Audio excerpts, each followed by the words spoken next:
Remy prepared her spell to cover the entire area around the north side of the city, with a special bit of focus on not destroying the plants. Most of them had already been smashed by traveling armies, but if anything could be saved, that would be best.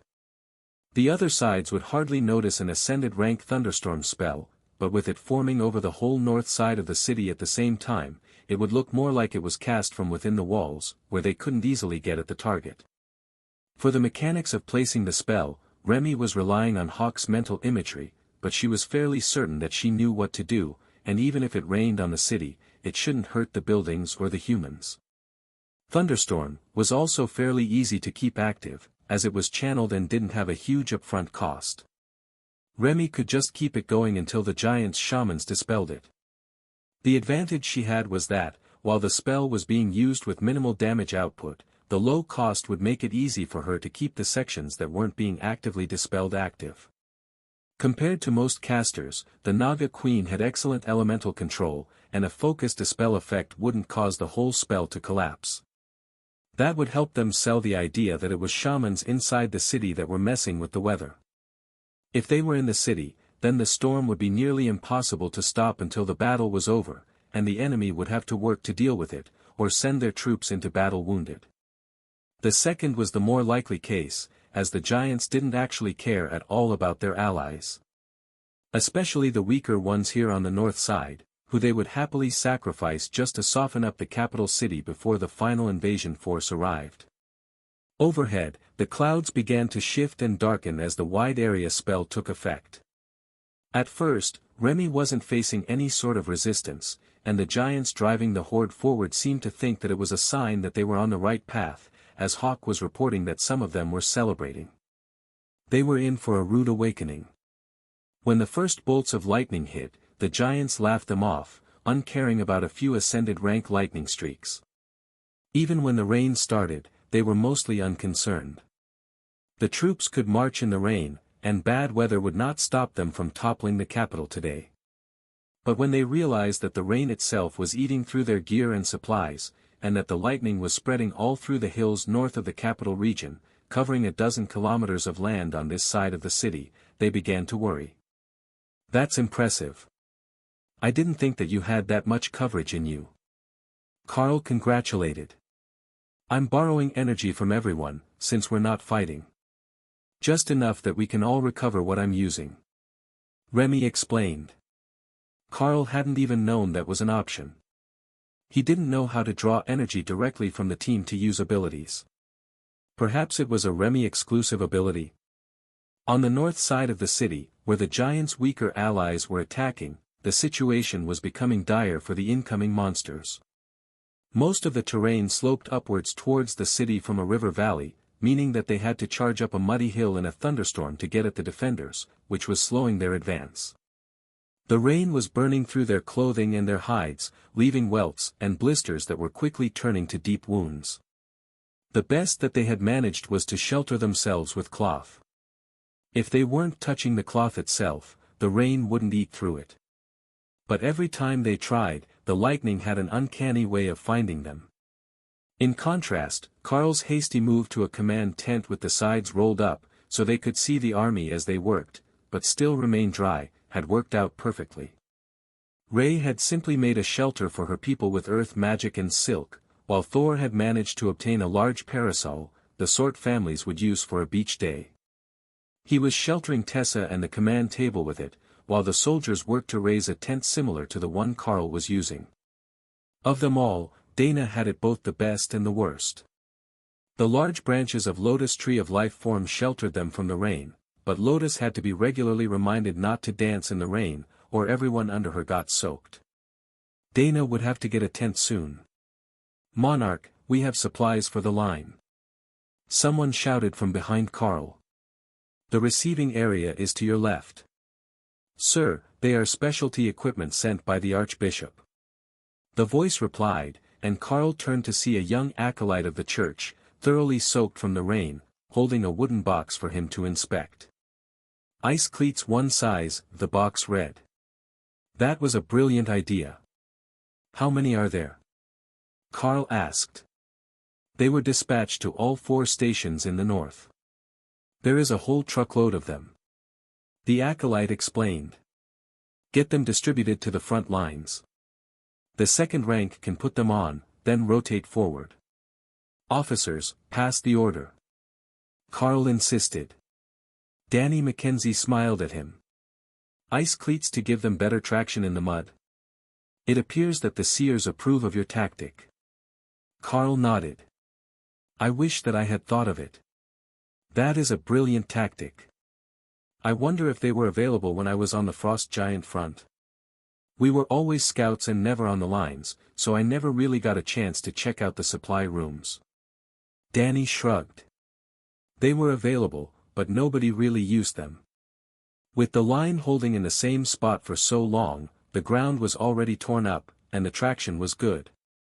We really do need to find time to catch up after the battle. Carl smiled. Are the rest of your siblings here? Danny shook her head. Donnie is over by the tree, but Bob and Doug are on the Hill Giant lines right now. You said they're calling some of those ones back, so we might see them, but they weren't stationed in the capital. Carl waited as the battle wore on, and the Giants made no attempt to get rid of Remy's storm. They were saving all their energy to attack the walls once they were past the defenders. No, that wasn't quite right, Carl realized. They were disguising their shamans. If they made themselves stand out from the other giants in the back ranks, they would make themselves targets for assassination. The giants only had one type of caster. They didn't have separate clerics, mages and shamans. So, if they lost the shamans early, they would be in grave danger once they reached the walls and the real siege began. Danny leaned towards Carl and whispered a question. Do you know what triggered this? Why the full assault on the capital? Why now? Another 6 months and we would have been much weaker. Carl winked and tapped his head before sending her a message. Not necessarily. They have spies all over the capital, reporting on everything that we do. The next influx of elites is going to include awakenings with system-linked items, and we expect the success rate to exceed 30%. I also managed to push a group of new elites from common to awakened in 2 days.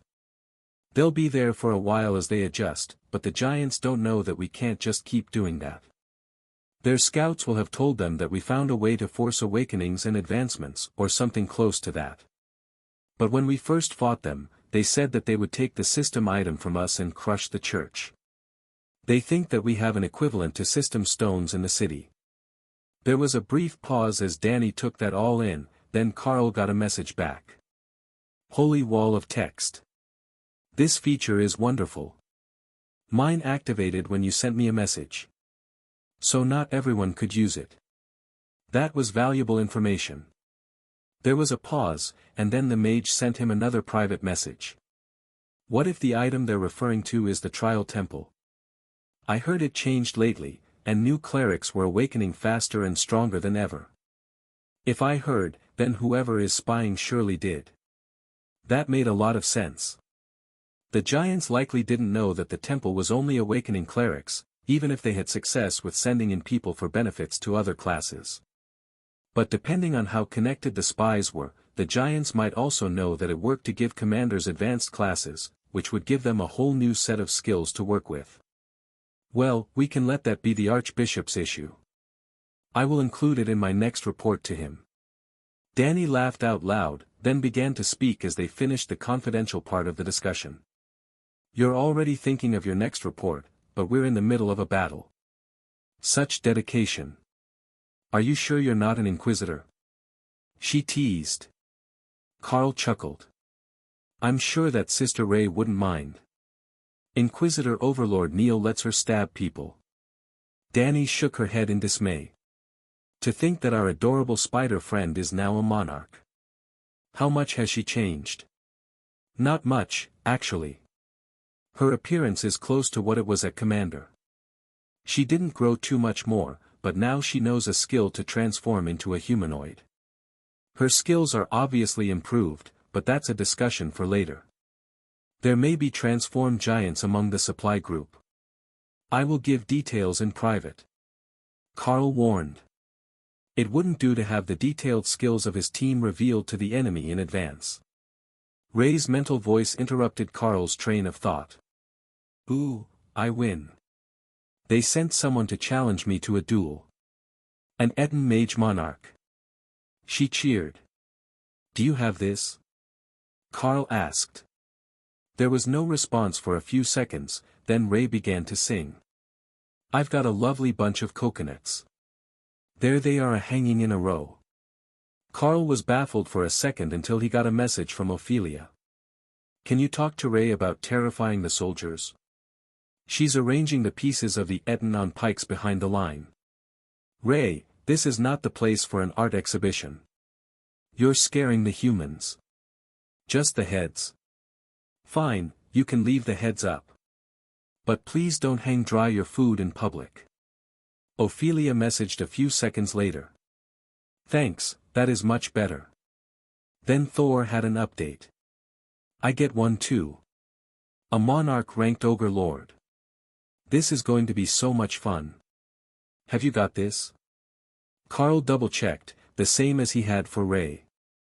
I have a couple attack skills, and all your buffs. I can beat up some silly ogre without even turning back into a Sero. Overhead, Hawk was laughing. What is brother Thor doing? He's in human form challenging an ogre lord. Oh, he can use gravity slam like that, and eternal lightning on the blade. That works pretty good. You're missing out.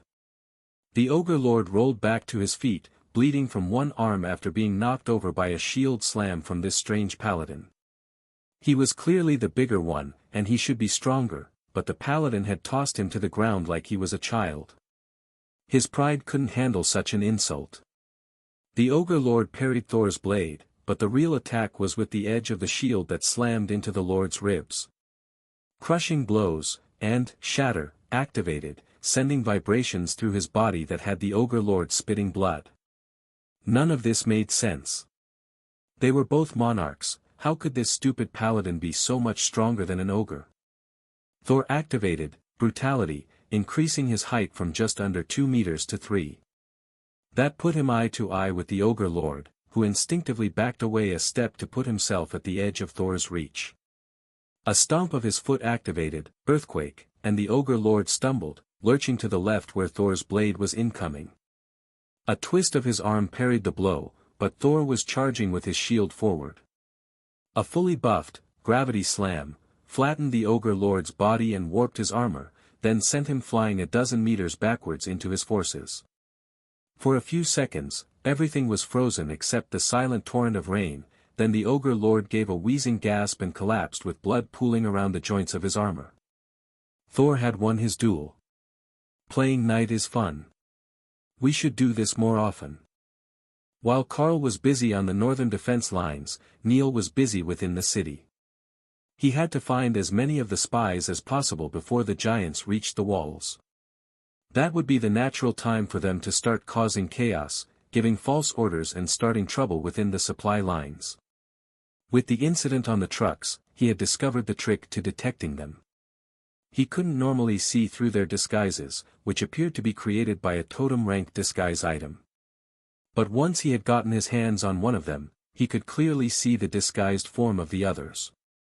With Shadow Meld active, he raced through the streets, invisible to the population that he was protecting. Then, a most horrifying sight caught his attention. 3 generals were planning the deployment of the western lines, and all 3 of them were disguised Titan infiltrators. They had been deploying the troops this entire time. The Archbishop was going to be devastated to know that so many of their trusted leaders were actually spies. The Inquisitor was about to attack when a subtle difference caught his attention. One of them was not a disguised Titan at all. The spell wasn't as good, and the power he could sense through it was that of a beast. So, quite possibly a disguised spy, but possibly not today's enemy. Neil made a mental note of the Divine Beast Nation spy, and then launched 2, ambush, enhanced throwing knives into the base of the skulls of the other 2. For an instant, he let the surviving general see him as he collected the bodies so that he wouldn't raise an alarm. But the dead Titans were already transforming back to their natural shape, and that should be enough for him to understand. With a quick activation of Advanced Shadow Step, the bodies were deposited in the Inquisition building, and Neil was back to continue his work. With the positions of the defenders on the western lines mostly ordered by the enemy, there was too much to do. "General, I want a full redeployment of the western lines. The enemy knows the location of our assets. Scramble your reserves and cycle some strategic assets out. It needs to be done before the next push," he explained as he returned to the site of the ambush. Then he was off hunting again. It was a shame that he didn't have Sister Ray with him. She would love this game. Deep within the cathedral, seated around a table in the war room, the archbishop and his advisors looked at the scryer's projections of the duels happening all over the battlefield. The north was holding well, but the same could not be said of the champions on the west, and the lines that were being forced to retreat after 2 overlords were lost, and their bodies claimed by the giants. "Your Holiness, the visions are changing. Someone has altered the odds on the western front in our favor. I can't see what is happening, but when I look at the command group, 2 of the 3 generals have changed," one of the seers explained. "Understood. That should be the work of the Inquisition. Have we found what they're looking for yet? It can't be the temple. The mountain giant Great Sage already knew about the change.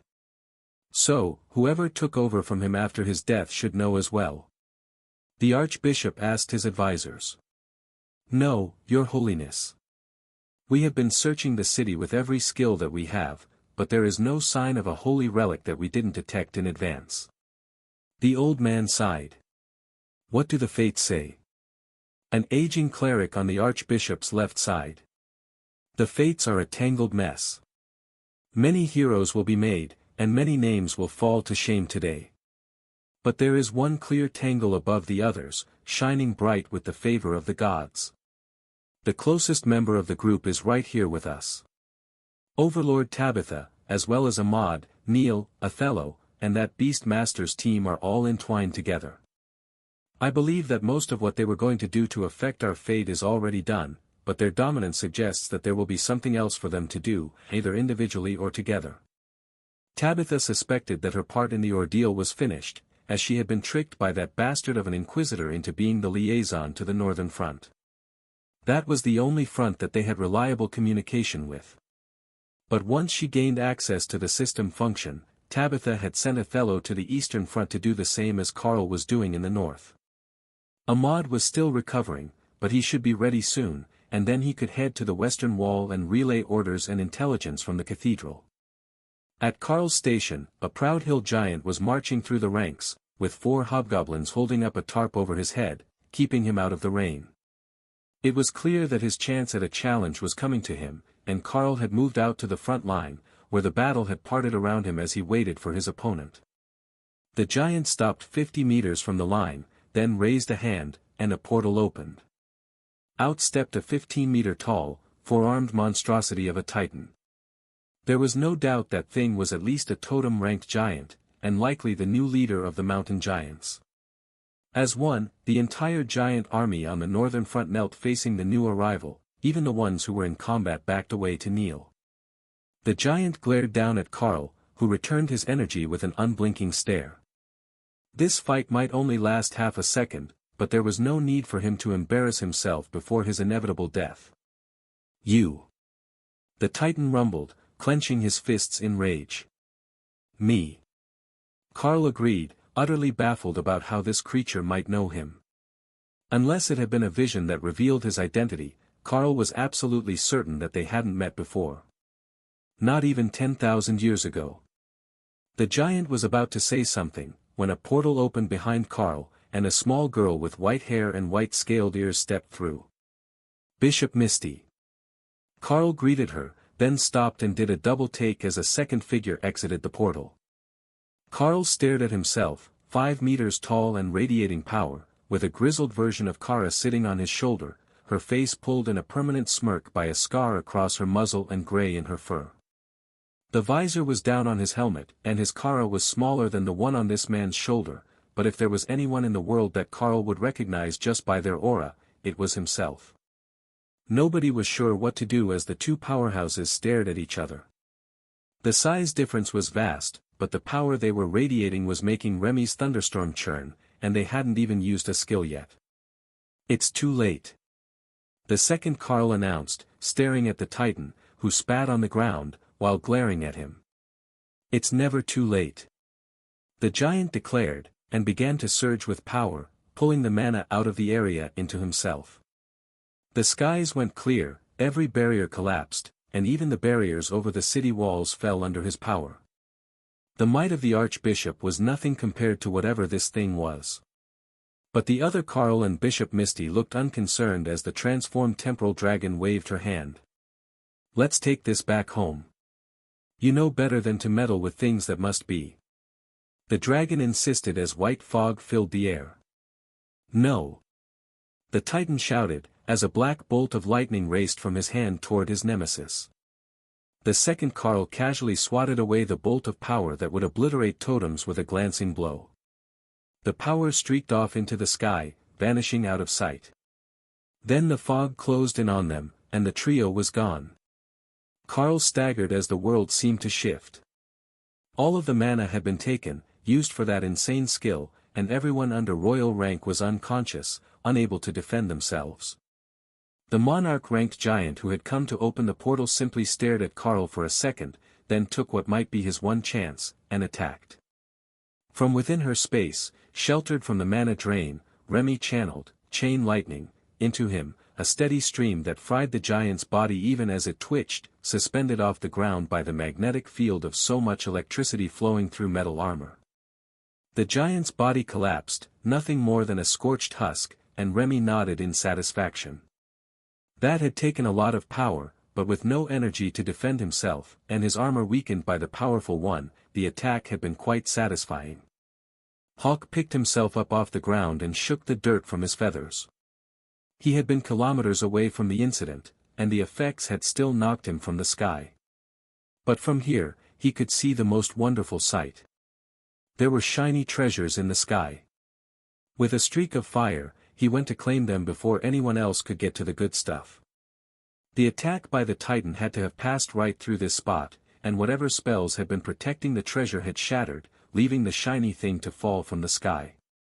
He swooped close just as portals opened all around it and attacks lashed out. But they were all too slow and stupid to challenge him. Hawk pulled the item into his space, then vanished from the area as he followed it home to examine his treasure. He hadn't managed to get the box. The attackers had covered it with danger, but it was already open, and Hawk was happy to just take what was inside. As disappointing as it might be. It felt like holy power, but it was just a silly tiny dragon scale. It wasn't even a good one, it was cracked, and dull, and most of its power had been drained. He was keeping it anyhow. If someone was willing to attack him to steal it, that just meant that he didn't know how good it really was yet. So, he would keep it hidden with his other treasures until he found the answer. Good work, everyone. Status report. How are our cubs? Did anyone get injured? Carl asked. My baby rogue is good. She's already waking up and coherent. Ophelia looks tired, but Thor's barrier is back up already. Ray agreed. The other ones are waking up too. The lotus tree has everyone around us recovering quickly. Kara agreed. I protected my team. Tessa is good to go. Thor added proudly. Half a second later, Overlord Neil was next to Carl, blades out and looking for danger. Relax, they already left. Bishop Misty, the temporal dragon, threw them through time to fight it out. Carl explained. That's not what I'm concerned about. Our reports from interviewed detainees say that the Titans thought they had located a fragment of the original system stones, but the box was open and empty. I am looking for signs that it might have been stolen by one of the three creatures that were here fighting. If there really was a surviving fragment in that chest, and the attack destroyed it, the system might collapse entirely. They can't have my treasure. Hawk pouted. Carl frowned at the Inquisitor. There is definitely no sign of the system stones here. Nor the chest or what was in it. I think it was already gone before the portals arrived. Neil smirked. Fine, but know that I'm keeping an eye on you until we have verified that statement. He sent as a system message, not trusting Carl's honesty. They were friends, but when it came to trying to keep a divine relic secret, silence was your best option. Lottery winners had enough problems when people found about their ticket, and that was just a bit of money. If I had something with that much power, we would likely have a lot more visitors right now, wouldn't we? Carl joked. Neil wasn't so easily swayed. The item was gone, despite every totem on the continent trying to grab it. There was a chance the box was always empty, but as an inquisitor, it was his job to explore every possibility until the holy relic was recovered. However, it was no wonder nobody could find it in the past. The relic wasn't on the ground, it was thousands of meters in the air, hidden in a separate space. You could fly right through it and never sense its presence. It was a brilliant hiding space, and logically, there would have been some sort of clue or guide to finding it when it was first placed, but that was lost before any recorded history that they possessed. Neil shrugged as he sent one last message. If it is found, we will find another safe spot for it. The question is if the giants or anyone else will be able to determine where it is before we can recover it. If they think it stopped existing, we're good. If they think that someone in the capital might have it, all hell is about to break loose. The armies of the giants and the Golden Dragon Nation seemed unsure what they should be doing now. Everyone was exhausted, and something big had happened, but they had no way of knowing who won the exchange. Carl sent a message to Tabitha. Let everyone know that our side won the exchange between leaders. I will explain the details later. Then Carl messaged the rest of his team. Once the armies are rested, prepare for another attack. There is no telling how the forces that could see the incident are going to respond to the battle. Compared to the chaos that was gripping the advisors and seers within all the cities of the nation, the chaos on the battlefield was nothing. For one brief glorious moment, they had all seen the greatest divine treasure in the world appear. Then mere seconds later, all the visions ended. Their premonitions vanished as if the trigger had never existed. The Archbishop and Nacht shared a concerned look as the seers began to panic. All of their abilities had been triggered by the event, and then it was over, gone, vanished without a trace. Do you think that it might have been taken through time by the mystery combatants? The Archbishop asked. The seers slowly nodded in agreement. That seems like the most likely outcome. We don't recognize the aura of either of the parties involved in the attack on the hidden holy relic, but Bishop Misty was present, and sided with the one who was not a Titan. The most likely scenario is that she will have taken it through time, but the current her will have no knowledge of the event, as she has not done it yet. The two totems sighed. Dealing with temporal dragons was tricky. You never knew what they actually knew. They liked to hide things from themselves so that it would be a surprise when it happened. A little treat that kept their lives interesting. Nacht frowned. I will send a message to the temples to keep an eye out for her so that we can ask her what she knows about the incident, but I strongly suspect that she's not going to know anything except what we know from after the change in the timeline. How and why she interfered is unclear, but we can start with Monarch Carl and his team, who should have been close enough to get some information about the situation. That was naturally assuming that they would survive the battle. The Beastmaster's team had the World Dragon's own luck, and they were on the weakest side of the offensive, with considerable area attack abilities. If they weren't concerned about drawing the attention of and provoking stronger foes from the other fronts, they could clear the entire north side themselves with relative ease, from what Nacht and the Archbishop had learned of their skills. After a few minutes of staring at the monsters while the troops on the line caught their breath, and the last of the soldiers equipped the ice cleats, horns began to ring out in the distance, signaling the invading army to retreat. Starting from the back, they turned and left, while the front slowly retreated. Not fleeing in panic, but an orderly withdrawal of forces designed to minimize casualties. They had already suffered heavily, and the walk back to the portals was over the bodies of their fallen comrades. But they were alive, and today, that was all that mattered. Are we not going after them? Danny Mackenzie asked as they watched the enemy retreat.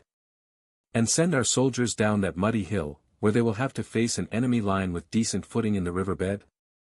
No, there is no need for further casualties today. Let them leave and regroup, and we will deal with them later. I suspect that the losses they have taken will keep them quietly in their own borders for at least a few days. Carl explained. He didn't know how the other sides of the city had gone, but the overlords who were with him earlier had taken numerous bodies from their overlord rank kills, so the mountain giants would be at least a bit weaker than they were yesterday. Overlord Neil chuckled. I don't know about days, but they will stay put for at least one. The mountain giants are a chaotic bunch, and with everyone so worked up to follow them into battle, they'll have everyone in a frenzy soon enough. He made a slight gesture with his head towards Danny and the other command group members who were in earshot, reminding Carl not to say things that should be public, like the change in leadership, and how the frost giants had already realized they were being used as fodder, but didn't dare to disobey orders. Those things were better left unsaid, and knowing them would only earn a trip to the Inquisition for the officers here, to ensure that they were absolutely loyal. The Mackenzie sister was well vetted, and not really a concern, as she was on capital security. But most of the others were either reserve soldiers, or non-combat officers who had been brought to the line to compensate for the lack of radio communication. How long do we wait before I can start telling those in back to pack up the supplies in preparation to move back to the city? Carl asked Overlord Neil, who hopefully had more experience with this sort of thing than he did. I really don't know. I say we give it 30 minutes. By then they will be off the adrenaline high, and they should be thinking clearly again. It will make for better packed supplies. Neil suggested. He knew that there was a guideline for this, he had just never cared what it was. He had been an inquisitor since he became an elite, so he had never been the one who had to make the decision, only pass it on. A few of the officers looked like they wanted to say something, but they were not brave enough to question the judgment of a monarch and an overlord, so they simply stayed silent for the half hour while Carl silently updated the troop deployments on the map until everything was gone, and the last of the troops on the west side were reported by Hawk to be getting close to the border. All right, have everyone pack up. The battle is over, there is nothing left to fight. Carl announced. Orders were shouted down the line, but Carl could hear that the radios were crackling to life again, restoring normal communication. Then, a system message appeared in Carl's vision. City defense successful. Calculating difficulty. Calculating rewards. 1 by 5 skill points awarded for successful completion at Monarch rank. 20 bonus skill points for successful command role. With the system notification, Carl checked his stats to see how he was doing on points. For the longest time, he was either just saving enough for a skill, or completely forgetting that they existed because it was so far to the next skill. But now it seemed that he was getting a rather significant number of them all at once. But before that, there was something to test. Whoever currently has care of the little ones, can you check if they got skill points from the battle? I got a reward for completion, so there is a chance that all the system-active combatants on our side got a point or two that they can use for skills. Carl messaged to the team. I got 2 points. That's enough for a whole skill. Sister Ray said that she would talk to me about them later, once we're finished packing. Sybil agreed. The others all got 2 points as well. Dana responded after a minute's pause. That was a good sign. If they were all getting the same achievements that Carl was, then they should all have fully active systems, and not flawed or partially active ones. Carl looked at his own numbers, and found that he had actually been racking them up at a rather prodigious pace.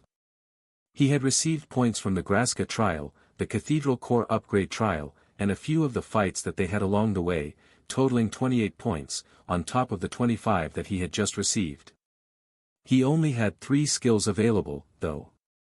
Packmaster Skill Tree. 50 points, Follow Me Little One, directly teach a known skill to a compatible target.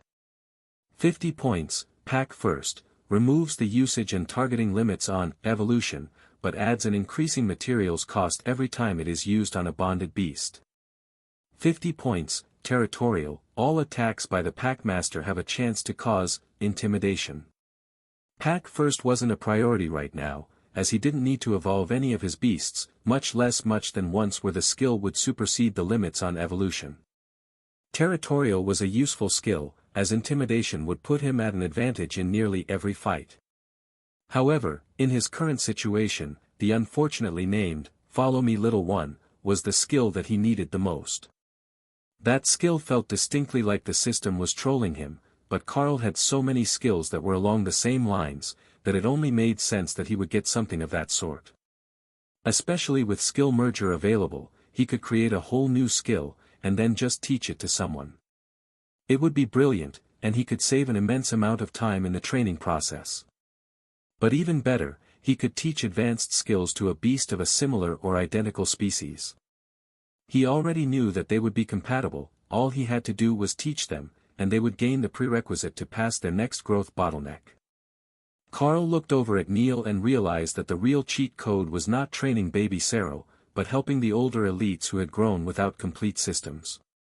They were slowly reaching full activation now, but they would be so far behind the new generation that would be able to upgrade their class at commander rank and gain all new powers, as well as picking all the class skills along the way. As formidable as Neil was, he was likely a dozen useful skills short of where a royal rank rogue would be in the future, and who knew what sort of skills an overlord ranked advanced class that started as a rogue would be. The man in question obviously noticed Carl giving him an assessing look, and waited expectantly for an explanation. Skill learned, follow me, little one. Skill points remaining, 3. I got a bonus of skill points, and used them to learn a new teaching skill. Carl explained quietly. What sort of class build are you even going for? Teal Dragon Cleric. Blue and green mixed together. Neil joked. The skills are intended to help me train my beasts, though they're also useful to help train beasts for others, and in certain cases, other elites. Carl focused on Neil, and a skill that he would definitely want to have if it would work on him. Offensive adaptation is incompatible with humans. Void body is incompatible with the target. Skill teaching request limited invulnerability. Neil got a confused and offended look on his face, then it turned to joy after a few seconds, and he pulled Carl into a hug. What's with that response? Carl asked. Nothing. Just a strange system message. Pack Master Carl offers knowledge, skill, limited invulnerability, will be transferred to the loyal hatchling Neil. No way was the Overlord willingly repeating those words out loud. Did it transfer properly? Carl asked. Indeed it did. This skill is absolutely broken. No wonder you act like you're immortal in combat. For most purposes, you are. Neil agreed, then his eyes went vague. He was clearly pulled into a system menu of some sort, so Carl waited for him to finish and come back to reality. It took nearly 5 minutes before the rogue came back to consciousness with an amused smirk. Well now, isn't that interesting? I just learned one of the most fundamental secrets to the system, and it was entirely accidentally. Carl chuckled. That it unlocks hidden class options if you get an oddball skill that's capable of becoming more powerful than your current rank? Neil nodded. My new class is Stalker, and apparently, I have a vast wealth of skill points that I could never access before. Sister Ray will be overjoyed. You will be able to play together even more effectively once I manage to teach her a similar skill. The rogue winced. Perhaps not making the immortal bloodbath spider invincible as well would help people sleep better at night. I can't even guarantee that it would work. I tried and failed twice with other skills before I found one that you could learn. Carl paused as he saw Neil waiting for an explanation. It didn't seem like something he couldn't say in front of Danny, so Carl continued. First, I was going to teach you, offensive adaptation, the skill that Sister Ray has that increases her damage permanently every time she hits a target of a certain type. For an Inquisitor, that skill would be outstanding. But apparently regular folk can't learn it at all. Then I tried to teach you, Void Body, a combined invulnerability and healing skill that was improved from Kara's, limited invulnerability, and trollish regeneration. But that's incompatible with you in particular. I don't know who it might work on, though. Then the third option worked. Carl finished. Neil nodded. Limited invulnerability was already good enough. Combining that with the insane self-healing of trollish regeneration. That was just disgusting. Wait, do you have all of those skills? Carl nodded. Not all of them are active anymore, as I've improved some of them. But yes, I know all three. Carl got another brilliant idea. Invalid target, Night Haunter, is a species-exclusive skill. Well, it was worth a shot. If they had a Ray equivalent elite on the Inquisition, the Church wouldn't have to ask for Ray in the future.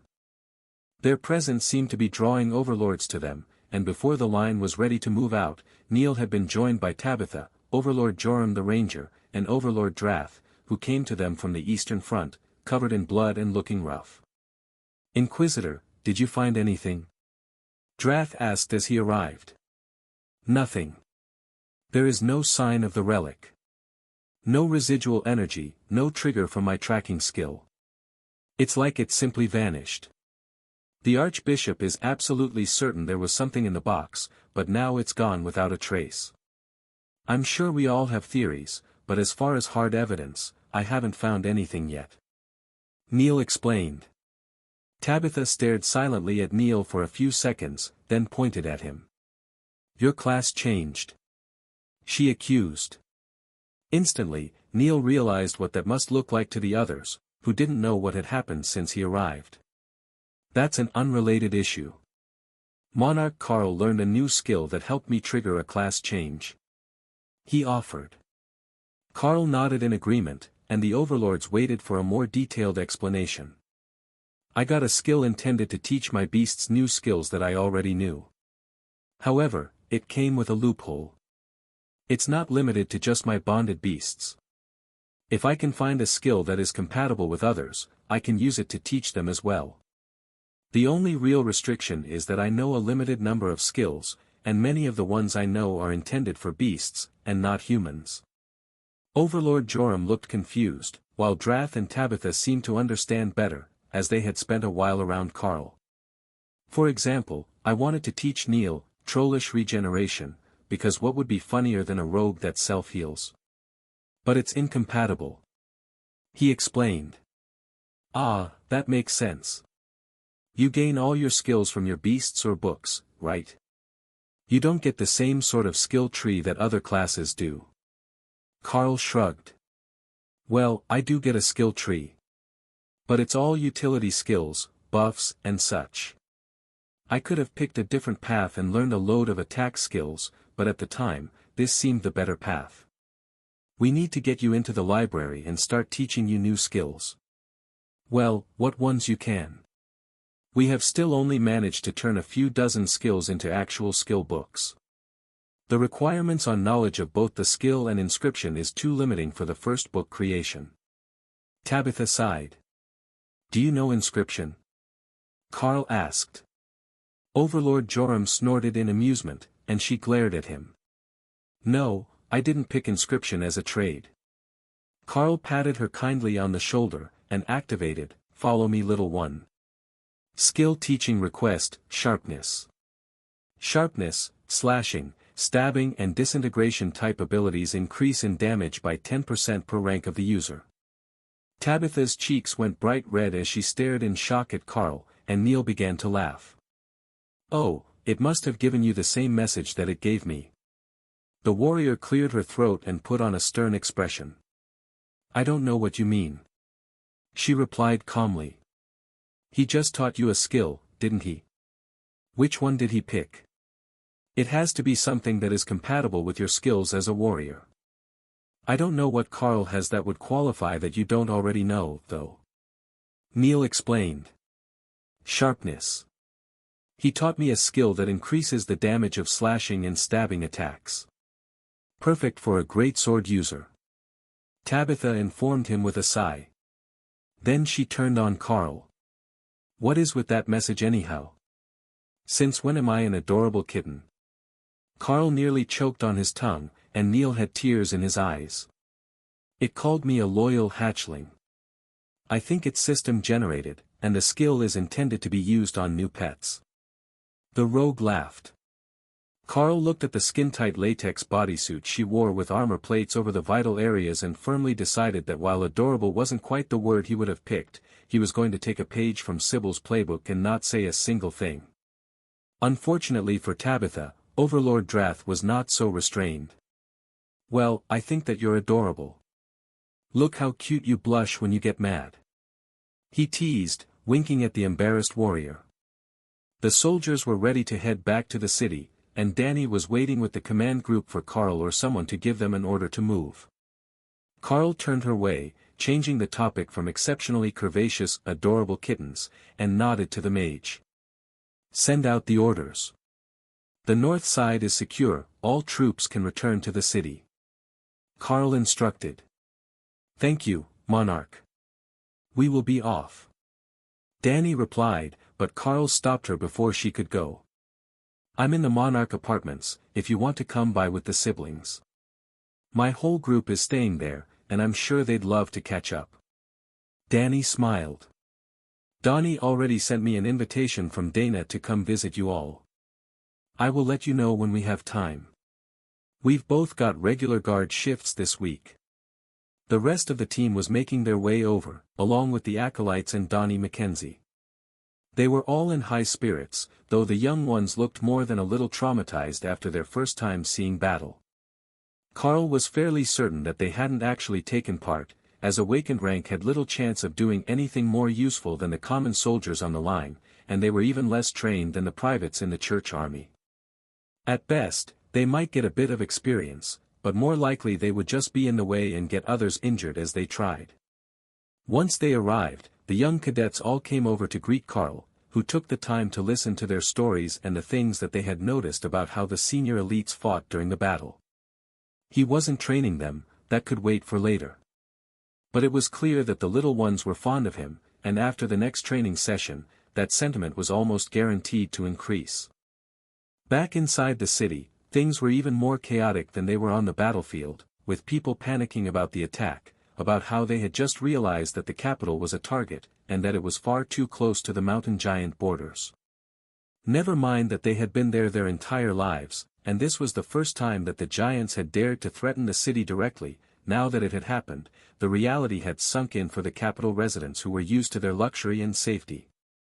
Carl would have liked to say that it was understandable, just a matter of threatened civilians and bureaucrats, but shamefully many of the sedentary lower-ranked elites were involved in the chaos. They had never really taken the threats to the nation seriously, even when they were in the academy. Now, they regretted every action that they had taken which delayed their own growth or passed up potential for political power or wealth. We should have gotten a fear or a skill. Ray complained from her space as they slowly made their way through the crowds in the streets. Fortunately, the majority of the crowd didn't recognize them, only that they were elites by their armor. So, nobody stopped them to ask questions. However, when they began to approach the street that led to the higher-ranking elites' apartments, the crowd was absolutely packed, looking for someone who could give them answers. The apartments were all empty, everyone who lived there was called to battle, and they were the first ones back. The other fronts had taken much worse damage than the north side did, thanks to Remy's intervention with the thunderstorm. The first to recognize them was a reporter, and his shouts turned hundreds of concerned citizens around to swarm the group of returning elites. Please, can you tell us what the current situation is? The reporter pleaded, while his team worked to keep the crowd from pushing into the shot. The armies of the giants and their allies have retreated. There is currently no direct threat to the city, but we have not been privy to the casualty counts or merit awards that might come from this battle. Neil informed the reporter in a monotone voice. That wasn't how he usually talked, so he was deliberately making his interview as boring as humanly possible, hoping to end it soon. Which portion of the city were you defending? The reporter asked. The Inquisition cannot confirm the location of its members. However, I can confirm that a monarch and 4 royal-ranked elites took command of the north side of the city. Their direction led to zero-line breaches, while the tree of life form of High Priestess Lotus, servant of the Green Dragon God, was instrumental in reducing casualties. If all else fails, throw someone under the bus and run. Remy laughed. I will drag him back if he tries to run. Ray agreed. Neil hadn't made any gestures to indicate who was who, so the reporters had to guess whether the nature high priestess in this group was the one named Lotus. The reporter turned to Carl, who was standing near Neil, while the other overlords had formed a protective ring around the junior members, in case there were still disguised infiltrators or other traitors in the crowd. Sir, can you provide any additional details? The reporter asked, and Carl watched Neil smirk as the attention was diverted from him. But two could play this game. I can provide a few. The thunderstorm during the battle was indeed a magical effect, created by our Golden Dragon Nation's elites. Also, the battlefield appears to have been segmented, with the north side receiving the majority of the combatants under the commander rank. That allowed the giants and their weaker allies to work together without the weaker creatures getting caught in the aftershocks of a monarch or overlord-ranked battle.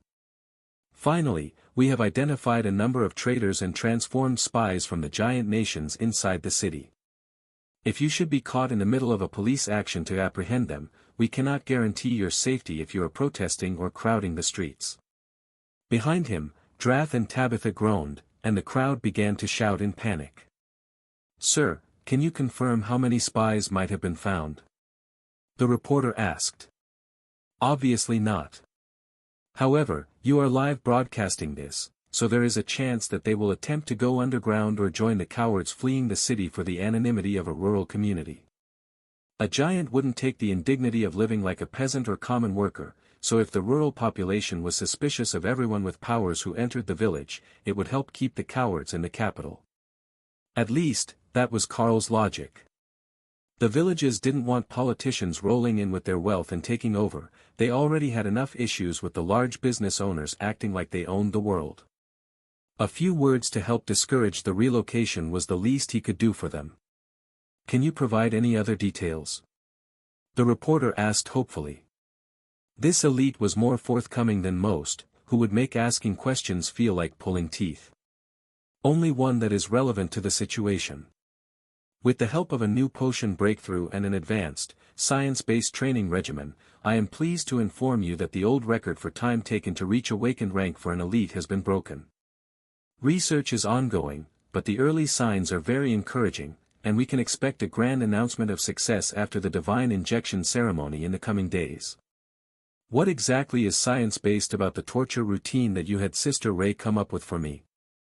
Sybil asked. Carl smiled back at the little rogue. Human biology is science. She was very careful not to push it so far that you died. Besides, isn't it getting easier now? The reporter looked around the group, and realized that everyone else was studiously ignoring him, so there would be no more questions. Carl cleared his throat. Now, if it's not too much trouble, we would like to return home to shower and rest after the battle. The crowd parted as the interview ended, leaving them a path to the apartments. The crowd was already beginning to disperse, as they had gotten the basics of their questions answered by someone in charge. Normally, they would get political non-answers, and then it would be a day-long protest until people gave up, but today someone had just told them what happened, and then gave them gossip to share. Everyone who had kids, especially ones whose kids would be undergoing the ceremony in the next few years, was excited to find out what the big news after the ceremony would be, as well as speculate on what the new record for advancement to awaken was, and whether they knew someone who might be able to suddenly increase in power. The elite had said that it was a potion, so that meant anyone might be able to use it. Not just children, but perhaps their cousin spouse who had been stuck at Awaken since the academy might suddenly begin to make progress and bring pride and wealth to the family. Little did they know that the elite program was about to become a significantly larger portion of the student body. Once they were all in the lobby of the apartment, and the crowd was safely on the other side of a soundproof wall, the overlords turned on Carl. Did nobody ever teach you how to deal with the reporters? Drath demanded. Relax, General. None of what I told them was an actual secret. If they had 2 functional brain cells, the reporters watching us train in public would have noticed the advancements to awakening happening in real time. In fact, they likely have it on film, and don't even realize it because they were more focused on the Sero pack in the background playing with the smashing posts during lunch. Carl laughed. Did you have to tell them that there were spies in the city? That's confidential. Drath demanded, defaulting to his duties as first general. I'm fairly certain that they're all dead by now. Our friend Neil's comrades at the Inquisition should have taken care of that during the battle. But the important part is that it kept the wealthy losers in the capital instead of letting them scatter to all the small towns where they could mess up the economy or buy out a huge portion of the local small businesses. I don't mean to be offensive, but the rest of the country is happier not knowing that they exist. The overlords all began to laugh quietly. Joram, the blonde overlord rank ranger, smiled at Carl. You've got a point. None of the smaller villages are ready for what would happen if they suddenly got an influx of bankers and influence brokers building vacation estates in the hills where they hunt and clear timber. The cultural conflict would be an absolute disaster. Everyone piled into the elevator to head to Carl's apartment, where the staff had helpfully already sent an assortment of snacks and drinks. The overlords all headed for the shower at the same time, then paused and laughed. If it was just the guys, they didn't care, they had all trained together and used the same shower room in the gym. But as they approached, they realized that Tabitha was with them today. Overlord Tabitha, there is a shower in the En Sud if you would prefer. It's not as large as the one in the sauna and hot tub area, but well stocked. Carl offered. Tabitha nodded, then changed directions to the master bedroom, while the others went to use the shower heads all along the walls of the hot tub room.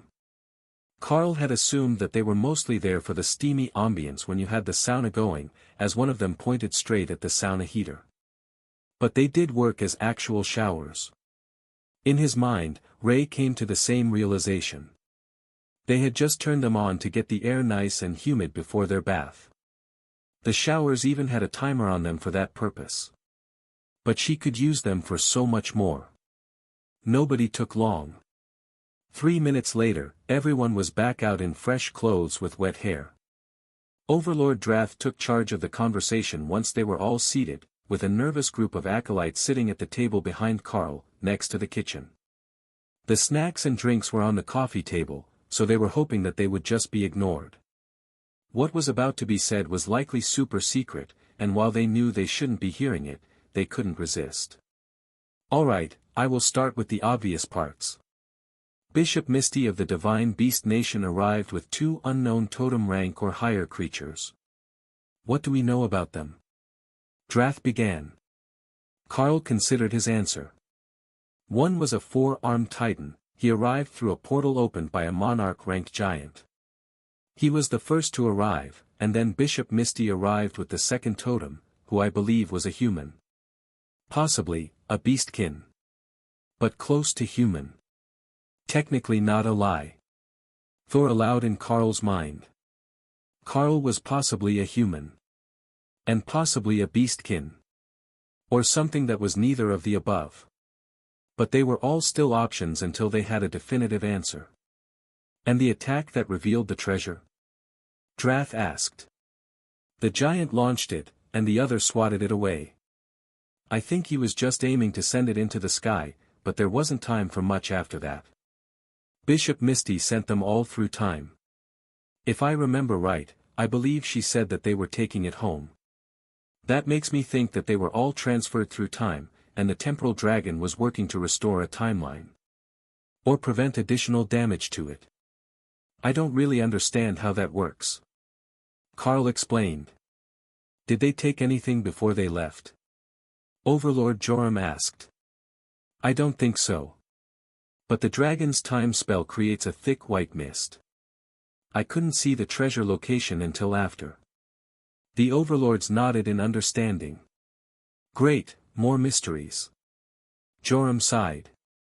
Tabitha frowned, then her expression brightened, and she snapped her fingers. That location is directly above the cathedral, right? Didn't there used to be a huge tower there? If I remember the history books, there were the ruins of a massive white stone tower at this location when the city was settled. That's why they picked the spot. The stones had a bit of lingering magic in them to improve durability, so they used them to build the cathedral and the first few buildings. Everyone else just shrugged, and she sighed. Never mind.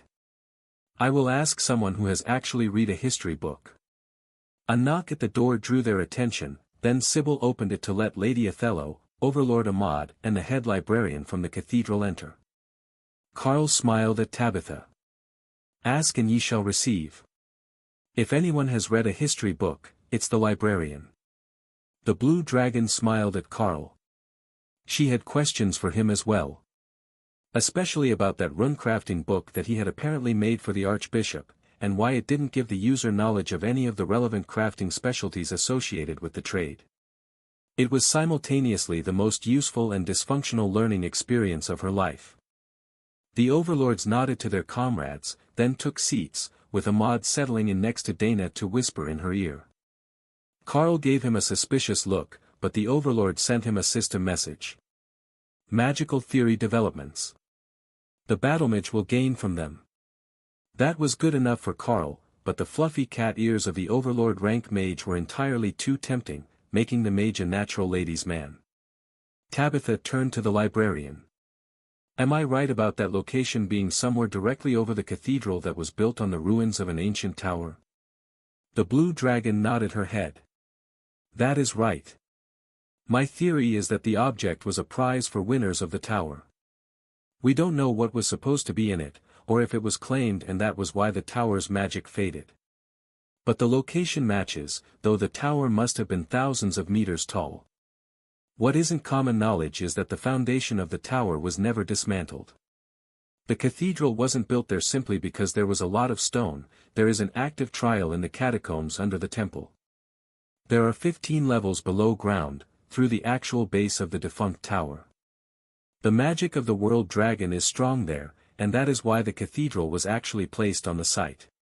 The basement trial is only good for one group of people, though.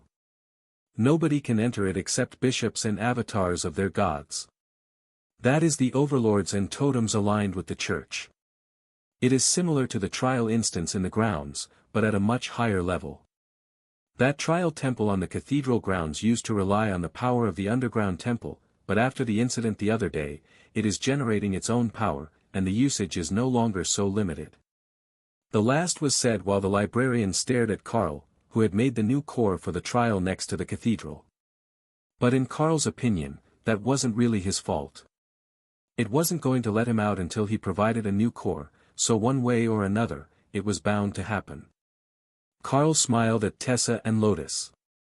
So, you've got an extra fancy trial waiting for you in the future. What do you think?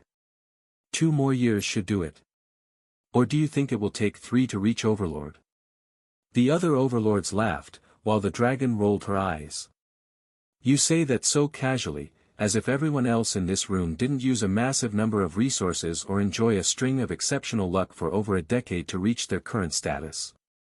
Carl shrugged. Well, we've got both of those on our side. Plus, the system is awakening. Once it's fully active for everyone, steady progress will be much more common. As far as I know, the only real challenge to their growth will be bypassing the bottlenecks. Tabitha took out a map and refolded it so that the area around the cathedral was on top. So, there is a trial here, and here. Then there are holy relics here, here, and here. It looks like there is a whole village buried under the capital. The librarian nodded. That's right. As far as we can tell, there is an entire city under the city, buried by more than 100,000 years of time, and 30 meters of sandstone, formed in the years after the time when this area was on the edge of the desert. Ahmad finished explaining his idea to Dana, and joined the conversation.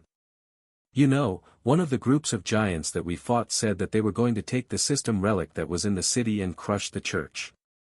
Do you think that they mean the system stones, or one of the other relics?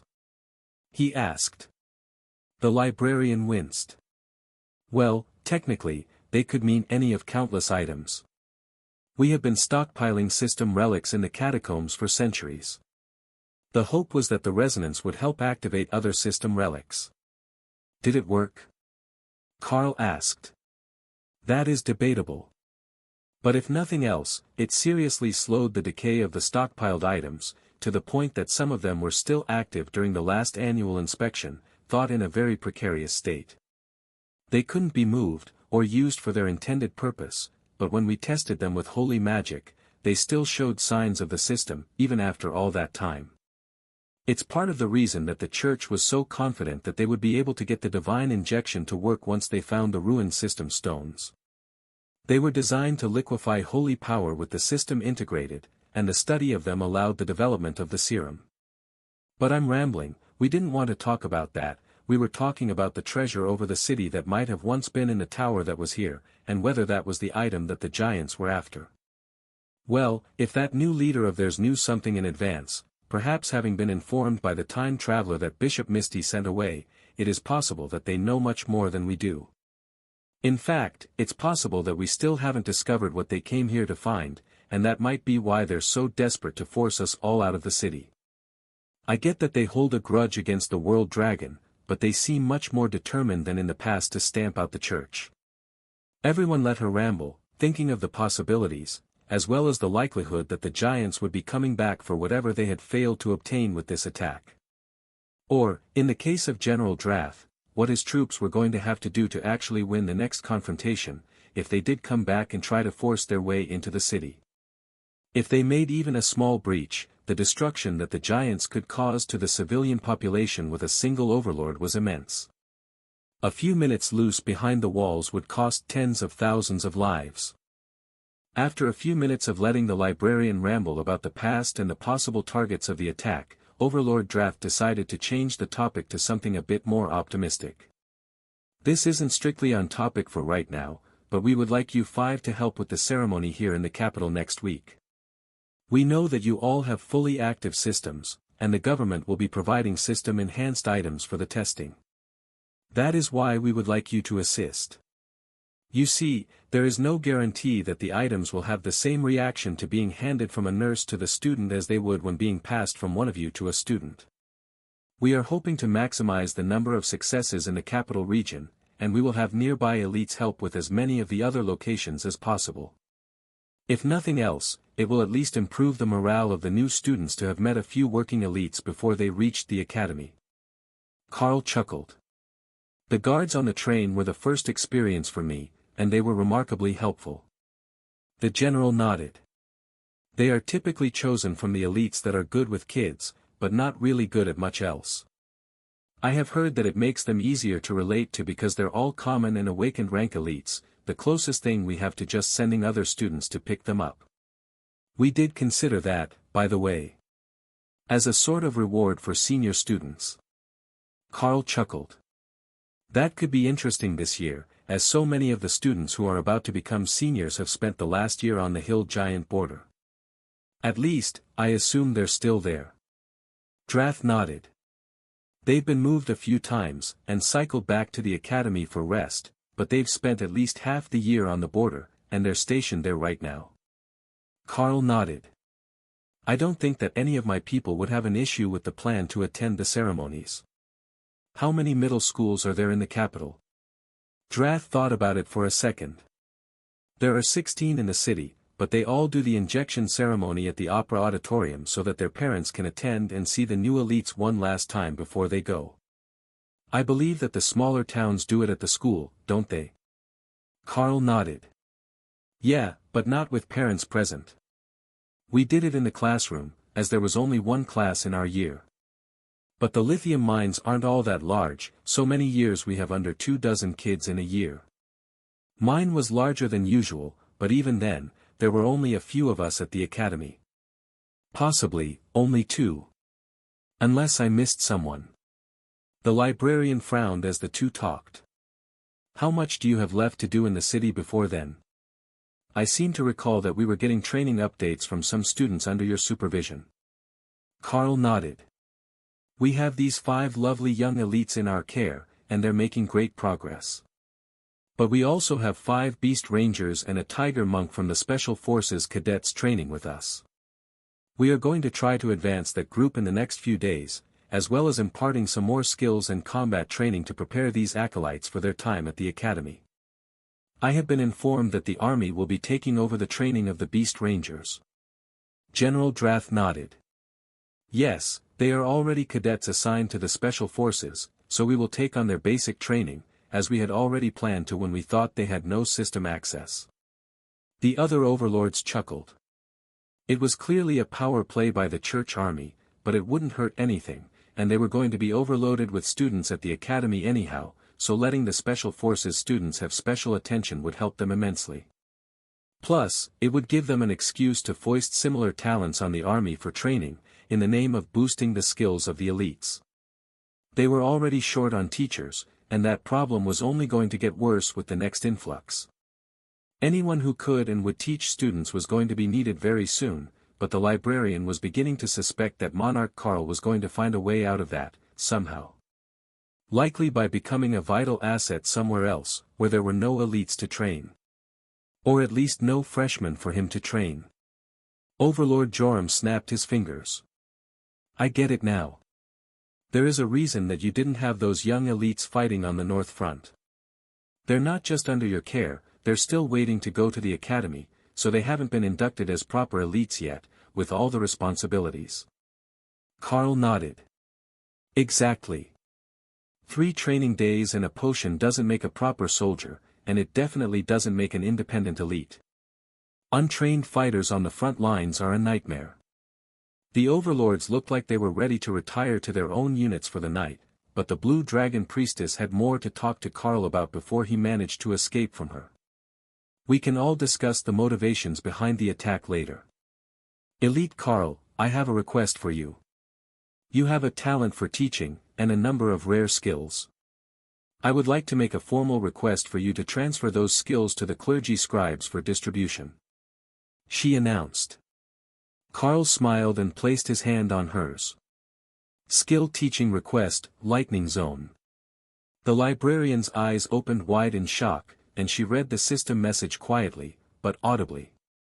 Pack Master Karl offers knowledge, skill, Lightning Zone, will be transferred to the alluring priestess Calithoza.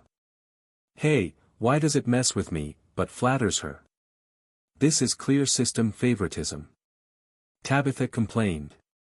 A whole new skill, and a zone effect. That is lovely. The librarian sighed happily, before a sudden sense of dread spread over her. What are the restrictions on that skill book?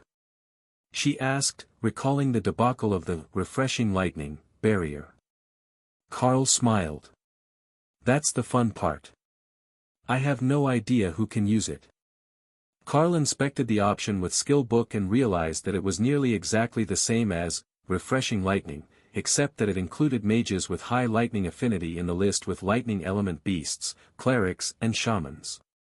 They already knew that limited it to mostly just a few beastkin and the blue dragon clerics as well as shamans, but if some of the mages could use Lightning Zone as well, it would be a little less frustrating for the librarian and her people. The blue dragon sighed. I suspected that it might be another of those evil spells. But it's a good one again, so I will endeavor to teach more of our people to use it. If you give me more time, I can come up with something more user-friendly. Honestly, I should spend more time in your library trying to learn skills myself so that I'm not completely limited to beast-friendly skills. Karl replied regretfully. Overlord Joram smiled and brought out a small peregrine falcon, his bonded pet as a ranger. It was just a normal beast, as rangers couldn't bond with intelligent creatures or magical beasts. But with Karl's skill, he saw an opportunity. You said that you raised a bunch of beast rangers, right? With magical beasts for partners? If my friend Dave evolved, do you think that I could become one? He asked. Karl frowned. You want to change your class? Joram shrugged. My system has been fully active for a few weeks now, and I have all the ranger skills. There is nothing left in my tree, and the temple didn't help me pick a new class. Karl nodded slowly. You likely still only get the one friend. However, it shouldn't be hard for me to get him to evolve. Maybe.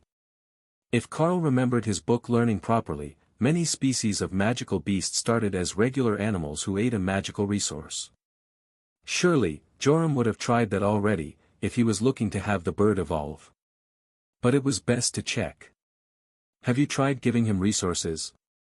He verified. Joram nodded.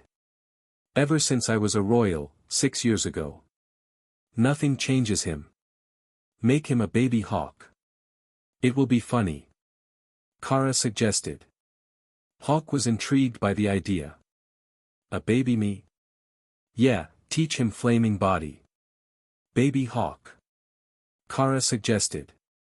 She hadn't known Hawk before he could do that, and Kara herself was a baby at the commander rank, so she hadn't really considered that the others started off much lower on the power scale. If Carl had picked the skill to remove the restrictions on evolution, he could just use that directly. No, by the wording, he might still be able to. Evolution, cause any bonded pet to evolve into a form 1 rank higher than when the skill is used. Usable once per beast, some materials may be required. The wording didn't say that it had to be his bonded beast. That part was implied, and should be completely obvious. But it wasn't explicitly stated. So, he tried anyhow. Nice try, invalid target. Well, that settled it. No blatant cheating. Fine, he would bypass the evolution skill, and try to do it manually. Hawk, can I get an awakened rank fire stone? Hawk dropped the stone into his hand, and Carl brought it over to the bird, whose eyes lit up with greed. Even if it didn't trigger an advancement, the bird still wanted it. That seemed like a good sign, so Carl fed the bird, and then stroked its head and activated, "Follow me little one," to transfer, flaming body. The small bird suddenly lit on fire, then began happily rubbing up against Carl's hand, thoroughly ignoring everyone else in the room. Dave, congratulations. Come here, buddy. Overlord Joram informed the bird with a pleased smile. Dave turned to chirp at him, then rubbed possessively against Carl's hand. I know you made a new friend, but you need to come here, so I can inspect you. The bird chirped what was obviously a no, and remained in position. Did something go wrong? The librarian wondered. Carl shook his head. No, it's still bonded to him, I can see it in the system interface. Dave is just being stubborn. Joram took out a few small berries, and the bird turned away from Carl, then looked back to rub his head on Carl's arm before flying back to his partner. That's better. Welcome back, buddy. His thoughts are much clearer now than they were before he evolved. Oh, I see a system notice. Overlord Joram informed them. Everyone waited patiently for him to finish what he was doing. If he could change his system at Overlord, he should have a load of points available to pick all the skills, and then he could guide all the Beast Rangers through their class. Assuming that was what he got. Slowly, he opened his eyes. There were 5 other options available when I got the advancement menu. But Beast Ranger really is the best of them. It also appears to have skills to help me benefit from the beast's abilities to a greater extent than a ranger does. I will have to train to find out exactly how much, but I never gained physical abilities from my partner before, other than eyesight. Carl nodded. Well, the others gained large amounts of strength and stamina, or strength and agility, from their partners at common rank, so I would suspect that you'll get a percentage increase as well, though Dave has a ways to go to catch up. Flaming Body should take him through to at least commander rank, maybe into royal rank, so try not to send him anywhere too dangerous while he's still advancing. The bird was still a common magical beast, but that was changing quickly with the influx of energy from his partner. It was quite noticeable at this level, but only time would tell if that growth rate held as he got stronger. And just like that, we have a volunteer to help us with our training regimen. Hawk laughed.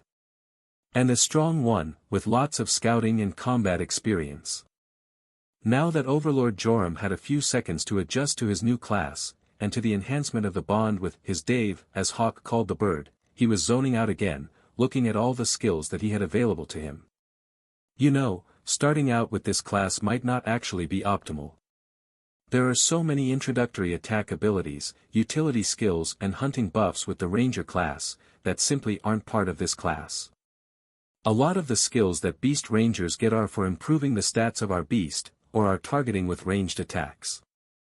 There is very little for actual attack skills within the tree. Joram explained. Well, that is a bit of an issue. Nobody likes a one-trick pony. So, they will have to learn skills another way. Carl sighed. There are a few, just not nearly as many as there are in the Ranger class, and they look like advanced versions of base attacks. I'm not sure that skipping the Ranger class will actually be best for everyone. Joram explained. The other overlords got concerned looks. The Ranger had a point. If they missed out on the simple and easy skills, the ones that they would use every day, and only got the ones that were intended to buff them after they already had the basics, they would be in real trouble when it came to building their power base. They could only rely on their beast for so much before they were going to have to get into combat themselves.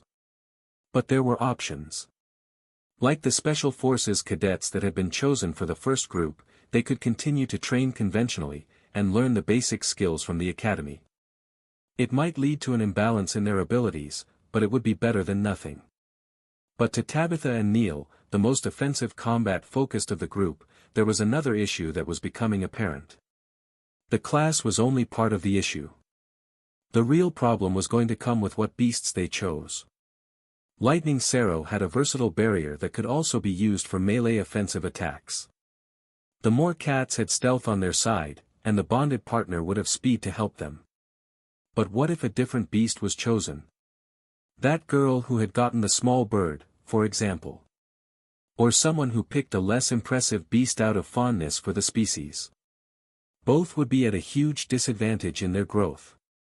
Like Carl's Beast Master class, they relied too much on their beasts, and didn't have a base of skills from multiple powerful beasts to get them through.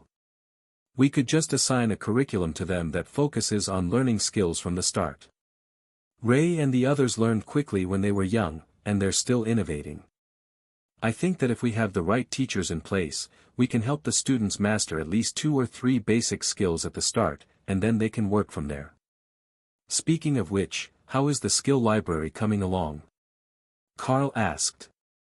We're up to 27 different skills, but limited by what our inscriptionists can learn well enough to make a tome. I really do need to steal you in the near future, and get you to put more down on paper for us. The librarian insisted. Carl nodded. I expected that there would be something like that in the near future. It's not a problem, but I'm hoping that you will have a few skills that I can use as well. I will even replace the copies if I can learn them. What skill books can you even use? Tabitha asked, curious about the particulars of Carl's class. Honestly, I don't know. I've only really gone for ones that were useful to one of the others in the team. I haven't tried to see the extent of what I can use. Likely no other trade skills, except maybe dwarven smithing, as I've already got runecrafting. As far as magic and combat skills, I suppose nearly anything is possible with the team composition that I have right now. Lady Othello smiled at him. Perhaps I can work with you and Thor, teach you both some paladin-type skills. It would make you both better in human form combat, and who knows what Thor can do with them in Sero form. Thor was definitely up for that. As long as you help us with our warriors and the monk, I have no objections at all. More teachers are better for everyone, and if we're all training together, my training skills will affect all of you as well. Carl offered. That was an enticing offer. The beasts had some unique skills, and if they could get a chance at learning them, it would be well worth the effort. Of course, Carl would happily teach them a skill if he was able. Making powerful friends had been hammered so deep into his psyche by Thor's instincts that Carl didn't even notice that it was an outside influence anymore. Danny gave Carl a smirk that said she would also be pressuring him for a skill before the night was out. But the relaxing with the Mackenzie sisters part would have to wait until the overlords went home for the night. The librarian snapped her fingers and nodded. Yes, that is the right way. We will gather a copy of all the skill books that we can spare, and bring them to a training session downstairs. Say, first light tomorrow, so that we can see which ones work, and what other skills can be passed on from the overlords. Then we can all go to train the youngsters and the young beasts. Say, I don't suppose that you have a growth serum for Sero, do you? If the beasts were awakened rank, they could learn much more. Carl laughed. We're already feeding them better than even Thor was able to manage in the early days, so they will grow quickly. But you'll have to give them at least a month or two if you want full-grown Sero. The blue dragon sighed.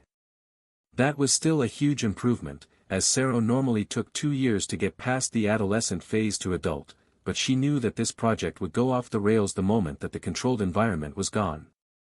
Overlord Joram looked down at the flaming bird sitting on his lap with fondness.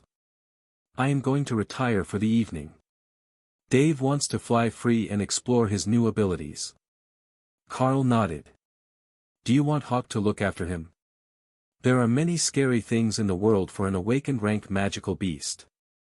Joram shook his head. I think he will be fine. He has been flying around as a common bird all his life. Carl got up and opened the balcony door. He can join you back home when he's done. I'm sure he's not going to get lost. Before Joram could say anything, Dave was rocketing out the door, leaving a streak of fire behind him as he tested his newly enhanced wings. His species was already among the fastest of birds, and now he was even faster. His happy calls could be heard circling the building, as Carl left the door open, knowing that there were dozens of other magical beasts in the area, including the blink cats, who wouldn't likely care that he was claimed now that he was a viable food product. Catching him would be hard. Defeating his defensive flames would be harder, but blink cats were crafty, and they had a particular love for hunting low-flying birds. As a common falcon, he wasn't worth more than a bit of harassment, but that was different now. Carl turned to the librarian. Do you mind if I just shorten your name? Draconic names are terribly hard for me to pronounce, and I always get the Z sound in names like Kelithoza wrong. The blue dragon gave him a curious look. And what did you want to call me, other than my title as librarian? How about Lady Kelly? Half of the overlords choked on their drinks, while Othello giggled and Lotus nodded in agreement. The librarian gave Carl a suspicious look, so he decided to elaborate. Lady is properly formal for your rank, Kelly is easy to pronounce, and it's got the sort of energetic and enthusiastic ring to it that I associate with a desire to learn. Because you are around Lotus and Kara too much, and you associate learning with curiosity. Thor noted. They do learn many things, though. Ray agreed. Overlord Othello slung a companionable arm over the blue dragon's shoulder, and ruffled her hair. Besides, you're a young dragon still. No need to sound all stuffy and professional all the time. The librarian actually smiled at that. Little girl, you were born in the hotel room above my 1000th birthday party. Carl smiled. See, a positively svelte young debutante. The librarian snorted in amusement. We need to get you away from Nact and Orthos, they're messing with your sense of draconic age progression. However, if you can complete my learning challenge, I will agree to your nickname. Carl nodded. I will warn you, unless it is written in runic, I'm not actually all that strong with fancy words. Carl could sense the librarian's urge to facepalm, and the amusement of the other overlords, as most of them had also finished formal education after middle school, where the librarian had spent centuries as a university professor. The dragon took out a thick, ancient tome and placed it on the coffee table. If you can unlock and learn that relic skill, then make a copy, I will allow you to give me a nickname. She insisted with a smirk. The book was so old that the name of the skill had been worn off the cover, and Carl could sense only the barest flicker of system energy still active in it, sporadic and failing. If he couldn't use it, or if someone else didn't in the next few months, it would fail entirely. Remy stared at the book with undisguised greed. I have no idea what that is, and I must know. She insisted. Maybe that's why you're blue. Thor pondered. The color of the scales should say something about the person. He had gone from simple green, to plain green and gold, to shimmering, showing how magnificent he was. So, Remy's blue and black scales should have something to do with her love of knowledge, logically. Neither Carl nor Remy was sold on that logic. Only dragons were color-coded by their gods. But Remy did love knowledge. Carl placed his hand on the book's cover and felt a tingle in his hand as it pulled a bit of energy from him. Carl activated, analysis, and the name of the tome flickered in front of his eyes, then stabilized as more power flowed from his hand to the tome. Book of Epic Guard. Carl stared at the notification for a moment. Was this an epic version of the warrior's guard skill? Was it a form of golem or bodyguard? It seemed too large to be a warrior skill, but it was epic, according to the title. Once the name of the book settled in Carl's vision, he waited a few more seconds before trying to tamper with the ancient tome. He didn't want to break or destabilize it at this point, when it was finally telling him something. Fortunately, he didn't need to. Learn skill, Epic Guard. Skill learned, Epic Guard. Epic Guard, Golem class conjuration. Creates 1 epic grade personal guard. That gave Carl a most brilliant idea. He reached out and tapped both Dana and Ahmad on the foreheads, then activated, "Follow me little one," to transfer the skill. Overlord Ahmad chuckled, and Dana blushed, making Carl wonder what sort of messages this skill was giving people when he used it. So far, it had come up with a rather unique description for everyone, and not everyone believed that Carl wasn't picking them himself. The librarian waited impatiently for Carl to say something. "Why don't we head to the basement training ground, and we can activate the skill? I would like to see how it turns out for everyone," Carl suggested. "Everyone?" the librarian demanded. "It's an epic golem-type skill. I don't know what it's going to create," Carl explained. "And you taught others already?" she asked, confused. Yes. I used my daily teaching skill attempts to pass it on to Dana and Ahmad. They should both have an additional golem of the epic variety now." The whole group made their way down to the first training room in the lower levels, where they lined up against the wall, waiting for the trio with new skills to show off for the group. "So, how do we do this? The mages first, or the mages second?" Carl asked. Othello smirked at him. "I say we do the mages first, in case you come out with something ridiculous as a golem. We already know that they got something normal for their first ones, but your friend Ray got spiders made of wood that evolved into something else, and then there are your bodyguards, who appear to be real living monsters." Dana nodded and Ahmad shrugged. "She has a point. Giving all of us the same skill does not guarantee similar results, given your track record." Carl stepped back to let them work, and the 2 mages began to focus on the desired form and attributes for their new summon. Naturally, they would get the same one every time after the first, so this particular summoning was the most important. Ahmad finished his focus first, and summoned his new golem. It was similar to the 4 he had from the main golem spell, in that it appeared to be a human in ancient legionnaire armor. But this one was different. It crackled with magical energy, and had a barrier spell active. Ahmad didn't say anything to disturb Dana's focus as she called forth her own creation. Her first ones had come out like stone Carl statues, but this one was shorter, and much more slender. The golem was wearing form-fitting black armor with black plates over it, very similar to Tabitha, but the head and hands were different. Her golem was not human, but a violet-skinned demoness with a scimitar in both hands. When Carl looked closely, he could see that it was not living like the bodyguards, but a stone facsimile of an actual demoness. But its weapons were coated in black energy, and Dana was smiling. "It can use my skill, Disruption Blade, as well as the Windwalker combat style. I believe it's an epic grade agility type summon," she explained. Compared to Dana, the golem was still huge, over 2 meters tall, but that put it a full meter shorter than the standard summon for the other golems. It was large enough to block for Dana, and presumably fast enough to intercept most attackers. It wouldn't be epic grade if it wasn't at least that fast.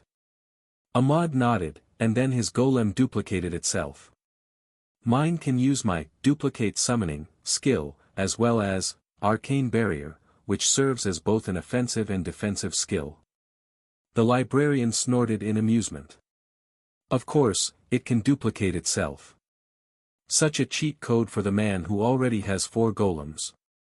The mages didn't dismiss their golems, only moved to the side of the room with them, so that Carl could come forward and see what he would get now that he was performing a proper summoning of his own.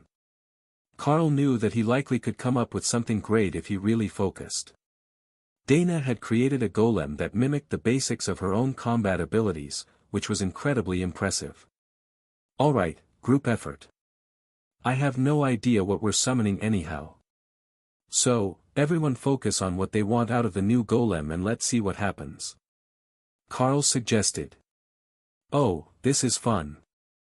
I like this game. Kara cheered. Scales. Thor insisted. And Stabby.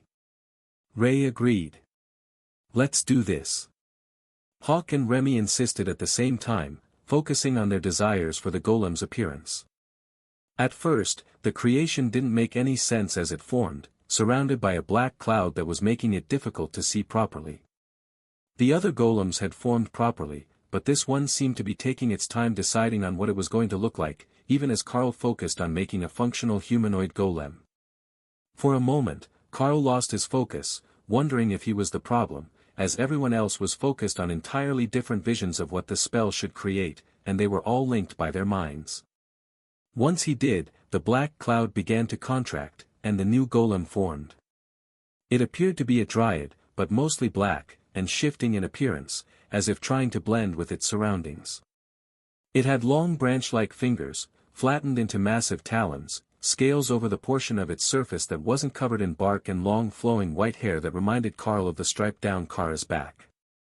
But more concerning to everyone else in the room, the lingering black aura around it was, disintegrate, and it kept vanishing from sight if they weren't directly focusing on it.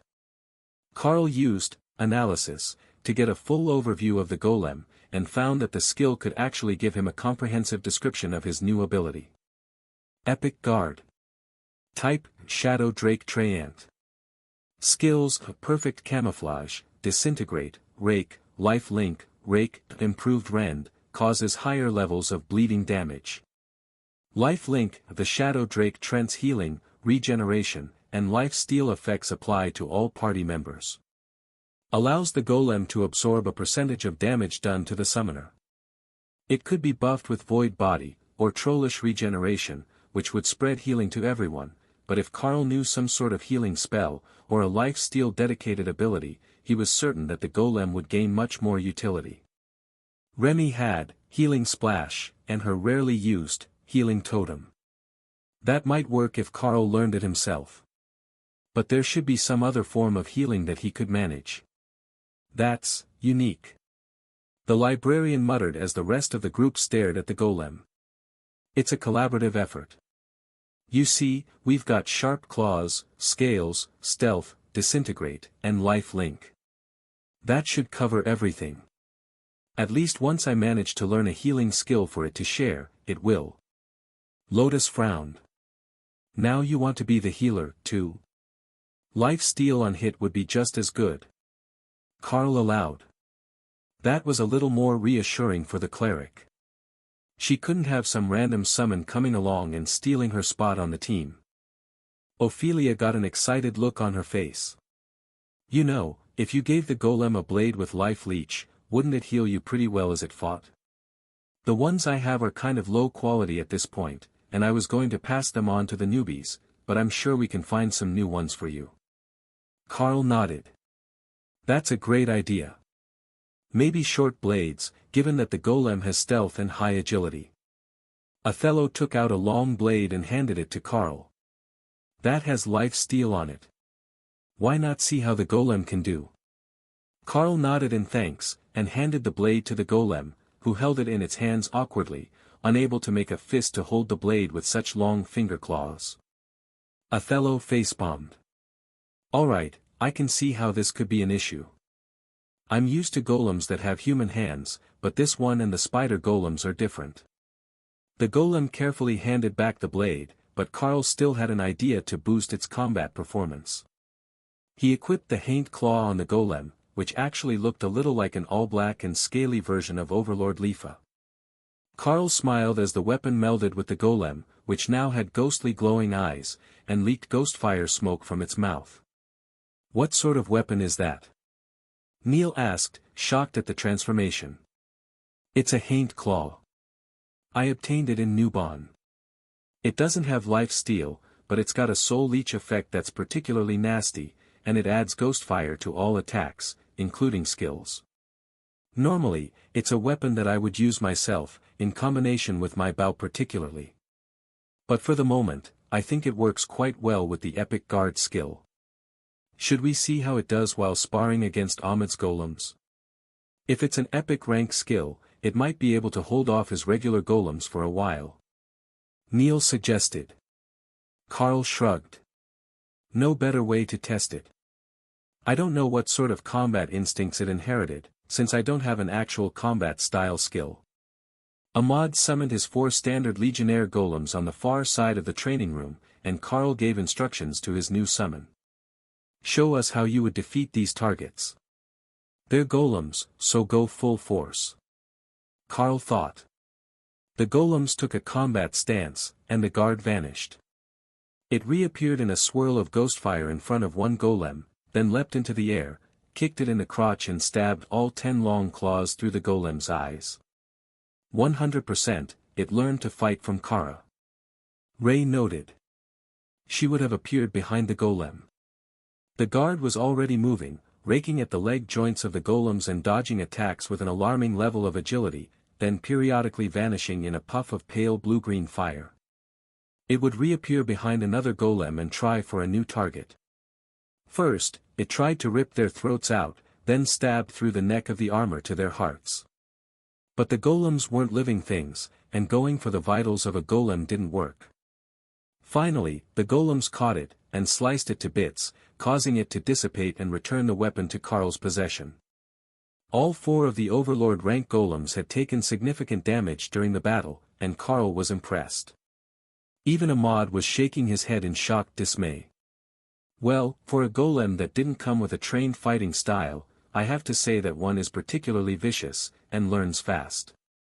If those had been living creatures, I suspect that your golem might actually have been able to fight above its rank." Tabitha chuckled darkly. "I just can't get over the fact that its first instinct was to kick the golem in the balls and claw its eyes out. What sort of fighter are you, Monarch Carl?" The last was said with a bit of a sneer, and Carl threw up his hands in a placating gesture. "That's not really on me. I enlisted my team of beasts for suggestions, and their suggestions helped shape our new golem.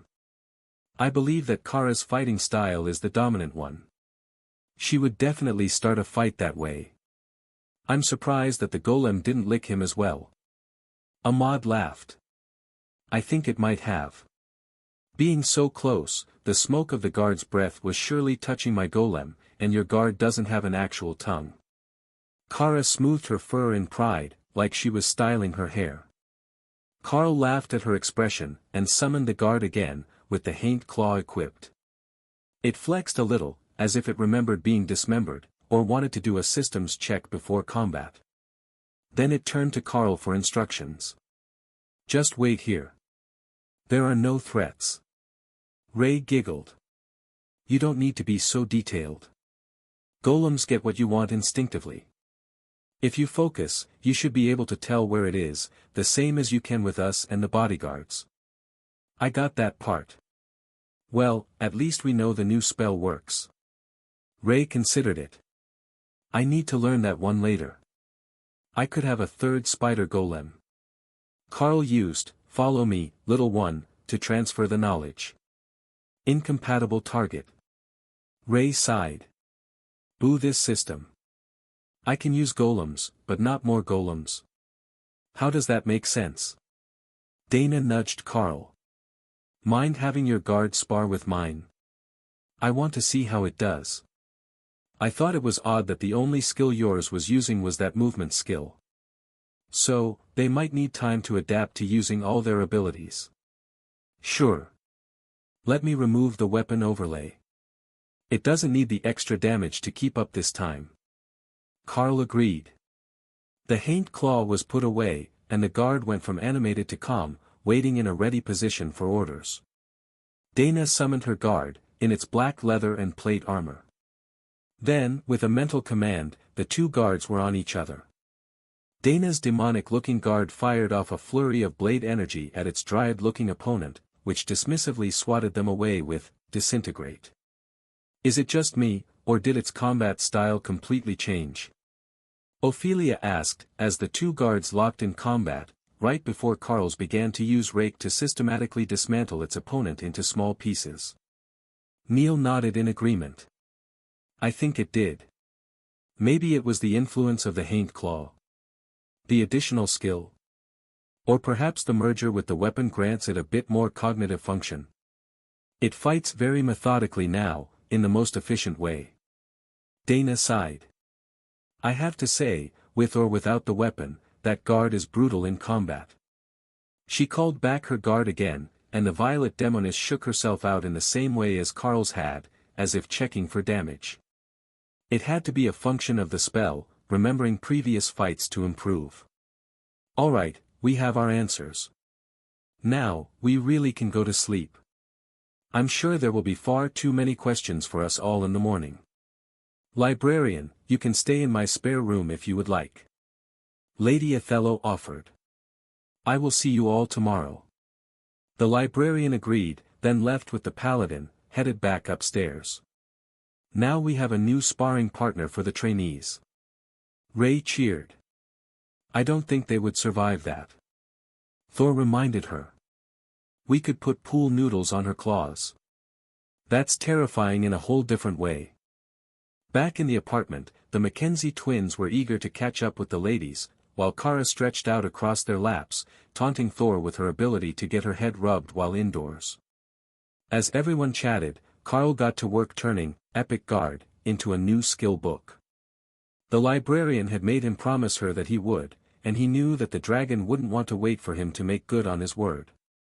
Plus, he was looking forward to the look on her face when she remembered that she had agreed to let him use a nickname for her if he did. As he worked, Carl checked in on everyone.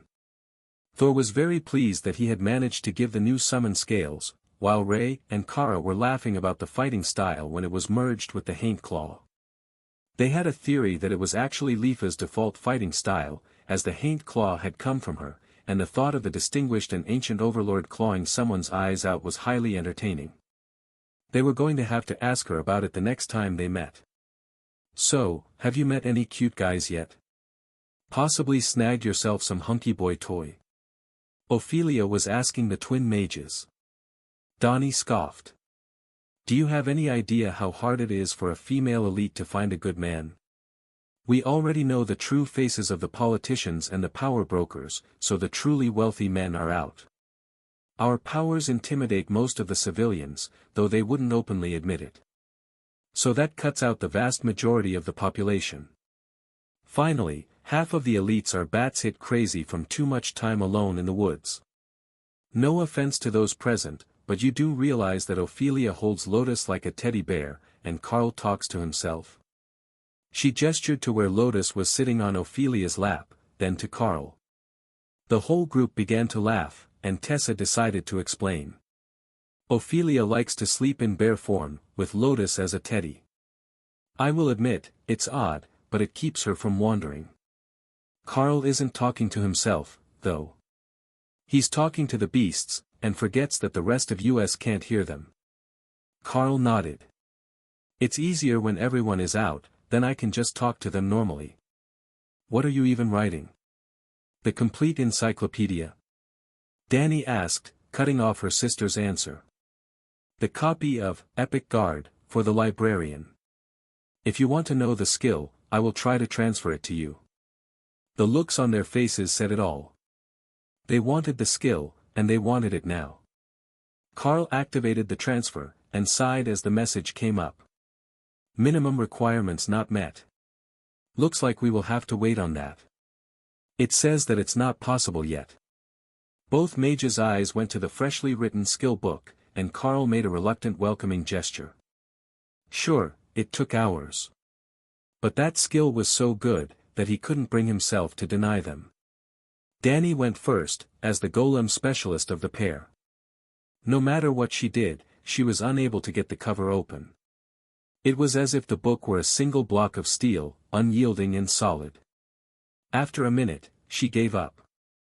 Donnie traded her places, and suffered the same fate, but with much less surprise after her specialist sister had failed. It only said you didn't make minimum requirements, but Dana can use it. So, you might just need to be a royal. Carl offered, as a form of sympathy. Well, it was worth a shot. Danny assured him, visibly annoyed by the situation. If he couldn't teach them the cool golem, there were still other mage-type abilities that he might be able to share from Remy to them. Technically, Remy was a shaman, but a lot of the abilities appeared to be transferable.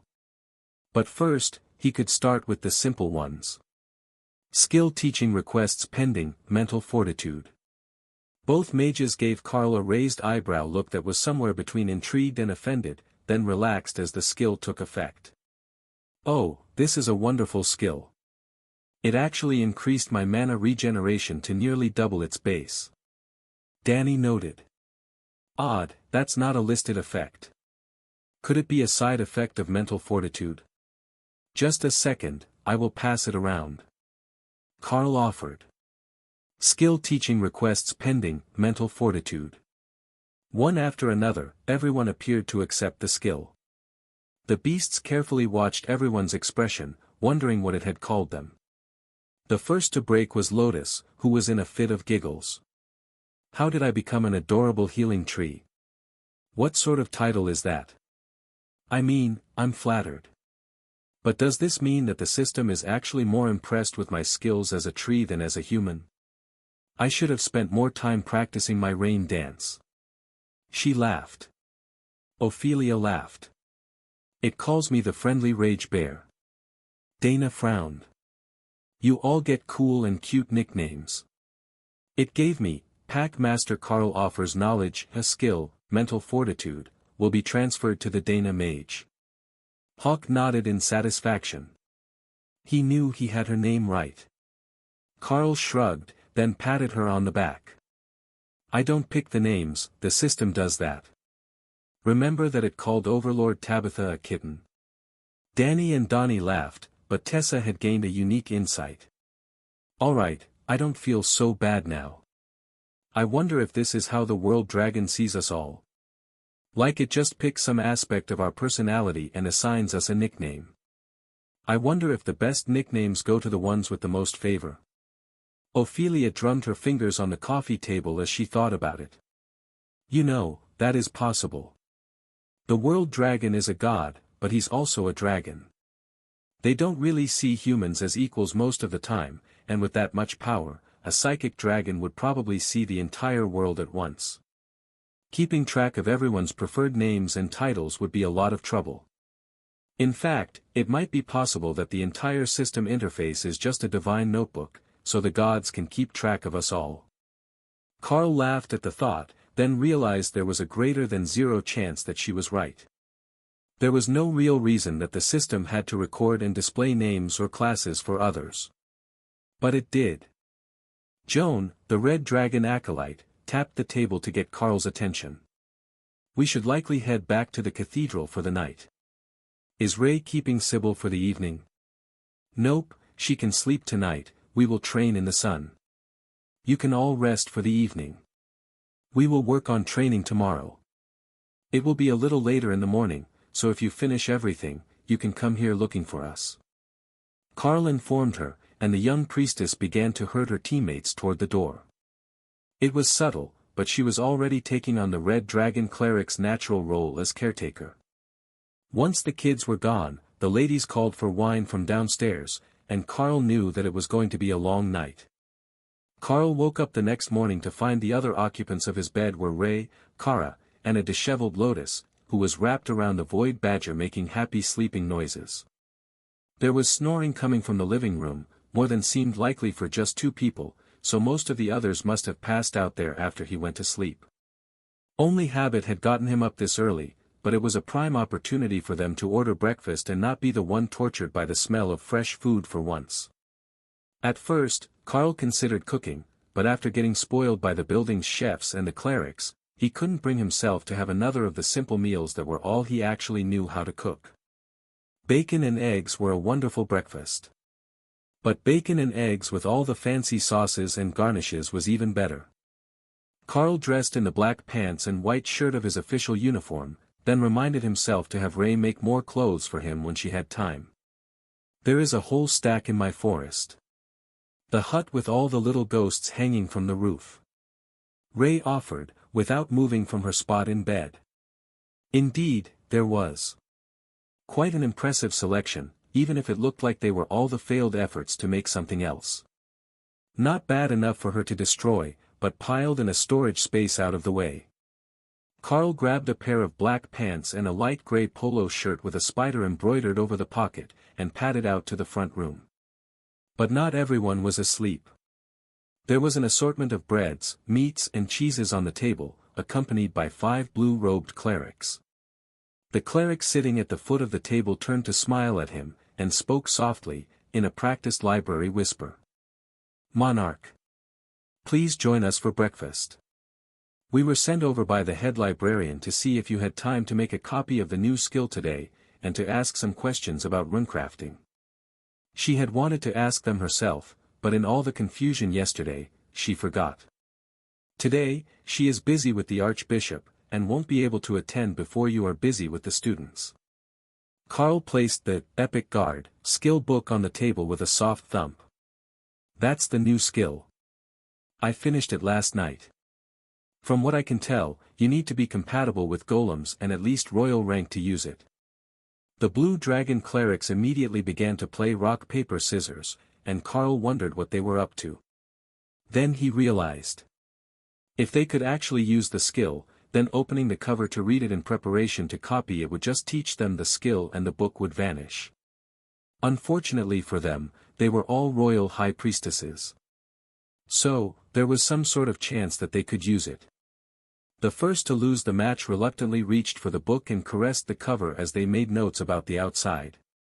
It was a promising sign that nothing bad had happened when she first touched the cover, so the cleric carefully turned it over to inspect the back and make detailed notes of how it had formed. With great trepidation, the cleric slowly flipped open the cover and breathed a sigh of relief as she read the first few words. "This is going to take forever to copy." The cleric sighed as she looked at the thickness of the book. "It took me about 4 hours." Carl agreed. The clerics rolled their eyes at him. "That's with superhuman hand speed. It would take us nearly a week to copy this. Then I bet you're glad it didn't teach you the skill." The clerics all nodded in unison, and carefully flipped through the book with soft cotton gloves on, so they didn't mark or damage the pages. "This is incredible. The details that go into this skill are so extensive that I can't even really consider it a golem. It is a construct, and built like a golem, without internal organs, but otherwise, the magic is so far removed, that structure is all they really have in common." The priestess explained. Carl shrugged. "I've never looked through a golem book. I wonder if I can even use them, since I'm not a mage. Ray can use golems, but it wasn't a shared skill. Don't you have enough summons yet? You've got all those bodyguards, and Ray's golems, and now this guard. Plus all your partners. Are you trying to become an entire army legion on your own?" One of the clerics asked, still in the hushed library whisper tones. "That's not a bad idea. I wonder if I can make an army of spiderlings someday?" Ray asked quietly as she appeared at the table beside Carl. The Blue Dragon clerics looked horrified. "An army of spiderlings? Like dozens of tiny golems?" one asked. Ray nodded. "Or even an illusion that looks like them, but can still do spider things. Oh, the wonderful things that I could make with an army worth of little versions of me spinning silk." While most of the clerics were busy looking over the text, one had more in-depth questions for Carl about runecrafting as an art. Or, at least, what the system had taught him about runecrafting as an art.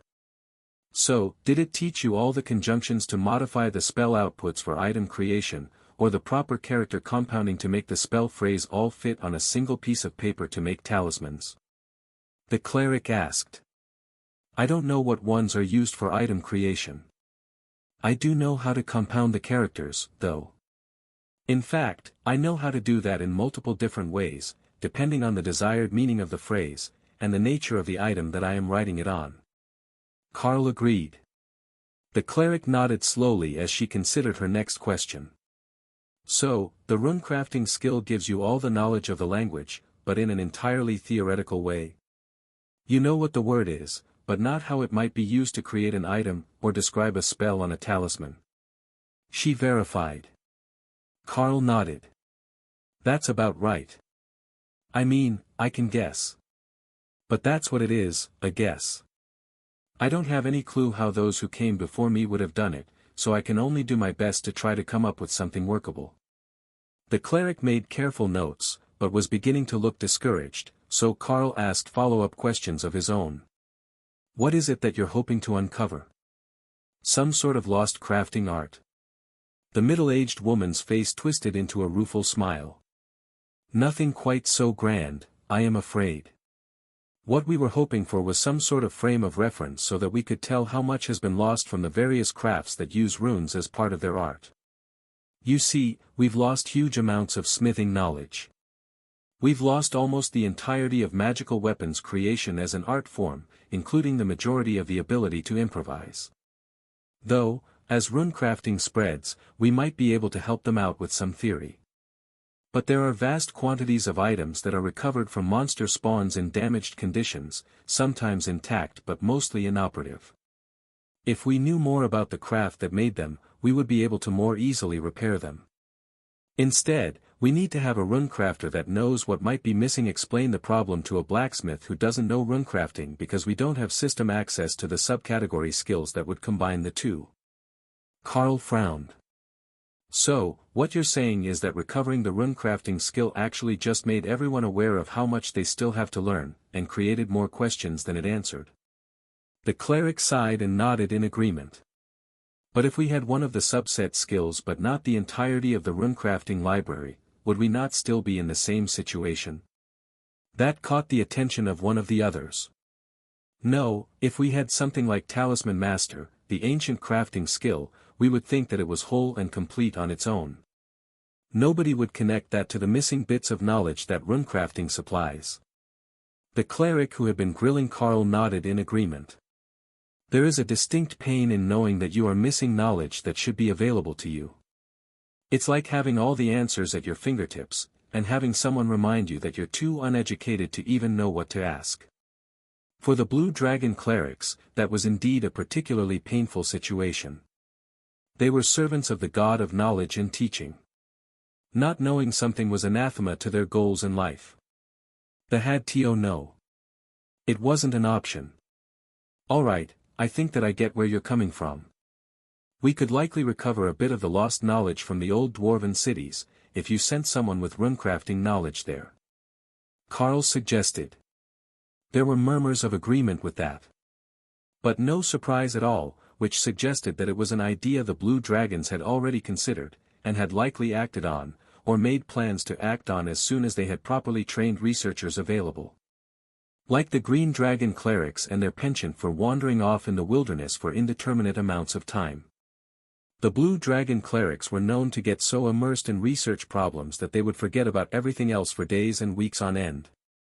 Carl could see that these clerics were already well on the way to becoming obsessed with the lost knowledge associated with runecrafting, even though it didn't seem that any of them had actually learned the art yet. Possibly, only because they had previously become immersed in a project on another trade skill, and now they couldn't switch. If they could figure out how to replicate the Epic Guard skill book and teach it to large groups of elites, that might change. It was far more interesting as a skill than Golem was, and the power level was similarly impressive. The majority of the group was studying the skill book with increasing intensity, but the amount of work that it would take to replicate it was dampening their enthusiasm considerably. Spending an entire week on a project, only to have it used by someone else, was enough to put a damper on anyone's day.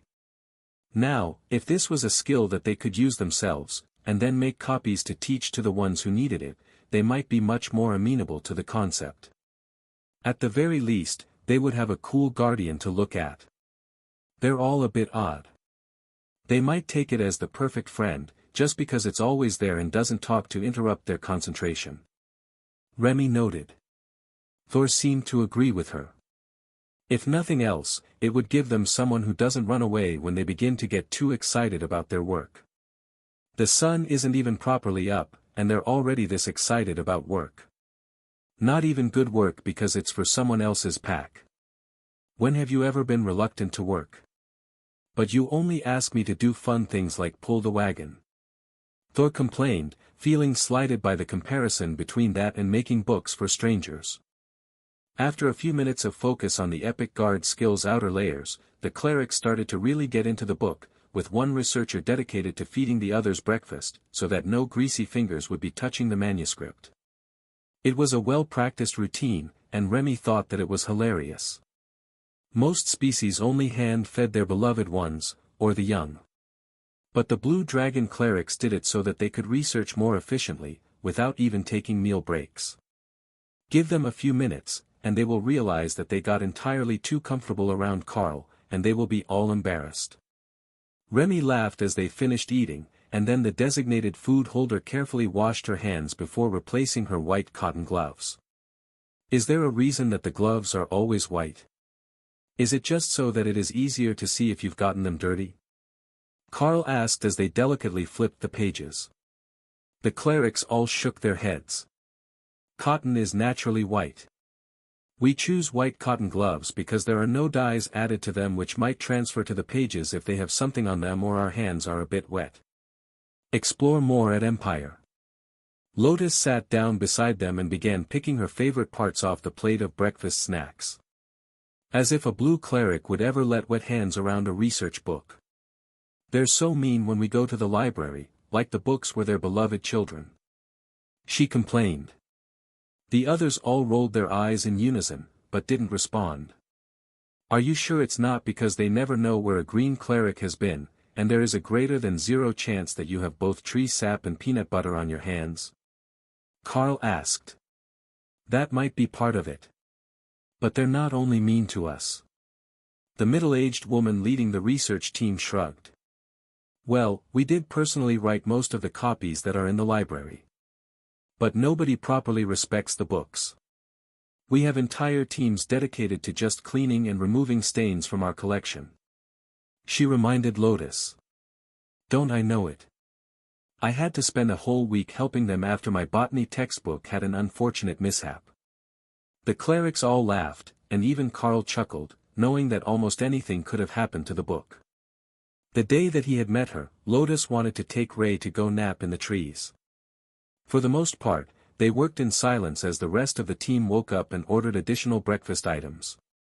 The ones that the Blue Dragon clerics had brought appeared to be mostly chosen for ease of consumption, but they didn't cover everything that the others were used to eating. Once they were done, the rest of the group all prepared to head off to the training grounds, leaving Carl with the librarians, while the beasts helped train the team. Well, not totally alone. Hawk had no intentions of going over there, though Remy was back in spirit snake form and accompanying Kara on their mission to educate the students in the proper methods of training their bodies. She wasn't going to feed them questionable resources today, as they were already advanced far enough that they would be suffering side effects. But she did have a number of nutritional beverages to help them through Thor's physique enhancement training. Today, not even the small beasts would be spared his tender, loving care. Without Carl to keep them safely entertained, they would be training with their partners for the day, and that meant they had to keep building muscles and working towards an evolution. Thor had become his strongest after he evolved and his scales changed. So, naturally, the same should be true of them young ones. Gather them all in the courtyard before you start so that I can activate the training skills on everyone. If I don't, it's mostly a wasted day anyhow. Carl reminded Thor, who was about to leave the apartment in human form. No problem. We are trying to prove to the government people that we're good at the job. The Sero agreed. It never crossed Thor's mind that being too good at your work could just lead to you being assigned even more work every time that it arrived. He was just happy to have hatchlings to train. What Sarah wouldn't be? Ray was doing her best not to laugh at Carl being stuck in here with the librarians, while they got to go outside and play and watch the newbies come up with new and inventive ways to avoid hard work. Everyone did their best to slack without getting caught, and this group had proven to be quite creative with their ways of doing just enough that they didn't get in trouble. Of course, that didn't work on Ray. She just kept pushing until her senses told her that you really were about to collapse. She had a nearly perfect track record with it, and almost always managed to stop them for a break before that point. It was only when they stumbled and simply wouldn't get back up again that she had to admit defeat. Is it really that important to train a group of new recruits before they get to the academy? One of the librarians asked. In this case, yes. The Archbishop himself wants to know how far and how fast we can push various new elites, in order to build up a military force that is capable of replacing our losses during the war. We all know that the Giants aren't going to give up that easily, so we are going to need to get the number of new commander rank and higher elites up above the numbers that we have lost. He could see that the clerics were doing the quick mental math to determine if that was possible. They would need many new commanders, more than any academy group had ever counted among their ranks before, but it wasn't too far-fetched.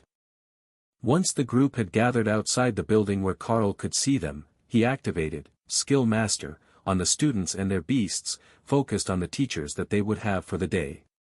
The young beasts and their rangers were well behind the initial 5 now that the first group of acolytes had taken Remy's special potions, but that didn't mean that they wouldn't try to catch up as fast as they could. The goal for the day was to help the rangers learn their shared skill, and to work with everyone else to improve their combat abilities. But only after Thor's grueling physical stamina improvement training. It was working wonderfully, and the students were adjusting rapidly, but Carl did notice that the students were not getting the initial boost in physical development that the ones who received the injection did.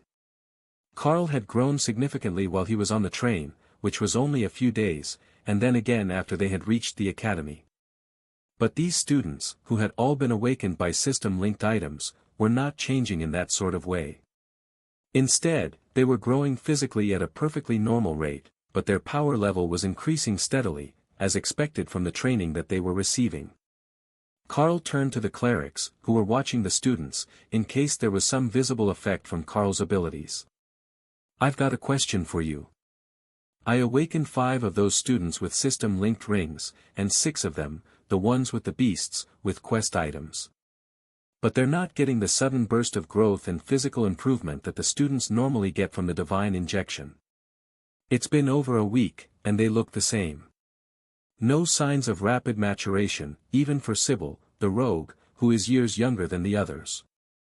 She's younger than we had even expected to awaken, but she shows extreme compatibility with her class, and her progress rate matches the other students. She even shows higher than usual growth rate for skill learning, but she still isn't gaining the physical boost. Carl explained. The clerics nodded. The clergy has noted that among others who were awakened that way. The working hypothesis is that the injection actually does have side effects, and that the rapid growth is one of them. It is also possible that it is not so much a side effect as a desired outcome. The divine injection was created to give power to the humans who weren't innately talented with magic. But it is a divine item, imbued with immense amounts of holy power. So, there is a chance that the holy power interprets the Archbishop's desire for powerful defenders of the faith as a need for rapid growth. Of course, the more we study, the more we will know. But the fact that it is so obvious with your group shows that it won't go unnoticed by the students once they're sent to the academy next week. The clerics began discussing the various possible outcomes among themselves, then the oldest of them suddenly paused and began to laugh. Sisters, we have been sidetracked. There are too many things going on today, and we are losing sight of the reasons that we came here. The head librarian was most insistent that we get some answers about the runecrafting skill, and what it entails so that we could start building a larger picture of the possible outcomes for it. I know that we already covered the theory, but we have brought texts on the various disciplines for you to try. The most likely of them would probably be the freeform use of runes, as a runepriest would simply write them in the air, but the most practical would be the runesmith, who uses them to enhance objects. Which would you prefer to start with?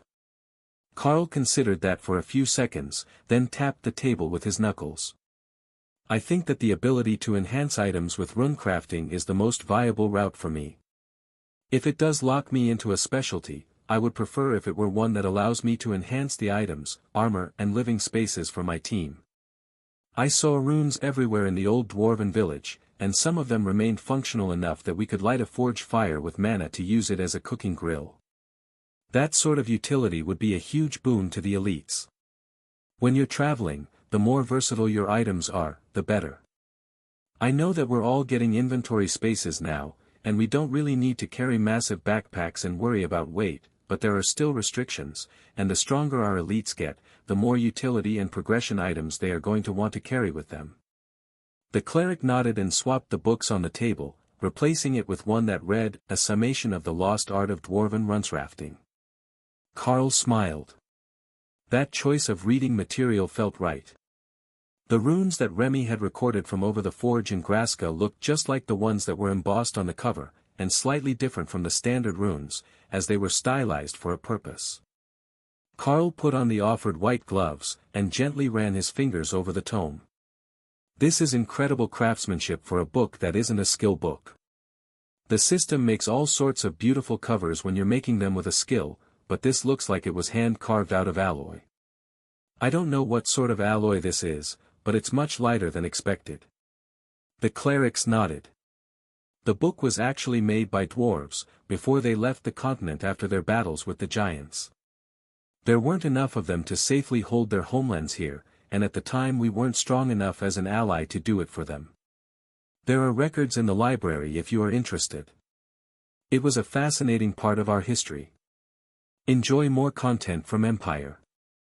Carl chuckled and the cleric sighed. It's far too easy to get distracted when someone actually asks us about historical knowledge. Please, continue. Carl carefully opened the book and looked at the first page. The letters were unfamiliar, but the more that he looked at them, the more sense they made. He assumed that the system would do all of the translating for him, the way that it did with spoken languages. So he simply waited, and examined the first page until it began to make sense. It didn't. At least, not in any meaningful way.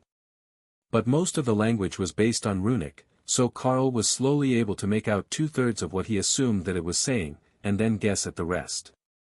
Can you read that? One of the clerics asked as Carl flipped to the second page. Mostly. It's not a language that I would claim to know, and I get the feeling that I am missing a huge amount of context to the words as I read them. But I can follow the descriptions well enough to at least tell what it is talking about. Now, when we get to the technical parts, that may be much more difficult. As I said, I am missing a lot of context, so as I read through the more detailed sections, I'm going to miss even more. The first few pages were mostly just an introduction, and a crude glossary, as if the writer had assumed there would be no need to flip through the book to find a particular section, and that the reader would simply read it cover to cover until it was memorized. That might be possible.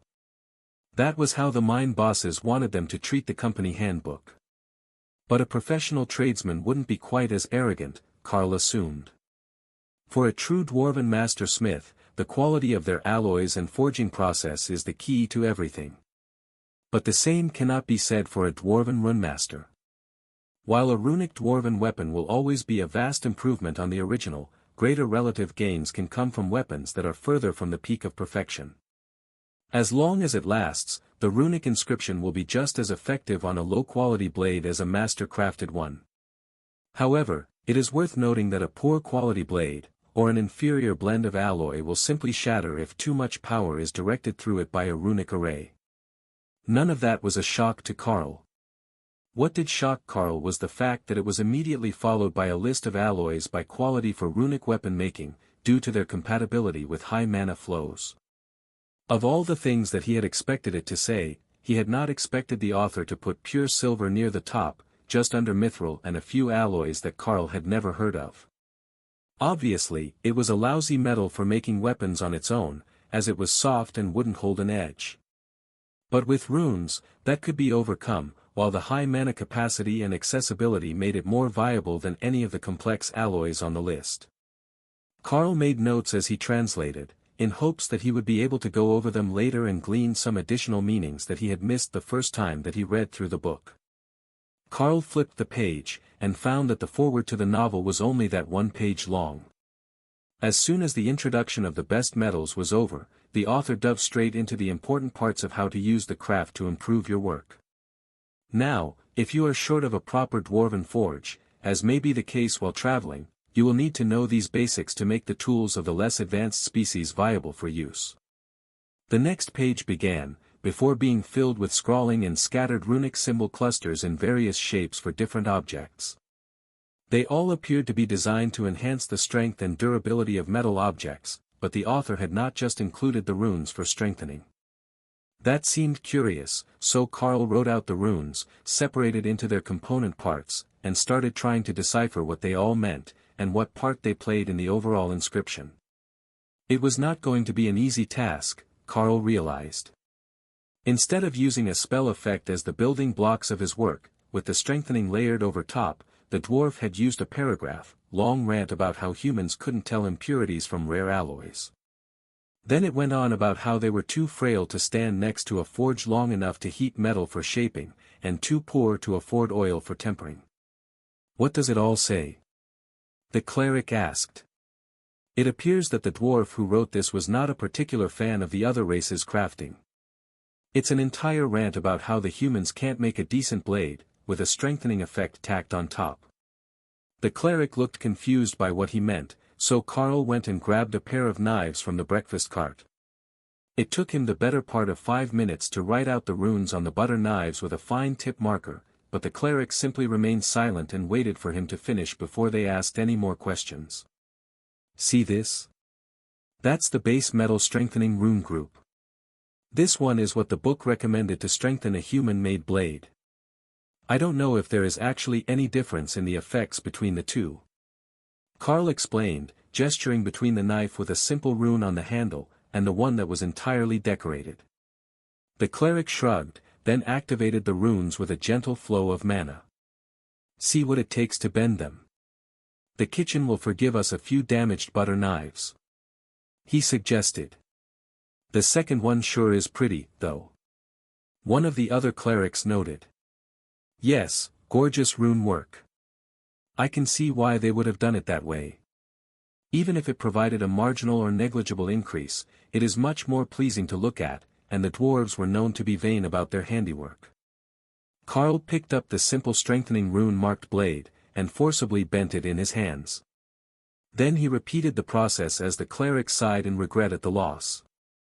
Strangely, the second blade did appear to be significantly stronger, despite not having any other activation runes in the inscription.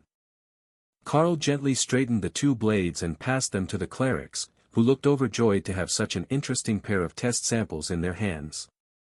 We could test how much energy can be passed through them, but that would be destructive testing. What I am more interested in is the fact that one of the two really is stronger than the other, despite having the same active rune. Perhaps it's the intent behind them, proving the superiority of this method on human tools. Or perhaps there is some more profound meaning that I have missed with my incomplete translations. Carl explained, then moved on to the next page of the manuscript. The details there were about how to enhance elven steel for durability, as even the dwarves recognized that it had a very fine edge. Their words about the things that elves did with trees were far less polite than the insults they had hurled at the humans' craftsmanship, and Carl did his best not to laugh as he read it. Well, we can say for certain that this author was not a fan of elves. Or perhaps not a fan of their supposedly hedonistic ways. But as I don't have an elven-crafted weapon to test any theories on, we can keep going. Carl translated, as the clerics dutifully copied the pages. They were blue dragon clerics. The fact that they couldn't actually read the pages would not stop them from transcribing them exactly as they appeared in the tome.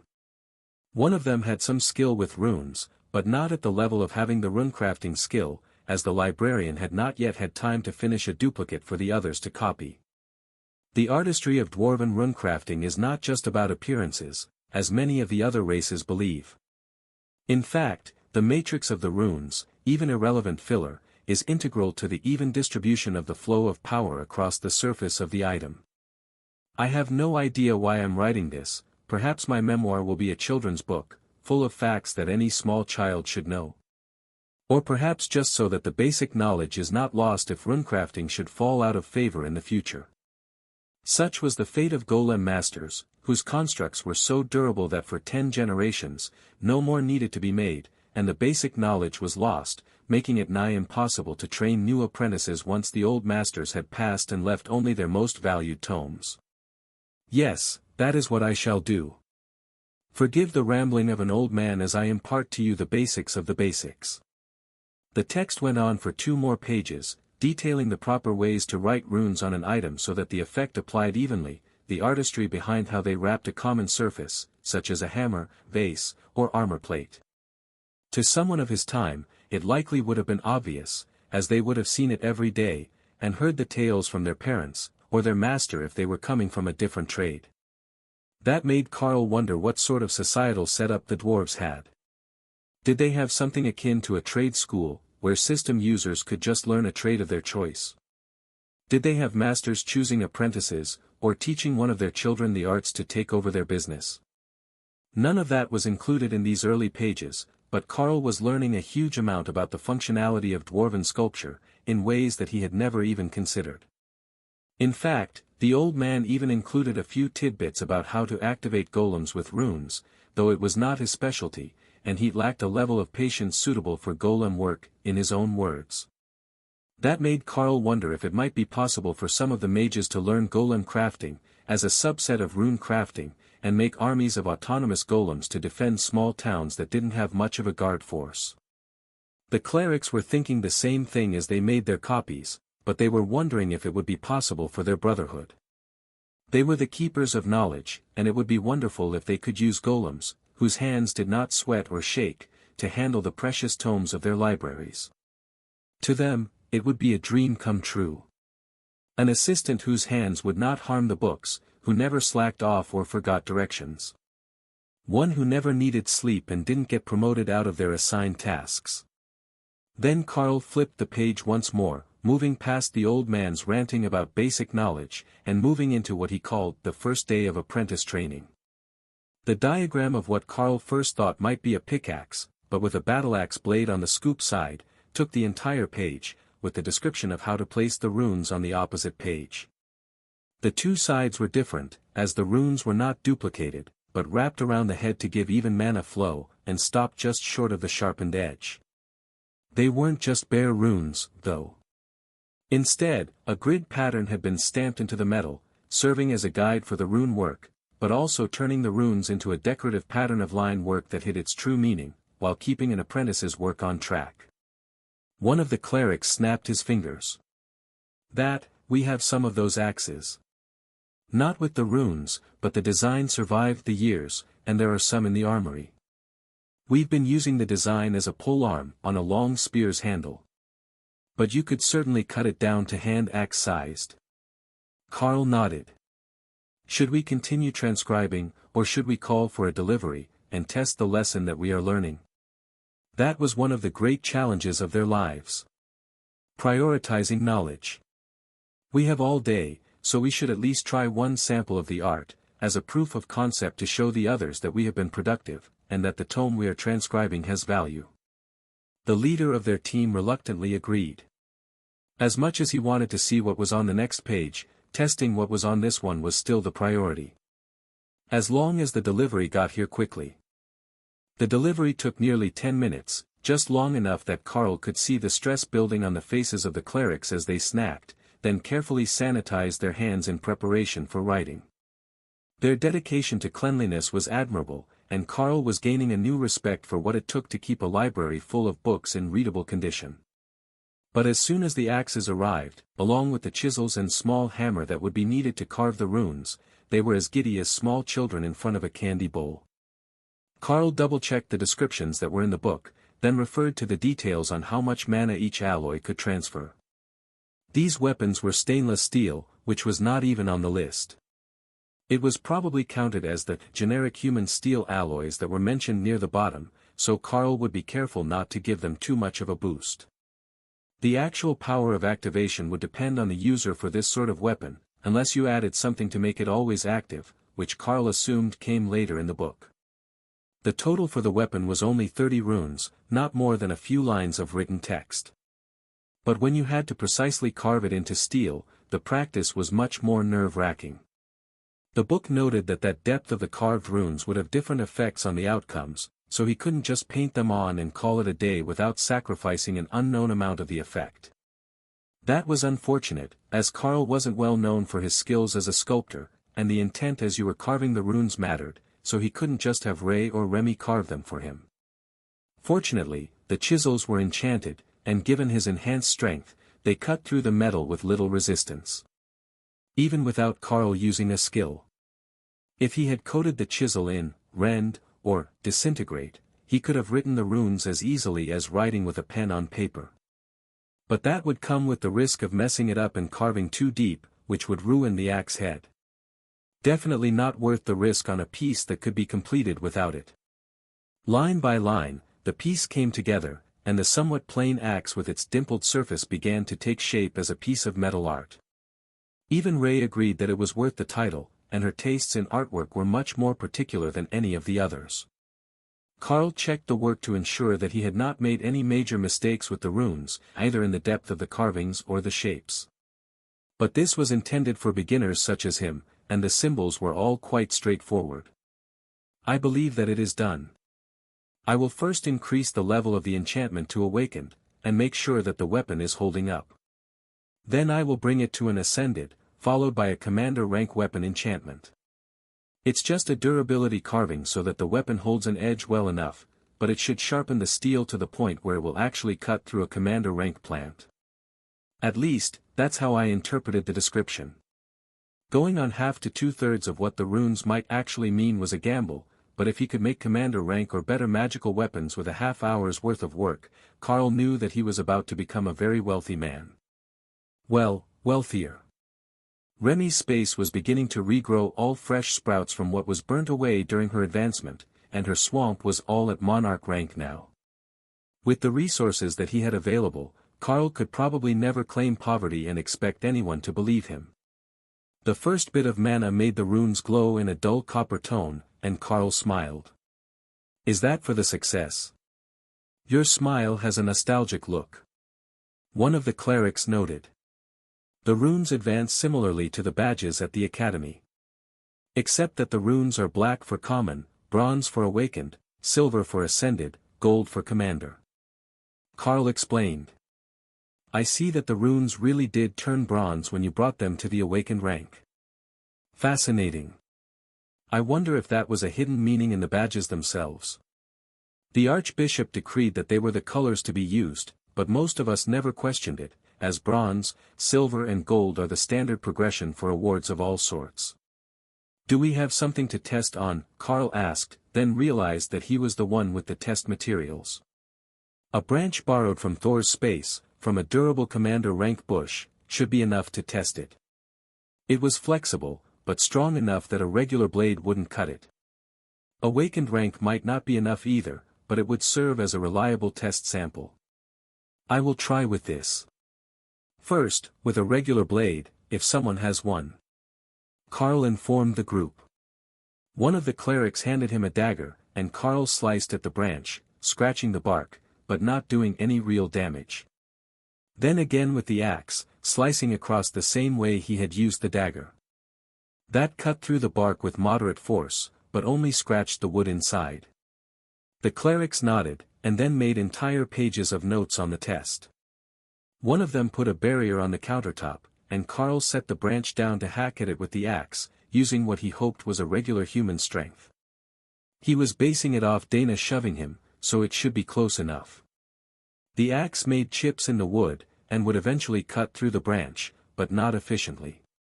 Yes, I believe we can call that suitable for an awakened rank blade. The lead researcher agreed. Wonderful. Now, to ascended rank, and I will repeat the process. As he increased the mana input, the runes turned from bronze to silver, shining on the dull metal of the axe head. They didn't glow, but they were clearly silver, and not polished steel. At that point, Carl was certain the weapon could be sold for a decoration, even if it wasn't as effective as he was hoping.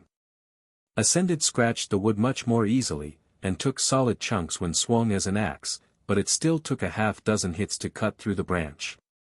You know, this test is giving me a whole new appreciation for the value of a cleric's blessing on the weapons of the line soldiers, the ones without superhuman strength or magic. Just one rank higher, and the effect is so much more noticeable, even while using the same amount of strength. Now, on to commander rank. The runes turned golden as he increased the power once more, and the whole axe head appeared to smooth its surface, gleaming like polished stainless steel in the light of the kitchen. A gentle swing of the axe cut right through the thin branch, carried mostly by the weight of the weapon itself. Gentlemen, we have a winner. The weapon has undergone a qualitative improvement as commander rank, and it cuts through commander rank wood with ease. Against awakened rank monsters, this level of enchanted weapon should be immediately lethal. The Blue Dragon clerics looked at each other with excitement. This was something that they could do. If they had runecrafters trained, they could copy this and make commander rank weapons, as long as they were powerful enough. It would be immensely time-consuming to provide them to the entire army, but they could provide higher quality weapons to the academy and the new students. Carl was thinking the same thing. He had 11 students in total, between the Acolytes and the Beast Rangers team. 11 weapons was a day's work, but he could manage that without any major complaints. Should we go further and see the extent of the capabilities of our modern steel? Carl asked. It should be more durable than ancient steel, unless it was from a system-enabled period of history. We don't actually know when this book was written, and there hasn't been any mention of the system in it, only of crafting skills. So, it could be from nearly any point in the past. The team leader noted. More durable doesn't always mean more mana compatible, though. This alloy probably wasn't in use at the time, so we may have to continue to study which alloys are the most suitable in the modern era. One of the others added, sparking a small argument about which alloys should be tested first, after they had their own runecrafters trained. Carl let them argue as he began to inscribe the other axe, making an identical copy. One of the two was going to be destroyed by the testing, and he was certain that the clerics would want one brought back as a sample for whatever sort of presentation they were going to have to give to their superiors. The final consensus was that they might have to bring back some of the old alloys, the ones which had silver mixed into them, or other precious metals. That was not good for the utility of a non-magical weapon, but for one with runes on it, the change could be critical. By the time that they finished arguing about the answer, Carl had already finished the other weapon, and the delivery man had brought him a whole pile of short swords and daggers for the students. We are ready. Please begin to upgrade the blade. The clerics announced in unison, then began to laugh at their synchronized thoughts. Carl slowly added mana density to the test weapon, and the runes began to turn from gold to a shimmering amethyst purple, which filled the carved runes like a solid gemstone. It was absolutely exquisite. Just as the transformation finished, Carl stopped adding more power, leaving the weapon at the lowest possible royal rank power level. That was enough to prove the point, and he wanted to see if the weapon was going to remain stable. The clerics began to cast spells on it, and turn it carefully in their white-gloved hands as they studied it, then one went to the phone on the wall and made a call. I have summoned a royal rank warrior to us. They will be able to test it in the basement training room without fear of overpowering the enchantment accidentally. Then we can see how it will react to having a skill used as an overlay to the runes. That will be the most telling part of our trials. The cleric explained. Carl nodded. Then I will bring this other axe to mid-commander rank. Please summon a commander as well, in case the first test fails. Or even if it doesn't. So that we can see if there are any hidden stability issues. Carl wasn't sure if the response could have been more excited, even if he had told them that they were celebrating every national holiday on the same day. The clerics were overjoyed, practically vibrating with energy, and sorting through piles of cameras and sensor equipment in the backpacks they had left by the door. The two elites came running only minutes later, prepared for combat, or some other emergency. "Relax, it's just a weapons test." The blue dragon gets a bit excited about new knowledge. Carl warned them. "A weapons test?" the shorter of the two men asked. Carl pointed to the axes on the table, and the two elites began to visibly freak out about the presence of the magical artifacts. "Where did you find these? Commander rank and higher weapons are so difficult to come across, even in the dungeon. Is that really a royal rank blade? Dragon gods, that is beautiful." The royal rank warrior gushed. "An experimental royal rank weapon. We don't know if it's stable enough for regular use yet. What we need you to do is follow us to the training area, and see how they do when you actually use them, especially with higher ranking skills." Carl explained. "Certainly. What will we be using them on? I doubt that the standard training dummies will hold up to repeated hits at royal rank." The warrior noted. "You will be using them on me. Or, more correctly, on my barrier. That way the dummies shouldn't be mangled with every hit, and we can continue to stress test the alloy used in the weapons." Carl explained. No need to tell them that it was just a regular axe whose appearance was altered by the empowered runes. The two elites took their rank-matched weapons, and were immediately ushered out the door by the hypergroup of clerics.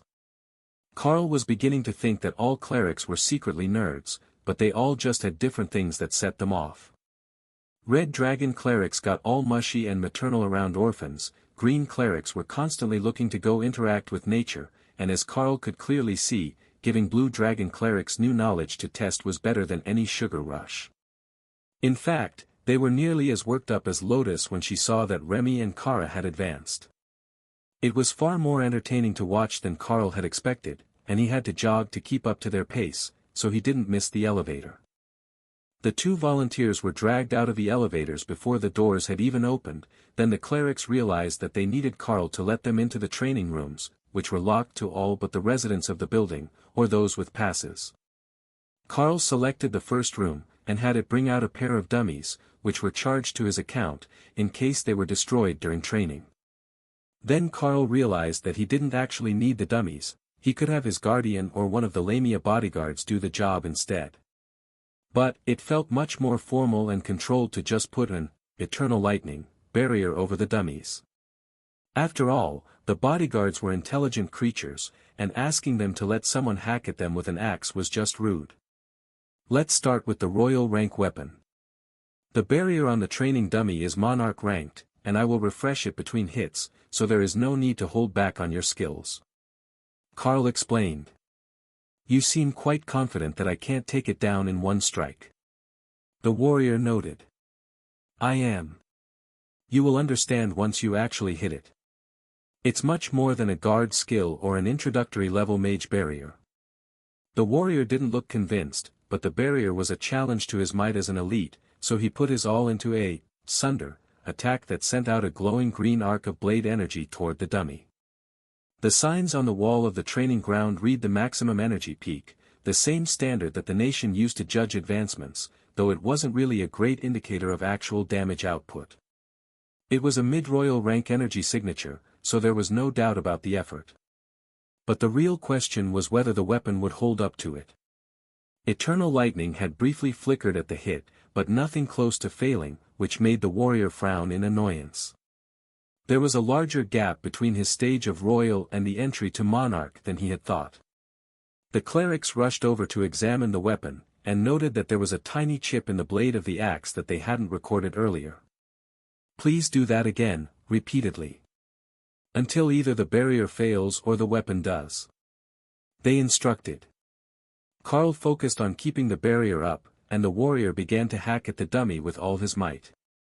He cycled through different attack skills, testing them for effectiveness.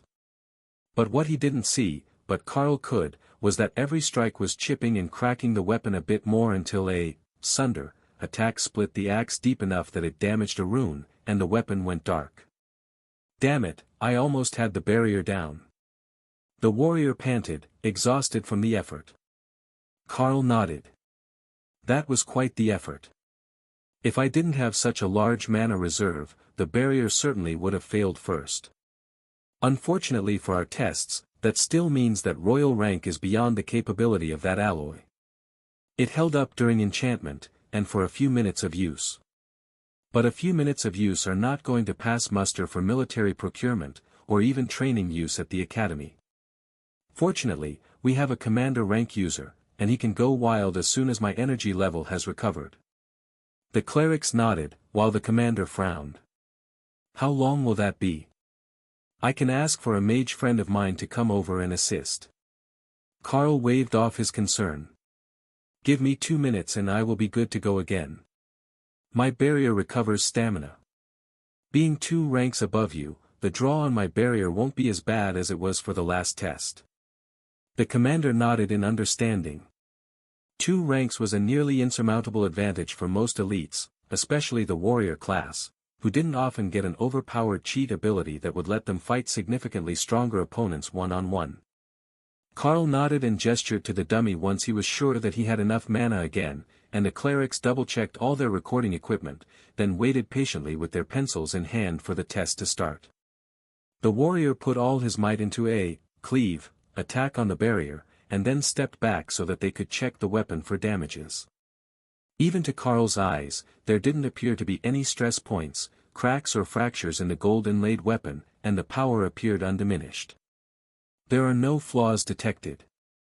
Please do continue until you are exhausted, or there is a weapon failure. The lead cleric instructed. Carl watched carefully as the warrior began to hack at the barrier, and noted something fascinating. The weapon absorbed a little bit of each attack's energy, refreshing itself. He couldn't say whether it was tempering itself with use, but it was certain that continued usage would prevent the runes from discharging. As long as a skill was passed through it on a regular basis, the weapon should remain empowered indefinitely. That was much better than having to send it to a specialist to reactivate it, or having to teach everyone who bought one the technique to bring the runes to life.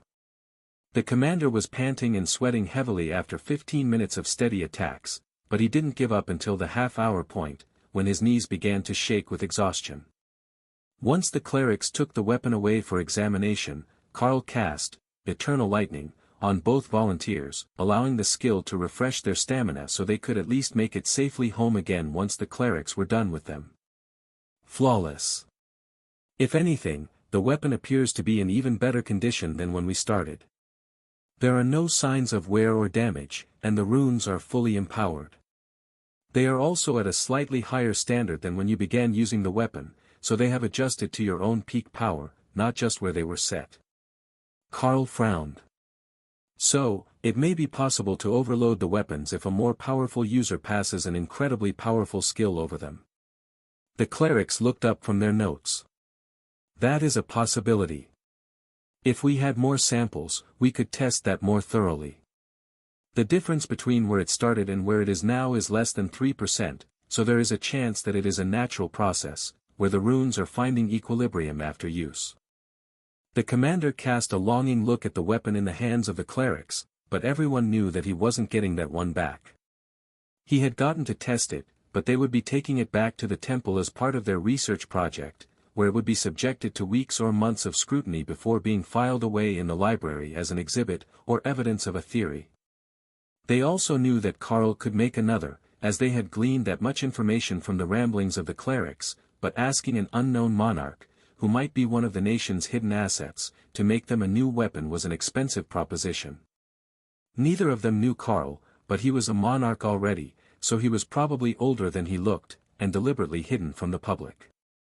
That was the logical conclusion for any elite when they met a powerhouse that was not in the public eye. The idea that Carl simply advanced too fast to make a public reputation for himself didn't even cross their minds. Thank you both for your time. We will keep you updated with the progress of this project, and put you first in line when additional units become available for distribution, as a reward for your assistance. The lead cleric informed the volunteers he had called. Thank you, librarian. The warriors responded in unison, using the Blue Dragon cleric's preferred honorific. They left the training area, and the clerics gathered around the two weapons, comparing notes to ensure that there was nothing overlooked before they returned to the apartment to continue their studies. At this rate, they would probably end up making multiple attempts at new weapons during the day, which would greatly slow their progress rate at reading and transcribing the book. However, the outcomes and new knowledge gained from practically testing the lessons was so much more valuable than the efficiency. Knowing that the lessons worked on the mass-produced weapons they already had was going to revolutionize the arming of soldiers once they had enough craftsmen.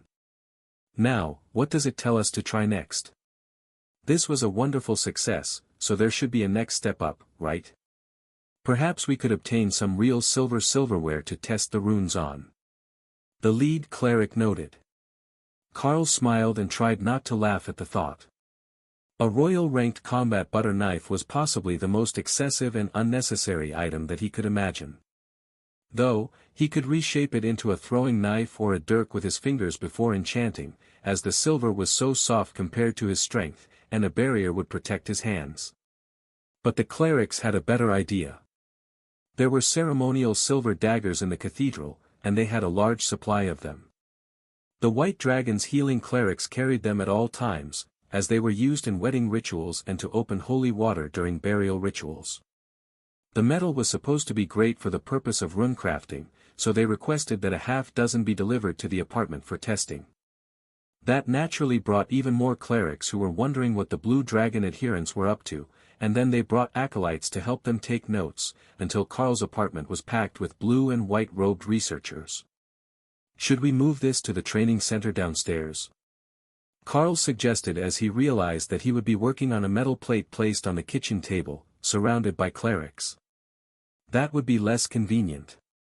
It is customary to let others work in and not monopolize the space, as there are limited time slots available. I promise, we won't bump you or interfere with your work. One of the new arrivals informed him in a gentle, musical tone that immediately put Carl on guard. Her voice was lovely, but there was something about it that was triggering his danger response. Carl turned to look at the speaker, but she appeared to be an ordinary ascended rank priestess. Cute, in a girl next door sort of way, and very approachable in appearance. For a moment, he was going to shrug off his concern, then she smiled and spoke again. I am part siren. You can likely feel the lingering magic in my voice. I don't take offense, all the stronger elites notice it right away. She explained softly, her voice too low for the vast majority of the room to hear. That gave Carl a great idea. Do you have a metal instrument on you? He asked. She nodded, then handed him a small silver flute with the mark of the clergy on the end cap. Carl picked up his tools and carefully engraved the strengthening runes on it, skipping the elaborate bits of insult, and the wrapped format, which would interfere with the keys. He was sure it was possible to work around that, or include them in the design, but he hadn't read that far yet, and he had no idea how it would work. But with a simple runic phrase meaning beautiful music added to the strengthening runes, Carl slowly added mana until the runes vanished, then turned gold. There was no restriction that he could feel, so he went one step further, and brought it to royal rank, where the runes turned amethyst purple. Do you know any magic that uses music? Carl asked as he finished. The cleric nodded. There is an area healing song that all the White Dragon clerics know. I can perform it with the flute, but it's not a strong magic.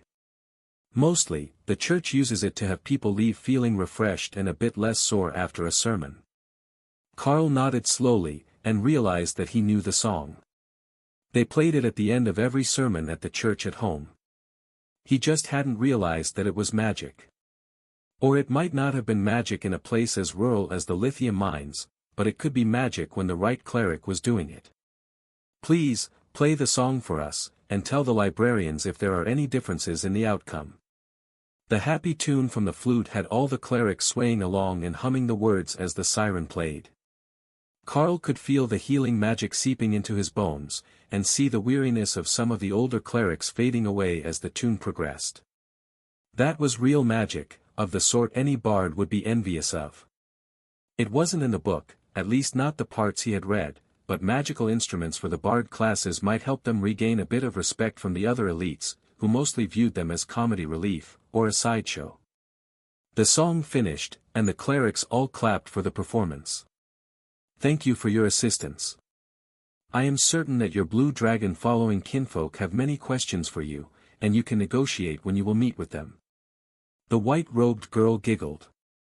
She would be playing her flute all day and night for them, just so they had a large enough sample for their studies.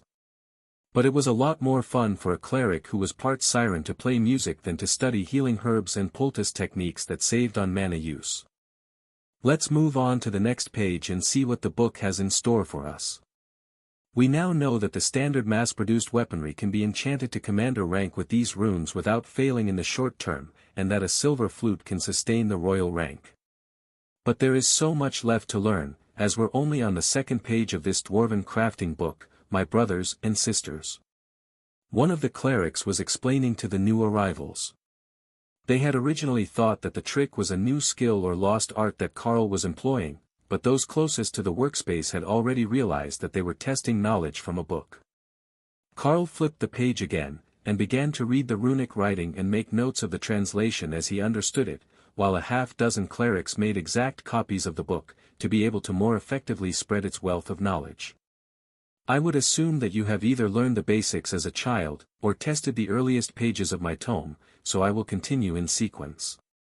Now that you know how to create an array of runes that spreads the effect evenly over an item, remember one simple fact. No matter what else you write, it must not be contradictory to the intent of the primary runes. Even if the phrase is used in a different context, words that counter the active rune will reduce its effect. As such, many of my peers have taken to writing positive affirmations on their work, as asinine as such a practice might be. Now, our next lesson is to compound the effects so that you can build upon the original effect. There are three basic categories of runic compounding. First, is using effects that may be compounded into a single rune. Simple concepts like giant wall of destruction and the modifying rune for strength or expansion flows smoothly into one coherent rune. The second category are linked runes. Ones that would logically be spoken after each other. Done that way, you can create a complex rune without worrying about excessive failure rates when the item is used by amateurs or inferior minds. The third, and most controversial, are the decorative arrays. The ones that are designed to make a specific effect that doesn't flow with the nature of magic. These are normally the most complex, and are viewed as masterpieces due to the versatility of their use. We will cover those much later in this tome, or perhaps in another. What runecrafter wishes to duplicate human or elven magic anyhow? Preposterous. Included is an example of the first stage. I will have to assume that if you are going through this book, you do at least read Dwarven properly. If you do, this should be simple enough. Just make a compound phrase and place it on your target. Carl examined the runes on the other page, and found that what the dwarf had included was a variable output light source. That was useful, but they had electricity here, so it was not at the top of Carl's list of useful items the way that it would have been for any other nation. Remy giggled. Oh, I get how this works. See, this symbol means giant ball of fuck that thing in particular. Put that on a blade, I want to see what happens. From her spot on the training field, Kara chimed in with her opinion. I don't know what Sister Remy is making, but I approve this message. Come show me later. Carl chuckled. I'm not certain that you're supposed to use modern human slang to modify the runes in Dwarven. But, the way that Remy wrote it, the phrase also means to make the target cease to exist. That should be a viable spell effect. It wasn't quite a destruction or disintegration effect. In fact, it wasn't really specified. But intent was a large part of the activation of a spell. I will test this theory with a different rune than the one in the book, unless someone needs a magical flashlight. Carl informed the clerics. That's fine. We can keep to the theme of weapons. Do you read this language well enough? Or is the runic part different enough from the written that your skill covers it? The leader of the original Blue Dragon research team asked. The runecrafter's runic language is different from the tome's written language, but it shares the majority of the alphabet, as it were. So, I'm much more confident in the actual work than my translation of the descriptive contents. Carl agreed. Remy's rune ended with an arrow-shaped symbol, so Carl arranged them down the length of both sides of a dagger, then activated the Silver Blade's enchantment until the runes turned amethyst. The clerics immediately realized that they had made a mistake. They needed to test it in the training room, as it couldn't be done in here. But they had already given up the room, and now there were too many of them to conveniently watch. Carl smiled. Send a small group down for testing, and you can have them report back. You only need one person at royal rank to use the weapon at its full potential. If the warriors are still nearby, you can call them back. Acolytes were sent running to retrieve the warriors, who were out in front of the building, smoking and talking quietly about what they had seen. We will report back on the results. Do we get to know what to expect in advance, or is this a blind test? The oldest of the white-robed clerics asked. That's a fun idea. We should do a blind test. I will make another at commander rank. Do not tell him what it does. But give this note to the royal rank warrior so that he knows. Do we have someone who can create a strong enough barrier, or am I going to have to go down with you? Carl asked. The old cleric shook his head. I will borrow a friend from upstairs. He's napping now, but he's an overlord-ranked spellblade. That should be a strong enough barrier for any sort of testing that they might do. I will accompany them. I want to see what my rune does. Remy insisted. I will send Remy, my Naga queen, to accompany you as well. Remy transformed into her larger form, as she had been sunning herself on a rock in snake form, watching her home regrow, and prepared to head out. She even had a notebook with her to make detailed notes in case it was relevant to her own advancement. She had been stuck a while on the development of new totems, or improvements on the ones that she had already made. Her library survived her advancement intact, but none of the books she had gone through so far had been able to help her in her search. Something would trigger a breakthrough eventually, and Carl's runes might be just the thing, even if they weren't the same language as the ones she used. Carl flipped the page as the group headed out to obtain the assistance of the Spellblade, and found that the next page was more examples of the same concept. If they had flipped the page first, they could have just copied the ones here, as many were intended for weapons. But testing Remy's creativity was also an important aspect. She was working on upgraded totems, and for that, she needed to expand her knowledge of runes and shamanistic magic. The clerics were dutifully copying everything, while Carl made notes of the different ways that the same words were being used and linked between the various examples. The master who had created this really knew how to make things easy to understand, and Carl was already getting the hang of how the runes should be best compounded for the effects that the dwarf was trying to explain. Some of that was surely his runecrafting skill filling in the blanks with the knowledge that it contained, but the tome was making no attempt to be condescending towards the reader, or unnecessarily complex.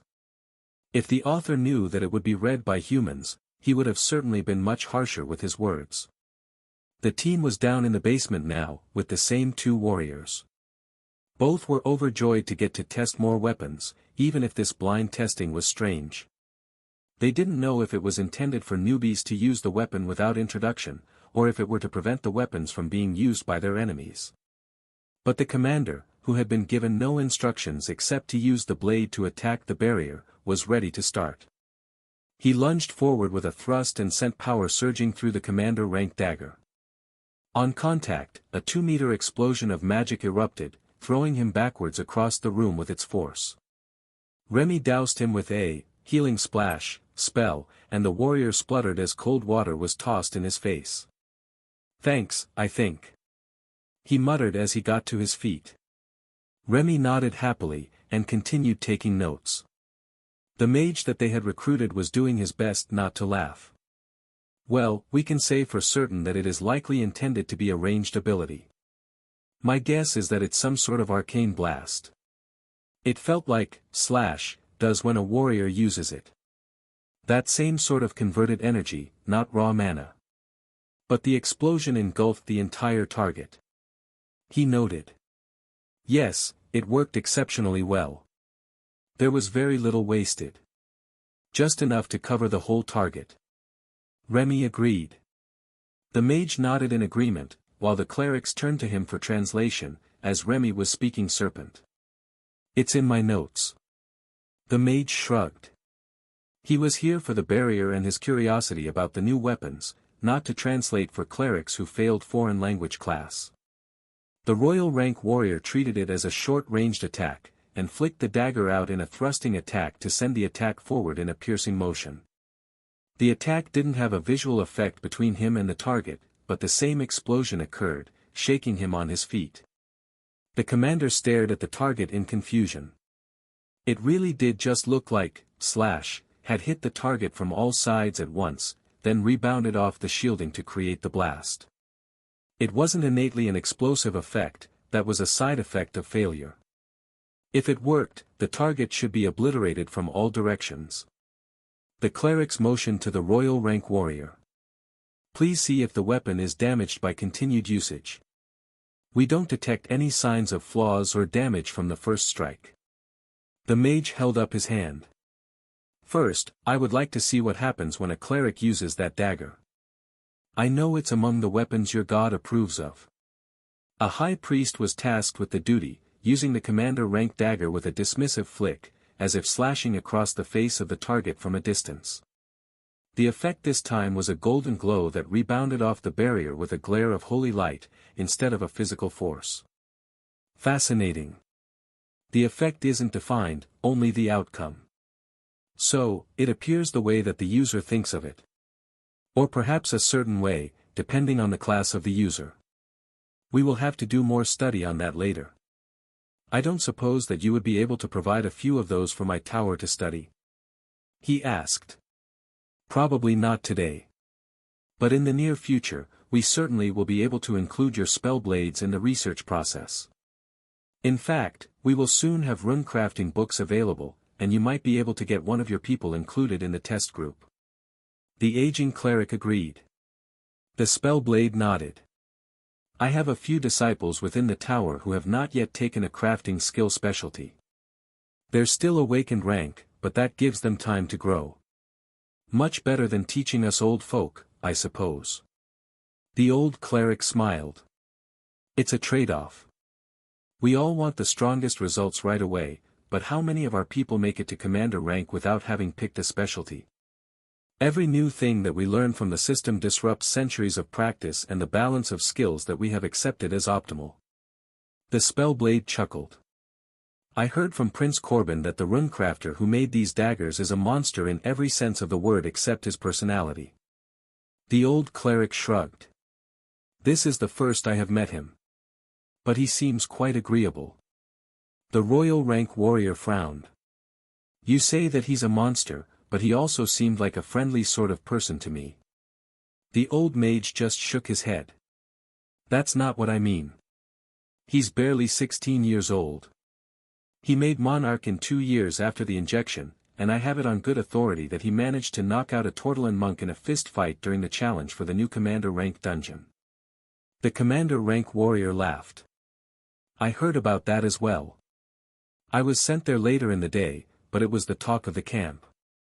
Plus, the Naga Queen, Remy I believe he said her name was, is part of his team of bonded beasts. Remy nodded, and made a note for them, as only the mage spoke her language. Don't tell him. He's already got an inflated ego. But when it comes to fighting, there aren't many who can match his power. Even if you disregard the fact that he's basically immortal. It's probably better that nobody ever taught him martial arts or blade skills. The team did a double take when they read that. Immortal? Remy nodded happily. Trollish regeneration and limited invulnerability, so he doesn't burn. The spellblade whistled in appreciation, while the warriors shook their heads in dismay. That's just unfair. I swear that the rare classes are actually a cheat code. Remy wholeheartedly agreed with that. At the same rank, she could probably beat up either of these warriors, and she was just one part of the team. Plus, she wasn't even the scary one in combat. That was Ray, or maybe Kara. depending on how you looked at it. While the research team in the basement was pounding away at the barrier, load testing the weapons to ensure their stability, Carl was moving on to the next pages in the book. The page full of examples of compound runes was dutifully copied, and the listed options were giving Carl ideas on how to make more useful sorts of items, things that would improve on what technology was already doing and make life easier. For example, it would take very little effort to inscribe a flat rock with proper runes to make it into a heating element, in place of a camp stove. They could even do it with a thin piece of aluminum for a lightweight camping stove that didn't require carrying fuel or finding firewood. There were magical options already, but they were all unaffordable for the majority of young elites. I would like to test something if we have a moment. Reading the page gave me an idea. Can someone please bring me the roll of tinfoil from the kitchen, or a similar lightweight metal sheet? Carl requested. The clerics looked confused, but they brought him the tinfoil without asking any questions. Carl folded it over a dozen layers thick, then pressed it into a flexible, but somewhat durable sheet. Earth Barrier made a stamp with the runes he wanted to be arranged on the sheet. Then Carl carefully made the negative of the stamp and squished the sheet between them. A light pulse of mana as he focused on the ability to make a variable heat source activated the runes in a light bronze color, while the clerics watched in wonder. Please place that on the stove and activate it to a medium cooking heat. I want to see if tinfoil is durable enough for the spell. Carl explained. The foil cast a bronze glow through the kitchen as the lucky cleric started the test, and Carl could feel the heat growing in the room. After a few minutes, the cleric let it fade, and the clerics began to cheer. That is brilliant. It's a travel stove. If a runecrafter can stamp that out of a proper metal sheet, we can eliminate the fuel canisters from the standard travel kit, and save nearly 2 kilos in weight. Well, that's not as vital now that more are getting access to an inventory, but still. It's 2 kilos of weight that we don't need to carry, and it won't run out on the 5th day. The tester announced. One of the white-robed clerics turned to Carl with a notebook and pencil ready. Your group spent long durations on the road. Did that hardship inspire this development? Carl chuckled and shook his head. No, I have, flaming body, as a skill, so I just use it on my sword and use that as a grill. We haven't gathered firewood since I was ascended rank. The cleric sighed. You really do have it easy. Is there anything that your group can't do? Carl shrugged. We don't have portal, or an equivalent skill yet. Other than that, we're pretty well-rounded. You should see some of the dinners that we come up with both a red and green cleric along. They can both use advanced food creation spells, it's positively gourmet compared to travel rations. And you have multiple kinds of golems to keep guard at night, so you can all sleep. Is it true that your bodyguards are sentient? That would make things so much easier. One of the other white-robed clerics asked. Yeah, they're remarkably intelligent. Both mine and Remy's are capable as night guards, as they can all see in the dark. With no need to sleep, they aren't even groggy on night watch. But the real benefit to a good night's sleep is Ray. Her hammocks and tents are the best. The Blue Dragon clerics were giving meaningful looks at the book Carl was ignoring, urging him to get back on track and read through now that they were finished copying the pages. The next page covered the use of the runic phrases, the runes that would flow naturally into each other when spoken out loud. That was actually easier than coming up with runes that would naturally link with each other and create a coherent effect. But as Carl read through the description page, he realized that was not the goal of the dwarves when they made items. They didn't deliberately give the items a specified effect. Their usual was closer to Remy's idea of simply expressing a desire for the outcome. Trying to make a specific effect would fall under the third category of unlinked runes, which they looked down on. But doing it this way, he could make an equivalent of the giant strength rings with very little trouble, or use some of the ambient mana to boost spell effects. There were a few examples on the page, and more on the following two, when Carl checked them. One of them was to create and amplify an impact ability. It was similar in function to crushing blows, but apparently intended for forging difficult metals that couldn't be rendered too close to liquid without destroying the properties of the alloy. In fact, the phrasing in the example even mentioned that it was going to be placed on a hammer. "Does anyone have a war hammer, or a mace of some sort?" Carl asked. One of the white-robed clerics handed over a war pick, a long-handled hammer with a spike on the back, and Carl began the process of deciding how to wrap the runes properly around its head. It was just a common-grade magical weapon made by the church, with a mild dose of holy energy, so Carl decided to incorporate that into the runes. Amplifying the holy magic flowing through the weapon should improve the effect with minimal input. After a few minutes of careful carving, the process was complete, at the commander rank, and Carl passed it back. "Please take that downstairs and test the effect. I am quite certain that the God of Knowledge is eager to see how it turned out." The cleric sighed as he realized that he had just been volunteered to make reports for the librarian and her assistants, but this was his personal weapon, so he didn't see a reason he couldn't keep it when they were done, even if it was now enhanced to a level well above his rank. The next few dozen pages were all descriptive ones, describing techniques for using the runes. The translation was questionable, as many of the words appeared to be dwarven technical terms, but they were faithfully copied to the duplicate tomes. Carl was quite certain that he was missing the majority of the depth of these descriptions, but every page brought new revelations, and the dwarven runes were getting easier to read with every passing page. By noon, he was rarely needing to refer to his knowledge of runecrafting to guess what a word meant, but he was the only one who was improving at that sort of speed. The scribes were falling further behind his comprehension of the translations with every page, and Carl was beginning to hope that he would find a new technical section again soon, so he could make an item and let them rest before they drove him insane. His translations were making the clerics increasingly excited about the new knowledge, and they had many ideas on how this could be used to improve the weapons that they were already making with basic runes on them. They didn't have runecrafters in their ranks, but some of the runes were used in other enchanting processes, including the ones they used to make weapons for the church. Carl turned another page, and found that the topic had taken a hard turn somewhere, as if the author had gotten bored with the previous explanation. Improvised runecrafting. Not all rune-crafted items need to be permanent. The most obvious case of this is the spirit shamans of the various species. The cleric types who specialize in using runes to cast their magic and drive off troublesome evil forces. But there are other options as well. For example, painted on runes will work as well as carved in many cases where you are not concerned about them being damaged, though without the third dimension, the effect is far weaker. Alternately, those with elemental magic, such as the Forge Masters, or the Earth Shamans, can create the runes with their elemental magic, and add a more profound meaning to their spells. An Earth Shaman might engrave the rune of destruction into a mine wall to carve away the rock between themselves and the next vein. A Forge Master might create the runes in the ash pile of a makeshift forge to bring it up to the needed standard. Or they might place the rune in the foam of cheap tavern ale to increase the liquor content and improve the taste to a tolerable level.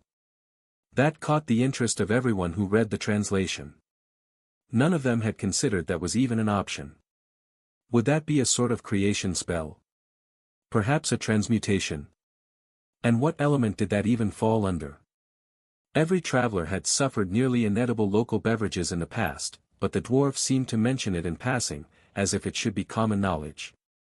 Once the pages were copied, Carl moved on, and found that the comment really had been in passing, as the examples that were drawn and described were simple single compounded runes. The destruction rune for carving rock was given with 4 different variations, depending on what sort of blasting work you intended to do with it, while the provided heating rune for the makeshift forge was similar to the one Carl had used for the portable stove, but with modifiers for much higher intensity. Writing the rune in the ash was brilliant, Carl decided. Normally, you worried about heat damage to the object, but ash was already burnt, and the forge wouldn't harm it.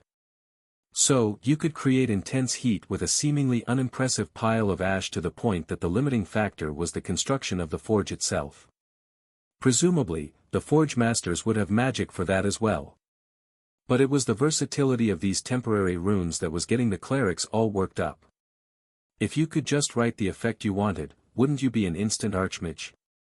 Carl knew that there was going to be some sort of limitation on complex runic phrases, like when he tried to compound advanced skills with skill merger, but for simple effects, there was no real reason that he shouldn't be able to use runes to activate them at his current power level if he wasn't worried about destroying the carrier. Oh, that is a brilliant idea.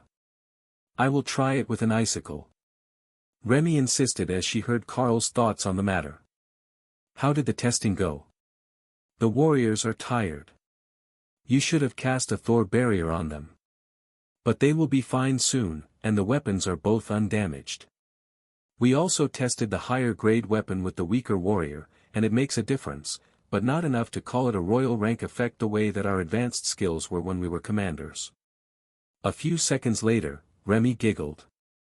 The clerics look funny waving around an icicle like a wand. But the rune works. For some reason, it makes the icicle melt, even though it's not fire magic. I will have to work on that. Carl tried not to laugh at the words nobody else in the room could hear. I think that it's using up the mana from the icicle to activate the spell. How is the power output compared to their rank? Oh, you're right. It's better than expected. I made a monarch rank icicle for the task, and it melted, but if the extra mana is going to the spell, it makes sense. That also made her wonder if she could make a higher density item, with more mana, to make the item more useful to lower-powered creatures. Like a portable smashing post that would transfer some stamina to the user on impact. Brother Thor would love to have that for his trainees. Across the park, at the training grounds, the beasts and their trainees were causing quite a scene. Though, it wasn't really fair to blame it on the beasts. Firstly, the Lightning Sparrow group had all grown to the size of large dogs, while the Moor cats were already the size of a mountain lion, weighing well over 100 kilos after only a week of quality feed and hard training. The regenerative sprints were doing them all worlds of good, and the physique of even the mage-class trainee, Owen, was phenomenal. But more importantly, the overlords had joined them to help with the trainees, passing along as much of their knowledge as possible in the few remaining days that they had. The majority of the team from the Special Forces cadets was very close to reaching the awakened rank, thanks to their beasts, and Nicky the tiger monk was already there. Today, they had gathered over 200 soldiers who wanted in on the training, and Thor was happy to help them with his barriers as they ran laps up and down the bleachers. They weren't elites, and they would not advance, no matter how much training, but they were rapidly gaining muscle mass and physical stamina that would save countless lives on the battlefield. The same Red Dragon High Priest that had met Carl after he altered the trial instance had come to watch as well, and assist Tessa in training Joan, their new acolyte. It had been agreed that instead of the seminary academy, she would go with the old man to the academy, where he would train her personally, and they would do the duties of the church for the students. Healing, support spells, guidance. The natural roles of the war clerics. You know, Sister Tessa, the number of skills that these students have already learned is incredibly impressive. Not just from using the points they gained in battle, but the ones that they have learned through hard work. To think that just a change in teaching methods would make such a large difference. He whispered, not wanting to stroke the ego of the students. Tessa smiled at her senior. It's not just a teaching method, but a teaching skill. Or, rather a group of skills stacked to help them learn, along with a load of high-grade resources for the beasts. But I had an idea the other night. You know how the Drake riders have a huge advantage in combat due to their mounts, even without the system? We should implement the same program on a limited scale. The Lightning Sparrow forces will be essential to the defense of soldiers and elites, but if we had a group of griffins or manticores, we would have flying scouts with high-ranked combat potential as well. The High Priest smiled. And where do you suggest that we find these volunteers? Tessa winked. I hear that there are numerous rangers who lost their bonded partners in battle. It's a common occurrence for them, and they can bond a replacement. So if we can find a way to bond them to a flying magical beast, or evolve a regular animal into a flying magical beast, wouldn't we have a shortcut to train flying troops? The High Priest smirked. Well, it's not possible for them to bond a magical beast in a conventional way, but I have considered that there might be a shortcut. It's not as glamorous as a chimera, but are you familiar with the giant red-winged butterfly? It comes from a common caterpillar that is exposed to the right stimulus during its evolution period. I suggested it once before, but the army shot down my idea as pointless, as the giant red-winged butterfly has no attack or defensive skills. But if it can cause a class advancement, and the Rangers already have skills that let their pet use attacks, wouldn't that become a small issue? Tessa chuckled at the mental image. I think that it would help if we had more elves. But I suppose that we could ask the ladies because I can't see many of the men willingly choosing a butterfly as their bonded partner. The high priest gestured toward Overlord Joram, whose evolved bird, Dave, was happily perched on his shoulder. The bird had already reached the commander rank, and while it hadn't evolved any more than it had the first day, it was showing incredible potential as its power grew to match its partner. Tessa poked the old priest. What if we gave them a way to make the birds huge? Someone has to have a proper skill for giant growth. We know how to evolve falcons already, we just need to make them big enough to fly on. That idea might actually make it past the scrutiny of the leadership. The evolved hawk had already shown commander rank potential, and it was still growing. Plus it had, flaming body, which was both offensive and defensive. The high priest snapped his fingers and smiled. I know just the thing. It's a paladin skill called Divine Mount. If we can teach that to a ranger, or a beast ranger, then they can have their giant flying mount. It increases the size of the beast to become rideable. Teaching it to the Sarah would likely be easiest, but they would soon be large enough to be ridden by their partners anyhow. Finding other beasts or rangers that were compatible with holy magic would be much harder. Tessa nodded. I will let you handle it. You will be at the academy, and around a lot more veterans. The high priest nodded. They intend to cycle the commander rank elites through to do training courses for the newbies, as we are expecting so many of them. They might even call on some of the stronger ones, if things calm down a little. Oh, I would imagine that they will be calling on as many of the strong ones as they can after today's practice. You see, Carl's training skill works better when the user's knowledge of their skills is more profound. And who has better knowledge of the intricacies of their skills than the overlords? I suspect we will be seeing some real progress by the end of the day. The day's training was taking place in the shade of Lotus, Tree of Life, form, which was standing in the middle of the training grounds, overseeing everything so that she could heal the inevitable injuries and strains that would come from such extreme exertion. Most of the time, the injuries had healed before the soldiers had even noticed that they had been wounded, but Thor was keeping barriers over everyone, so none of it was too major, other than one broken leg which had to be set after a bad fall during grappling training.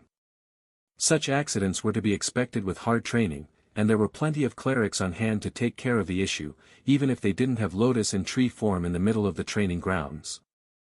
But that was a minor setback for him, and the soldier was back to regular training again within a few hours. So, with everyone so focused on training, they were caught completely off guard when a horde of reporters descended upon the training grounds. High Priestess, can you tell us anything about your feelings on today's announcement from the President's office? One of the reporters shouted to Tessa, who was near the edge of the sand. Tessa gave her a confused look, and walked over to see what they were on about. I'm not sure what you mean. We haven't seen the news, as we have been here training all day. She explained. The President's office announced that all active-duty church soldiers would have the chance at a second awakening for their service. Is this true?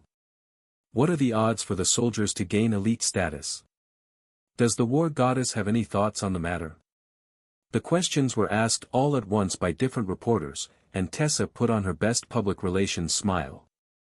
These soldiers here have already been given that opportunity. As I understand it, close to 1 in 10 soldiers was moved from the standard unit to a special training force, but I am not privy to any more details than that. The war goddess is naturally pleased that there are more capable combatants, but it will take time for them to be ready to serve as elites, much like the students who were awakened with the divine injection. Unfortunately, for any more details than that, you will have to go to the strategic planning office. She explained. Are these young elites not freshly awakened soldiers? One of the reporters asked. Tessa shook her head.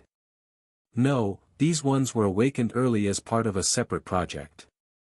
They are not soldiers of the church, or at least they aren't yet. However, they are performing quite admirably, and I am sure that they would not object to being the backdrop for your daily news articles. However, I must insist that you do not interrupt their training, as this is a crucial time in their development before they officially join the academy later this week. That was good enough for the reporters, who were happily clicking pictures for the news of the intensive training program for the next few minutes, as well as taking short videos of the young elites practicing their skills. It was all great footage for the news, and the faces of the cadet elites would be blurred if the content was deemed sensitive, as they hadn't been officially inducted or signed any waivers for the use of their likeness. The chaos that the videos would cause when they were leaked later that day was not even part of their calculations. After all, how were they to know that the presence of the handful of obviously inhuman and unknown trainers in the group would cause an uproar among every nation that found out about them? Thor could be passed off as a human paladin. But only if he had his helmet on. With his extended ears and green hair, there was no doubt that he was not a human. Ray was much less human, while neither Kara nor Hawk were even trying. Hawk was just using system messages to give instructions on the proper use of fire magic, while Kara enjoyed the show and occasionally volunteered as a training partner. The overlords were already well known to everyone else, so the respect that they showed to the new inhuman arrivals was a sign that they were not commanders or other mundane trainers. Then there were the skills that they were teaching. The warriors were practicing a shield bash to overhand chop with, slash, combo that just seemed to be off somehow. Shield bash, the skill, had a distinctive motion and glow on the shield that this skill didn't have. But the effect was clearly intended to be the same. Compared to that, the fact that the young mage was using a golem and magic missiles to train in defense against multiple attackers was much less concerning. The rogue, on the other hand, was incredibly concerning. Everyone who was anyone knew Neil was the head assassin for the Inquisition, and the fact that he was training a young prodigy in public with an unknown foreign assassin was extremely concerning to the leadership of every nation on the continent. The first thought was that this was a subtle flex by the Golden Dragon Church, showing off one of their new killers in training. She was obviously young, but her combat skills were far beyond the average. Sybil was highly motivated that day. Lotus had discovered that there might be a way to fix her hearing. Her eardrums had grown in wrong, a developmental anomaly. But it was how her body thought that they were supposed to be, so healing spells didn't change it. Lotus' plan was to let Kara precision disintegrate the inner ear, while Lotus regenerated it. If her theory was correct, unlike damaging it and healing it, completely disintegrating it should cause it to grow back in the way that Lotus understood ears to work, not how Sybil's body had grown it the first time. It was definitely not a church-approved method, as a small error would cause permanent nerve damage, or obliterate a portion of her brain. But Kara was confident that she could do it. 3 days later, Karl was ready to deploy himself back to the border just to escape the Blue Dragon clerics and their never-ending quest for knowledge. But today was a special event that they simply couldn't miss. It was time for the annual elite recruitment, and this year was expected to be a huge spectacle. The Bureau of Elite Development had been teasing the reporters for weeks that the success rate would be going up, and the injection ceremony would have minor celebrities, in the form of Karl and his team. Normally, it was done by doctors with a few commander rank and lower elites on guard. Karl looked down at the suit he had on, freshly made by Ray for the occasion, then smirked at Dana, who looked uncomfortable with the amount of gossamer fabric among the layers of her cream and gold-colored Hanfu-style dress. Ray was particularly proud of that creation, and she wouldn't take no for an answer when Dana had suggested that she should maybe change into something less flashy. As Dana had repeatedly mentioned, it was a recruitment for students, not a red carpet event. I have already told you. You're a princess mage. You need to look like one. Ray insisted again. How about a coat? Dana compromised.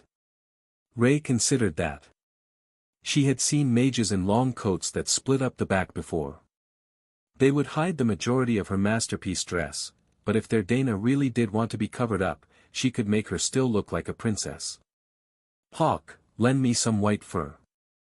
I'm making a coat. Minutes later, Ray had a long coat made for Dana, woven a bit heavier than necessary for the weather. It would be good for winter events this way, and it would encourage Dana to take it off once they were inside. Ray wasn't giving up on showing off her work that easily. Your next read is at Empire. Besides, Tessa and Lotus hadn't agreed to let her dress them up, as they had formal wear for the occasion, and Ophelia flat out refused to wear a dress, so she was in a similar suit to the one Carl was wearing, except that Ray had made the shirt a bit more flashy and ruffled, and the cut much more flattering. The one thing that she had done for Carl was to give him an extra fancy fur-trimmed cape in place of a coat. All kings needed capes. She had seen it in a book. Plus, it was part of the official uniform for monarch rank elites, though nobody ever wore it. While she hadn't gotten to do all the decorating of the humans that she had hoped, she had managed to get the honors of delivering the weapons that Carl had stayed up all night making for their students. They were simple ones, just a commander-rank weapon suited to their preference, mostly short swords, with daggers for Sybil and spiked gloves for the monk. But getting to sneak into the dorms at the cathedral to deliver the weapons, all gift-wrapped for their new owners, had been great fun while it lasted. Nobody had even seen her do it. Librarian Kelethusa came to meet them at the apartment to escort them to the meeting. The librarian wouldn't willingly miss out on the first chance to see a mass recruitment, so she had nominated herself to accompany the group that the Archbishop had sent to assist with passing out the system-linked items for the first round of testing. Lady Kelly, it's a pleasure to see you again. Hopefully, we are properly dressed for the event. Carl greeted her. The dragon's slight smile told him that even though she resisted the nickname at first, she didn't actually dislike it. You are worried about being underdressed while wearing a suit that would buy you a house in the suburbs? I believe you will be fine. Lady Dana looks exquisite, and Princess Ophelia is quite dapper today as well. There was no need to mention the clerics, as they were wearing their formal robes, so the blue dragon simply gestured for everyone to follow her out. There is a bus waiting for us. I had suggested a limo, but policy says that outside vehicles are a security risk and shouldn't be used to arrive at the awakening ceremony. She added. The bus was one of the plain white church transports, empty except for the cleric who was driving. Once they were moving, the librarian began to detail the plan. Once we arrive, the mages will open the barrier so we can access the floor of the auditorium. Then there will be the customary tearful speech from the superintendent of schools, followed by the acolytes passing your group items to have the students try on. Once the first batch of successful students is identified and removed from the auditorium, we will proceed with the usual injection process, using doctors. Unless you believe it would work better with one of you performing the process. Ray smiled. I don't have any objections to stabbing people. The blue dragon gave her an indulgent smile. I have no doubt that is true on many different levels. But it would set the students' minds at ease to see a friendly face during the most stressful moment of their lives. Ray shrugged. Well, keep me in mind. I can see every vein from across the room. While that was a useful skill in many different situations, the divine injection was given as an intramuscular injection. They didn't need to find a vein. The security teams parted the crowds who were still waiting for entry to the auditorium, and the bus passed smoothly into the loading bays, where a group of white-robed acolytes were waiting to escort the team inside. This way, please sir and madams. The Minister of Education is waiting for you. Carl bent his arm for Dana to take as they walked through the corridors, which were lined with paparazzi once they were past the loading area. They made quite the spectacle entering together, looking like nobles from a storybook, followed by the priestesses and a lady knight. The hushed whispers made Dana self-conscious, but Carl could hear that it was almost all praise for her dress, or speculation about who these dignitaries were. Some of them were familiar faces, but it seemed that they didn't immediately recognize Carl and Dana in their formal best and with their hair styled. The minister fell in step beside Carl with a polite nod, and silently guided them to the barrier around the auditorium floor, where the mages opened the barrier a little for them to enter. As soon as they walked onto the hardwood floor, the crowd fell silent. Please welcome our special guests for the day. Minister of Education, Davies. Overlord Calathuza, Chief Librarian of the Cathedral Library. Monarch Karl, with his partners, Lord Thor and Lady Ray. Princess Dana. Princess Ophelia. And finally, the royal high priestesses Tessa and Lotus. The announcer stopped after every name for them to make a polite bow or curtsy, and then wave to the crowd. Then the superintendent began his speech, and Karl realized that many of those in line would not get to hear the opening ceremony. Schedules were schedules, and everyone was eager to get the process underway. The speech was just as dull and long-winded as the one that Karl remembered, and he wondered if the local school superintendents all read from the same prepared speech. Keeping a straight face and professional stance while the bureaucrat droned on was an art of its own, and Karl mostly entertained himself watching the various expressions on the faces of the students. To think, it had only been 2 years since that was him. Finally, the main speech was over, and the superintendent gestured towards Karl's group. The elites will now begin the first round of the induction ceremony. This year, we have an improved process, and we have high hopes for an increased intake of students. Please be patient as they work, and an official statement will be released after the ceremony. Karl and the others spread out so that they would each get a row of seats to pass the items to. "You're totally going to cheat, aren't you?" Kara asked, but her tone was more of a demand. She wanted entertainment. Karl didn't answer her as he passed the ring to the first student. The acolyte accompanying him had gathered enough of them for the entire row of students, and the teachers behind him would explain the process to the students before the soldiers escorted them to the secure waiting room. But since these students would be fully conscious, they would get to wave goodbye to their parents in the crowd. The boy was sweating nervously as he slid the ring on his finger, and it fitted to him. His eyes went vacant as he went into a system notification, so Karl moved on. Nothing happened to the second boy, who looked confused. But the third boy in line was muttering the word, / over and over, evidently trying to manifest a warrior class. "Do it. Come on, you know you want to." Kara insisted, while Karl pointedly ignored her. The ring equipped to him, and Karl moved on to a terrified-looking girl who reminded him of Lotus. She smelled like dirt and flowers, and Karl could see that she had been playing outside right up to the start of the ceremony, without time to even wash her hands. Skill teaching request, bestial regeneration. Karl handed her the ring, while Kara gloated in his mind. Good call, that's the skill that all Lotus-type creatures need. They're prone to self-inflicted injuries. The Void Badger congratulated him. Karl moved on, passing out the rings to the students. Well over half were able to equip the rings, and the guards were quickly getting overwhelmed with the escort missions. They had started taking them 3 at a time because it was a long walk to the waiting room, but they were still having to run back to get the next batch. The kids were a bit disoriented after the class selection screen, or whatever notice they got, and they still needed the escort, so Karl couldn't just have them walk to the exit. But he was almost at the end of his line, and the last few students were just as nervous as the first few had been. Behind Karl, the nurses had started with the injections, hoping to get a few more elites out of the process. The second wave was renewing the hope of the students still seated, as well as their parents sitting in the crowd. The clerics had an area healing spell active, hoping to give the ones who were minimally compatible with the injection a better chance of success when injured by the power. That was normal in the capital, and other large cities that had powerful clerics present, and it greatly reduced the number of lingering injuries that the students they sent to the train would have.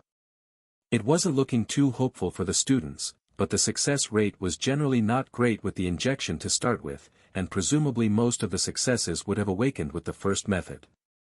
Karl finished with one final success, and turned back to watch the nurses make their way down the line. There was a success in Ray's line, then one in Ophelia's. But that was it. Karl could see that a few were having bad reactions to the injection, but the healing spell in effect was keeping them stable while the power passed through their bodies.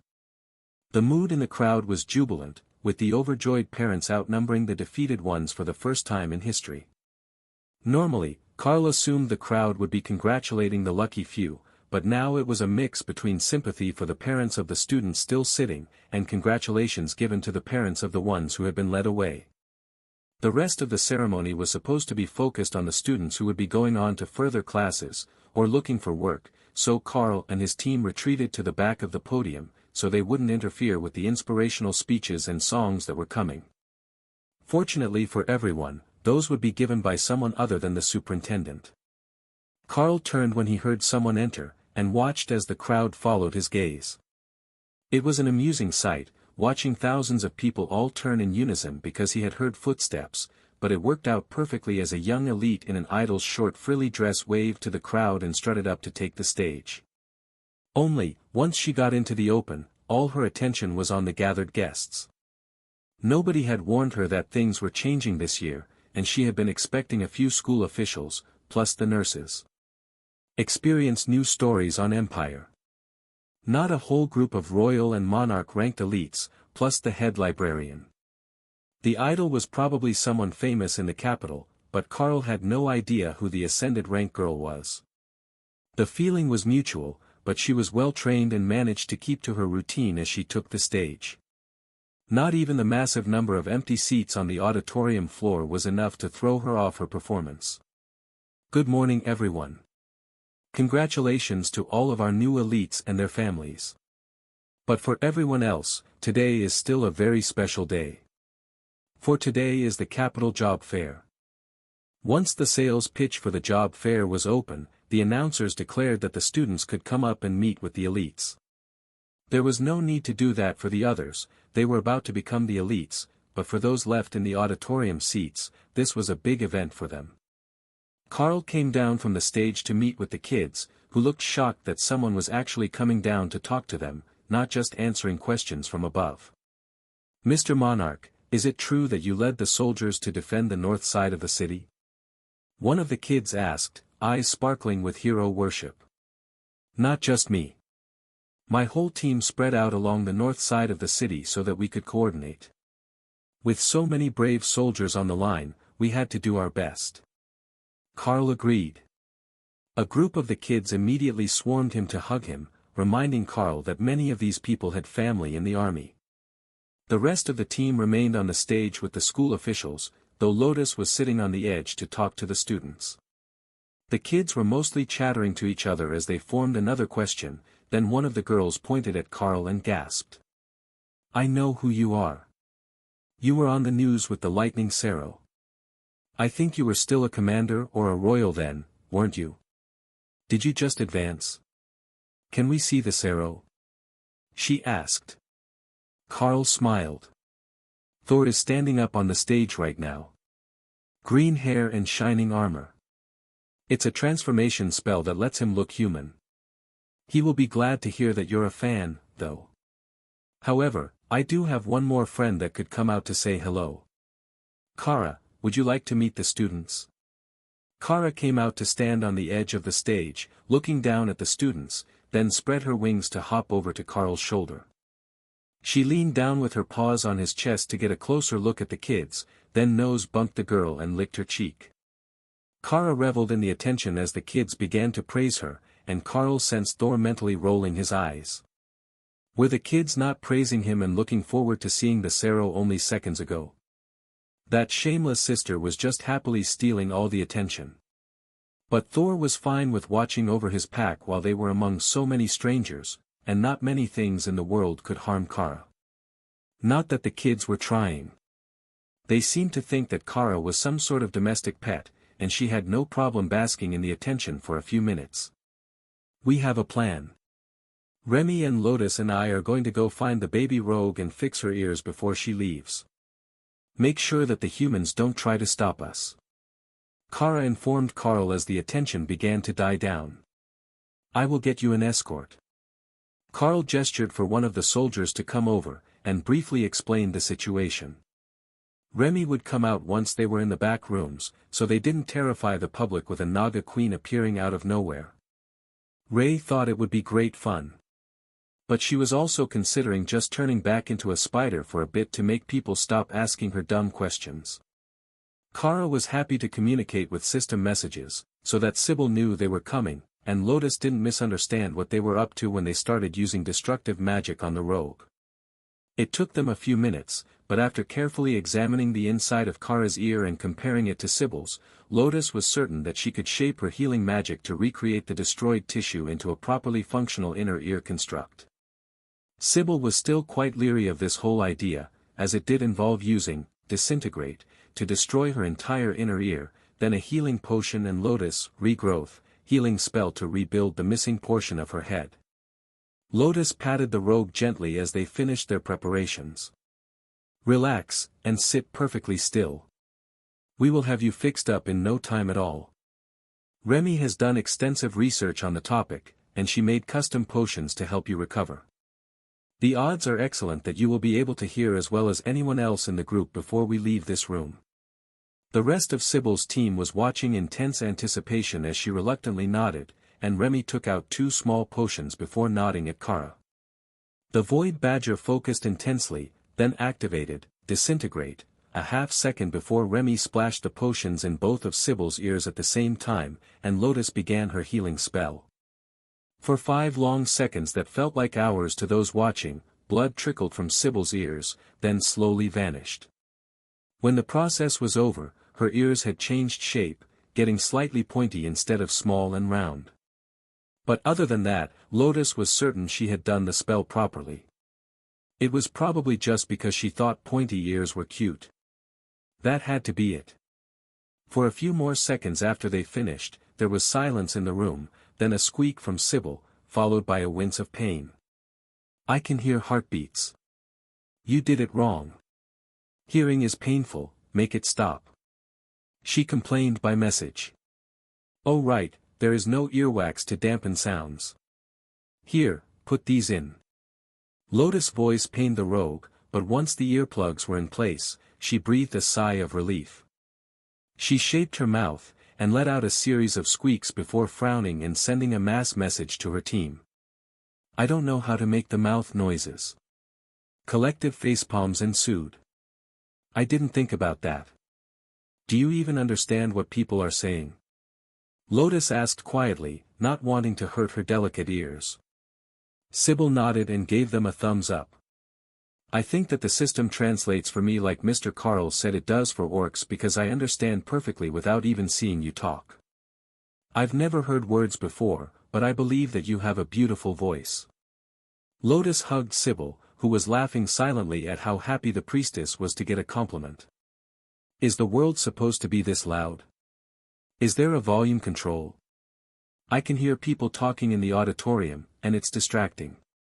Sibyl asked, messaging everyone in the room. The rest of the team of recruits looked at her like she was crazy, but Kara just shrugged. "Sounds right. Our Dana has candy in her pocket, I can hear the wrapper crinkling." Joan snapped her fingers, catching everyone's attention, and making Sibyl wince again. "You used Kara as a pattern. Kara doesn't hear like a human does. You made her hearing far too sensitive. I can't hear heartbeats or anything outside this room with the door closed. If Kara can hear candy wrappers from 50 meters away through a closed door, that is definitely not human hearing." The young cleric explained. Kara and Lotus stared at each other for a moment, then Kara shrugged. "Echolocation should work really well now, though. Right?" Sibyl sighed as she realized no help would be coming from the beasts, who viewed the mission as a success, now that she could hear. Fortunately, she had some points available, and there was one which she could use to solve her problem. Silence dampens all sound within a specified area. If she just cast it on her head, she wouldn't have to listen anymore. After 15 minutes of chatting with the elites, the job fair was officially beginning. The booths were set up in the park outside the auditorium by employers who were looking for workers and apprentices, with the first hour dedicated to the new graduates and then the rest of the weekend for the general population to job hunt. It wasn't just companies in the capital, but those in the surrounding regions as well, and many of the positions would be filled by the university-educated and lower-ranking elites. The librarian nudged Carl with her shoulder. "Are you going to go look for a full-time job? You know, something to build up your public image and reputation with the people." If you wait for overlord rank, you'll be too busy for such leisurely pursuits. Carl shook his head. I already have a plan in mind. I just didn't expect things to change so quickly. But that reminds me, I need to talk to a certain banker to speed up the plans. Librarian Kelethosa nodded, then turned to join some of the university researchers who were pitching projects looking for workers. Dana poked Carl in the ribs. You have a project planned? Carl laughed. Sort of. Originally, I was going to sponsor a large office tower or something with my name on it. But I have a better idea now that we know how to awaken beast rangers. I think that I should start a compound for raising potentially beneficial beasts. Once we have a spot for the compound, I will have to figure out how to actually get residents, but it shouldn't be too hard with the proper application of bribes. Dana laughed and Tessa gave Carl a curious look. Are you planning to take in orphaned beasts, or a wandering Sero pack or something? Both, I think. That's a great plan. I need to work on my rune crafting, but it should be possible to grow crops to keep them fed, the way that the beast spaces do.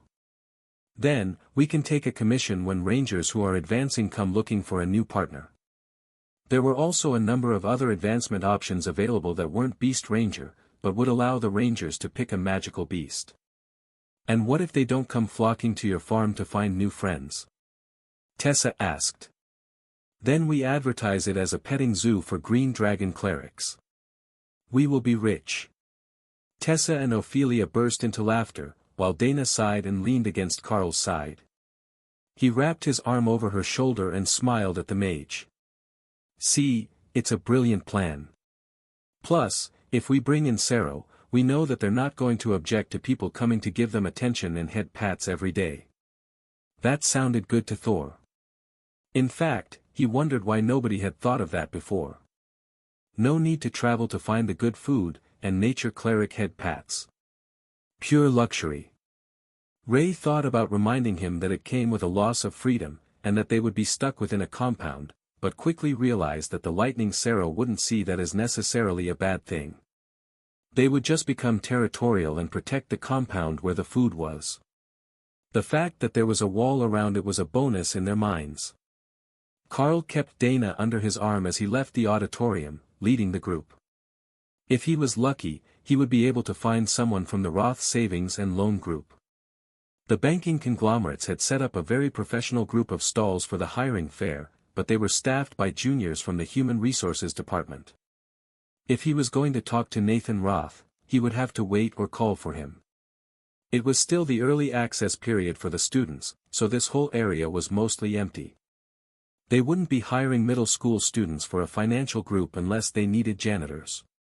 But once the others arrived, they would surely have a lineup. Is there anyone that you would like to meet with before we go? Carl asked, directing the question to everyone else in the group. Then he wondered where Lotus had gone with Kara and Remy, now that they were done with the experiment on Sybil. It felt like they were still in the auditorium building, but he wasn't getting much information from Remy or Kara's thoughts. Everyone shook their heads in confirmation that they really didn't have anything that they wanted to do here at the job fair, but they wouldn't be able to escape quite that easily. Monarch, Monarch. A moment of your time, if you would. A voice was calling. Carl turned to find a young woman in blue robes waving while jogging his way, and briefly considered running away before the Blue Dragon clerics could catch up to him again. But, he decided that it was better to deal with the curiosity now, instead of after he got home, when he wouldn't have anywhere to escape to. How can I help you today, priestess? He asked. The cleric stopped uncomfortably close to Carl, ignoring the look that Dana was giving her, then lowered her voice so that she wouldn't be overheard by others. Is there any chance that I can get the new, Lightning Zone, skill? I know your daily usages are limited, but my sisters are being stingy with the copies we have available, and being able to copy a new tome would really help my grades. She whispered. Of course, she was an awakened rank priestess, so she was way down the list of candidates for limited edition skill books, but Dana sighed in relief that the question was a perfectly normal one for the Blue Sisterhood. Carl smiled and poked her on the forehead as he activated the skill, and then the priestess pulled both him and Dana into a hug. Thank you so much. I need to get to the library. My next assignment is due in only 8 days. Thank you again, Monarch Carl. I won't forget this kindness. Then, she was gone again, and the bystanders were left utterly baffled by whatever had gone on between the two. It wasn't often that the Blue Dragon clerics asked for favors, or were even seen outside their classrooms. But that one sure was excited. You're like a walking solstice present to them, aren't you? Dana joked. Tessa smirked. The Green Dragon clerics get all the flack for being crazy, but the Blue Dragon's followers are just as excitable once you're on the right topic. Carl watched the cleric run back to her work, and then noticed a small stand at the edge of the financial sector of the job fair, as if it had been forced out by the more powerful conglomerates. The operator appeared to be a nature priestess, or an acolyte. Carl moved forward so that he could see the sign, while the operator nervously waited for someone to come close enough to call out to. Nico's Cat Cafe. Hiring food service staff and cooks. Willing to work with investors of all sorts. Remy, bring Lotus to us. There is a cat cafe opening. I think she will love it. Carl instructed. All right. We are just chatting with the recruits. They're going to head to the train soon. Everyone is jealous of our group and their head start. Carl walked up to the bubbly young acolyte, as he confirmed after he was close enough. She was common rank, and wearing nature priestess robes, so she had to be an acolyte, who was working on a project she thought would please her goddess. Good morning, monarch, princesses, high priestess. Might you be interested in hearing about Nico's Cat Cafe? She asked hopefully. Yes. I also have a nature high priestess on her way here, and I am certain that she would approve of your initiative. The acolyte laughed. I somehow doubt that. Everyone says that my idea is dumb. Our dorm area is already filled with cats, so why would we go out to see them? But if you look at my business plan, and the carefully collected data, the company of friendly beasts of the furry sort is popular with over 30% of the population. That alone is enough of a market share that I believe there is room for a cat cafe, and I have found a vacancy at the perfect location on the walking street near the Central Park, pending funding. Carl waved his hand and created a stone chair with, earth barrier, to sit across the table from her, and the young cleric raced around to see what he had done.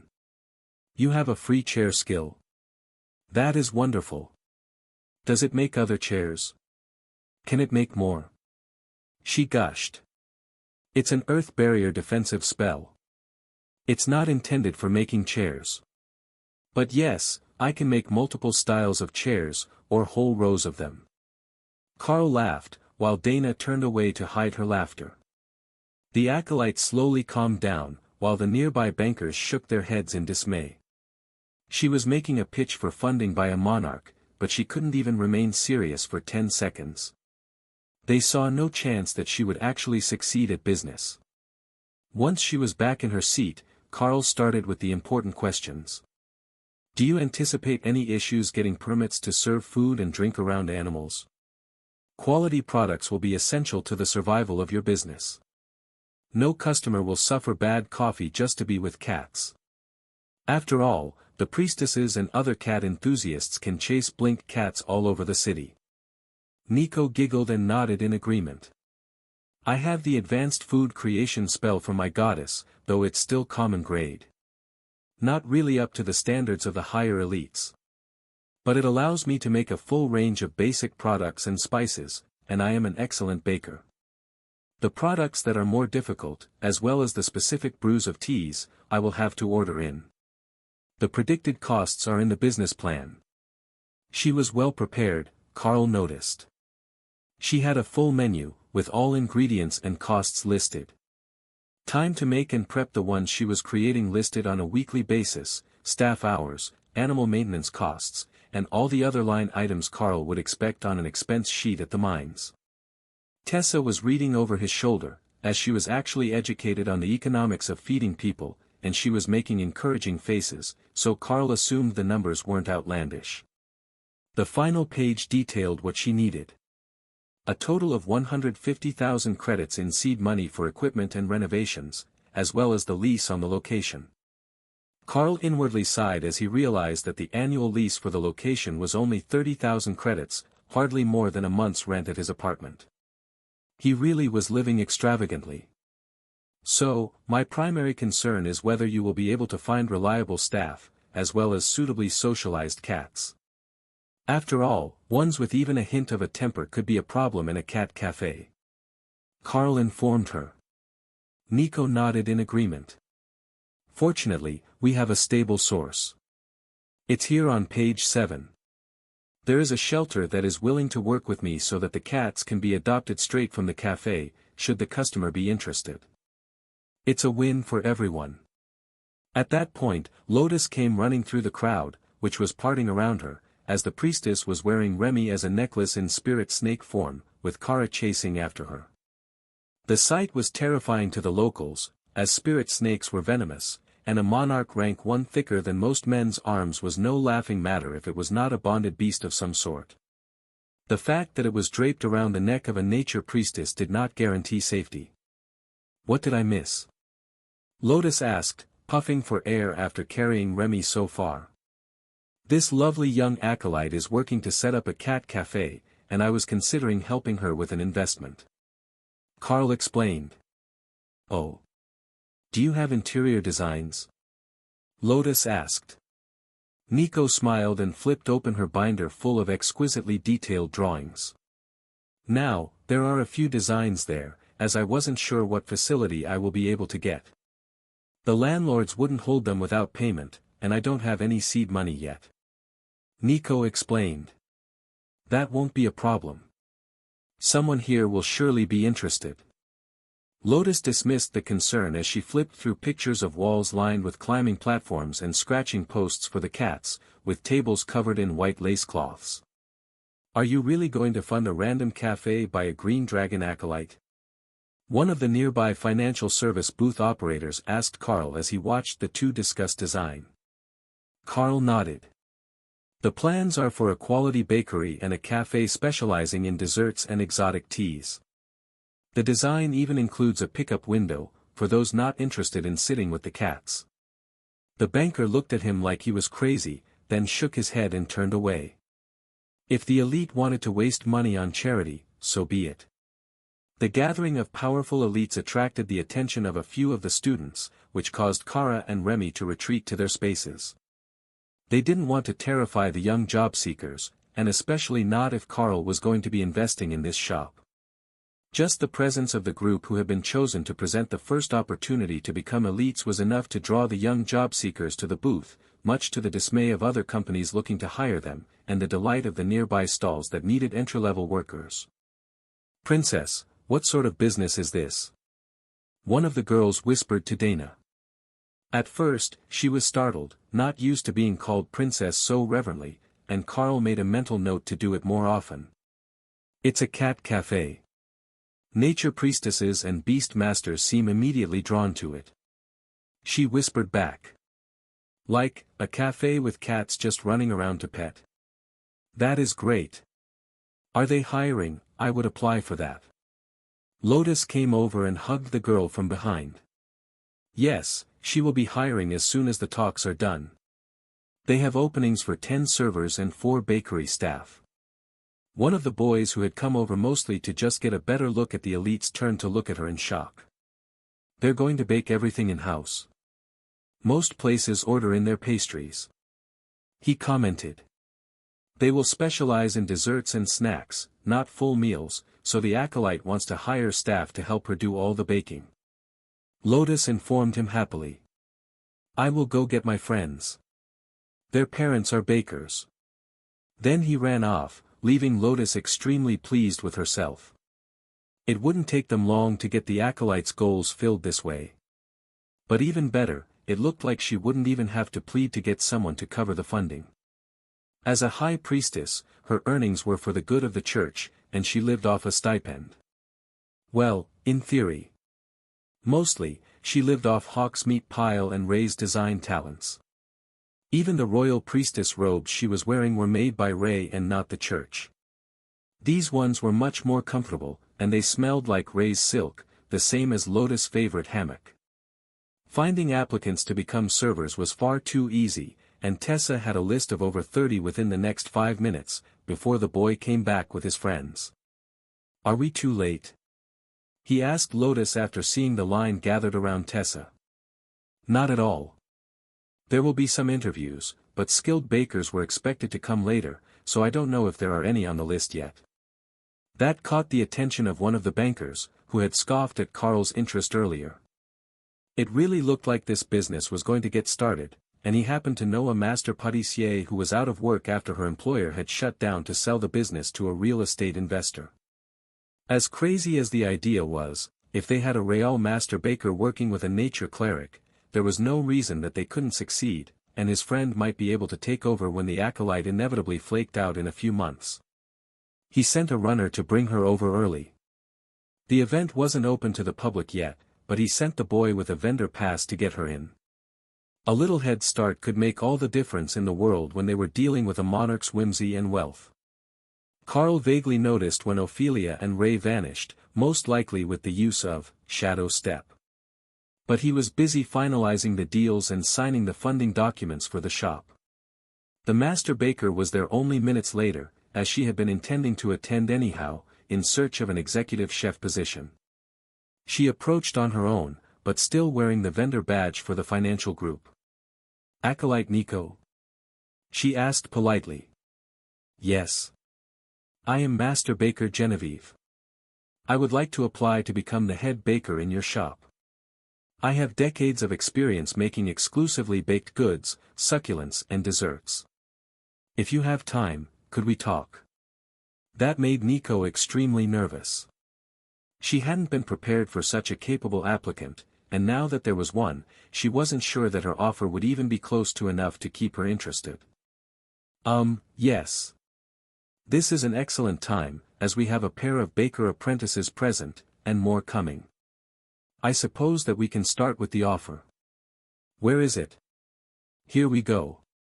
Nico rambled, then gathered herself once she found the right page in her folders. Genevieve took the 2-page document and carefully read through it, then went over it again. Honestly, the base pay was incredibly low by her standards. But Nico had offered a portion of the bakery sales to the head baker as an incentive. If she could build an independent reputation for fine sweets, even a small bakery could create enough revenue to make up for it. The fact that it was also a cat cafe would be irrelevant to the sorts of corporate catering clients that would pay exorbitant fees to have custom platters baked by a master chef. Once the reputation of the shop's bakery was established, there was some hope that she could leverage that into far greater profit than a regular employment contract. She was out of work, but not desperate, and the master baker wondered why she had been called. Then she noticed the man sitting on the magical chair across the table, and realized that it was a power play by her friend. The monarch-ranked backer must be extremely wealthy, so the banker had thought that this was a safe investment for her. He hadn't had time to explain anything, but she was seeing all good things from the prospects being vetted by a royal high priestess. What other sorts of hidden connections did this young acolyte have? "I have one condition. I want the right to all staff management in the kitchen. You can handle the front of the house as you see fit, but I want full freedom to set the menu and deal with my kitchen staff," Genevieve demanded. "Put it in the contract." "I don't have an objection to that." The contract was amended and signed, then the baker turned to the boy and girl waiting anxiously nearby. "You two. I know your parents. The bread shop on 6th, right?" she asked. The 2 students nodded. "You will do. If you're not up to standard, I will take it up with your mother." That made them pale. They might be the youngest in the family, but they didn't get enough favoritism to save them from their mother's wrath if they embarrassed her culinary skills. A few more applicants came forward with their credentials as bakers, and 4 more were chosen, bringing the total kitchen staff to 7, nearly double what Nico had planned on. But that was her deal with the chef, and they had way more front staff than they needed as well. In the worst-case scenario, some of the hosts and hostesses could be part-time employees. Then Ophelia and Ray returned with triumphant looks on their faces. "We got the unit. Did you know that you can trade shiny rocks for a whole building?" Ray asked. Carl rolled her eyes at her. "Did you buy the building that Nico wanted to rent a unit in?" "Nope," Ophelia did. "She reminded me that Hawk and I loot all the battlefields, so I really should share some wealth. Then she bought the building. It's pretty, and there are 2 other shops with apartments over them, plus this one and the empty unit above it. Ophelia says that the price was good, and the landlord didn't argue at all with her offer." "Does that mean I'm Nico's boss now?" Carl laughed quietly, and resisted the urge to shake his head as he replied. "No, Ophelia is her landlord. You don't get to boss her around. But she is a nature priestess, so you can probably bring her to play with you and Lotus in the park later." Carl tapped the table to catch Nico's attention, as well as Genevieve's. "The building has been purchased by my associate, so the rental contract can be guaranteed, and the residential unit over the bakery is included." Genevieve smiled, and Nico got up to hug the much taller woman around the waist. "So, when do we start shopping for kitchen equipment?" "I'll take care of the front, and we will have all the funds we need for the renovation as soon as I process this funding document," Nico explained, holding up the papers Carl signed. The banker next to them cleared his throat. "I have a mobile access terminal here. Would you like to open a corporate account with our capital branch?" The faster everything was settled, the more secure his friend's new baking job was. Nico's smile lit up her face. "Yes, thank you. That would be wonderful. Can you link it to my identification badge from here?" Carl patted her on the head, then nodded to Genevieve. "It's been a pleasure meeting you all, and I look forward to seeing how your business does. It might take years to get a full return on investment, but it was a big milestone for Carl. His first real investment as an elite." Now that the details were finished, Tessa handed over the short list of potential staff and their job was done. The train would be here soon to pick the students up, and then there would be an escorted parade of sorts as it left the city. This was the first stop, and the others would be picked up later in the day, when the cars were transferred between locomotives for the final leg to the academy. "What is the plan for the rest of the day?" Tessa asked, as she carefully tucked the folder with the land deed documents into her coat. That little rental property would provide a nice, steady monthly income for her parents, no matter where she happened to be in the future as an elite. 3 commercial units with shopkeeper suites brought in far more than was necessary to be called a comfortable living in her neighborhood. Carl smiled.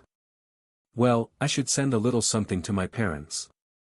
I haven't heard from them in a while, and I missed them when we went on the mission to the area.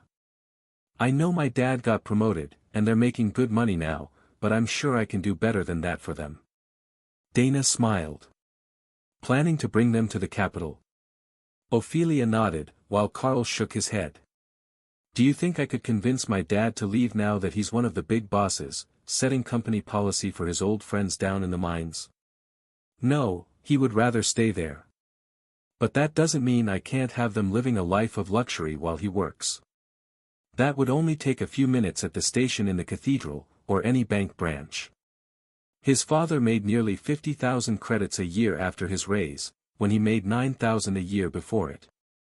So, even if Carl sent him a few $100,000, he would have more money than he knew what to do with." Carl knew his father well. He wouldn't go for all the fancy stuff for himself. Instead, he would buy things that mother liked, and then sneak some generous donations to families in need at the mines. Not enough to cause a fuss, but enough to solve the problem. That was just the sort of person he was. Then Carl gave Dana a curious look. "What about yours? Planning to send them anything? Money, an evening visit from Ray? A puppy?" Dana snorted in amusement.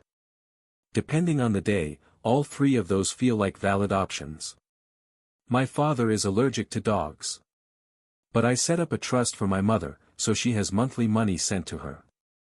Beyond that, I am not in any particular hurry to change things. Then I suppose we can retire for the day. We've all been busy for a while, either training younglings or keeping the blue clerics happy. A day or two of relaxation sounds like a good plan to me. The whole group left together for the apartment, just as Carl got a message from Sybil. Did you know that they will give you as many cookies as you ask for on the train? This place is wonderful. Carl looked at the others to see if they got the message, but only Thor and Ray were laughing.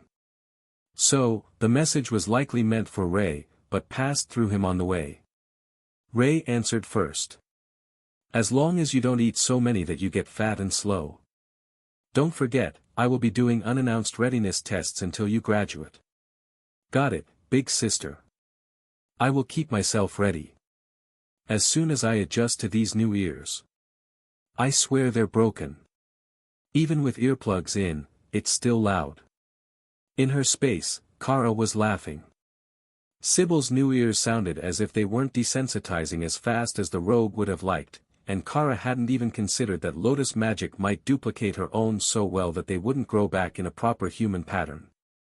An ear was basically an ear, after all. It was the shape of the outer ear that made the most difference if you didn't have magic aiding your senses. But that was a concern for later, and Kara had noticed that they were suddenly very popular. The group had left the job fair, but people were waving at them, or even taking pictures as they walked through the city. Now, some of that was understandable, as Ray's princesses looked perfect in their outfits, and Dana had finally given up on her warm coat and embraced the sheer silk outer layers of her dress. But now people recognized them from the ceremony, so the ones without magical affinity didn't have to guess at the power level or importance of the team. The locals had all seen the announcements, either in the auditorium or on the screen outside. It would calm down in a day or two, but for today, they felt important. Thor was loving it. When they reached the doors of the apartment building, Neil was waiting to go training with Ray, who vanished along with the rogue as soon as she was out of sight of the public. Much to the annoyance of the doorman. That vanishing act creeped him out every time that they did it. Lotus smirked as they got out of the elevator. I will get the bubbles going. Who has the wine and the snacks? Ophelia wrapped an arm around her. I have something better. While I was out, I got cream liqueur to mix with coffee. Not after 6 in the evening. Tessa insisted. Hear that? We need to drink it early. Then we can switch to wine. The Red Dragon cleric sighed while Lotus ran inside to start the bubble bath, so Ophelia gave her a comforting hug. Relax, between the alcohol and the warm water, the coffee won't even have time to hit before she's ready for a nap. Plus, I bought decaf. Carl stepped behind Dana and wrapped his hands around her waist to whisper in her ear. And what does this princess want to do for the evening? Dana leaned back against his chest. I say we put on a movie and cuddle on the couch. As Carl had suspected, their night of relaxation was doomed from the very start. They had just finished the first movie when a knock at the door pulled Tessa away from her reading to let in their guest.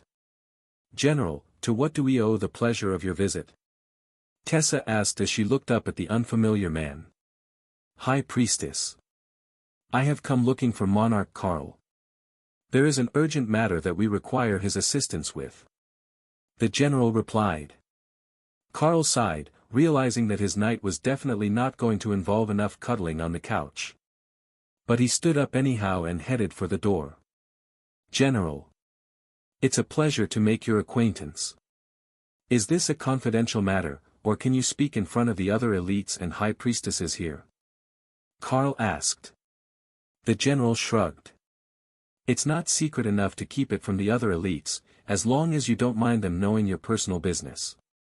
Carl laughed and gestured to the table. Come have a seat. The people here will all know in the next few minutes anyhow.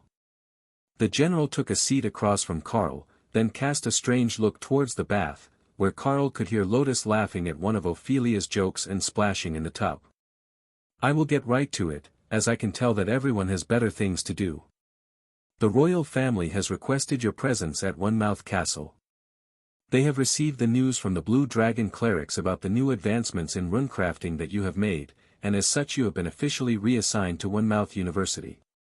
The royal family had technical leadership of all things secular in the Golden Dragon Nation, but their actual power was extremely limited these days. The president was chosen from among the royal princes, but that was about as far as their actual power went.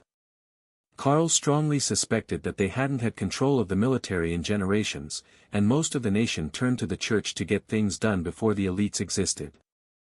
Do you know how long they expect me to be there? As I recall, it's only a little over 100 kilometers down the shore to Onmouth. Karl asked. Indefinite deployment.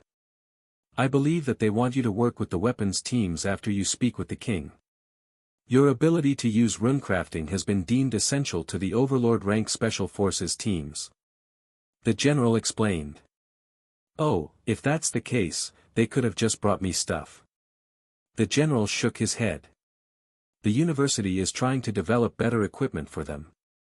They have also called in foreign experts with skill books that we are hoping you can use. I didn't get all the details, but apparently it relates to one of your skills, even if the skill isn't relevant to you personally. Karl nodded. I think I see where this is going. Well, that's a bit of a commute, but it's manageable if I travel with Hawk. The general stared at Karl for a few seconds, hoping for an explanation. Then he realized that Karl was planning to come home to the capital at the end of the workdays, and his pet was faster than a bus or car. There are accommodations arranged for you at the royal palace. If that is unsatisfactory, we can arrange some at the university, but security policy requests that you remain in the city. The general replied carefully. He was not an elite, but a political officer, and a man in his position had long since learned to be cautious in situations where a casual outburst could lead to his death. Karl smiled at the nervous general. If that's how it is, that's how it is. I'm not trying to make things hard for you, I simply didn't know about the security rules. A room at the palace should be fine. But there is one minor issue. You see, the group here has sworn a holy oath not to leave each other behind, and to please the Red Dragon God at a minimum once every 3 months. So, going alone to the palace could pose some issues. If we can all go, or if an apartment can be procured in the city for us, that would solve many issues. Tessa smirked as the general tried to think of a way to make this work. With his current speed and strength, Karl could run back in under 3 hours. Or, if he rode Hawk, he could likely make it in 30 minutes. Unless he was going to be doing something to please the Red Dragon, that should be more than close enough to keep his oath. It wasn't as if they got punished if someone stopped for a shower before leaving for a mission. But being out of the capital for a while sounded interesting. None of them had never seen the royal palace before, other than in pictures. The only issue was that at some point a situation would inevitably arise where Kara and Lotus were left unattended in a palace full of ancient treasures and rare plants. Karl was wealthy, but probably not wealthy enough to buy his way out of that disaster. I think that we can make it work. I will bring you all to the palace, and we can explain the situation, then arrange a longer-term room in the city or the university compound. Unfortunately, there is no major cathedral in Onmouth, as it is the secular seat of the nation. But the palace will gladly host the high priestesses in suitable accommodations. He was clearly mentally calculating the number of apartments that they would need, so Karl decided to cut him off before he got too far. We are accustomed to traveling together, so there is no need to arrange different units for everyone. One large suite with multiple bedrooms is fine. Tessa and Dana nodded in agreement, and the general sighed in relief. That makes it a bit easier. I can arrange one of the foreign dignitary suites for you. They're set up for 10 guests, and that should be enough for your group to be comfortable. That was when Karl noticed that Thor and Ray were both in human form, and with the 2 voices that could be heard from the bath, the general was assuming they needed rooms for at least 7. The fact that he hadn't asked about the obviously not human group members was startling, but perhaps it was just part of his job to not ask the awkward questions. The general nodded in satisfaction as the basic details were settled. How long will you need to pack up for a week-long trip? We can leave later in the evening if you prefer. It is safe enough with your group in the bus. He offered. I think we should be able to get ready for a trip within the next hour. We all have a fully functional system interface, so we keep the majority of our stuff in our inventory. Other than the clothing and personal items we wouldn't want to take into combat with us, of course. The general chuckled. We can provide clothing for the meeting with the king. Nobody owns the traditional cultural outfits anymore, and there's still the dress code for the throne room. Carl laughed. You mean canvas pants and a miner's apron? I come from the lithium mines, our traditional wear is a bit unsuitable for court. The general smiled. I would imagine. No, the traditional royal outfits are actually quite militaristic, from the founding days of the nation, when the entire territory was overrun with monsters and magical beasts. Lotus and Ophelia came out of the bath in their armor, and went to grab a few items from the bedroom. Carl never left anything lying around, so he just activated bestial raiment to give himself a proper traveling outfit instead of his casual silk house clothes. He stood to encourage everyone to get moving, and the general did a double take. That tabard. Where did you get it? He asked. Carl looked down. The spell had given him black drake scale mail armor under silver chest and leg plates, completed with the gold-trimmed and tasseled Darklight Host War Champion tabard. Oh, it's actually a spell, not a physical tabard. It's supposed to pick what is best for the situation, and apparently the system thinks I need to impress someone.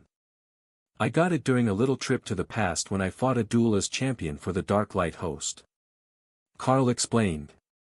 The man began to choke until Tessa thumped him on the back. Thank you, High Priestess. I was somewhat unprepared for that answer.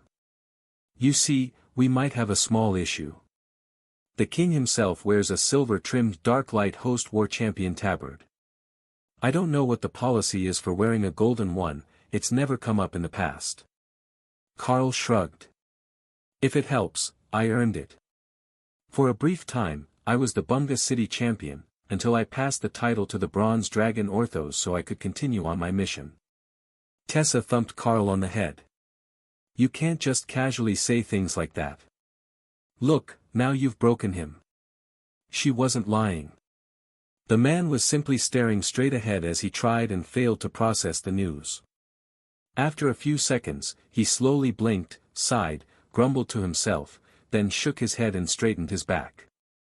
Well, we can sort it all out once we get to the palace. The bus is waiting outside the building. Please follow me, if you are all ready.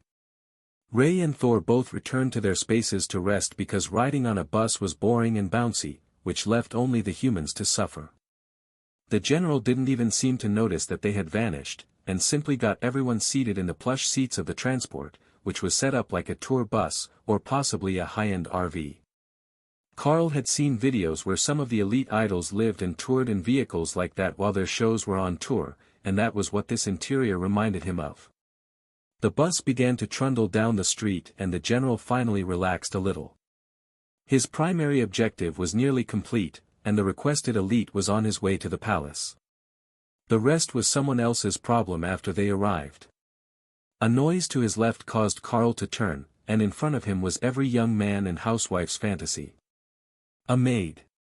An actual living, working maid in the royal palace uniform. Oh, the number of times that he wished they lived a life luxurious enough to afford one so that he didn't have to do dishes or stand on the chair to dust the upper corners of the room.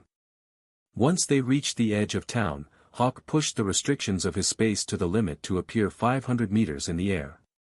He could finally stretch his wings, and he was determined not to agree to remain inside and not scare the humans in the next city. They could get used to him. Sir, I believe we might have an issue. There is a blue phoenix overhead, and the bird is definitely tracking us. The driver of the bus quietly informed the general. That's not an issue. And he's actually a Ghostfire Thunderbird. One of my bonded partners. Carl explained, shocking both soldiers. You can hear that? The general asked. I can also hear the change in your heartbeat. Carl agreed, choosing the way that Sybil had described her overly sensitive hearing. He could, if he paid attention, but Carl was much better at tuning out background noise than the formerly deaf rogue. While the general worked to come up with a response, the maid was scrutinizing their outfits. "Sir, you are suitably dressed, as are the Murim battlemage and the high priestesses. But might I ask the titanic berserker to accompany me to the back to change to formal armor?"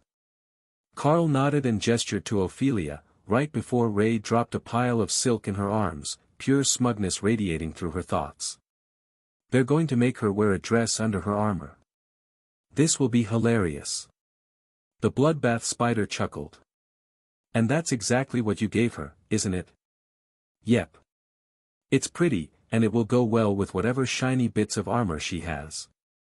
Ophelia sighed, resigned to her fate as she looked at the lace sleeves visible on the black dress Ray had offered up for this fiasco.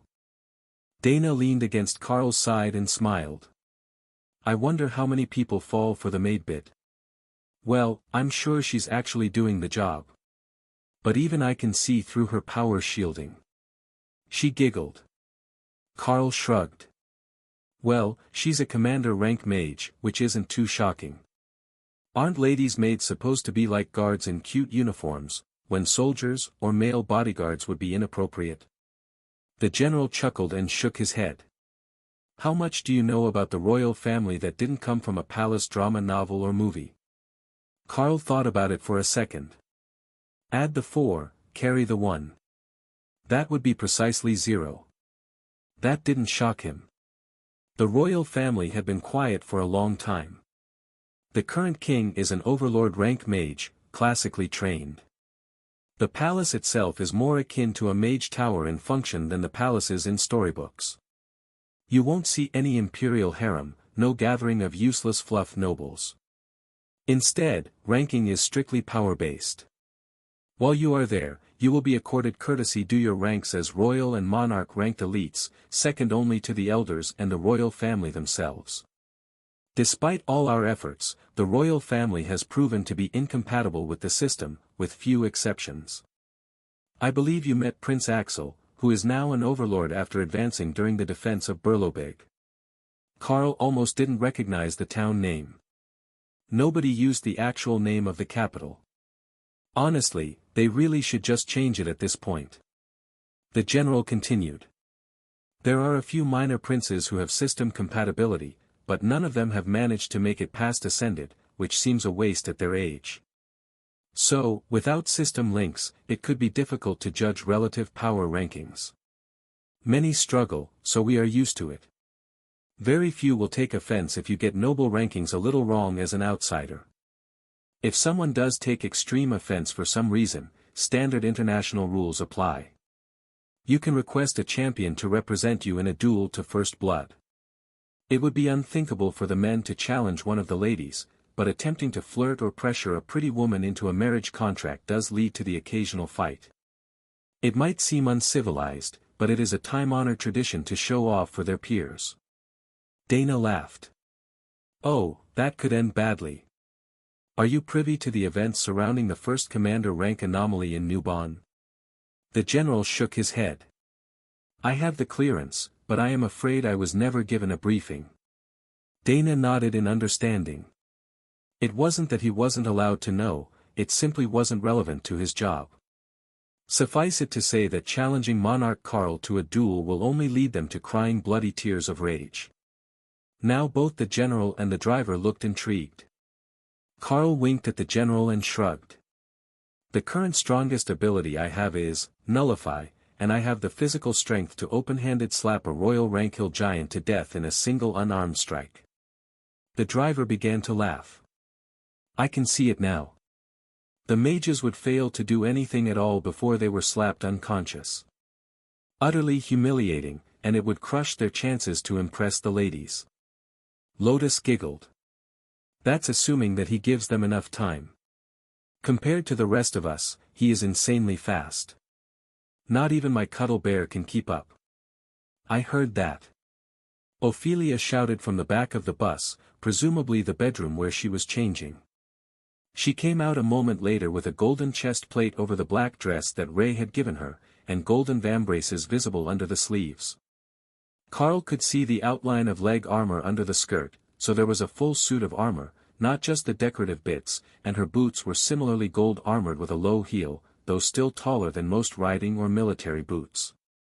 Carl smiled because he knew that heeled boots with armor was a pet peeve of hers, and Ophelia had likely refused to wear this particular armor set for some time just on those grounds.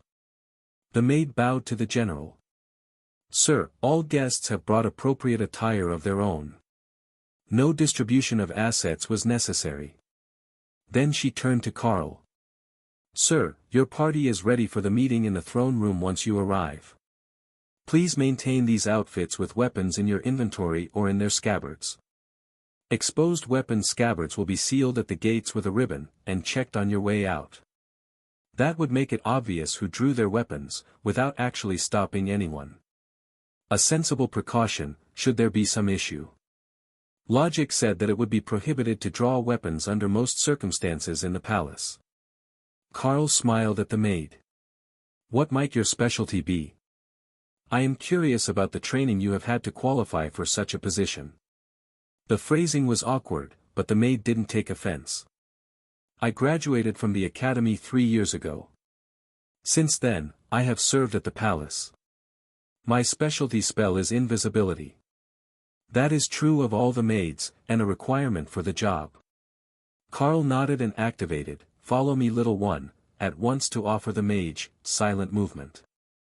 She slowly smiled. "That is quite the gift you have, Monarch Carl. It really is, isn't it? I just need to make time at a skill library to gather a few more spells, and it will really shine." The general was lost, and looking expectantly at the pair. "The monarch transferred me a new spell. Silent movement. Incredibly useful for my job." The general sighed and ran his hands through his thinning hair. "Great, just what we need. They already sneak up on me all the time," he muttered. The maid winked at Ophelia, who was struggling not to laugh. "You will need to practice your poker face, princess. Your hearing is far beyond average, and it's polite to pretend that you can't hear people talking to themselves." The general harumphed and then turned to look out the windshield, where Hawk had swooped low, nearly a kilometer ahead of them. He was just terrifying mice for fun, nothing that might be a threat to the bus had been found along the route. Hours later, Hawk returned to his space as the bus pulled up to the well-guarded walls of the palace, much to the general's relief. He had been the butt of the jokes between the princesses and that vicious-tongued maid for most of the trip, and he was ready to get out and go to bed. As soon as the bus stopped, he stepped down to greet the captain of the guard with a grateful smile. "Captain. I have delivered Monarch Carl and his 4 holy oath-bonded companions. They are required to work together, by oath to the Red Dragon. Please find accommodations for them, I will be retiring for the evening," the general announced. The captain was about to object that it was not his job to get guests settled, but the general was already politely retreating, and the two were old friends. He could do this much when the general was clearly stressed out by whatever had happened that day. He stepped on the bus to find 4 royal rank ladies, dressed for their imminent meeting with the king, and a monarch-ranked man that was dangerously close to becoming as wide as he was tall. Whatever workout routine that monarch was using, the guard captain wanted to know it. From Carl's perspective, the captain was entirely too tall. In a way, he was similar to Professor Tank, at slightly over 190 centimeters tall, and impressive in his armor. However, he was much more slender, where the professor's muscles seemed to have muscles of their own. With the pale blonde hair in a precise military cut, the captain was basically the poster boy for handsome playboy guardsmen in movies. Carl stood to greet him, and the royal rank warrior nodded politely. "Monarch, it's a pleasure to meet you. I am Guard Captain Scruggs, and I will escort you to your suite. We have been made aware of your situation, and a unit is ready for your team. The bus is not allowed inside through this gate and will proceed to the parking area once you have all disembarked." They stepped out of the bus, and Carl noticed that the guards all towered over the group. "Man, what are they feeding them in the palace?" Lotus muttered, craning her neck to look anyone in the face. The guards laughed. It's a regional thing. My guess is that the three of you all come from the south, while the Red Priestess and the Berserker are from the west, correct? Carl, Dana and Lotus all nodded, while Ophelia shook her head. I'm from the northwest, near the hill giant border. She explained. Ah, that makes sense. All the guards are recruited either from the eastern nations, or the tundra region of Agelworthel, where the hill giant and mountain giant nations meet. It's not uncommon for men in either region to get over 2 meters tall. Do you know a berserker named Tank? He's from my hometown of Manchescast, and he's a monster of a man. Ophelia smiled. He's still a professor at the academy, no matter how he claims it's just a part-time position. That excessive size issue could be annoying, Carl decided. If he wasn't using a skill to make himself taller, most of the men in the palace would stand a full head taller than he did. Fortunately, he still had Dana and Lotus around, and they were both struggling to claim that they were 1.5 meters tall. Dana poked Carl in the side. You were thinking about activating brutality, so that you were taller than everyone again, weren't you? Tessa stuck her tongue out at Carl. He totally was. He got spoiled in Newbon, with the skill up all the time, so he was the tallest person in the room. The guard captain looked confused, so Carl demonstrated, growing to a little over 270 centimeters tall. Goddess, that is a terrifying skill. I don't know what they would mistake you as, but it wouldn't be human. Unfortunately, if you want to keep that active, we will have to change suites. You're too wide, and possibly too tall, to fit through the doors in the human sections.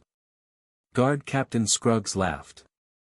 Carl shrunk back to his usual size, and noted that his bestial raiment spell had become slightly more ornate as it adjusted. There were thin swirling gold patterns on the rolled edges of the silver plate portions now. 2 guards stepped up beside the captain and nodded silently. The king is ready to see you.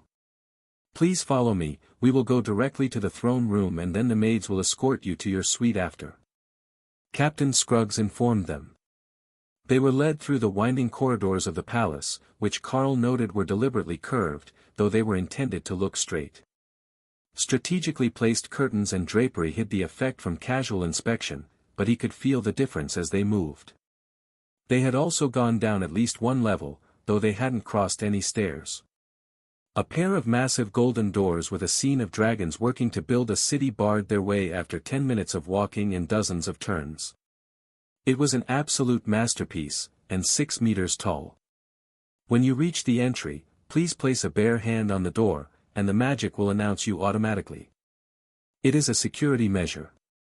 The guard escort whispered just loud enough for Carl's group to hear. After a few seconds, the door was cracked open, and with a gesture to proceed by the guard, Carl stepped forward.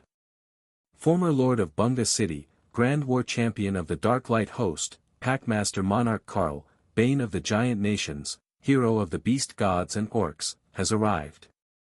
Boomed through the room as Carl's boot heels clicked across the stone floor.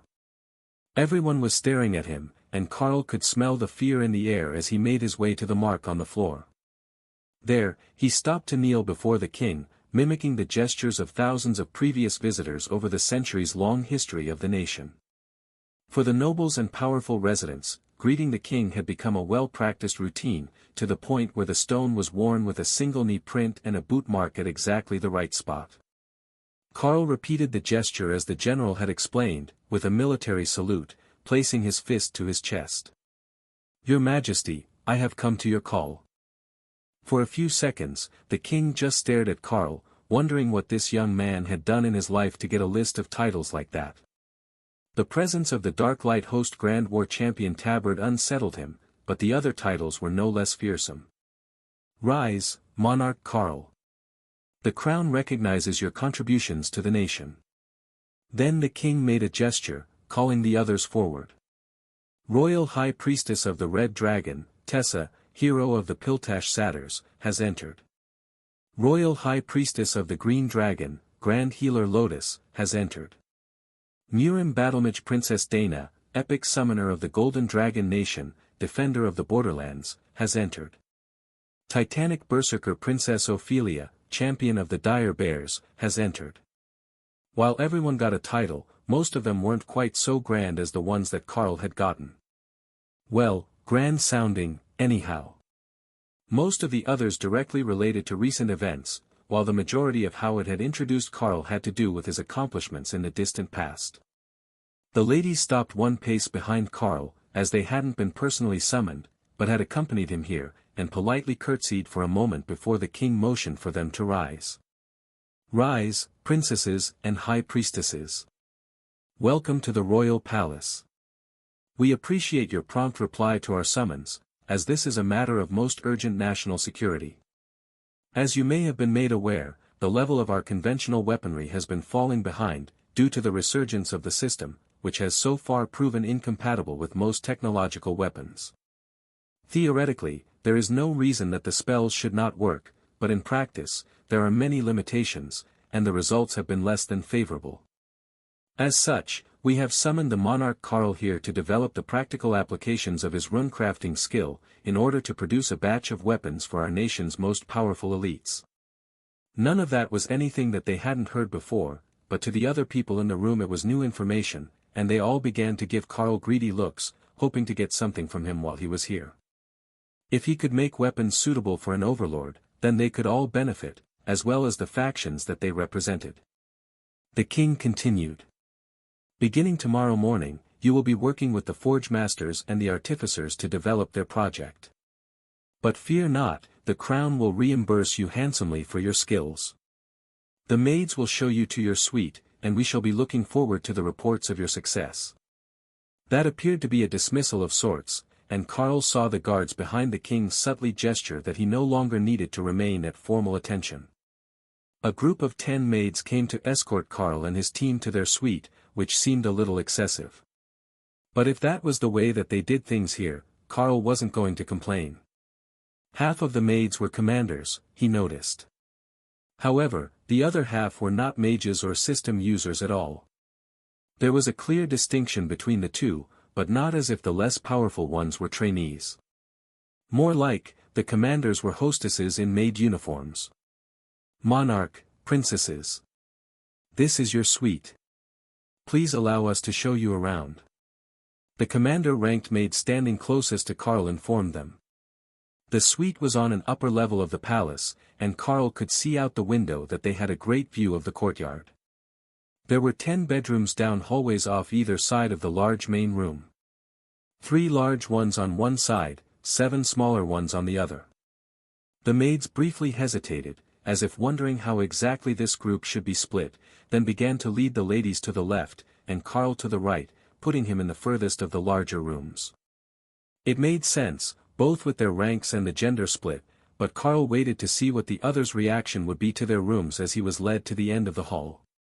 Your suite, monarch. Is there anything else you need before dinner? I can have a bath run, or perhaps you would prefer a bathing assistant.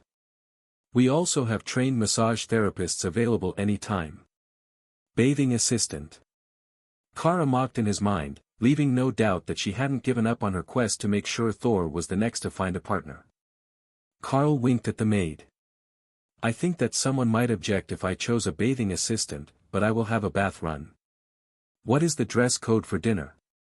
Dinner will be in the informal guest dining room. Semi-casual is fine. I will be back in the morning with your assigned maid for the duration of your stay. She replied. The commander-rank mage in maid uniform left the room, leaving the unawakened one behind to run the bath and set out towels, slippers, and a robe for Carl. Are you certain you don't need a bath assistant? It's part of my job, and not what you might be thinking. She whispered, blushing slightly. Kara appeared on the bathroom floor and stared down the maid, who stared back in confusion, not understanding where the beast came from. Was she being attacked by the guest? Kara here is protective. She thinks I shouldn't be in intimate situations with women who aren't going to cuddle her. The maid giggled. Well, she is a beauty, I can see why they would want to. Kara had lost interest now that her point was made, and was about to dump an entire bottle of bubbles into the bath when a voice from the other room stopped her. Don't even think about it. Dana's voice shouted from down the hall. Kara froze, wondering how she had been caught. Then she smirked as she realized that it wasn't about her bath plans. The maids had just offered to help the ladies bathe. There was laughter from the other rooms, and the maid bowed politely. If the monarch and his friends prefer privacy, we can wait outside. Carl shook his head. I am certain they will accept the help. That shout was for me, not for their assistance.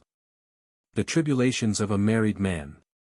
The maid agreed gently, before relieving Kara of the bottle of bubbles to pour a measured amount into the tub. Once the bubbles were in the bath, Kara hopped in the meter-square tub with a small splash.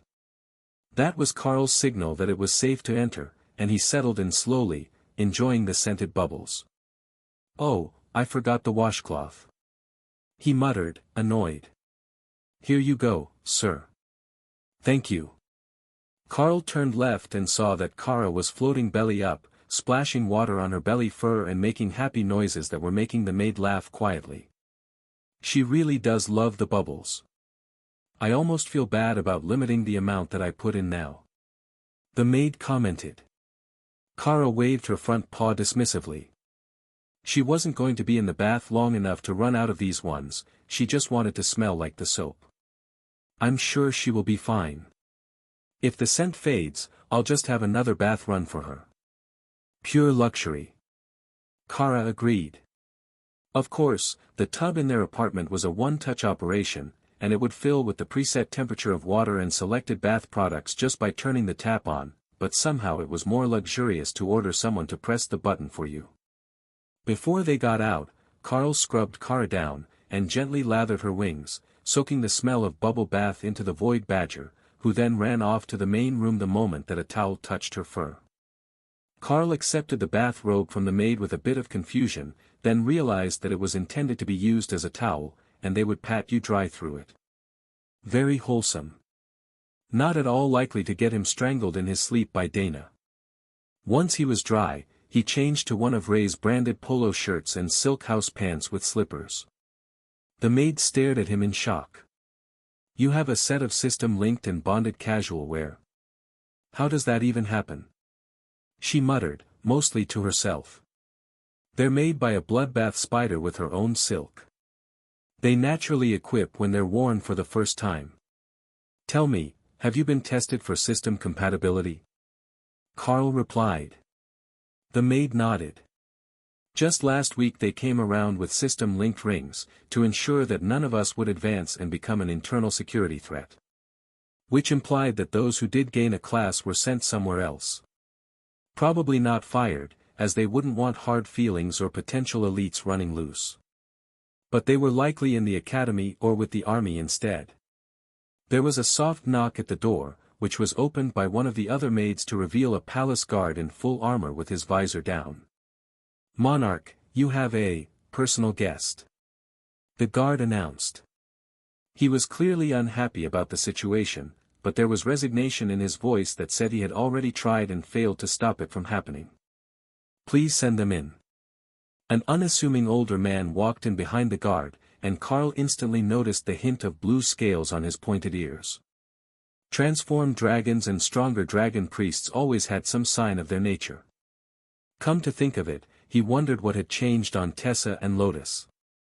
It wasn't on their face or hands, so he hadn't noticed it, but they definitely had scales by now. The man's face was unfamiliar, but his aura was not. Librarian Gareth, I wasn't expecting to see you here. Carl greeted the royal rank blue dragon. The visage of an aging man shifted back to the middle-aged librarian that Carl had seen last time, but dressed in a sharp blue business suit, and Gareth smiled at him. Finally, I found you. You wouldn't believe the route that these guards wanted to take me on. The exploration of the anomaly in Newbon was quite successful, by the way. I have the documents in my inventory if you would like to go over them tonight. Carl shook his head. Not tonight. But you're just in time for dinner. Guardsman, thank you for delivering the librarian to me. The guard nodded and closed the door as he left. What brings you here today? Surely, you didn't go to all this effort just to bring me a copy of the investigation records when I was at the capital until today. Carl asked Gareth once the door was secure. The dragon shook his head. No, I heard that you have a way of awakening a previously unknown system function, and I wanted to know what the method was. But that's not the important part. I have assistants for you. Acolytes that don't have a trade skill yet, so you can teach them runecrafting, and they will assist you during your endeavors here. Can you believe that they wouldn't tell me what it is? I'm here to bring you assistance, and they wouldn't tell me what the project was on national security grounds. The dragon was clearly pouting now, upset that he was so obviously being denied knowledge. Carl gave him a sympathetic pat on the shoulder. You will find out soon enough. Think of it like the anticipation before a holiday present. From the hallway, Lotus began to laugh. Blue dragons never wait to open their presents. Gareth rolled his eyes at her. We do so. We don't touch our solstice presents until precisely dusk on the evening of the solstice. Carl nodded.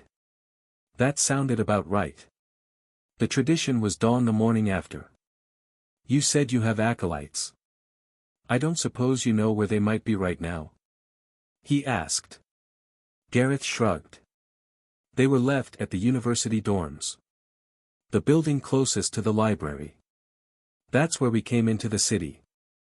The dean of the university promised he would ensure that they made it to work on time, but he wouldn't tell me anything either, so I came to see you. You know, if I tell you now, you're stuck here until the project is over so that the details don't get leaked. They won't even let me leave the city freely. He reminded the dragon. Gareth sighed. What a wasted day. It doesn't have to be. Pack Master Carl offers knowledge, skill, lightning zone, will be transferred to the curious whelp Gareth. Gareth began to do a happy dance around the room, confusing the maids. Then they began to laugh as he took Kara by the front paws, and they began to dance together. What did you teach him? Lotus asked. Lightning zone. It's a great skill for blue dragons. The maids did their best to keep their professional expressions at the sight of a dragon dancing with a void badger. The only thing working in their favor was that Kara was still wet and shaking drops of water on the stone floor as she was spun around the room. Thinking about having to clean up that mess before someone tripped made it much easier not to laugh. The happy pair stopped dancing, and Gareth sighed. Perhaps I will stay for dinner, then.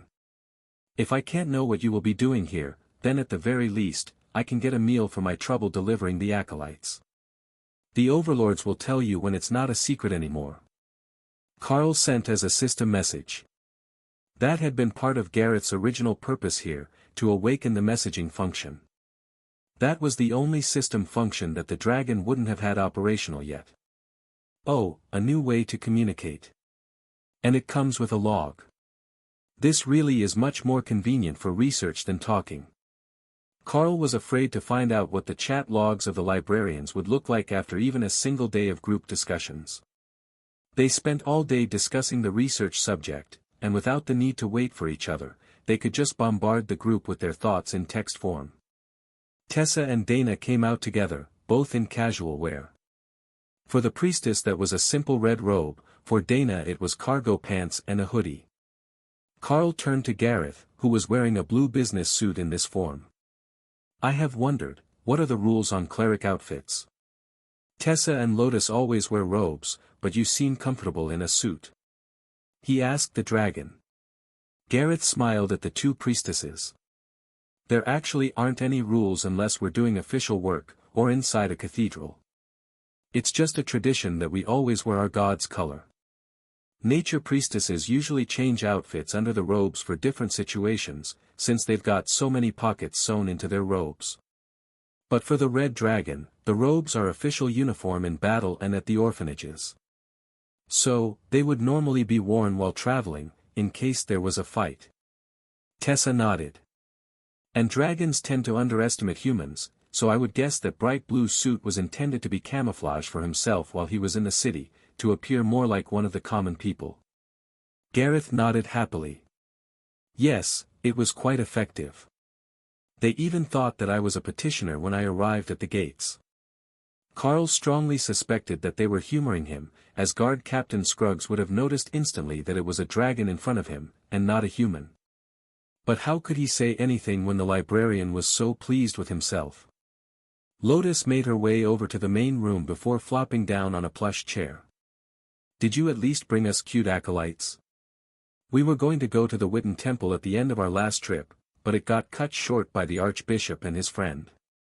She asked. "His friend?" Gareth replied, unsure how to take that description.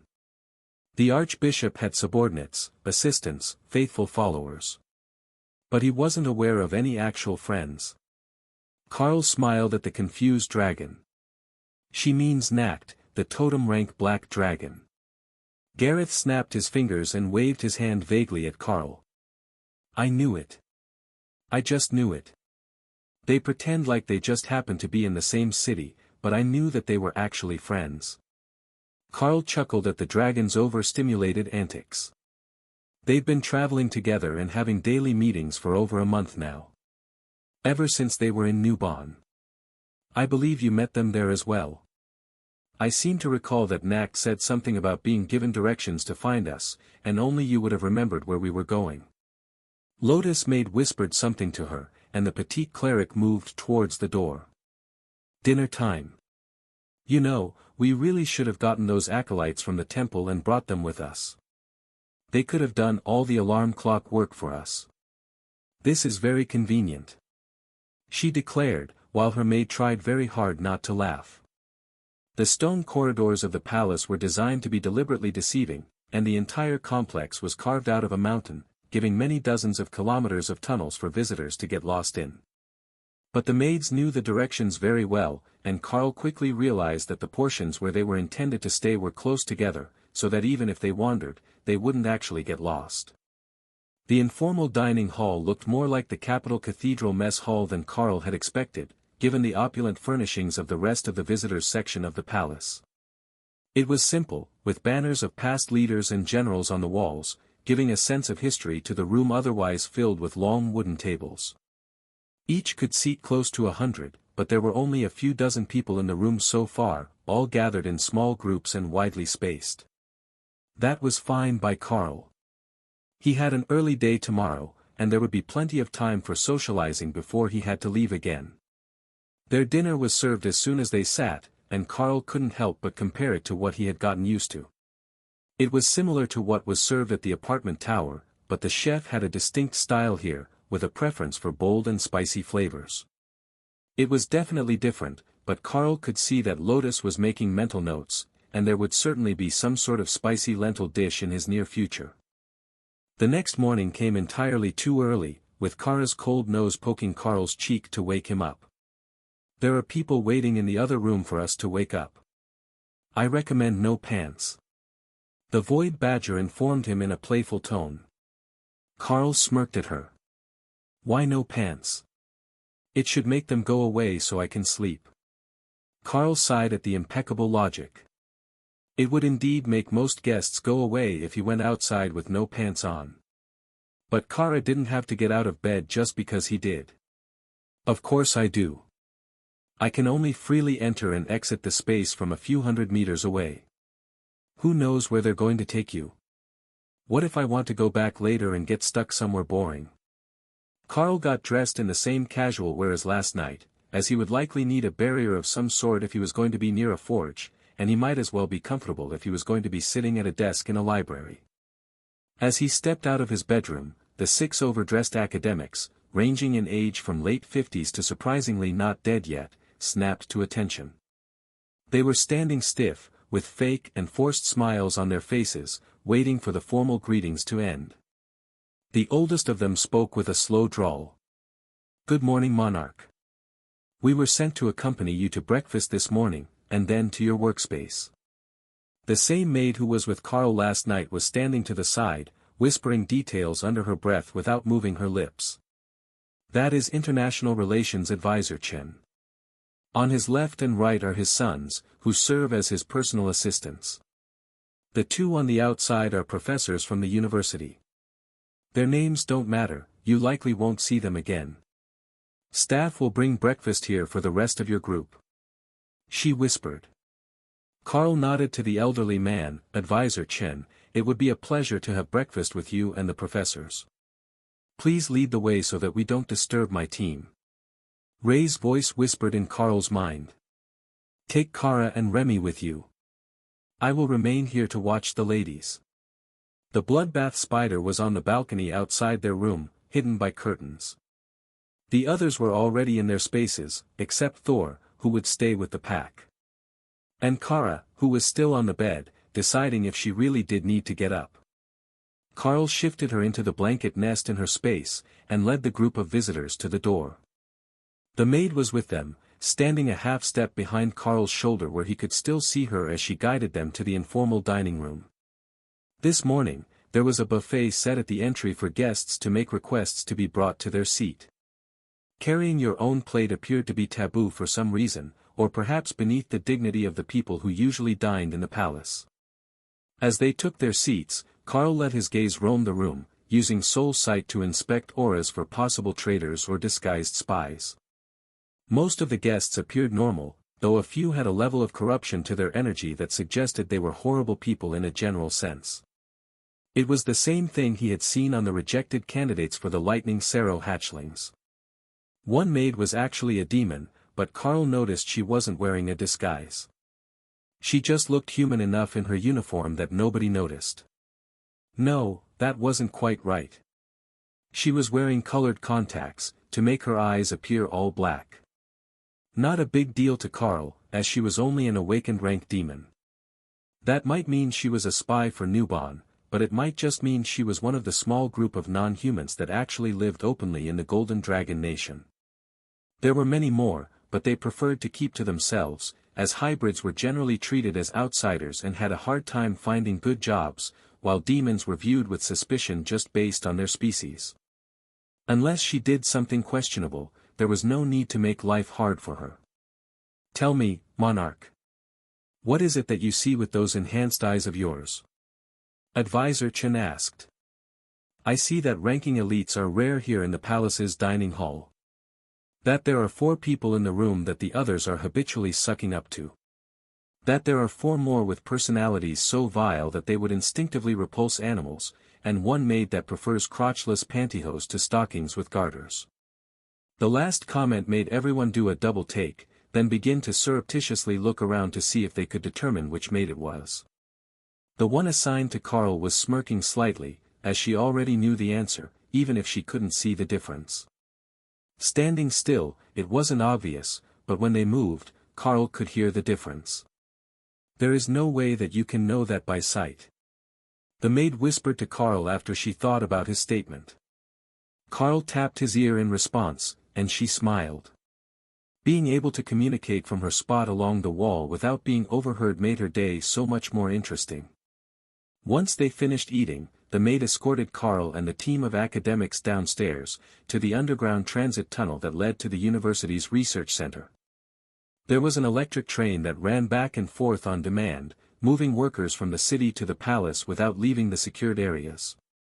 Carl got on board with the 5 men sent to escort him, and the maid turned back to the residential area to wait for the notification that he was returning to the palace. As she entered the staff dining room, a black-robed inquisitor materialized from the shadows. Melanie. Report. The maid curtsied and bowed her head. Inquisitor. I have seen no sign of the enemy moving against them. However, they may be waiting, as Monarch Carl's senses are absolutely terrifying. He can hear the sound of garter buckles on a slip from across the room, clearly understand a whispered conversation from 5 meters away, and his range of vision is well over 200 degrees.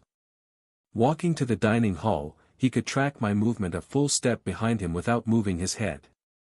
I have not had an opportunity to investigate the rest of the team, but I believe that he has left one of his beasts hidden with them, as well as the one known as Thor. I could feel the presence earlier, but I couldn't find it. The Inquisitor nodded. Thank you, Melanie. I will assign an additional member to their security detail once we have determined who was left behind. Melanie waited for more details. There is a chance he left behind the bloodbath spider, and if she isn't warned in advance, there is a high likelihood she would kill and dispose of anyone we sent to shadow them. Melanie frowned. Is she that scary?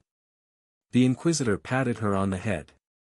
We have confirmation of her lethality from the assassin group.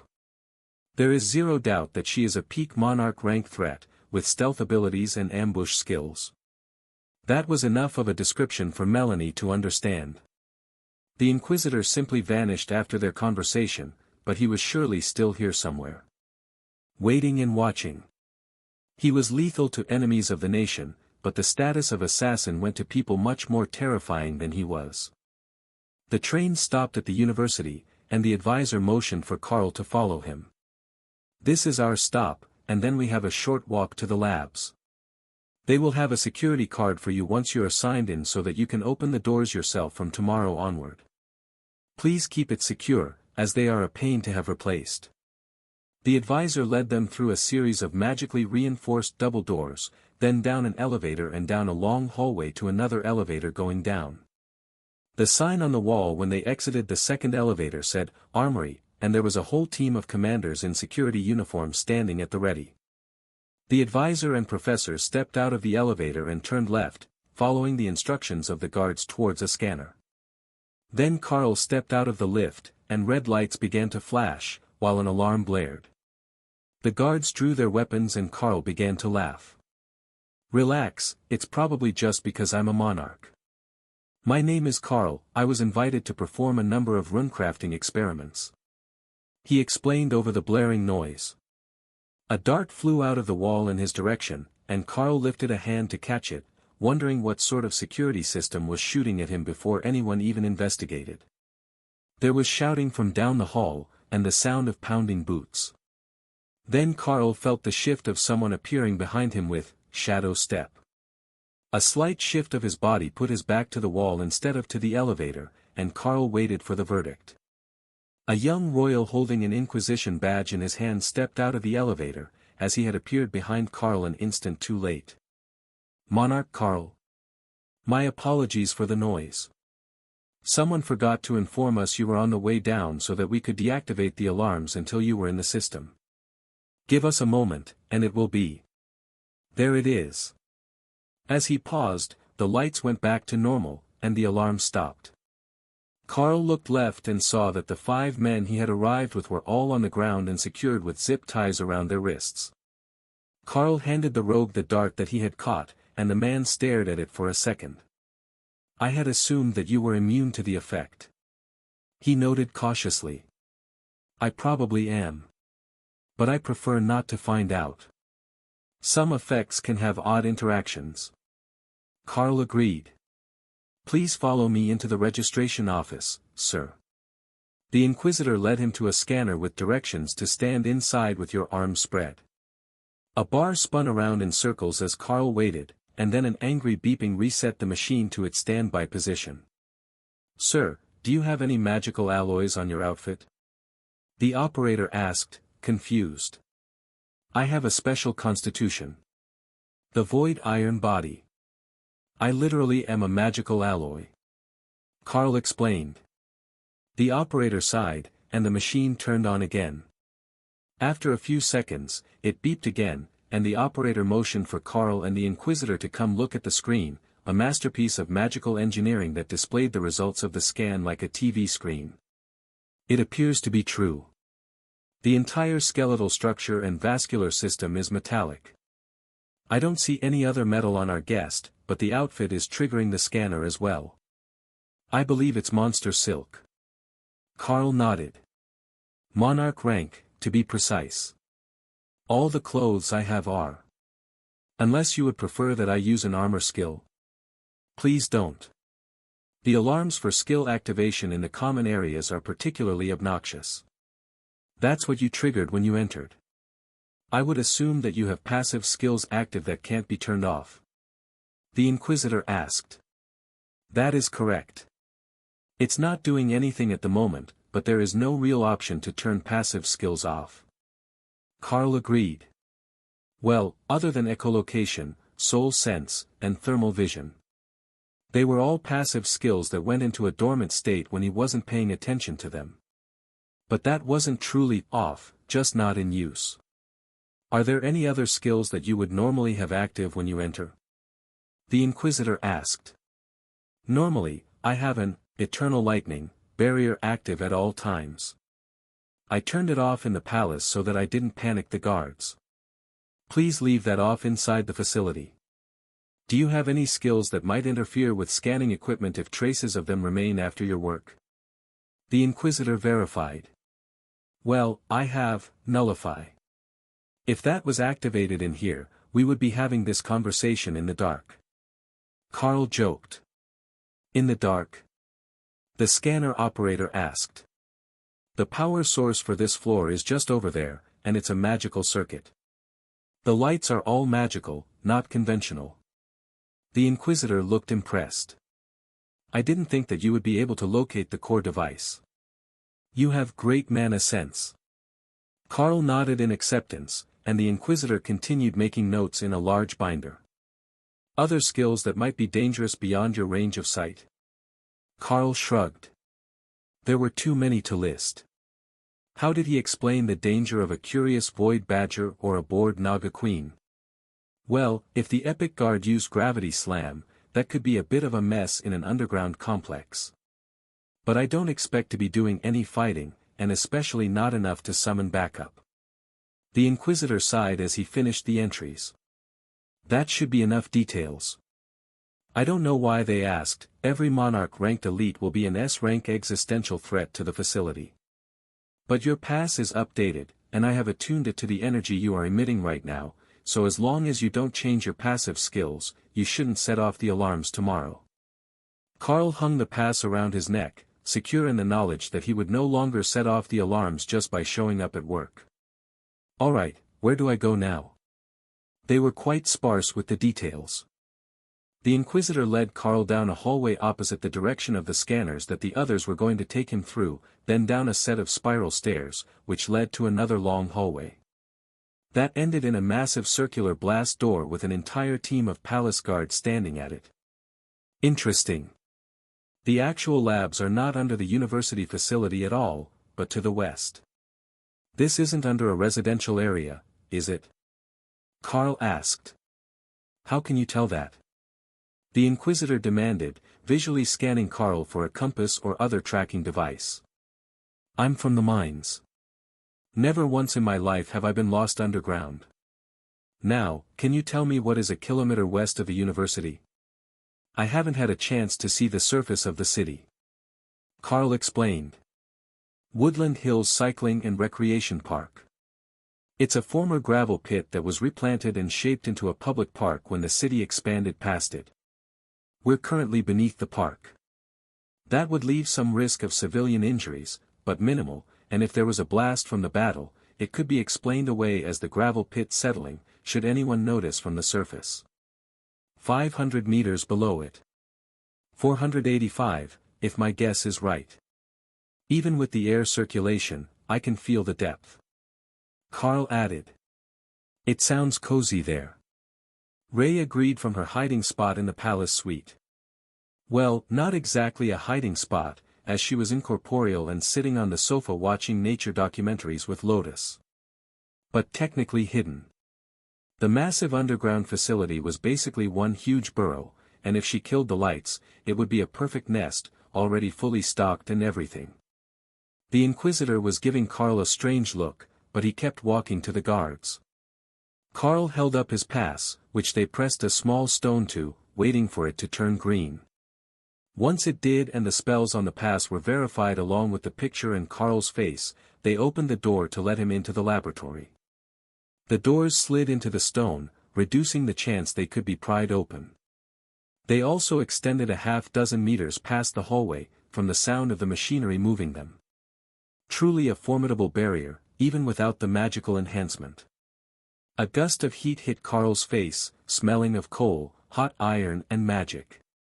Then, the sound of hammers on metal, the distinctive ringing of a forge, reached them.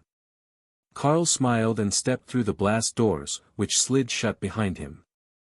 He turned back and looked at the smooth surface, then realized that his skills might actually be as much use for security as they were for offensive weapons. Enhancing the durability of that door to commander rank or higher would make it nearly impossible for anyone or anything to get through 3 meters of solid steel in a reasonable time frame. There was someone waiting patiently for him to address them, so Carl took his mind off the door and turned to see what sort of workplace he would have for the near future. The air was hot with the smell of forge, but the actual lab was immaculately clean. It was set up as an open floor plan, with forges along the wall and crafters making weapons. Then there was an enclosed clean zone in the middle with workbenches for whatever sensitive projects they were working on. The entry was elevated, nearly 30 meters above the lab floor, with a walkway that went all the way around.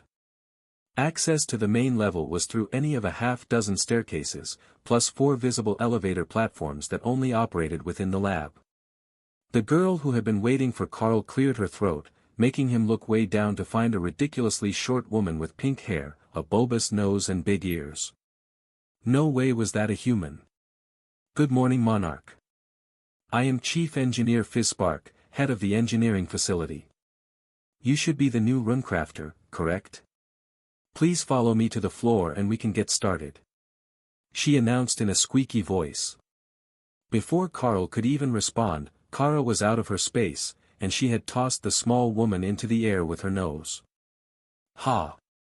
I get a rider too. Away we go. Then she jumped off the walkway with the chief engineer, who was squeaking in terror. She circled gently to land on the floor, while Carl simply jumped down beside them, and did his best to soften the impact, so he didn't shake anyone's work. Kara seemed to have forgotten that she had a rider, and she was running around the floor, examining all the forge stations. The workers were laughing, while Chief Engineer Fizzspark's glower promised retribution. They made a whole loop, and the gnome looked ready to murder someone, so Carl picked her up and set her on the floor. Kara, behave. You have to ask before you take people for a trip. Carl admonished the wayward void badger. Kara put on a show of apology, even patting the gnome on the head before allowing the terrified gnome to retreat. But her thoughts said that she was in no way repentant, and fully planned to do it again. What sort of devil being did you bring to my lab? I tasered it 4 times, and it didn't even slow down. The chief complained. That's a winged void badger. Petty things like a taser are far from enough to convince her to stop. You would have better luck using words.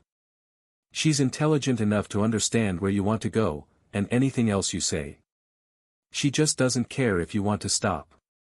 Carl offered. And how did you get her past security? I am a beast master. They have a separate space attached to me. Wherever I am, they can be as well. But don't worry, I will keep her out of the clean rooms, so we don't get fur in anyone's work. Carl informed her with a shrug of his shoulders to explain that it couldn't be helped. The gnome glared at him. If there was another option, I would have you replaced right this instant. But for now, let's see what you can do to enhance a weapon. Thanks to the Forge Master and his team, we've got a collection of blades, flanged maces, mauls and axes created from highly mana-compatible alloys unsuitable to combat use in their current state. Now, can you manage that without supervision? Carl gave the tiny woman an unimpressed look.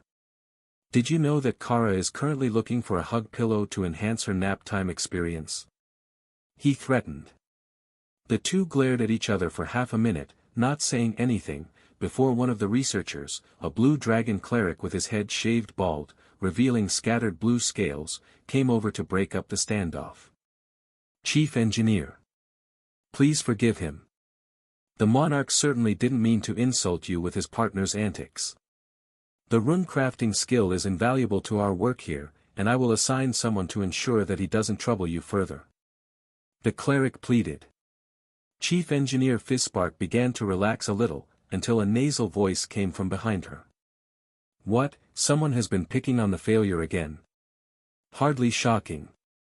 A handsome young man in a lab coat was sneering at the gnome with utter disdain on his features before he turned to Carl. Duke Ambrose, Head of Research and Development. It's a pleasure to meet you, Researcher Carl. I believe you will find your time here quite enjoyable if your skills match your recommendation. Carl instinctively disliked this man, even before he noticed that the man was using a transformation spell to keep up his young master disguise. He couldn't really judge the man for his vanity when he had also been considering using magic to increase his height, but something about him just struck Carl as off. Soul Sight told Carl much more about the head of research and development.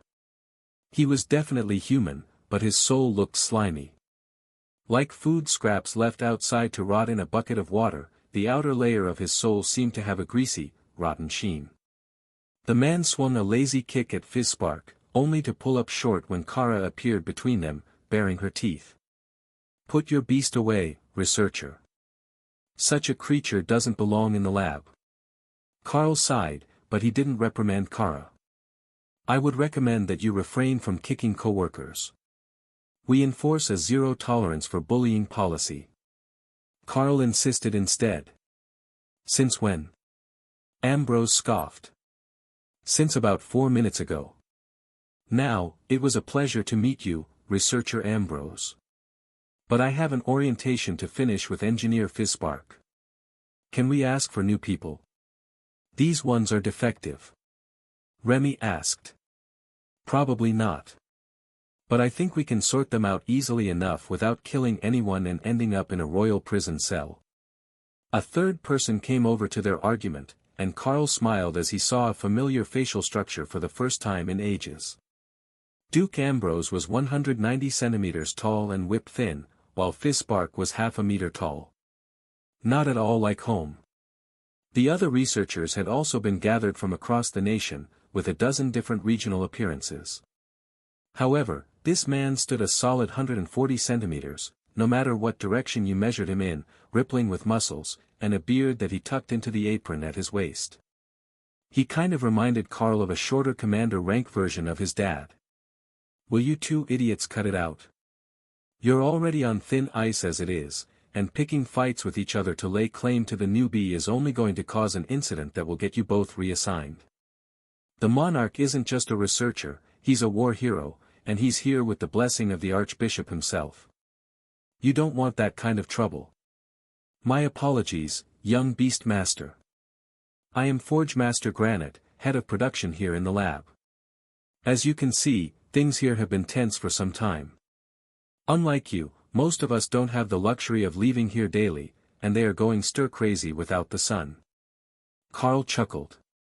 That happened a lot in the mines as well. Some people are only suited for work topside. Don't worry, I don't hold any grudges. But I would appreciate it if everyone could get along well enough to get through orientation.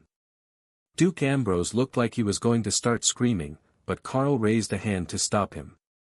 "I can see on your face that you want to complain again, and I will warn you now that you don't want to press your luck. I am not so morally upright that I wouldn't slap the stupid out of a manager. In fact, it's tradition where I come from. I will apologize for scaring the chief engineer, but I don't give a damn about your interpersonal drama." Forge Master Granite laughed. "I think we're going to get along well. All right, son. Follow me to the 5th station, and we can see how your new technique works on a freshly crafted blade."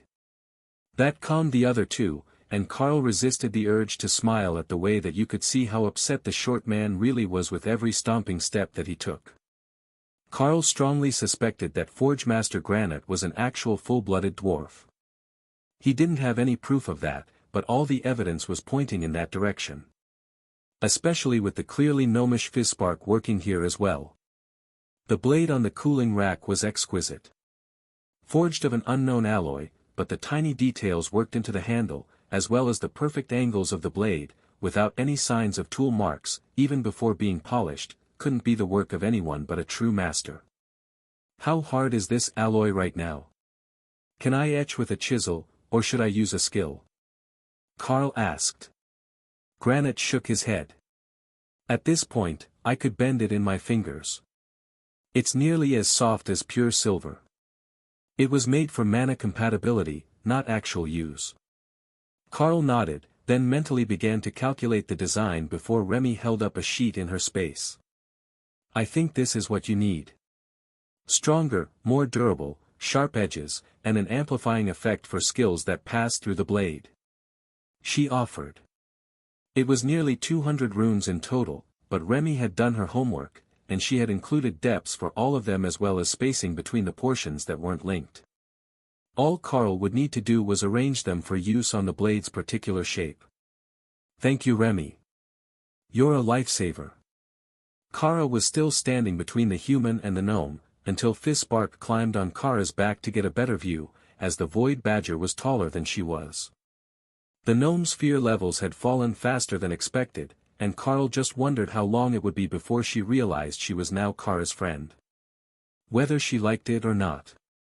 Carl began to carve the runes, working from the root of the blade to the tip, flipping the blade regularly so he could write everything in order and not lose the meaning behind the phrases that he was adding to the blade.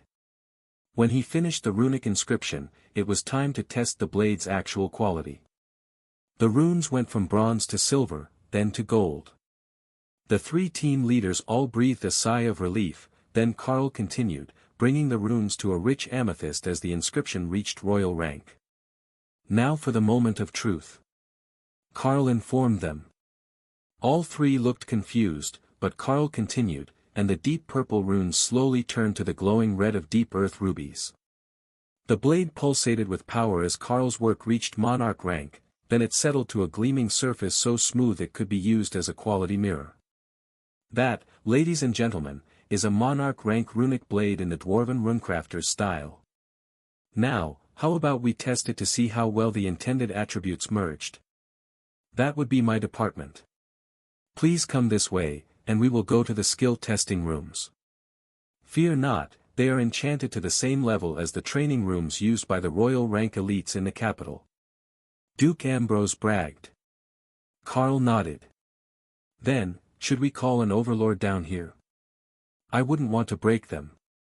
I am a monarch, after all. The head of research and development froze in his tracks, only now realizing the issue, while Forgemaster Granite winked at Carl. The barriers were made by overlords, and reinforced themselves constantly from the mana crystals in the complex.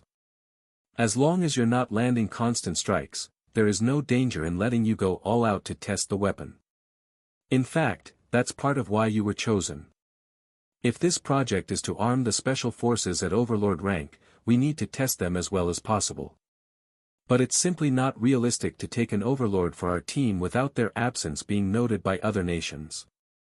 Granite explained, with his thick black beard bouncing on his chest as he quietly laughed. The training room looked exactly like the ones at the apartment, and the quality of the barriers was only a little lower.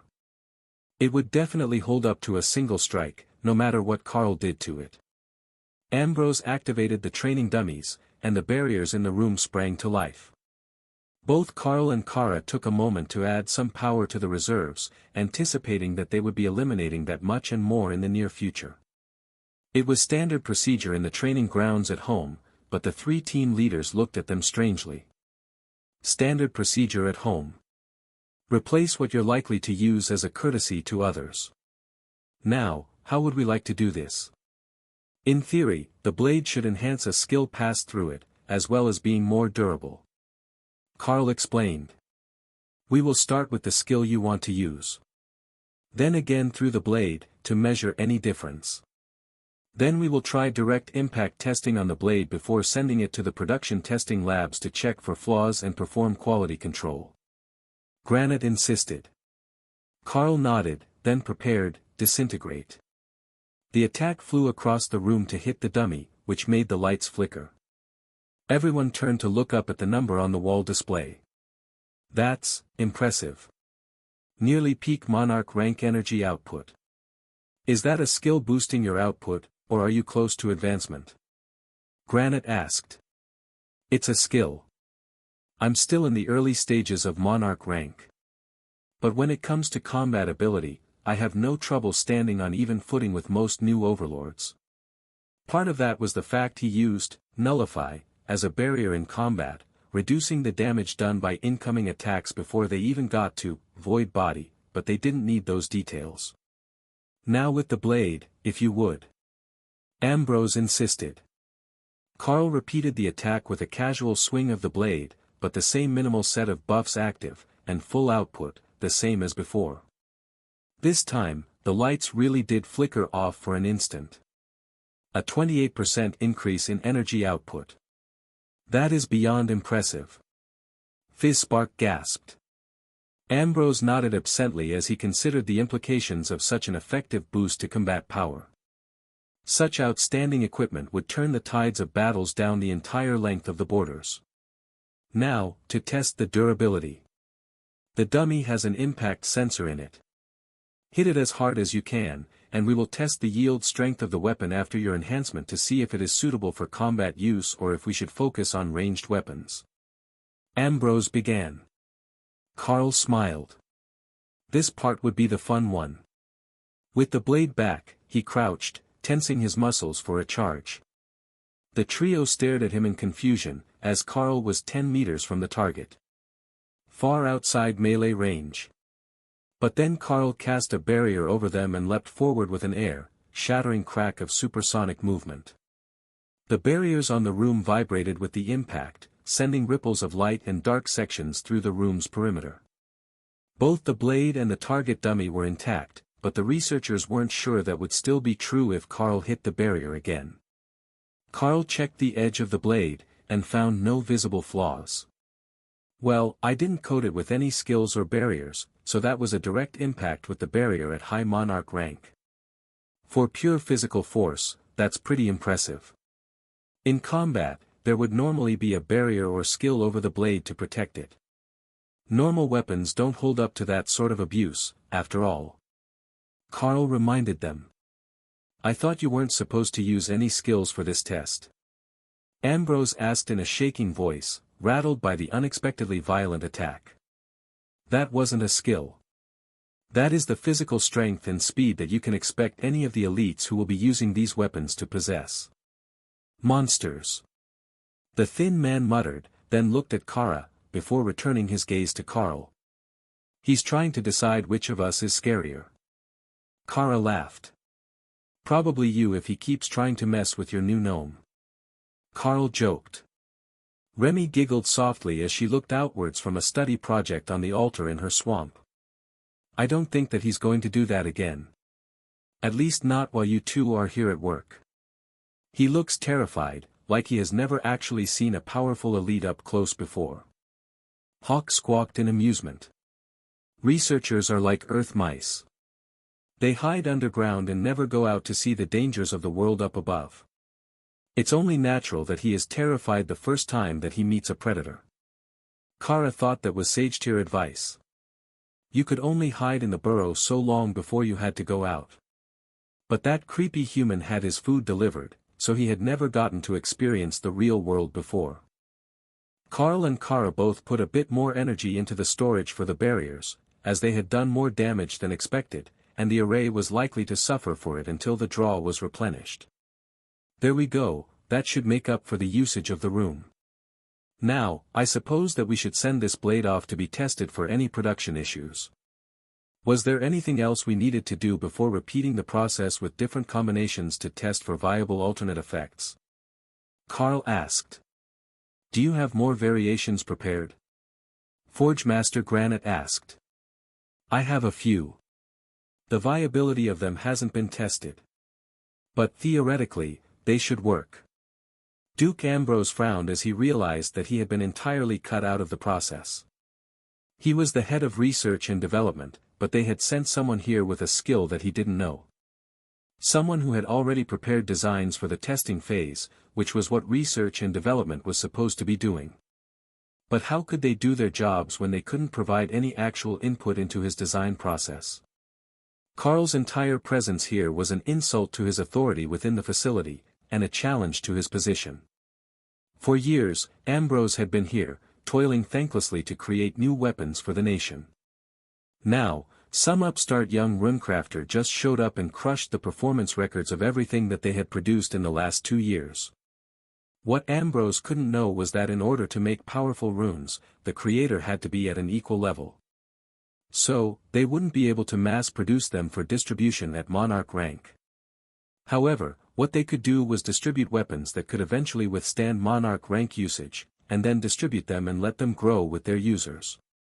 With the assistance of a runemaster, the runes would adapt to the power pushed through them if you deliberately overloaded the stage they were at. So, if the weapon didn't explode, it could be improved when the user advanced. That was a long way off, as they didn't have a single other runemaster yet, as far as Carl could tell. He vaguely recalled that there were supposed to be acolytes sent by the Blue Dragons. But he hadn't seen them yet. The best thing to do was ask.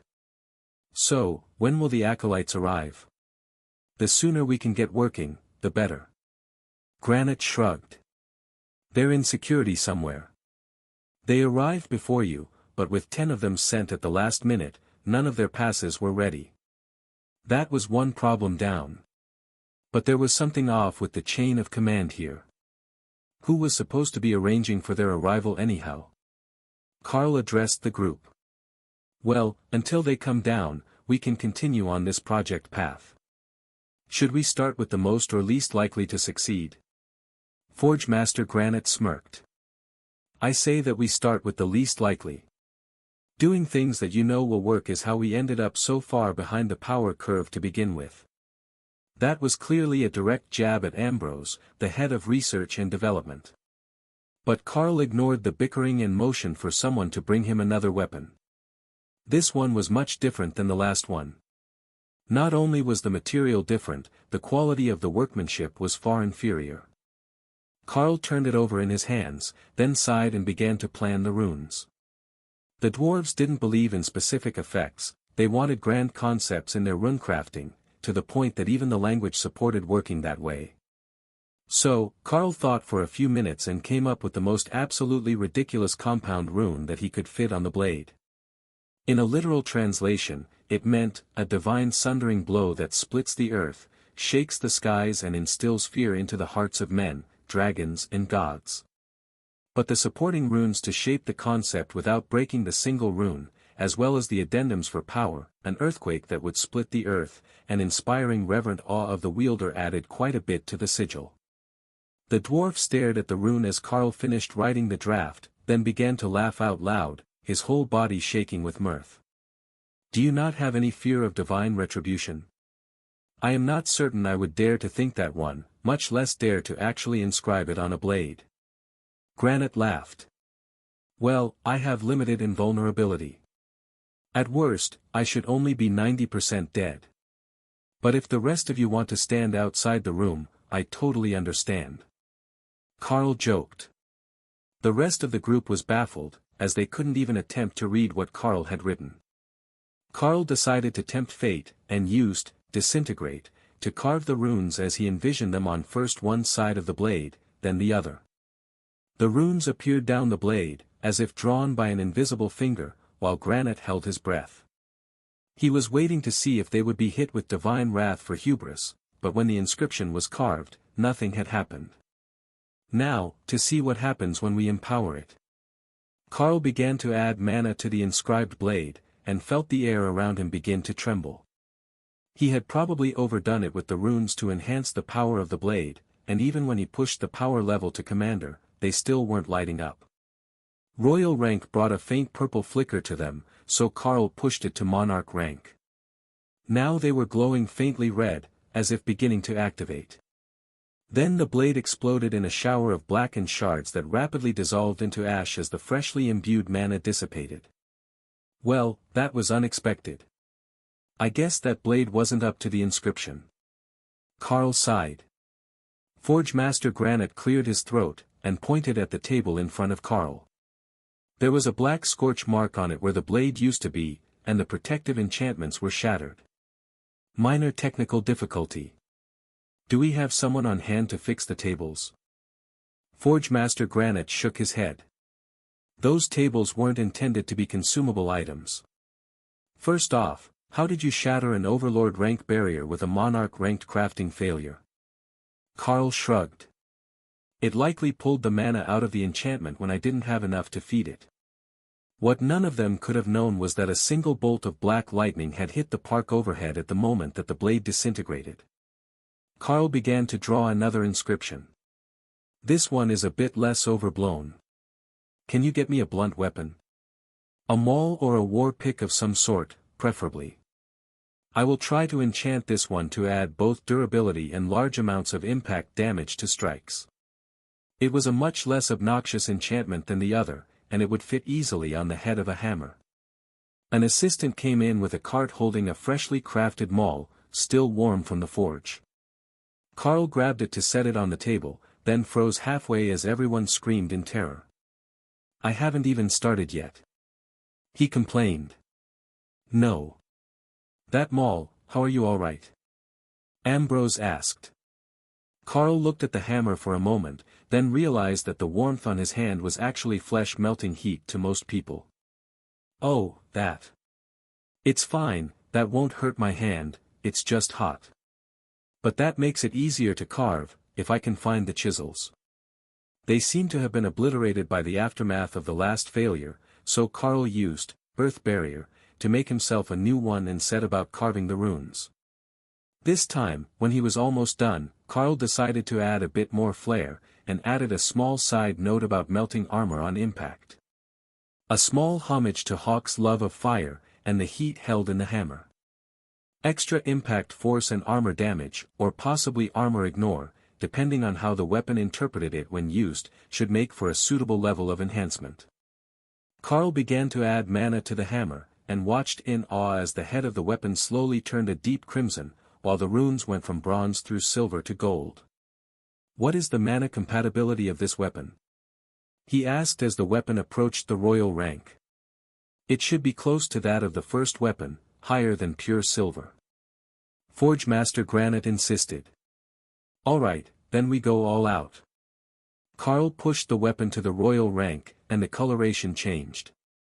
The head of the hammer turned deep amethyst, while the runes shone silver. Then, the runes went back to gold, and Carl kept pushing the quality up. It appeared that the alloy had been enhanced, changing in core quality, while sucking the mana out of the runes. That was interesting. He certainly hadn't expected it, and this might make for a much more powerful weapon than he had planned. The whole head of the weapon glowed purple when it reached royal rank again, and then the purple hue began to fade, turning to an opalescent sheen on the metal similar to the maul that Carl had in his possession. The runes finally turned monarch rank red, and then the process stopped as it reached equilibrium with Carl's power level. And done. The worker who had brought in the hammer gasped at the changed appearance. "That is incredible. Why did it do that, when the ones before it did not?" he asked. Carl shrugged. "Well, one of them blew up. But the first one, the one that Forge Master Granite created, was already at a much higher quality level. If I am right, then this should now be an exceptional or epic ranked weapon. But the blade that was used for the first weapon was already an epic item before being enhanced." Forge Master Granite nodded as he stroked his long black beard. "Yes, it should be considered epic grade. All that it was missing was mana to get it there, as the weaponsmith missed multiple steps in the imbuing process." The worker looked terrified at the prospect of what the Forge Master was going to do to correct such an oversight. They should all have been masters at their craft here. There was no real excuse for forgetting steps that would improve a weapon's quality to such an extent. It was sad news for Carl, who realized that the improvement was not actually from his skills, but just finishing the work that the previous craftsman had skipped. But the result was an item that should be of more than sufficient quality for their purposes. Duke Ambrose cleared his throat, as they were back to his department's specialty. His petulant voice instantly annoyed everyone around him, but his idea made enough sense that they still listened. "Perhaps we could have a less powerful user test the weapon, to determine the scalability of the rune work. While the first round is going to the overlords, should they be suitable, this craft will eventually spread to all of the special forces." Forge Master Granite held his hand over the maul, checking the temperature, then picked it up and hefted it carefully to test the balance. Granite was a commander, so he would be able to put a decent amount of force behind the attack. Plus, it was a dwarven rune, so there might be a bit of extra affinity for him. The Forge Master collected another similar maul from the pile of completed weapons, as a baseline for their tests, and led the way back to the testing room. "This will be so much fun. I haven't gotten to hit anything but work in far too long. You should try it too, Fizz." It's quite therapeutic. They both excluded Duke Ambrose, who was a common-rank human with no noticeable powers. That would be closer to comedy relief. Assuming he could even lift them all. Carl charged the barriers in the training room again, while Granite set the new weapon on a table at the side of the room. Carl wasn't sure what sort of combat skills a Forge Master might have, but there should be something for swinging a hammer, and that was what this one was designed to enhance. Forge Master Granite's arms were powerful, and the first swing that he made with the regular hammer caused a flare of light on the barrier over the dummy. Impressive strength without using a combat skill. Do you need me to teach you one quickly for more effective testing? Carl asked. Forge Master Granite shook his head. I know how to fight well enough. But pure strength should always be the first test for a weapon. You never know when that fancy magic mumbo-jumbo will fail you, and it will be time to just beat something to death. Duke Ambrose looked somewhat dubious about the logic behind that, but Carl knew that it was true in more ways than one. You could be injured, out of mana, exhausted, or simply in an argument with Kara, and you wouldn't be able to use the skills that you were after. Granite swung the hammer and smashed it into the barrier, giving a solid low commander rank impact reading just from physical impact. That was truly impressive, and under that loose shirt, he had to be even more physically powerful than Carl himself had become. Impressive. Carl congratulated, but the smith simply grunted and nodded as he switched weapons with a reverent smile at the new one. He swung again, and the numbers on the meter began to grow, stopping just short of the standard for a royal ranked skill. Now that's a hammer. He sighed fondly. That's as good as an actual skill, and all he did was swing the hammer. There was no added input on his part. Now, a lot of that is down to his physical strength, which humans will struggle to replicate, but I must say that the result is impressive. Duke Ambrose noted. Do we have a regular human elite here? Carl asked. Duke Ambrose looked pointedly at Carl, and the bearded Forge Master began to laugh. No, we don't have any other warrior-type elites here. Most of the apprentices have system skills, but they're the ones that awakened research and crafting-related skills, so they're not officially elites, they are researchers. Granite explained. Carl sighed. Alright, then we have Forge Master Granite do the honors for commander rank testing. I will do the full output destructive testing, and his strength can be our proof of concept. I strongly suspect that we won't be having too many problems with the quality of the weapons his subordinates have been turning out. But with every new design, there is a need for testing. Now, we have a blade design that will enhance skill output. A hammer to improve impact force. Do you make ranged weapons here? Chief Engineer Fizzspark jumped up and down on Kara's back, waving her hand, while her pink pigtails waved along with her. That is my department. We have learned that the gods disapprove of mixing too much technology with magic, so while it can work, it won't link with the system. The operating theory is that the nature of the world dragon as a nature god prevents perversions of nature from working properly. Complex chemical compounds like potions work great. But complex chemical reactions to create substances that don't exist in nature, like gunpowder, don't interact with the system. There are 10,000 or more years of research, including the most recent research, as we were working to improve our base technology. But so far, nobody has found a proper answer, and the more you try to mix them, the worse the outcomes become. So, we have worked out 3 different paths. One is thrown and hurled projectiles, such as knives and spears. Second are the bows and catapults. Third, are grenade launchers. Carl stared at her for a second. I thought that you just finished saying that system-linked items and technology don't mix. He asked. They don't. The grenade launchers are actually just a rifle-shaped magic wand that fires fireballs. They're wonderful. Granite chuckled. They come in pistol form too. Fantastically dangerous for the user. Fizzspark shrugged. Minor technical difficulties. You just need to hold it far enough from your body that the proximity doesn't trigger the fireball to detonate. Which a gnome is incapable of doing. Granite reminded her. Lotus would love this creature. Kara already did. Carl smiled at the excited little woman. It sounds like they're already well under development. But I can do something for the bows. I was reading a book the other day on dwarven runecrafting, and it included a section on how to enhance bows. Of course, the most practical application, creating arrows so that the archer never runs out, is a spell effect that isn't as popular with the author, but it is a common part of enchantment.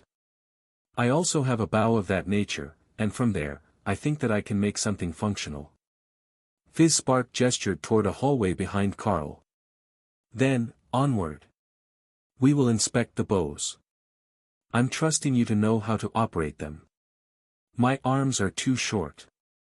Kara flapped her wings and flew down the hall with her pink-haired rider, while Duke Ambrose sighed and ran his fingers through his hair. I thought that this was supposed to increase productivity and morale. He muttered. Granite shrugged, and Carl could see that he was hiding his smile behind his beard. I don't know, it looks like it has improved morale already. Plus, we have 2 preliminary plans for actual Overlord-issued weapons, and that's more productivity than the rest of us have managed in the last year. Duke Ambrose didn't appear to be fond of that reminder, as he was head of research and development. An area where their ambitions had fallen so far off target that the king himself had called in a replacement to put their projects back on track. It appeared to be an unspoken understanding that Carl was not so much an outside contractor as he was a direct slap in the face to the research and development department. Even the hour that he had spent here was enough for Carl to understand that much. After following Fizzspark into the archery room, which had its own shooting gallery in the back, Carl was flooded with cheerful greetings and the sound of cheerful conversations. It was a very different feeling than the forges, where everyone worked in silence, as the noise of the forge was too loud for casual conversation. Surprisingly, a large portion of the room was not crafters who had some special skill in creating bows, but nature priestesses. Bows were traditionally created from wood. Nature priestesses excelled at growing more of it. It was a perfect fit for them, Carl decided. Carl walked over to one of the bows and picked it up to examine the enchantments on it. Bow of multi-fire, uncommon grade bow. Creates 2 arrows each time the bow is fired. Carl shook his head as he realized that the one important thing the bow didn't do was allow for separate targeting, or even aim assist when you fired. But it was uncommon grade, and that wasn't a particularly powerful item. The question was, why was it the first thing he found on the table? What do we have that's already at the rare or epic grade to be enhanced? Carl asked. One of the bowyers raised his hand, and Carl walked over to see his work. Compound bow of brutal impact, deals 110% of skill damage as physical impact. Requires skill used to activate. That wasn't terrible.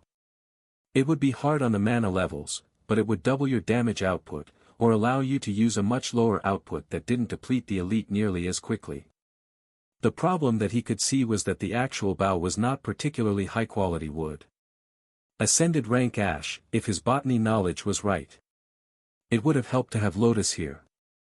She would gladly fill him in on all the little details without him having to ask. The clerics here were too nervous to say much today. But he would be able to work with that. It would just take more runes to reinforce the wood, which Carl noted was in a carefully crafted composite. It was quite a modern weapon, with its compound design for improved arrow speed and shorter overall length while retaining power. Carl made a quick mental plan, then borrowed a paintbrush from the tools on the counter. Carving into the composite of the bow would do more damage than help, so he would have to do what he could with paint. I have a marker. One of the nature priestesses suggested helpfully. Oh, that would be easier. She handed it over, and Carl noticed that it was a rainbow-colored marker, with sparkles. Whoever got this bow once they were done testing had better have a sense of humor if the runes didn't change colors. Carl decided on 2 phrases. One to strengthen and stiffen the bow, and one to greatly improve the travel speed of projectiles. Adding mana to the marker runes was not easy, and Carl suspected that it was the changing composition of the multicolored marker. Even when he brought it through awakened and ascended rank, it retained its sparkles. At commander rank, the runes turned shining gold. Carl hesitated, but a commander rank weapon wouldn't do them any good for an overlord rank ranger. So, he took the bow to royal rank. The runes shifted color as the power level increased, and the whole bow turned a rich black, with golden lines making up the wood pattern around the amethyst runes. He could feel the saturation of the wood, and didn't dare to take it any further. But it was a good start. "Alright, who wants to test fire the bow?" Carl asked. The creator shrugged. "I don't have an attack skill." Carl nodded in understanding. His class was a bowyer, so he had thought the man should have at least one skill for testing purposes. But this bow only activated with a ranged attack skill. Perhaps whatever he had was not suitable. Or worse, the class could be entirely crafting focused, without even the ability to fight in an emergency. One of the others came over and picked up the bow, almost throwing it in the air. "It's incredibly light. Feels good in the hands." Then he tried to draw the bow, and only managed to get it a few centimeters back. "Monarch, I think there has been a mistake. Nobody can draw this," he complained.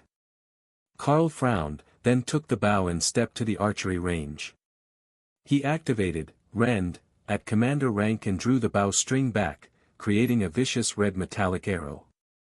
The draw weight had to be close to 150 kilos. "Alright, perhaps that's a bit too stiff, but rangers have strength close to warriors, so it should be usable for them." Carl let the arrow fly, and the barrier at the back of the room lit up, while the metallic target rang like a gong. 1,200 meters a second. As good as a bullet. Fizzspark cheered. The bow effect activates on impact, so the skill hits first, then the bow's damage is secondary, hopefully after the barriers are down. Not too shabby. Carl agreed. "Can you make it actually usable, and not just for you?" one of the bowyers asked. "Sure. But the effect of the speed increase is percentage-based. The average combat bow tops out at something like 100 meters a second arrow speed. Now, without significantly improving that with the actual bow, we're not going to see the same sort of results." The bowyer shrugged. "The arrow speed is mostly irrelevant, isn't it? It's just to get the arrow where it needs to be." Carl sighed, then turned to Kara. "Throw one of those arrows at me." Kara giggled and climbed on the table, then drew back her arm and hurled an arrow at him in a perfect spiral. Carl shifted slightly to the right and easily caught the projectile, while the crafters stared at them in horror, and Fizzspark tried not to lose her seat on the rapidly moving badger. "As you can see, that won't work. At 100 meters a second, not only can I dodge the arrow, but I can catch standard projectiles." The gnome sighed. "We have underestimated the stronger elites. I told them that something like this was happening when they returned the last batch of weapons we tried to send them." "What feedback did they give you?" Carl asked. Duke Ambrose scoffed. "Our researchers didn't have clearance to discuss the matter with the end users. It was determined that such interaction could unduly affect our development plans to favor the ones who had responded, instead of creating weapons for the majority of the elites." "Determined by whom?" Carl asked. The answer was clear on the man's face. "Determined by him." "Alright, that's not going to work. It's clear that none of you actually understand the usage scenarios for the weapons that you are creating. If the enemy can casually dodge your attacks, what is the point in wasting mana? No, we need bows that will fire fast enough that even the mighty overlords don't have an easy time dodging them. So, don't shy away from stiffer bows. If you have doubts, ask one of the blacksmiths if they can test it for you. If they can draw it, then it is usable by an average warrior or ranger. But for the overlords, an exceptional set of equipment is needed. The issue they have is that nothing we can get elsewhere is actually high enough quality for them. Even what I turn out to the peak of my skills and power is still an entire rank below what they truly need, and my limited skills means that there is a significant chance that we will still be lacking in quality compared to the items created by the Cyclops Forge Masters. As Carl finished his speech with a mention of the giant's craftsman, Granite spat on the ground in disgust. Unacceptable. No way will we lose to the giants. But the forge masters should be extinct. Where did the giants get more? He asked. There was a monster spawn, where multiple Cyclops forge masters were obtained by the giants at royal and possibly monarch rank. Forge Master Granite's disgust turned to something bordering on rage, until one of the nature priestesses handed him one of their signature cigarettes, already lit. The dwarf smiled at her and took a drag, then put it out. Thank you. Damnable giants. Alright, I think I know why there is such urgency now. If the giants have their legendary smiths back, and we're working with no information and a design team that has 2 functional brain cells fighting for 3rd place, things are about to go south. Duke Ambrose stormed out of the room, sick of their insults, but nobody seemed sad to see him go. How many people are on the research team now? Carl asked. Just him and a couple of paperwork clerks. The last of his subordinates quit last week, and none have been sent to replace them. The acolytes coming with you would presumably be the new team. Fizzspark whispered. Carl gave her a surprised look before responding. This doesn't seem like the sort of place that you can just quit and head home from. The gnome nodded. They have the mage's mind wipe your time here, so you can't spill secrets when you leave. I don't think that they'll try that with you, but most of our team doesn't get any consideration at all. Kara chuckled, making Fizzspark vibrate on her back. Kara has a point. Even if they wanted to, they probably couldn't. I am somewhat resistant to negative magical effects, and we already know that they don't have an overlord here to do the job every day when I head back to my room at the palace. Fizzspark gasped. You get to stay at the palace?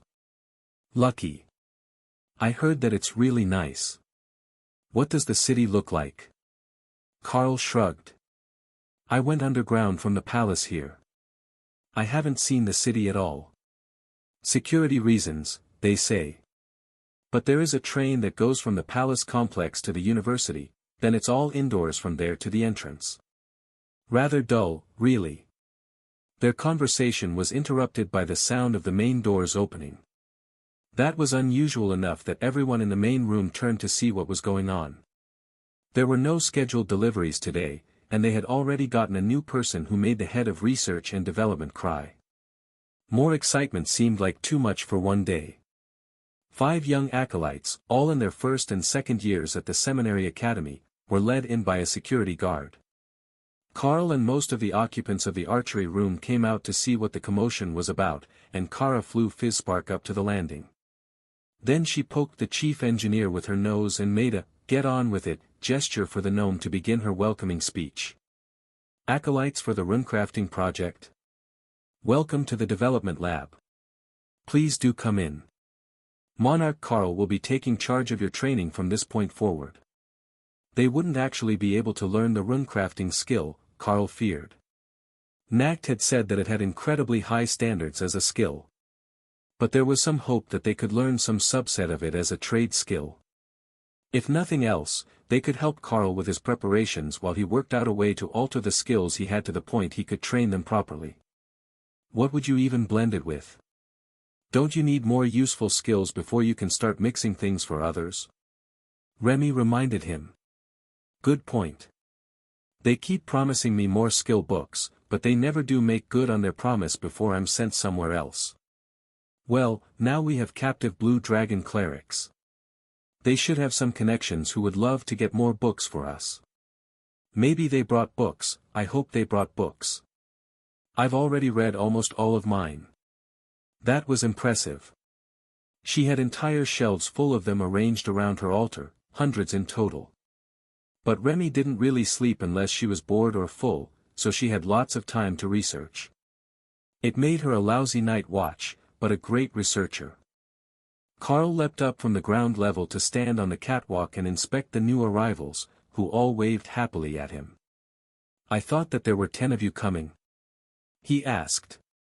Security rejected 5 of us because of family political connections. One of the girls, a tomboy with a crew cut, replied. Or perhaps that was a very effeminate boy.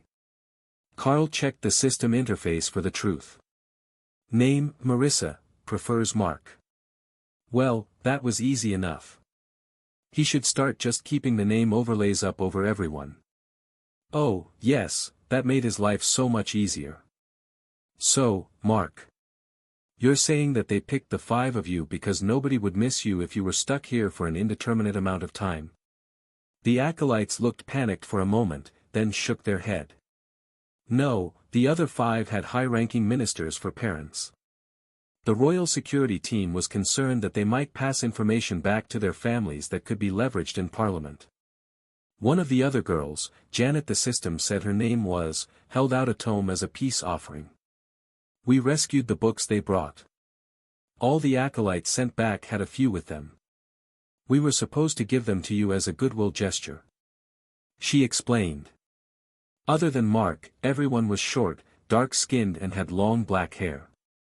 Mark's was just cut differently, and Carl was beginning to wonder if the head librarian had chosen this group as a form of petty vengeance, knowing that Carl would find it nearly impossible to tell them all apart. Then he noticed something else, a twitch under the robes of the short-haired acolyte. Mark definitely had a tail. Carl tried not to make a show of scenting the air, and found that they didn't have a scent at all. They were definitely disguised. But Soul's sight showed pure and clear energy, no signs of the corruption that came with being a fake or terrible person. Do you want me to dispel them? Kara asked. No, I think I know what happened. They're using a human transformation spell to make beastkin clerics look like humans. The librarian must be trolling the royals with her choice of acolytes. Remy giggled in her space. I bet they annoyed her about something, so she sent them all demi-humans. Aren't the royals supposed to be like, raw go-humans? Carl laughed to himself at the description. He already knew it was just a front, as so many of the ranking members of the nation were dragons, but officially, Remy was right. The royal family promoted the Golden Dragon Nation as a human nation. That was about 95% true. But that last 5% had a unique knack for ending up in the same spot as Carl. Or perhaps it was the other way around. Carl took the book from Janet before the hesitation grew awkwardly long, and admired the cover. Introduction to Inscription was the first book they had offered, and Remy was ready to come out and steal it from him if he didn't turn it over quickly. Thank you, Janet. That will be very useful in the future. One after another, they handed him books.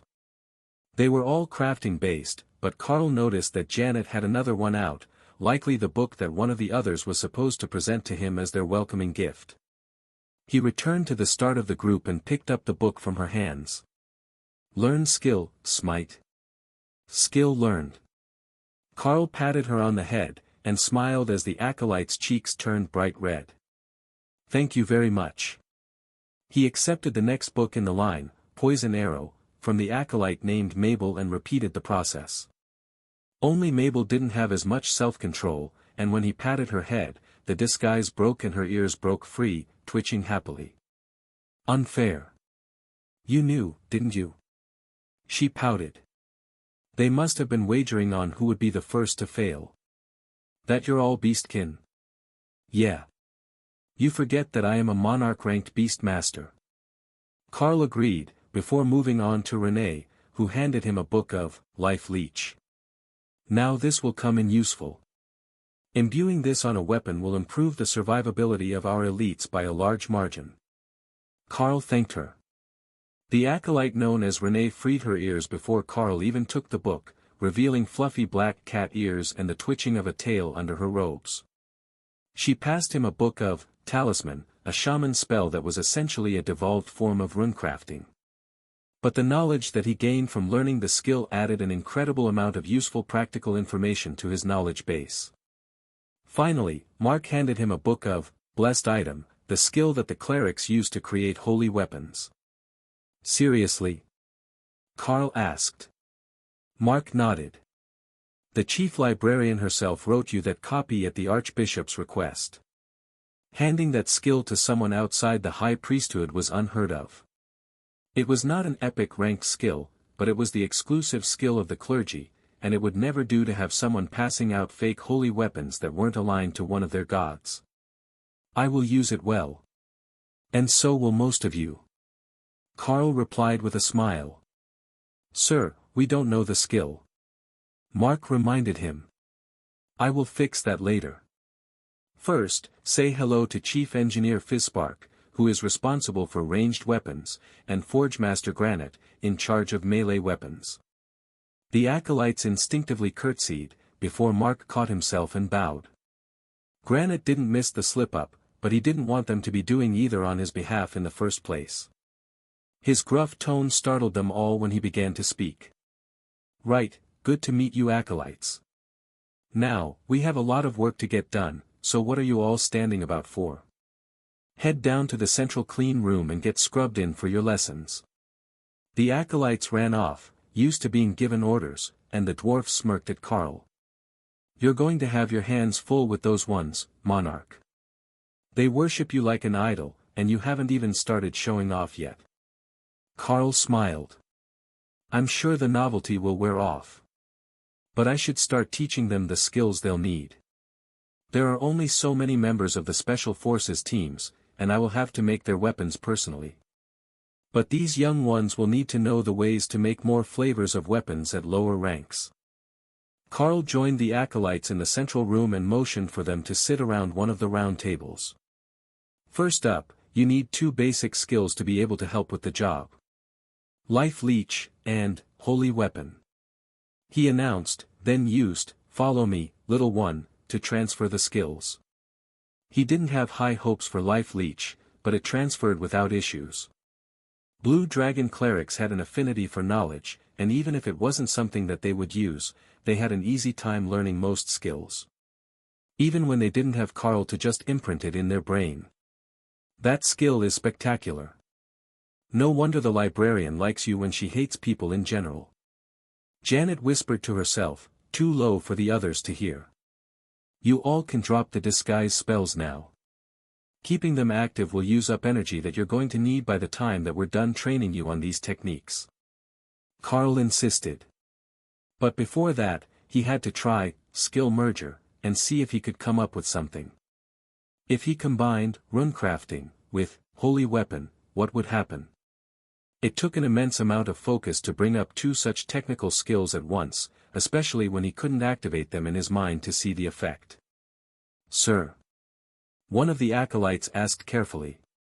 Give me a moment, I'm trying to mentally blend a pair of skills to teach you the basics because you can't use runecrafting as a complete skill until royal rank.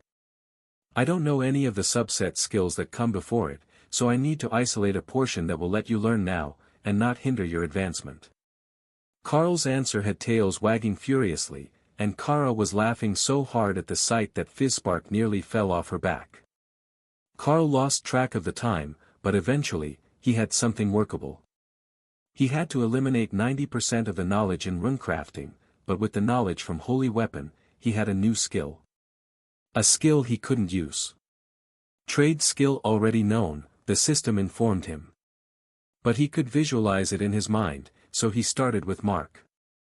Pack Master Carl offers knowledge, a skill, Apprentice Runesmith, will be transferred to Gentle Pet Mark. Mark frowned. Why is the system making fun of me? Carl chuckled. It does that to everyone when I use that skill. Did you accept the skill? Mark nodded. Yes, it taught me Apprentice Runesmithing. It's incredible. This is precisely what we need to add runes to weapons and make them better. Used with Holy Weapon or Life Leech to create a base enchantment. The acolyte trailed off, seeing all the possibilities for future creations. Exactly. The smiths here are already turning out high-quality weapons. If you add Holy Weapon and Life Leech along with some enhancing runes, we should have something that any commander would drool over. Behind Carl, Forge Master Granite cleared his throat. Before we get too far, is there some particular reason that the church sent you a whole group of catgirls as acolytes? Carl sighed and made a non-committal gesture. Yes and no. I am a beast master, so they're naturally drawn to me. But I suspect that the reason was more of a power play, a flex on the royal family. They sent half the team away for being politically connected. But we still needed acolytes, which left them no choice but to send the other 5 to us. The scans would have told them right away what the truth was, and it would have detected the transformation spell. Honestly, it's above our pay grade, and it's easier to just let them play their games while we make new smashing tools. Smashing tools. Thor cheered. He really wanted one of those hammers. It would work great with his gravity slam skill in human form. Mark, can you use that skill you have to enhance bows? Or is it limited to metallic weapons? Carl asked, changing the topic. Mark thought about it for a bit, then nodded. It should work fine on wooden weapons. It's more like I've got an introductory primer to the skill and basic runes. There aren't many restrictions, just a lot that I don't know yet. Well, if I can teach it to everyone, then we can start getting you all to work. Carl sent the skill out to the other acolytes, and the girls giggled as they read the message. Alright, we have more melee weapon users than ranged, so we will split the tasks. Who wants to do bows today? I need 2 volunteers. Carl requested. Janet and Mabel raised their hands. Perfect, you 2 will do bows today. I wish I had a better written primer to help you get started, but I will write you out a handful of options for the base runes. If I understand how this works correctly, you will need to add the runes and the spells as the weapon is created, so you will have to work with the existing bowyers. They know how to actually make the bows, you know how to do the advanced enhancements. But because you're new, we will bring them in here where I can supervise everyone. The other 3 of you will be with the smiths. Forge Master Granite, if you would please pick someone patient for them to work with. This is all new to everyone, but if they do it right, a runesmith should be able to create magnificent enchantments. Forge Master Granite nodded. What is their path forwards after this? He asked as he chose the 3 smiths for them to work with. Well, the advanced form of the knowledge should be a dwarven runemaster, but as none of them are dwarves, I guess it's just a progression through the ranks of runesmith to runemaster. Carl guessed. Mark nodded. I think that's right. I can see the option in my system, and the next step is journeyman runesmith. But I can't buy it with skill points. It looks like the only option is to practice until this gauge is full. At the mention of filling a set amount of progress, Forge Master Granite began to laugh. So, it works like blacksmith or weaponsmith does as a system skill. You need 1,000 points of progress to reach journeyman. Not every creation will give you an advancement, but sometimes when you learn more than expected it will give you more than 1 point. Now, it's all up to talent and time. If they're starting as apprentices, it might be a year or more before they're journeymen, and a decade before they are getting close to being called real rune masters. But lucky for us, the system will give them new bursts of knowledge when they advance. That was the one saving grace for the new crafters of all sorts. If the system wasn't giving them knowledge, the entire craft that they had gotten a skill for might remain lost to time. Before the apprentices could head to their stations, Hawk came out to stand on top of the armored glass enclosure of the clean room, startling everyone with his massive and majestic presence. What's up, Hawk? Decided to say hello to everyone? Carl asked. They don't know fire well enough. That explained it. My friend Hawk says that he's willing to help enlighten the smithy on the wonders that can come from fire magic. Carl explained, as Hawk began to draw mana into his body. The fires of the forge began to flicker, then turn faintly blue as runes appeared on the walls above the forge pits. What is he doing? Granite gasped as he read what was appearing on the walls. It's something that I found written on the wall of a dwarven forge in a trial. He's improving the forges here with his innate ghostfire ability. I don't know what it will do to the weapons, but you won't have to worry about the forges being hot enough for your alloys anymore. Carl joked. But the forge master was already out the door and headed for his forge station. While there was no doubt that many of the others would be able to turn out high-quality weapons with a ghostfire forge, the forge master himself could make a true masterpiece with this sort of quality equipment.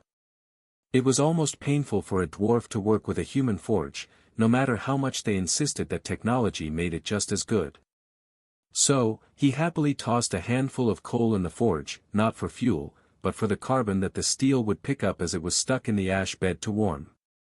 One way or another, it needed to make its way into the alloy, and this was still the best way, even in a magical forge. The blue light would take some getting used to, but the steel heated quickly, and the bellows kept the forge heat exactly where he wanted it to be. "Monarch, how much of the dwarven forge did you record?" Granite asked as he realized the bellows were linked to the enchantment as well as the airflow. "All of it, I hope. The city was damaged and abandoned, so there might have been more that wasn't carved into the building itself, but we got everything that was written on the walls and the forge base." "Is it working out all right?" Carl asked curiously. "We will know in 5 minutes, but it looks promising so far." As the forge master turned back to his work, Carl settled in to wait, and Hawk observed the smiths from the top of the clean room. They were so happy with his fire that the Ghostfire Thunderbird was beginning to see some logic behind Thor's "help people all the time for no particular reason" logic. The forge master was making a mighty two-handed battle axe, so Carl began to plan the runic design to turn that weapon into a true masterpiece of their combined arts. One of the Overlord-ranked berserkers would be over the moon with joy when they saw what Carl was turning out for them. Life Steal would be the centerpiece of the effect, draining the enemy to restore their ally. Add to that some skill power enhancement, sharpness and a combination of reduced weight with increased inertia. That would let the Overlord spin it like a toy, but the force behind the strikes would not be reduced the way that a lighter weapon would be. The only issue was that Life Steal was ugly. Not the runes for the ability. It was one of what the Runemaster's book had called the third path, unlinked runes. So, unlike the rest of the weapon, it was just a cluster of runes with no coherence or intricate patterning. Why not carve it into a gemstone, then put the stone in the axe? You can hide all the ugly that way. Remy suggested. Oh, that was a wonderful idea. If he just added a few more sets of runes to link a gem setting to the rest of the inscription, it would be perfect. He just needed to warn the Forge Master. "Master Granite. Please put a setting for a half-fist-sized gem in the blade. I will need to set an enhanced stone to create one of the effects." Carl warned. "Understood, Monarch. I know just how."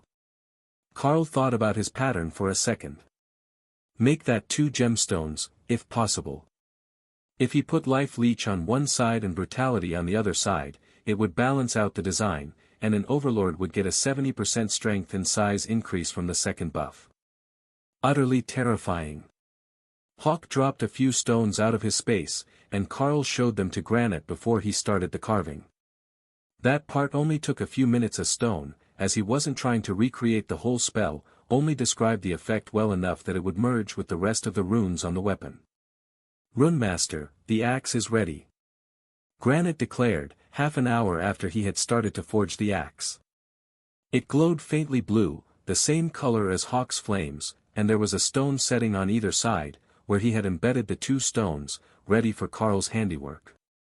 Already, it would have 3 spell effects on it, from the forge and the stones. But they were just getting started. Carl decided not to use tools, but to use a careful application of rend on a pencil to carve the runes, in honor of Hawk's first skill.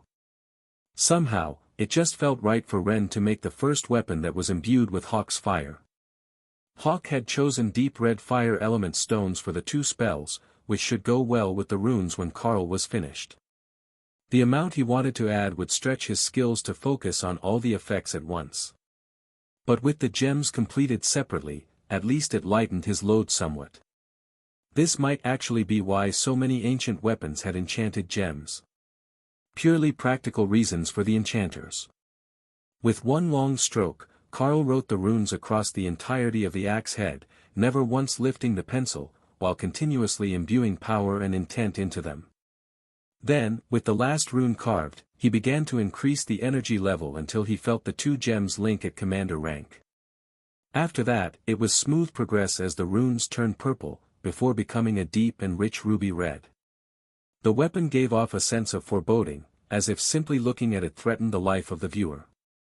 Most of the room was in hiding, only sneaking glances. But Blue Dragon clerics weren't afraid of new knowledge, even if it did get them killed, and the Forge Master was never going to be intimidated by his own weapon. "Should we test this?" Granite asked reverently. Carl shook his head. "If I do, it will bond, and I don't think that I will be able to break the link to give it away again. We need to call a Berserker-class overlord in here, or bring the weapon to them." Granite nodded decisively, and walked to the stairs, where a phone was mounted on one of the railings. "Base Commander. We urgently need a Berserker-class asset here at the Overlord rank. We have a finalized product that needs to be bonded immediately," he declared. 3 minutes. The voice replied simply. Sure enough, 3 minutes later, a portal opened, revealing a massive overlord that Carl suspected might be part orc, with the strong jaw and the way that his lower teeth dented his upper lip, but didn't quite extend to tusks. The face was wrong to be part troll, but Carl supposed that he had only seen a small sample of trolls, so it might be one of them as well. "Garrick here," the burly overlord announced as he stepped through the portal. "Thank you for your prompt response. I want you to pick up that axe and bond with it for testing. It will be yours if it survives the tests," Carl announced. The Berserker's eyes flashed green with magic as he smiled and stomped to the weapon. At first, it flared with fire when he tried to pick it up. But the Berserker simply growled at it and grabbed it by the handle to hold it up and smile at it. "Oh, we will be good friends, you and me," Garrick insisted, talking to his new weapon. The portal was still open, and Carl gestured through it. "Is there somewhere on the other side that we can test this? I don't think that the barriers in the room will hold up." Overlord Garrick laughed. "Oh. You're that confident, are you?" Carl and Granite both nodded silently. "All right, there is an empty valley by my house. We can test it there." Carl motioned for the acolytes to follow them, and Kara brought Fizzspark to watch the action from the back of the procession. Carl wasn't sure where it had dropped them, but there were 2 more Overlord-ranked warriors present, plus a mage Carl didn't know, and a royal-rank high priest that he vaguely remembered seeing around the capital. "This is my team. We won the lottery to be first, apparently," Overlord Garrick explained. Carl smiled. "Well, then I will make weapons for them all next. Just write down your wish list and I will see what I can do." The mage chuckled. "Oh, we all get custom, but poor gentle Garrick gets what he's given." The Berserker laughed and held up the axe. "Don't underestimate the power of random gifts. This one is feisty. Can you believe that it actually tried to resist being bonded? It wasn't a matter of free will. The spells were in balance as they were, so it took an exceptional amount of willpower or magic to force them to bend to the point that the weapon would bond with the system." The mage set up a series of barriers and target golems for Garrick to test on, but the Overlord immediately went all out, buffing himself, then pouring power into the weapon, which activated the brutality effect and increased his size. He swung the axe down hard into the ground using earth-splitting, an epic-grade version of Sunder that split the earth for 200 meters in front of him and sent out a shockwave that shattered Overlord-rank barriers and golems like crystal statues. Shards of earth, golem and plant life flew into the sky, hiding the area for a few seconds while the mage stared at Garrick in shock. "What the hell is that thing?" he finally stammered. "Bloody good axe, it is. It's even got life leech. I got a nice little trickle from the things hidden underground," Overlord Garrick declared proudly. Carl and Granite stepped forward to examine the axe, ensuring that it didn't show any signs of damage, overload from being used by an overlord, or magical stress from an improper rune. Everything looked good, and the axe's power felt more stable now as it adjusted to its new owner. "It looks like there are no flaws.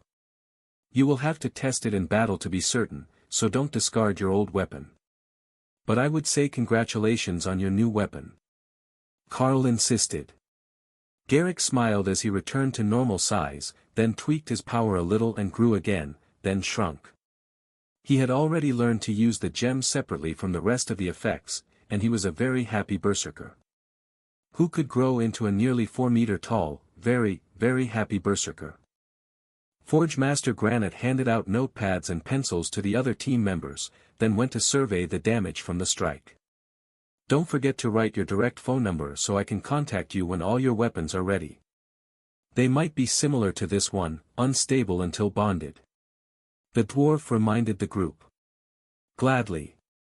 If punctuality is all that it takes to get a Monarch ranked class customized weapon, I will bring the team to you as many times as necessary, the mage agreed. The other warriors were crowded around Garrick, examining the tool work on the weapon. Are we allowed to know where this came from? Is there a resource that might produce more like it? One of the warriors asked. Carl smiled. It's a newfound system skill, and still under development. There are resources that can produce more of them, but they're extremely limited in quantity. Give it another few years, and we should be able to make dozens of commander rank weapons a week. But until then, a slow production of these Monarch ranked blades for the Overlord ranked Special Forces teams will be all there is. The mage smiled at Carl. I think that I see now. The craftsmen can't make weapons above their own rank, so the number is limited by the time that it takes the available crafters to make it, and we don't really have any spare high-ranked elites who can be trained. Carl winked and leaned closer to whisper conspiratorially. If you don't have a trade skill, I might be able to sneak the knowledge to you. The mage whispered back. I will have you know that Overlord Dallas might have been born at night, but it was not last night. If I knew what you do, I would be the one locked in a lab for national security reasons. Carl laughed and raised his voice. Well, if you change your mind, let me know. I can make it worth your while. Maybe sweeten it with an epic grade summoning skill. Dallas' eyes lit up with excitement, but Carl could see that he wasn't going to volunteer to change spots. Carl tapped him on the head and activated, Follow me, little one. Skill successful, Suspicious Fox Dallas has learned, Epic Guard. That was a different message than it usually gave Carl for the skill. Maybe he was getting better at it. Overlord Dallas gasped in shock, then summoned the new Guardian.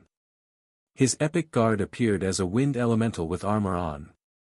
It was strange seeing a vortex with arms and a chest plate, but it was clearly an immensely powerful conjuration. Well, see you later. Carl declared. Oh no, you don't. You don't get to just teach him a new skill and run away without explanation. Who do you think you are, the Frost Fairy? One of the warriors demanded, referring to the children's tale about a fae who gave gifts to good kids on the winter solstice. Carl smiled. Just wait, we've got to make more weapons, so you'll see us again. That's 2 gifts in a day, I'm at my quota. Overlord Garrick laughed. You say that with such conviction that I almost believed it. But you should go. The others will need their weapons as soon as you can make them. This is too good to keep delaying you. Carl ushered everyone back through the portal to the lab, and once the portal was closed, Forge Master Granite turned to Carl with an accusatory look. When were you planning to tell them it would take about 4 hours to make the rest of their weapons? We already have base stock under production with the new Forge Fire to fill all these requests except the wand, the dwarf demanded. In about 4 hours. Wait, what time is it? It's got to be getting late by now. Maybe we should do them in the morning. Carl suggested. Then he snapped his fingers and wrote another series of notes. These are for another Special Forces team that I've worked with in the past.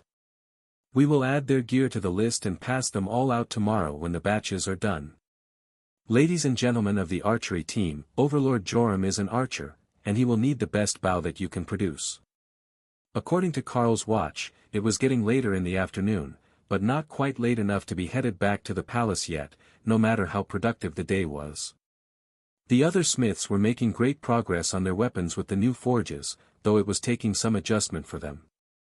Forge Master Granite had managed to adapt instantly to the new forge, but the others had repeated stages multiple times, trying to get things just right. Once they finished, things would be greatly improved, though. The addition of Ghostfire flames to the forge only granted the Ghostfire skill to the highest quality of weapons, but the level of refinement made the alloys subtly different, and more mana compatible. The only issue Carl could see was that nothing created here would be particularly amenable to being enchanted with the ice or water element. There would be a few warriors and rangers who might be put out by that. But overall, it was an improvement. Engineer Fizzspark gestured up the stairs toward the main door.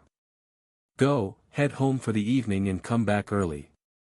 We will have something suitable by then, and the workers will be less stressed without the extra supervisor. She demanded. Should the acolytes stay? Carl asked. We have rooms ready for them here. They're assigned here as long as you are, but they don't have rooms in the palace. Granite interjected. Carl nodded. All right. Make sure that they sleep so that they're not nodding off when I get back in the morning. That made the dwarf laugh. Getting blue clerics to sleep when there was not only new knowledge, but a new skill worth of knowledge that they could practice, making them stop might actually involve drugging them to sleep. Locking them in their rooms for the night would only change the location of their research. Carl buzzed the security at the main door and informed them that he was headed back to the palace for the evening. The guards opened the door to let him out, then motioned for him to wait while they called for a security detail to escort him back out of the complex. Nobody moved alone around the complex, not even the guards, and Carl was the only real threat to the structure of the building. Not that anyone thought he would be attacking anything. The guards didn't get any news about what was going on inside the labs, but when a portal had been opened from the outside, they had been scrambled, and had gotten some information that there had already been progress and that an item was being passed to an overlord.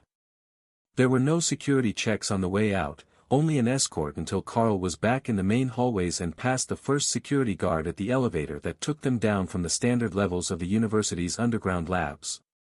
From there, it was a short walk and a train ride back to the palace after a half-hour wait, but by then, it was getting close to the formal dinner time at the palace. Unlike most homes, the palace served meals on a rigid schedule, unless you were eating in your suite, and as new arrivals, it was considered courteous to socialize to some extent. The ladies might have done that for him while he was at work, but after weeks of daily training, he wouldn't blame them for simply resting in the suite, watching movies and snacking for a few days. So when Carl got off the train and found the guards at high alert, weapons drawn and in defensive formation, it took him a moment to understand what was going on. Ray. Did something big happen while I was gone? He asked, suddenly concerned by her silence. Not to us. The guards are all running about like someone stepped on an ant-hill, though. Carl could sense that she was incorporeal and enjoying the comfort of a web set in the main room's upper corner.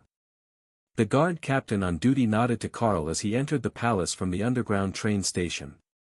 Sir, there has been an incident. We have placed guards on your team, but we ask that none of you move about without a guard detail. The captain announced.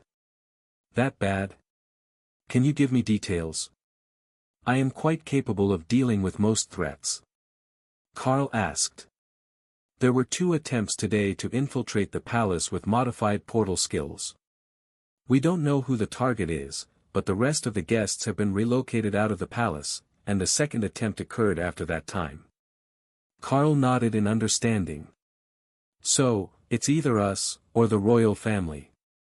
I was hoping that it was something as simple as spies. I have an assassin on staff that would delight in ferreting them out. The captain smiled faintly. Yes, we were made aware of that. We were going to assign an infiltration team to covertly keep watch on your associates, but we were unsure where the bloodbath spider was. The guard's frustration made Carl chuckle. Well, you made the right call. She's been in the suite all day, keeping watch over the ladies. Have you introduced the guard team on duty to them yet? It would be best. The captain ran a hand through his short blonde hair and smiled down at Carl. Yes. We made them lift their visors as well, so that they could be personally identified if they needed to interact during their shift. The Red Priestess insisted. Carl considered that for a moment.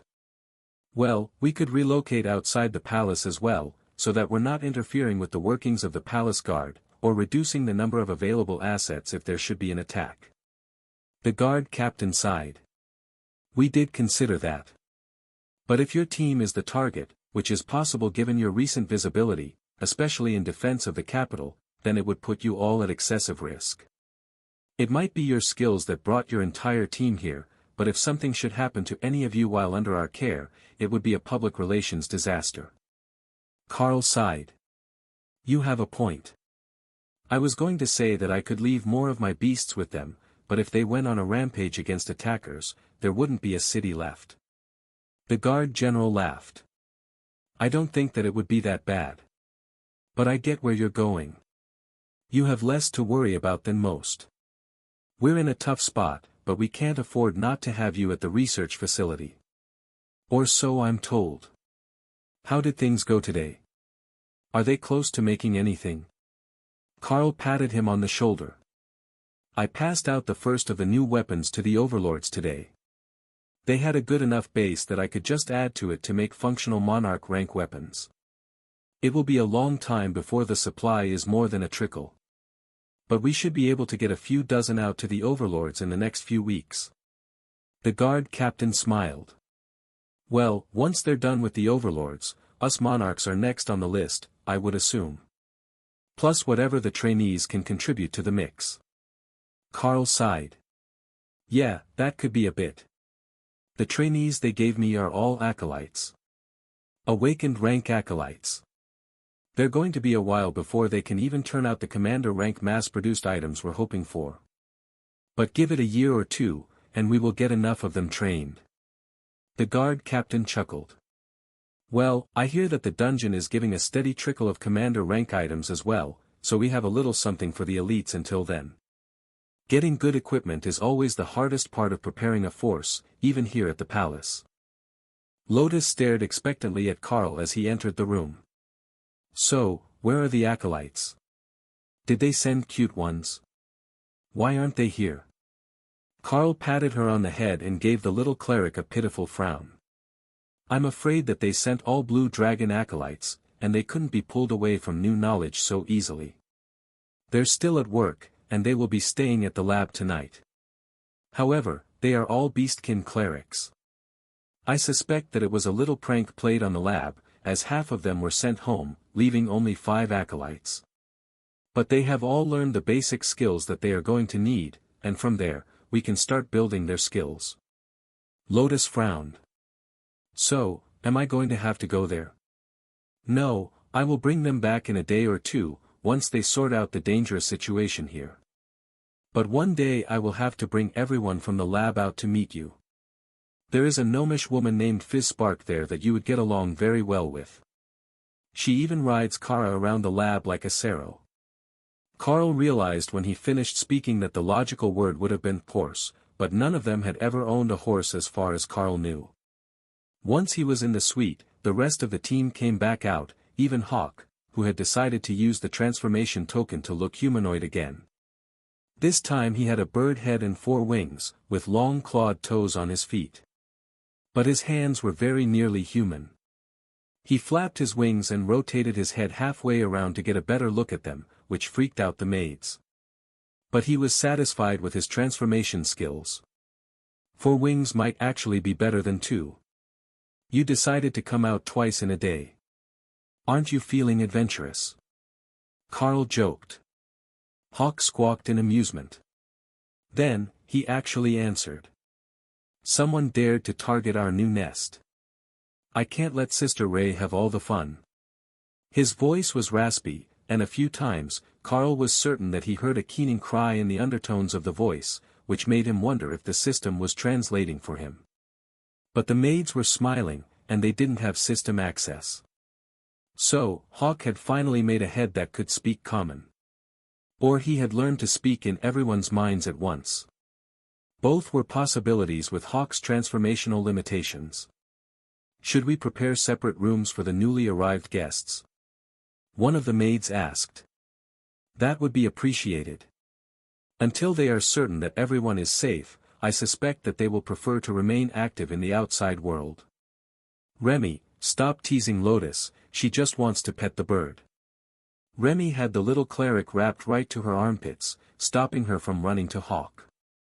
Reluctantly, Remy let her go, and Lotus ran over to bury her face in Hawk's wings. For once, he wasn't covered in fire, and she could feel the soft feathers. Ghostfire body was still active, he had just pulled it back to a warm layer over his body, so he could move freely. As an added safety measure, Carl called the guardian and both bodyguards. The Lamia pair glided across the room to bask in the late afternoon sun by the patio door, while the guardian remained near Carl, her scaled and bark-covered body barely visible to others as her camouflage skill passively activated. "Oh, that's a great idea. Anyone who comes to bother us will think that's me at first. Then chop chop chop." Ray cheered. She had a good point. Intruders would definitely see the guardian first, and if they attacked her, they would be defenseless when Ray arrived. "These new ladies," Carl's maid asked, "are summoned like a living golem. They don't sleep, so they don't need beds. But I am feeling a bit hungry. When is dinner?" he asked. "Whenever you would like, sir. The other guests have been sent away, so dinner will be here in your suite, and it can be ready in 15 minutes whenever you request." Dana nodded in agreement, and Ophelia gave them an enthusiastic thumbs up, so the maid ducked her head out the door and had someone outside run with the message. There was an underlying tension in the suite that was definitely coming from the maids. They weren't elites, or even combat trained. Their job was to clean and assist guests. So, the day's news had them rattled. The palace hadn't come under threat since any of them had started working here, making this the first time that they had actually had to use the security protocols. Even worse. While they were relatively safe for now, with the elites, their friends were still at work elsewhere in the palace, and nobody knew what the target was. If they realized just how eager the beasts were to find out what the threat was, they might not feel as safe here with Carl's group. But for now, the presence of so many powerful creatures in this one suite had put all thoughts of seeking safety in the bed of a guardsman at the barracks for the night vanish from their minds. That sort of protection came with not just a price, but implied future obligations. But staying here to watch over a group of monsters and elites was just passively safe. Assuming that the monsters were actually safe to be around. It seemed that they should be, as they were summoned by a spell. However, none of the maids were familiar with intelligent summons, and there was nobody they could ask for reference. The food arrived quickly, and the maids retired to the servants' quarters of the suite for their own meal, leaving only one behind to fill drinks and clear the empty plates. Ray dropped from the ceiling to join them at the table for a strategic discussion, only appearing in humanoid form when she was already seated on the sofa. "So, what are we going to do about the attackers?" she asked. "Whack a mouse," Hawk offered. "Smash them when they dared to poke their heads out." That sounded about right. There was a rather low chance that the enemy would actually attack during the daytime under normal circumstances, but what really got to Carl was that not only had they had done it twice after he had left for work. Was it because they were waiting for the increased guard detail at night to relax and fall asleep? Or were they really targeting his friends when they thought he had left them unprotected? The dishes were efficiently cleared once they had all finished eating, and Thor immediately began to redecorate the main room. "What are you planning, big guy?" Tessa joked as Thor slid the sofa she was sitting on. "Not all the spots can see the TV for movies. The last time got interrupted." Lotus jumped at the chance, and Carl laughed as she immediately put on a nature documentary, where two clerics were exploring a forest, looking for a new species of magical fruit. That wasn't quite what Carl had in mind for movie night the last time, but the plan brought the maids with a tray of snacks and drinks, while Tessa settled in next to Thor and Lotus used Kara as a pillow on the floor. Dana pulled a blanket over her and Carl, then settled her head on his chest to watch the documentary, which was turning out to be a tragic comedy of sorts. Not intentionally, of course. But the duo seemed to be a magnet for all sorts of monsters and wildlife, and they had kept all the mishaps in the film as a warning to anyone who tried to emulate them. After a few minutes, everyone had changed into their pajamas, settling in for the night while wondering just how long this documentary was. The answer turned out to be 4 hours, though everyone but Carl, Ray, and Thor were asleep long before that. Carl didn't bother to move anyone, except to put Hawk back in his space, as the transformation spell was beginning to fade off without him awake to refresh it. Thor had already stopped using his amulet, and had managed to emulate the skill on his own, following the same learning pattern that Ray had. As it was, they both found it easier to look just vaguely human, instead of trying to get all the features right. Ray looked scary, but the more that Thor practiced, the more like an affable young giant elf he appeared. In Thor's version of nightwear, just a pair of silk pants from Ray, Carl could see that the sarrau was mostly scaled across his back and shoulders, but that was all hidden in casual clothing, or his armor. Once he was sure that Ray had slept enough to keep watch for the night, Carl fell asleep with Dana draped over his chest on the sofa. A deep sleep that ended suddenly when the first light of dawn hit their faces. He kissed her forehead good morning, before sliding a hand up her back to pull the mage closer. Only, as soon as he did, he caught sight of the glare that Kara was giving him, while holding Lotus like a body pillow. Carl looked over to Thor, who was similarly entwined with Tessa under a blanket on the other sofa, and the Void Badger laughed in his mind. "That doesn't count," she insisted. "Still, I'm not getting a head start. Thor has a cuddle buddy for the night." Carl briefly wondered when Kara would give up on her mission, then realized that it was no longer about Thor's dating life. If it had ever been. The Badger just enjoyed frustrating him.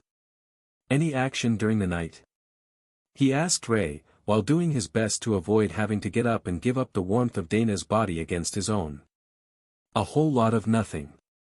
Some of the stuffed suits say that it might have been a one-off incident," in their words. Stuffed suits. That's what the guards call them. The useless ones with titles that make up reasons for everyone else to work. Carl understood that concept very well, and the name actually suited them very well. "Am I on watch again today?" Ray asked. "I think that is for the best. I will leave Thor here with you as well. He would never forgive us if he didn't get to play knight if there was an attack while we were in an actual royal palace." Thor rumbled with amusement, waking up Tessa, who simply looked around for a second, then closed her eyes again when she realized there was no danger. "No better place for it. Princesses need knights, it's a rule." The sarrau agreed. Thor had put thought into this. Princesses needed knights. Queens needed knights. Overlords always had a most trusted knight at their side. In short, there was never a situation where being the knight was the wrong call. According to Sister Remy's romance books, knights even had good luck in love. Carl extended his senses outward and found that none of the maids had returned to their rooms last night. They were all uncomfortably sharing the 2 small beds in the servant quarters of the suite. They had already heard the talking, and were beginning to get ready for the day, if his hearing were right, so there would be food soon without having to make a request. There was a soft knock at the door, which brought a maid running to answer, then hand the letter to Ray with a confused look. Carl looked at the elaborate penmanship on the simple folded parchment letter, which had an old-fashioned wax seal. "Oh, Our Lady Bloodbath is getting love letters so early in the morning," Carl teased. Ray smiled and nodded happily. They really know how to sweet-talk a lady. The curiosity was too much to resist, and Lotus managed to haul herself to her feet without disentangling Kara. She giggled as she read the letter, then Ray handed it to Carl. "Lady Ray Bloodbath. His Majesty's Royal Guard would ask for your assistance should there be any further incidents in the west wing of the palace during your stay. We will have agents in the area as well, and ask that you not eat them if you should happen to detect them. If you have any questions about current deployments and situations, please feel free to contact me directly. Guard Captain Scruggs." Even the maids got a laugh out of that. The spies and stealth agents of the palace were supposed to be among the finest in the world, and regular attempts were made to poach them for elite foreign forces. But the guard captain hadn't mentioned any chance of Ray being injured, only a concern that she might consider them a food product. It seems that you have a fearsome reputation, Lady Bloodbath. One of the maids noted, then slowly processed the actual name that she had spoken. Oh, you haven't seen me yet, have you? Just this human form. Ray noted. The maids looked confused as Ray jumped back into an open area of the room and transformed back into her natural form, which brushed the ceiling with its back, even with her legs crouched at her usual standing height. Dragon gods above, what sort of power is that? One of the maids asked as Ray shifted back into her usual ebony-skinned humanoid indoor form. I am a monarch-rank bloodbath spider. This form is the disguise, but it's much more convenient for indoor pursuits. Lord Thor over there is a divine thunder Sero, and he's 3 times my size. There is no way that he could transform indoors without knocking down a chunk of the castle. Ray explained. The maid smiled. And we've seen Hawk's natural form when he first arrived on the balcony. Truly impressive, all of you. Kara looked up, waiting her turn for praise. And then there is this furry bundle of joy. I suspect that she is actually much more dangerous than she looks. Well, that is a given because she is adorable, but she feels powerful as well. Thor laughed, and all the maids turned to look at him. Void badgers are basically indestructible. The guards could hack away at her all day with swords, and unless they used skills, it would only massage her. He explained. Kara thought about it for a second, then nodded. None of them could do enough damage without skills, no matter what weapon they had. Well, then we're in the safest room in the palace if something does go wrong. I will ensure that the maid's gossip makes it to Lady Bloodbath so that she can be kept up to date on any strange happenings through the palace. Just in case there is a pattern that we might have missed. The maid agreed with a smile. Carl sighed as he alternated between eating breakfast and feeding bites to Dana, who was still under the blanket on top of him. I suppose that I should go to work. This whole having a day job thing is highly overrated. Who wants to go with me today, and who wants to stay here and play with the ladies? He asked curiously. Kara looked deep in thought. There was a whole group, and maids, and a bubble bath here. But there was a fizz spark over there. Flying around the laboratory with a gnome was a lot of fun, and if they were attacked, she would have a tiny artillery piece. Well, if the gnome actually had combat skills. She might just have a panicked gnome on her back, which would be even more fun.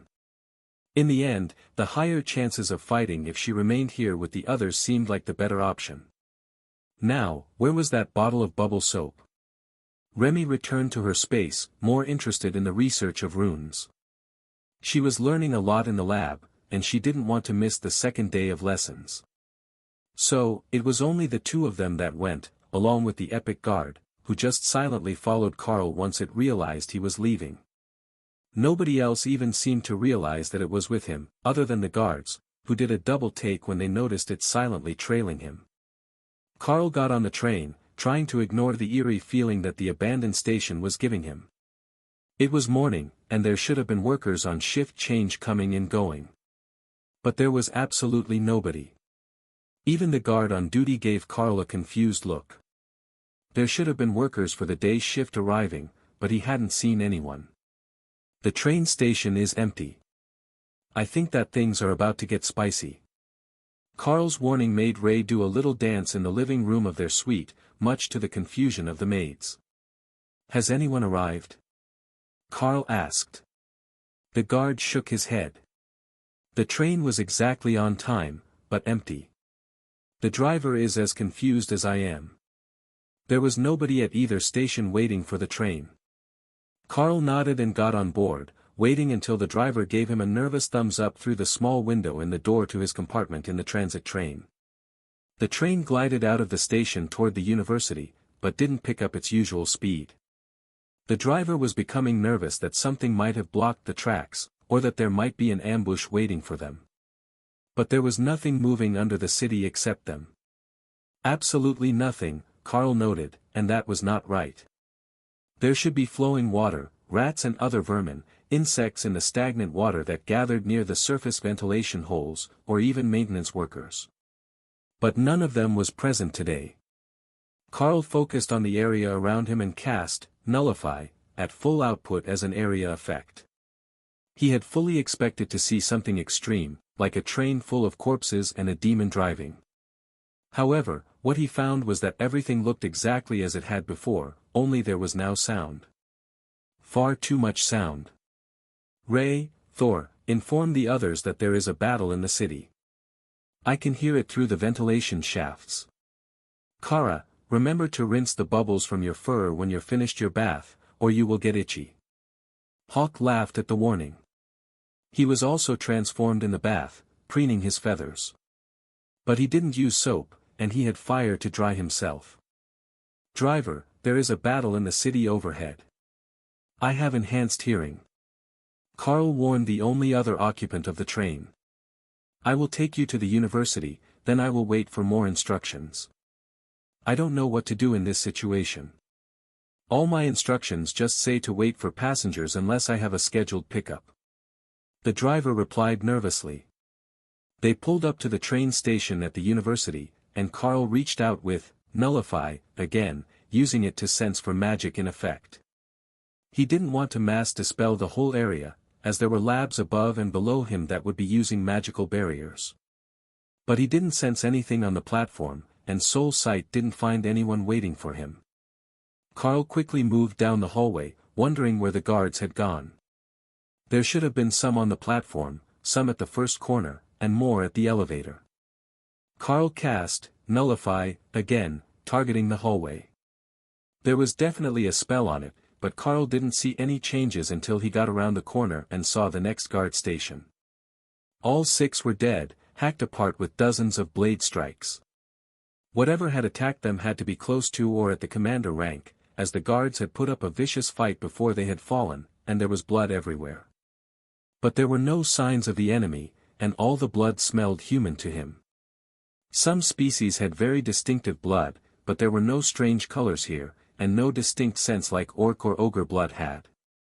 Carl borrowed one of the security cards off a fallen guard, then noted that only one of the others was missing his lanyard. Whoever came before him had the same idea. The elevator in the next room didn't just need a key card, though. It also had a passcode to call it. A small detail that the first group had failed to notice. They had pried the doors apart, most likely using a spell, as Carl could feel the lingering magic in the air, and they were blown right off their rails. With nothing to stop him, Carl hopped into the shaft and let his fingers bounce off the rungs of the safety ladder as he fell. When he saw the open exit to the lab, and the rapidly approaching spikes at the bottom of the shaft, Carl grabbed the ladder and swung himself out onto the tile floor. The security area was filled with blood and bodies, both guards and mages in spellblade outfits. Carl kicked one to roll it over, but it didn't have any sort of insignia on it to identify the faction that might have sent them. The robes were black, and enchanted with stealth spells, but not as good as what the Guardian was using. Even Carl could hardly see it as the construct landed behind him. He activated Silent Movement, and Void Body, on them both, then moved toward the lab, where he hoped the blast doors were still holding. There was noise ahead of him, frustrated orders, and the sound of some sort of fan, along with a crackling hum. A sharp whistle let Carl know that they had seen him, so he summoned the bodyguards behind him and warned Remy to stay hidden for a second, though she summoned her bodyguards as well. Good morning, ladies and gentlemen. It seems you are determined to make my workday more difficult than it needs to be. He greeted the mages in front of him, then noticed that they had an overlord with him. In an enclosed space, this was going to be very, very brutal. The overlord didn't reply, and chose to charge at Carl, who hit him with a Nullify, halfway across the gap, canceling his movement skill and putting him off balance as he hit the floor.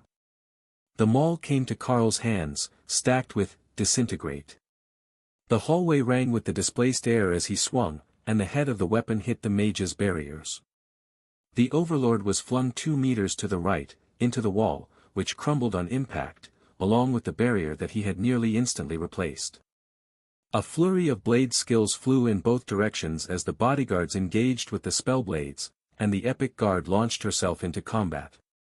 Karl equipped the Haint Claw on the epic guard in preparation for the final ambush, and charged at the Overlord again, but the mage used a blink type spell to appear halfway down the hall behind him, putting their fight away from the others. All of the other mages were at the low royal rank, and they wouldn't last long against the bodyguards, but they wouldn't last a single attack around Karl or the Overlord. Karl attacked again, hurling Disintegrate at the mage, who countered with a rapid flurry of sword skills that knocked down the skill and then flew at Karl. One of the Naga warriors hurled a spellblade between Karl and the spell, which simply cut through him without slowing as horror dawned on the doomed man's face. Karl smacked the spell down with his maul, that reactivated the spells.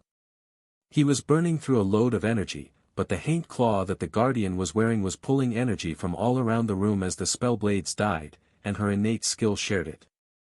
The Overlord was obviously looking to run, but a portal wouldn't be fast enough to open, so he would have to make it up the elevator, or into a secure room. Karl charged, and the spellblade attacked again.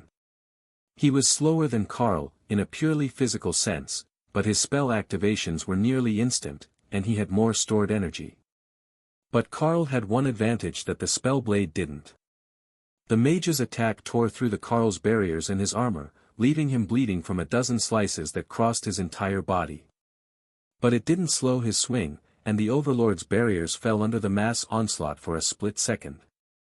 Karl could see the victorious smirk on his face, then the pain as the Shadow Drake Trent's long fingers pierced fully through his chest and tore apart his internal organs. The Guardian seemed to absorb the blood from the body, while the Haint Claw tore the soul free of the corpse with a keening shriek, as if in his last moments, the mage realized the horror that awaited him. His corpse fell to the ground, flesh shredded, with a look of disbelief permanently etched on its features. Remy snatched it up before it could be further mutilated. Ray would want whatever blood was left in there, as she was short on human varieties. Then the Naga shaman picked up the rest of the bodies, guards and spellblades alike, and placed them in her swamp to keep until they could be sorted. "Master, the job is done," one of the Lamia bodyguards announced from behind him as Karl dismissed his armor and stood nude, watching Void Body regenerate the torn sections of his flesh. That process was exhausting, but he was as good as new in half a minute. Just in time to refresh his armor and smile at the Lamia before the tunnel began to collapse. The Guardian grabbed him and the world went blue for an instant, then Karl found himself standing inside the lab, and the Haint Claw on the Guardian. Rumbling outside the blast door and a sense of loss told him that the area had collapsed, crushing the bodyguards, which he immediately summoned to his side. "Monarch? Thank the dragon gods, you're all right. Have the security teams rescued us from the intruders?" "Wait, how did you get in without opening the door?" Fizzspark demanded. Karl patted the Guardian on the head, and felt the pulse of energy from the Haint Claw. It wasn't awareness, more like a preset safety mechanism. The Haint Claw could inhabit the Guardian, and in that body, it could use its ethereal form to move between targets, the way that it had in combat against Overlord Ahmed's golems. Secret skill. "Is everyone in here all right?" Karl asked. The gnome smiled. "Yes. As soon as the alarm was sounded, we activated the full lockdown barriers, preventing portal openings and reinforcing the lab. I can still feel the shaking. What did you do out there?" Karl sighed. "I got into a fight with a foreign overlord. We might have caused the tunnels to collapse." Fizzspark gave Karl a confused look. "Tunnels? There are no tunnels, at least not in the conventional sense. The whole area is one huge underground building, and the part by the university is constructed for 50 floors before it reaches ground level. If it collapsed. If more than just the last section collapsed, then the entire research wing of the university lab complex collapsed in on itself. Ray, what is happening at your end?" "I broke the university," Karl asked, while motioning for the gnome to wait a moment. "Nobody is in the palace yet. But we can see the fight in the city. 4 portals and a lot of combat. No, 5 portals now. I think that 3 of them are our team. It's hard to tell from here, the buildings are in the way." But I promised that guard Captain Jerk that I would wait and help him defend the palace. Ray complained. The barriers over the lab shook, and Carl instinctively traced the attack to the surface. Someone was trying to blast their way in. It looks like the enemy isn't contained yet. Only the ones that were in the hallway outside the main entrance. Carl reminded the others. Right. Everyone, breach protocol priority 1. Destroy everything. Fizzspark shouted, followed by Forgemaster Granite. There were pained wails from somewhere in the back, and Carl recognized them as coming from Duke Ambrose. No, you idiots. If we destroy it all, they will kill everyone.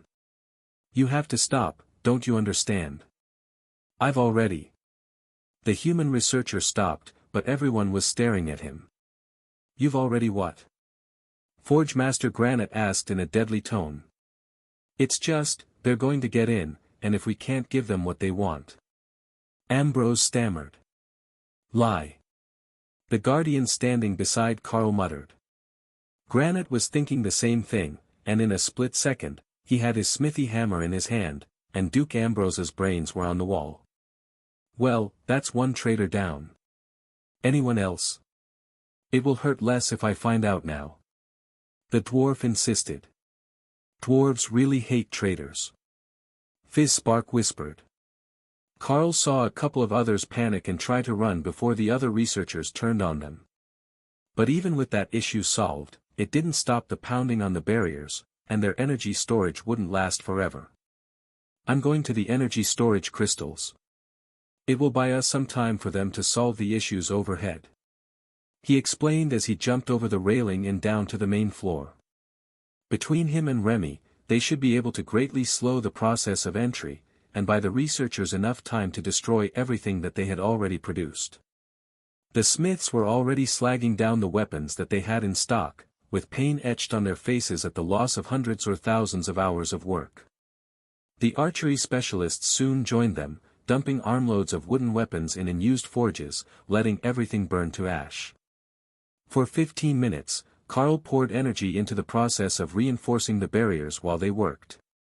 Then, the sound of destruction fell silent, and the Forgemaster came out of the back room smelling of smoke. He must have gone to destroy the paper records made by the traitorous research and development chief. It's done. Everything is destroyed, and I used Forge Fire to destroy his room, as well as the hidden enchanted storage spots he had placed in it. There is nothing left for them to find. You can let down the defense now, and we will face whatever comes our way. The Blue Dragons have provided us with an emergency measure. Worse than death, as they put it. A memory-erasing potion. Their last resort if captured. For a Blue Dragon cleric, that was a fate worse than death. But if someone was going to try to torture them for information, it would be incredibly effective. Carl nodded.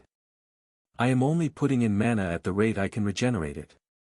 I am at full capacity for what might come next. Let them wait a little longer. For a few minutes, the pounding at the barrier paused, and the mana storage began to recover. That didn't last long, and the attacks soon resumed, but with a much lower intensity. Whatever group of mages had been attacking the barrier before had left, or lost members, and now they weren't doing enough damage to defeat Carl's efforts to sustain the defenses. The pounding continued as Carl checked in on the others. Any fun yet, Ray?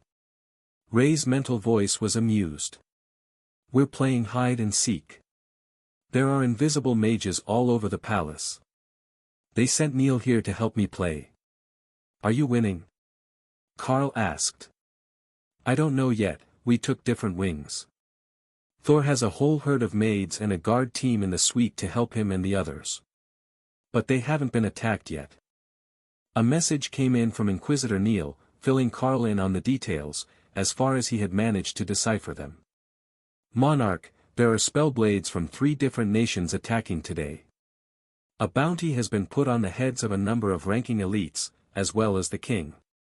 I must say, if we weren't friends, the amount that they put on your head is enough to tempt even me to take the reward and go into retirement. Overlord Neil joked in a system message. Oh, that good?" But the overlord replied to Karl's sarcasm in a serious manner. "Whoever issued the bounty is making the continued survival of the northern nations contingent upon the completion of the list. But more personally, they have also offered the equivalent of 100 million credits and 400 acres of fertile river bottom farmland for your death." Karl sighed at the revelation. "I don't suppose you know who is attacking the facility right now, do you? I took out some black-robed spellblades who were trying to break in earlier. However, now the building has collapsed and someone is attacking the barriers from above. At least if they were going to claim a bounty on him, they would have to have an intact body to show their boss." Karl was almost absolutely certain that was how it worked. Or, at the very least, his head. But could he regenerate from just a head? Void body didn't specify how much of you could get blown up before you couldn't regenerate anymore. The ones above you now would be the spellblades from Linnea, with a group of Overlord-ranked foreigners backing them up. The team under Overlord Othello is there dealing with them. Coincidentally, her name is on the list. So are Ahmad and Tabitha. The invaders had a serious abundance of confidence if they were willing to put those names on the list. For a few minutes, the damage being done to the barrier was minimal, and Karl wondered if Othello and her team were winning the battle above him. Then a massive lance of power smashed clean through the barrier and into the floor of the lab in front of him. 3 overlords in pale blue robes floated down from the hole in the ceiling, smirking as they stared at Karl. "Ah, we have found you, little rat, hiding in his hole. To think that it would be our team who gets the bounty on the Beastmaster." The mage on the far left, an elderly man with liver spots on his bald head, chuckled in a sinister whisper. Karl smiled and stacked 5 layers of "obliterate" on his maul, which made the overlord laugh even harder. But when Karl fired the 5 stacked spells layered in nullify, the overlord-ranked skill shared by Kara, the mage's barriers shattered like glass and his body simply vanished. Karl turned to the other 2. "You seem to have fundamentally misunderstood something." Karl began. "We're not stuck in here with them, they're stuck in here with us. I heard that one in a movie." Remy cheered in his mind. The spellblade stared at the spot where their ally had been for another half-second before recovering. "You were never going to live long enough to see the reward." Karl finished, while Remy booed him silently for not going with the cliché. The 2 overlords charged for him, only to have the bodyguards throw themselves in between, grabbing with their serpentine bodies and sacrificing themselves to buy the time for Karl to recharge his spells. Karl sent out another stack of disintegrate, coded in nullify, and the younger of the 2 overlords vanished in a puff of ash, along with the bodyguard wrapping him. The overlord died at the exact moment that a flash of purple magic blinded Karl's eyes, and he winced as a blade ran through his stomach, bare steel stripped of its magical enchantments by the barriers it had broken. "You were saying?" The last overlord asked, his sword buried to the hilt in Karl's body as he prepared another spell.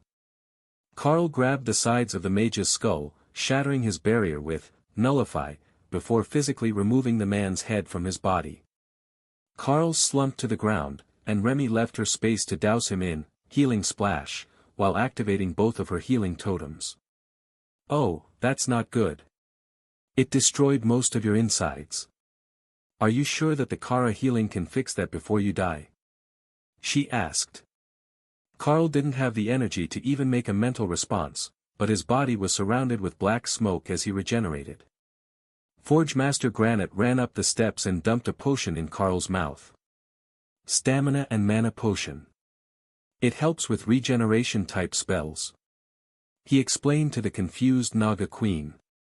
Remy made a mental note that she would have to add that step next time, but Karl was still in rough shape even after his body had healed. Then power began to flow from the Haint Claw to him, restoring the metaphysical damage that healing his body could not repair. Karl gave the dwarf a weak fist bump and carefully sat up to inspect himself. "Well, that sucked about as much as expected. But aren't they too weak for overlords?" he whispered. The old dwarf laughed. "They're researchers from a tower somewhere, not trained assassins.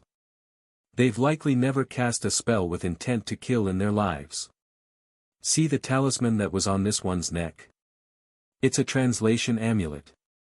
The sort that the blue dragon clerics use to help with books they can't read. Above them, Carl saw a familiar face. Overlord Othello's polished silver armor was shining in the sun as she looked down into the labs. Carl called up to the Overlord. "We're all right down here. How is your team doing? I have limited healing here, and a resurrection-capable cleric in my suite at the palace. We're not dead yet. But I don't think that we can get you out of there. I can't fly, and the university is rubble. The entire complex is gone." She shouted back. "I can get out with Earth Barrier.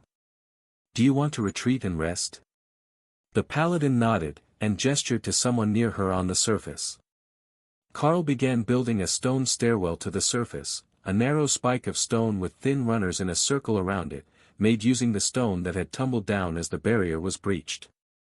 Othello, along with 4 monarchs, made their way down the stairs, then slumped down in the chairs of the ruined clean room. What a mess. There are hundreds of attackers in the city, half of them are invisible, and they brought overlords with them. "How much do you know?" Othello asked. Overlord Neil gave me the rundown. "What do you need?" "I've got a whole group of researchers here to protect. Though, it sounds like they're not a primary target, and we've already destroyed all the research material here." Othello blinked in shock. "You did what?" "Standard practice. Nothing for the enemy to steal." Carl replied with a shrug. "Right, you didn't know that they weren't here for it. Or perhaps they are. They are after you, and we can't say for certain that they're not under orders to take certain targets alive. The Inquisition had a friendly chat with a spy, and that's where the little information and the target names we have come from." The mage with Othello sealed the ceiling with a barrier, and Carl closed it completely with the stone barrier spell, locking them all back inside. Then the mage cast a spell that brought the main barrier back online, though it was nearly out of mana storage. "We can open the barriers again when it's time to leave. But for now, we all need to rest and recover before we make ourselves a vulnerable target," he explained. Carl shrugged. "That's fine by me. But isn't this a bit too much? It sounds like a full invasion of the royal palace and surrounding area." "Nevertheless, they're so confident that they're not even trying to hide their identities. I get that we're not exactly the most feared nation on the continent, but they've got some serious guts." The group with Othello nodded in agreement, but the paladin frowned. "Some of the bounties say that the claimant will get a large plot of land in return. Now, I don't know about you, but unless it's the leader of a nation, doesn't that sound a lot like they're planning to completely topple the Golden Dragon nation?" Carl paused while he considered that. "I think it is possible. If there was some rumor spreading among the other nations that the Archbishop was in poor health, would that not embolden them? Without our totem rank strength, we're even less organized than other nations, who have overlords in towers all over their maps." Othello chuckled. Carl might have slightly misunderstood the actual politics of the other human nations, but it was true that most of the towers were headed by overlords, and they were spread fairly evenly over the nations, with each of them controlling a section of farmland and surrounding villages as their own semi-autonomous region. "Speaking of which, where are the other 2? Did they get away?" Othello asked. Carl shook his head, and Remy hissed an answer. "We didn't permit them to leave. There just weren't any bodies left." That reminded her. She was getting sloppy, and she needed to clean up the last one for Sister Ray's bath. The monarchs gave her a strange look as she used a tiny cyclone to wash the floor and made the body vanish, but when she was done, it was like no battle had ever happened. Carl passed out fruits and roast meats from Remy and Hawk spaces, so everyone could recharge as they waited, and Othello began to draw a map. "The communications are out again. There is a mana storm forming over the city, and it's interfering with all sorts of electronic signals. We can talk to others in the city still, but even contacting the capital was sketchy. They had to try 3 times before we could understand that they needed us to send teams here. The storm is getting stronger as well, so we should try to either regroup or clear an area of the surface before the actual storm part of the mana storm begins. Too late. I can hear the drops falling on the barrier above us. It looks like we will be fighting in the rain. Carl sighed. Othello shrugged. Better than fighting in a basement. On the other side of the city, back at the apartments in the palace, Dana slowly removed a dagger from her arm as she stared down at the body of a palace guard. The man had suddenly attacked her, and he had died just as quickly. Dana's spell had hit after he was already dead, executed by his former comrades for his apparent treason. But she wasn't bleeding. A waft of black mist extended from her arm as the dagger was removed, and it healed before Lotus even had a chance to see if it was poisoned. What was that? She asked, shocked at the sudden assassination attempt. Kara knew it instantly. Thor, tell her that she's got void body active. Remember how Carl said that the new scaly Leafa golem heals the whole team? Well, he's got void body active all the time. We just didn't notice because nobody is dumb enough to stab one of us. Thor relayed the explanation to the rest of the team, while the guard captain stared at Dana in awe. Then he snapped out of it. You need to cleanse her anyhow. That dagger is poisoned. When whatever healing spell she has active wears off, the poison will take effect. He insisted. Once that was done, a tense situation began to build in the room. One of the guards was a traitor, which meant that there might be more traitors among the palace guard, both in this room and elsewhere in the palace. But they had no way to tell who was and who wasn't. It wasn't like they were disguised giants, just humans with different loyalties. A foreign spy didn't see himself as a traitor. He was loyal to his actual employer, and possibly even a noble person, so his soul wouldn't look suspicious with soul sight. And they had hired far too many foreigners for the royal guard. Outside the room, the storm was raging. The air crackled with lightning and magic, while the wind howled and the rain poured down. It was getting stronger by the second, and the gardens outside were already starting to flood. The radio calls had mostly fallen silent, as the constant thunder made it too difficult to get a clear signal through, and the battle was beginning to wind down. The attackers had begun to retreat either after completing their assignment, or when the danger level got too high for their power. The declining battle hadn't reduced the fury of the mana storm building over the city, and Tessa could feel the power crackling on her skin as the events in the region drew the attention of her patron deity.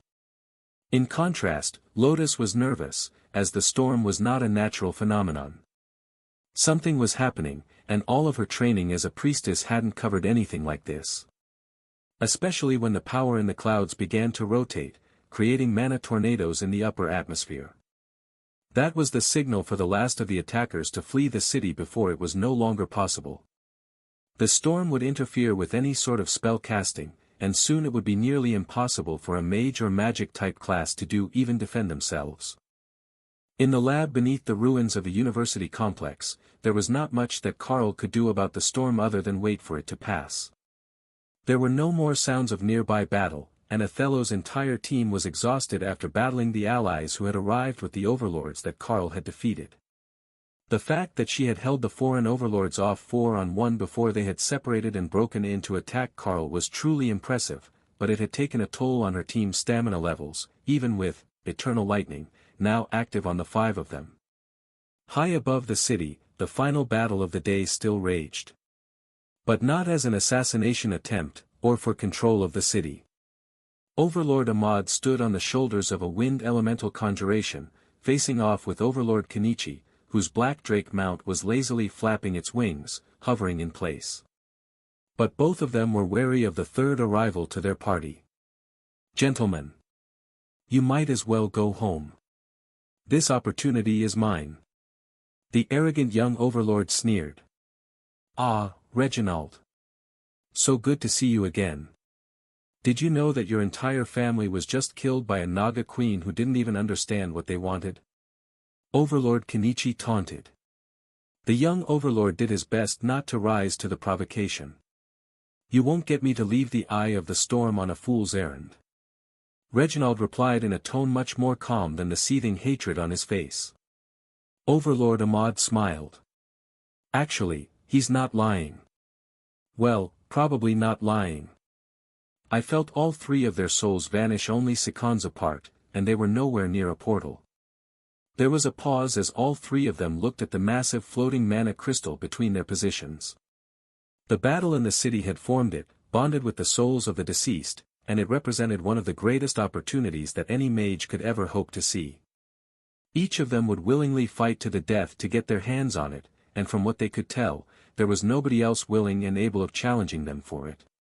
The problem was, it was a single-use item. The massive amount of mana and soul power that it contained would be transferred to the first user, and only to them. Nobody had expected this particular outcome when the battle had started, it was a 1-in-a-million freak chance. But so many overlords had died today, and so many more of their acolytes, that the gods of war and death had both been intrigued by the power play and granted their blessing. Suddenly, Reginald surged with power, and the other two immediately reinforced their barriers. But it was not them that the spellblade was aiming for, but Kenichi's mount. Of the three, his personal skills were worst suited to flying, and the overlord tumbled away from the stone as Ahmad attacked Reginald. This was a fight that the spellblade was sure he could win. Ahmad was a golem mage, and his golems were not a flying type. So, he had to rely on a simple conjuration or air magic to fly, and neither was his specialty. Lightning struck his armor, tossing him backwards as Ahmad worked to drive Reginald away from the mana stone, which was now nearly done forming.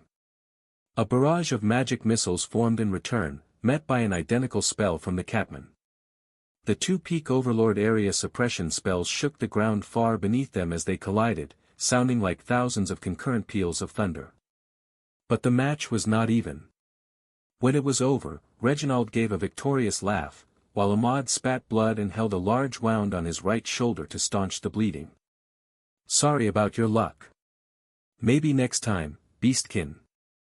He crowed, mere meters from the stone as it solidified in this world. Then Ahmad smiled. Yes, perhaps in your next life. Neil, I need you in the air. Bring the spider. The two assassins appeared in the dim light between lightning strikes before both going incorporeal. Reginald began to panic, reaching for the mana stone, only to see his arm falling away toward the ground. Piercing pain shot through his back, and the black-masked face of the Golden Dragon Nation's chief assassin appeared before him. Too slow. Neil chided as he began to fall from the sky. Once he was below the waist of his opponent, he struck straight up, using vibrating blade, so it didn't hit Ray, who had stabbed her legs through the mage for balance. Reginald's flight spell failed as the life left his body, and Neil grabbed Ray's spider form. Advanced Shadow Step took them both to the courtyard outside Ray's suite, and both returned to their incorporeal forms, leaving the rain behind as they entered the relative safety of the palace. Dana jumped as the two appeared in front of her, sitting on opposite sofas with pencils and paper. 5 points for each overlord, 3 for monarchs, 2 for royals and 1 for a commander. Neil insisted. Ray nodded and began making tally marks on her paper. Are they doing what I think they're doing? The guard captain whispered to Tessa. It looks like it. The question is, who will win? At 3 points for a monarch, pure volume could easily sway this count. The war cleric explained. There simply weren't enough overlords in most battles for them to change the outcome of this contest. After 20 agonizingly slow minutes of room-by-room tallying with a map of the castle, they were finally finished. The pages were handed to Tessa as their neutral arbiter, as she would verify their math and make sure that they didn't both count kills in the same room without a good reason. The final score is in and verified. The verdict is that Ray is terrible at keeping a legible kill count. You can't measure kills in milliliters for this contest. The big ones don't count for more, only the powerful ones. However, after some recalculation, we have a total of 1,804 points for Ray, and with a decisive victory, thanks to an explosive device through a portal, Overlord Neil has scored 1,912 points. Ray sighed and shook her head. That portal was a lucky find. But I learned a valuable lesson today. I need to work on the speed of my humanoid form. It takes too long to move around the castle on only 2 feet. While the battle appeared to have ended, the chaos in one mouth was far from over. 2/3 of the city had been damaged or destroyed, large portions of the palace were rubble, and the university complex had collapsed, trapping an unknown number of students and employees. But that was not the largest concern for Karl and the others in his suite. There was a growing sense of power overhead as the storm began to fade, and the auras of at least a half-dozen totem-ranked powerhouses had surrounded the city, while something stronger was flying overhead. Their best guess was that whatever had happened here had attracted the attention of the mythic rank Black Dragon that held the unofficial title of Overseer of the continent. Karl and Neil had a general idea of what had happened, as Ray and Neil had gone to assist Ahmad in the fight. But the storm was interfering with any attempt to observe from the ground. There was no way that they could have guessed the monumental nature of the events that were occurring in the sky above one mouth. Overlord Ahmad surged with power as he stood on the shoulders of his summon. His back was bent in a deep bow, welcoming the mythic dragon, but his attention was entirely on the process happening inside his body. Once the stronger challengers had arrived, he had immediately used the mana core of the storm. A missed opportunity was worthless, but to the gathered totems, the mana core was nearly as valuable intact as it was to him. You have gained quite the opportunity today. The dragon intoned, speaking slowly, the human language unfamiliar and difficult from his draconic form. Indeed, mythic lord. Ahmad agreed. The dragon's passive look turned to a faint smile. Perhaps from now, we shouldn't call the Golden Dragon Nation the largest human nation anymore, but the Northern Beastkin territories. It suggested. Ahmad shook his head. You flatter me. The Archbishop is still the leader of the nation. The mythic dragon snorted in amusement. For how much longer? A year, 2 at most. Lord Nacht has been keeping vigil over him for months, ready to step in if he should go earlier than expected. But in a few more minutes, the Golden Dragon will have a new heir to the nation. To think that so many overlords among the humans would have thrown their lives away in one battle for greed and power. But their sacrifice birthed a new totem, and over the next days new overlords will rise to replace those who have fallen. Such is the will and blessing of the god of death. That was when it really began to dawn on Ahmad what he had done. He had taken the chance to gain the greatest of powers, and had pushed himself past the brink and into the totem realm. Already, the totemic blessing was settling into his bones, and his power was skyrocketing as his magic and his very soul merged with the world in new ways. But the power came with a cost. There was only one other totem in the Golden Dragon Nation, and he would soon be on his deathbed, leaving Ahmad as the leader of the country by default. Surely, that young monarch was laughing at him now. Everyone had assumed that his astronomical rise to the top would have marked the next totem-ranked powerhouse on the continent, but instead he was comfortable in his palace suite while it was Ahmad up here, trying to digest the implications of his own actions. Karl wasn't actually at the palace, but in the labs beneath the city, but Ahmad didn't know that. Ahmad couldn't sense him there, but he had felt the familiar presence of Thor and the ladies. Not only had he done this to himself, he had literally killed for it. Well, ordered someone killed for it. He should have made Inquisitor Neil use the stone. That smug bastard deserved to be stuck with a desk job. As his advancement took hold, Ahmad realized that he no longer needed assistance to fly, he could simply control the mana in his body to hold himself aloft on the natural mana currents. So, he dismissed the elemental, and let himself hover. Good, you are learning quickly. Congratulations on your advancement, young enlightened one. Now, I have whelps to oversee, new to their training. The mythic dragon announced, before simply vanishing. Ahmad smiled as he realized how the ancient dragon was doing it. He knew both teleportation and portal, so he opened a tiny portal, then simply teleported through it to the other side, bypassing the limits on the range of the teleport spell. He was simply so good at it that the process was complete before even an overlord-ranked mage could tell what he was doing. With the mystic dragon gone, the other totem rank leaders approached to introduce themselves or make sure that the new Golden Dragon Nation totem was who they thought it was. Welcome everyone. Why don't we move this to my place for a bit of tea? Ahmad suggested. His house in the hills outside the city, obviously. Bringing all of these people to the capital was a terrible idea. The storm cleared as they left, and the palace started to give out damage reports. No casualties in the visitor wing, 14 in the guard barracks. 7 guards were killed at the train station, 2 in the east wing. 15 died in the underground areas, where Karl assumed the dungeons and storage areas were. But the true extent of the attack became clear in the last line. 50 guards, 2 overlord rank protectors, 5 princes, 2 princesses, the queen consort and the king slain in the throne room region. A king is dead. King Axel inherits the throne by birthright.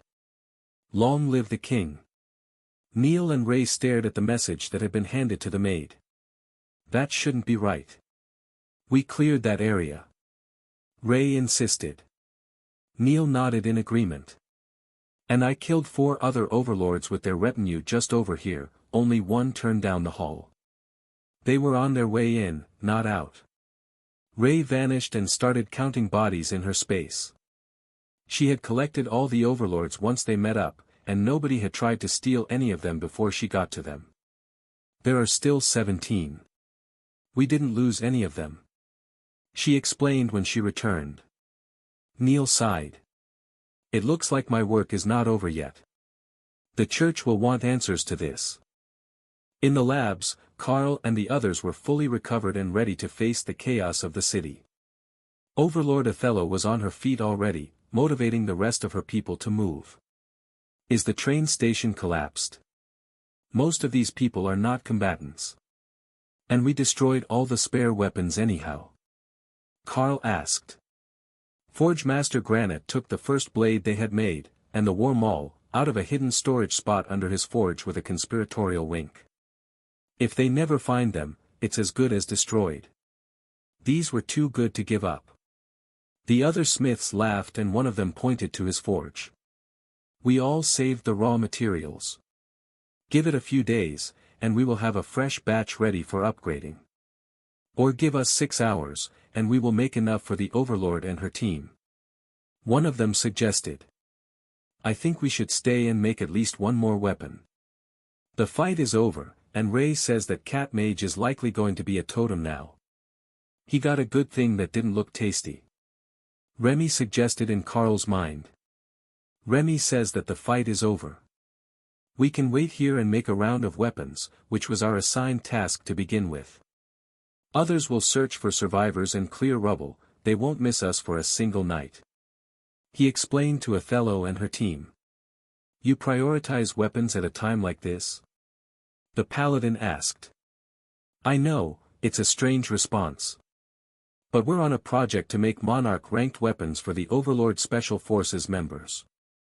I will make one for you tonight, and a few more as gifts, as well as for the Special Forces members.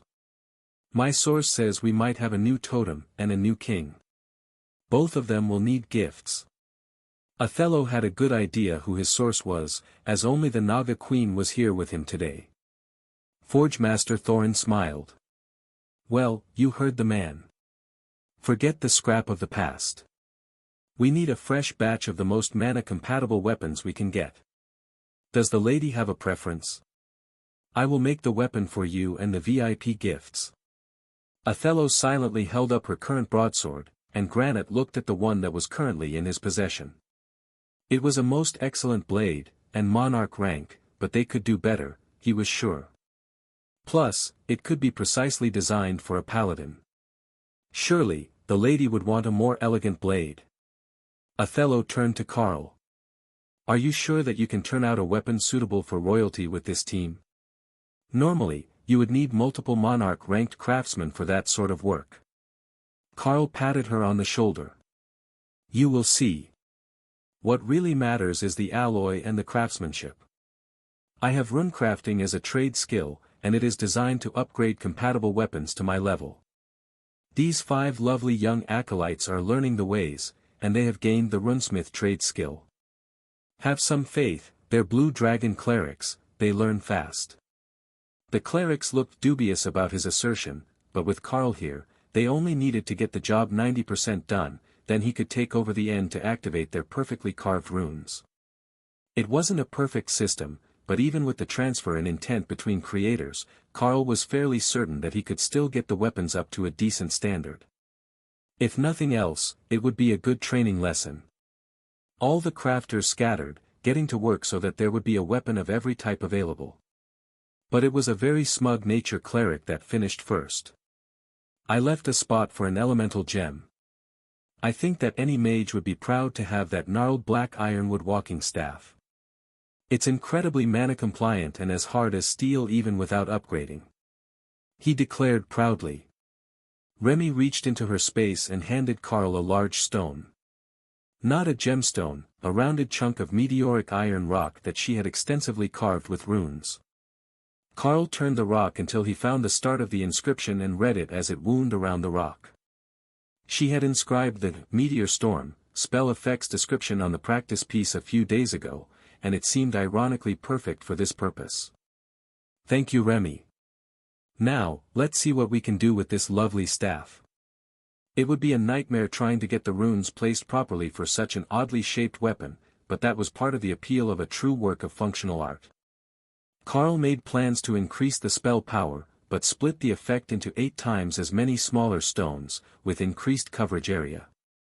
The damage per meteor would end up being less than half of the original, but the meteors would fall like a hailstorm of head-sized boulders. An enchantment to trigger more mana flow through the weapon from the outside would go well with that, and naturally an increase in the durability of the staff. Just in case the mage had to resort to beating someone with it. It took Carl nearly 2 hours to complete after the nature priest had set the engraved stone, which was now glowing with deep red runes, and looked like a small ball of magma from a distance. That is incredible. Do you do that for every weapon you make? Othello asked. Well, I usually add a spell stone to weapons for overlords, but this was overkill. It should only take me half an hour at most to do a blade or axe. The nature cleric looked sheepish as he realized that his beautiful staff had actually made a lot more work for someone else. But it just looked so spectacular that he couldn't bring himself to grow out the base and cut it into a staff or bow. Fortunately, that had given the forge master time to make a blade that he thought was suited to Overlord Othello. It matched the theme of her armor and shield, and when Carl was finished with it, it would definitely be superior as a combat weapon. Carl smiled as he made up a poem to inscribe on the weapon, which didn't actually need a highly detailed buff for a paladin. First, he would put on runes for increased skill effect, physical strength and radiance. That part was mandatory because a paladin should be a shining beacon of holiness in combat. Thor definitely approved of that message. Then he borrowed one of Thor's holy stones and enchanted it with the blessed item spell before having Forgemaster granite mounted in the hilt. Linking that to the main inscription would make the whole sword a holy relic, continually blessed by the holy stone. Then he added the masterpiece. In polished armor, shining so bright, a paladin stands, a beacon of light. With a sword in her hand, she fights for what is right. Never will others wish her to leave, but watching her go will make their night. Remy and Granite both laughed quietly as Carl finished engraving the blade, then began to pour power into it. For some reason, this one enchanted much more easily than the attempts that Carl had made before, like it was actually eager to reach maximum power. But when Carl touched the blade, it burnt his fingers. Not that it did actual damage with void body active, but he could still feel it burning his hand. Alright, it is ready. Once you bond it, you should be able to see the system status of the weapon. Carl announced as he finished.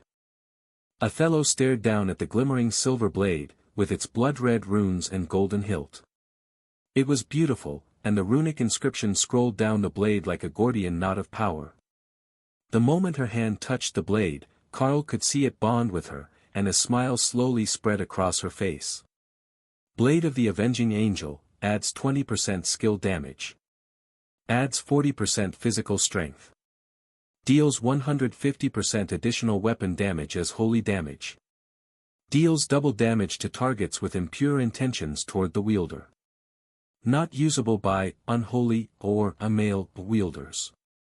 Granite stared in shock as he inspected the weapon. I can't believe that worked. And it worked well. Double damage to targets with impure intentions. That has to be an epic grade bonus. The others might not make the epic standard, but that one for certain should, even if it's limited. The dwarf announced. Is it a random effect? Or did you specifically try for an effect that would keep a female paladin safe from unwanted attention?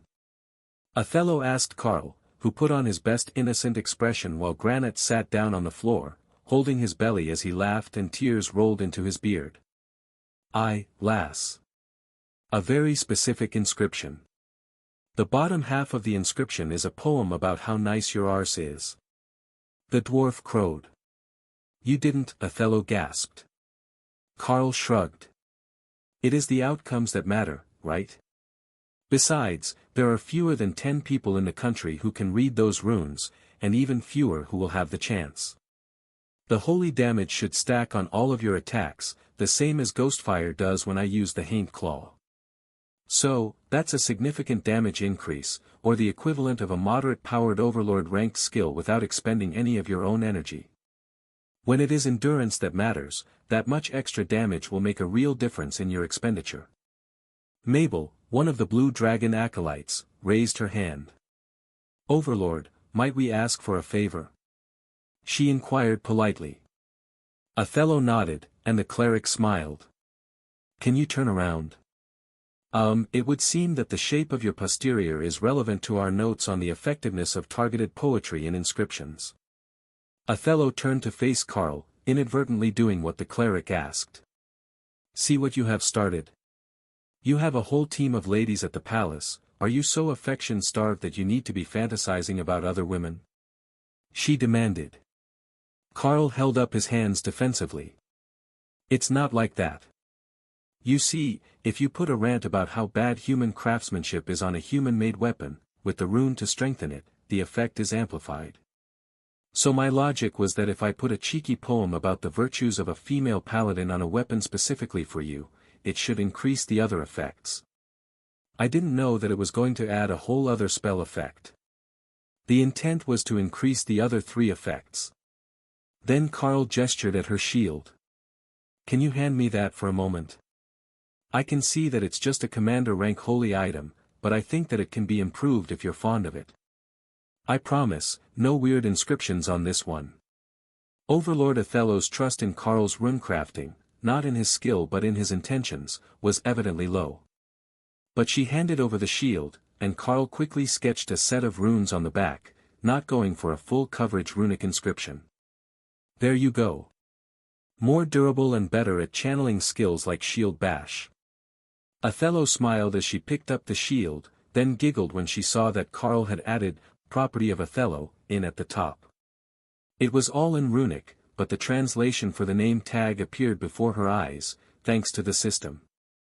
Forge Master Granite came over to inspect the shield, now that he had mostly stopped laughing, and grunted in approval. That's a fine piece of armor. It should be able to take a proper hit, even if you don't have a skill on it.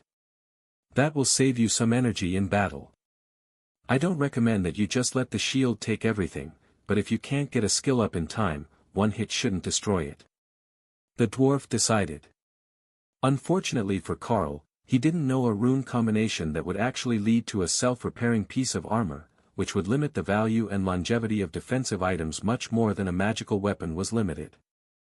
Returning them to storage in your inventory often repaired small damages on items, though.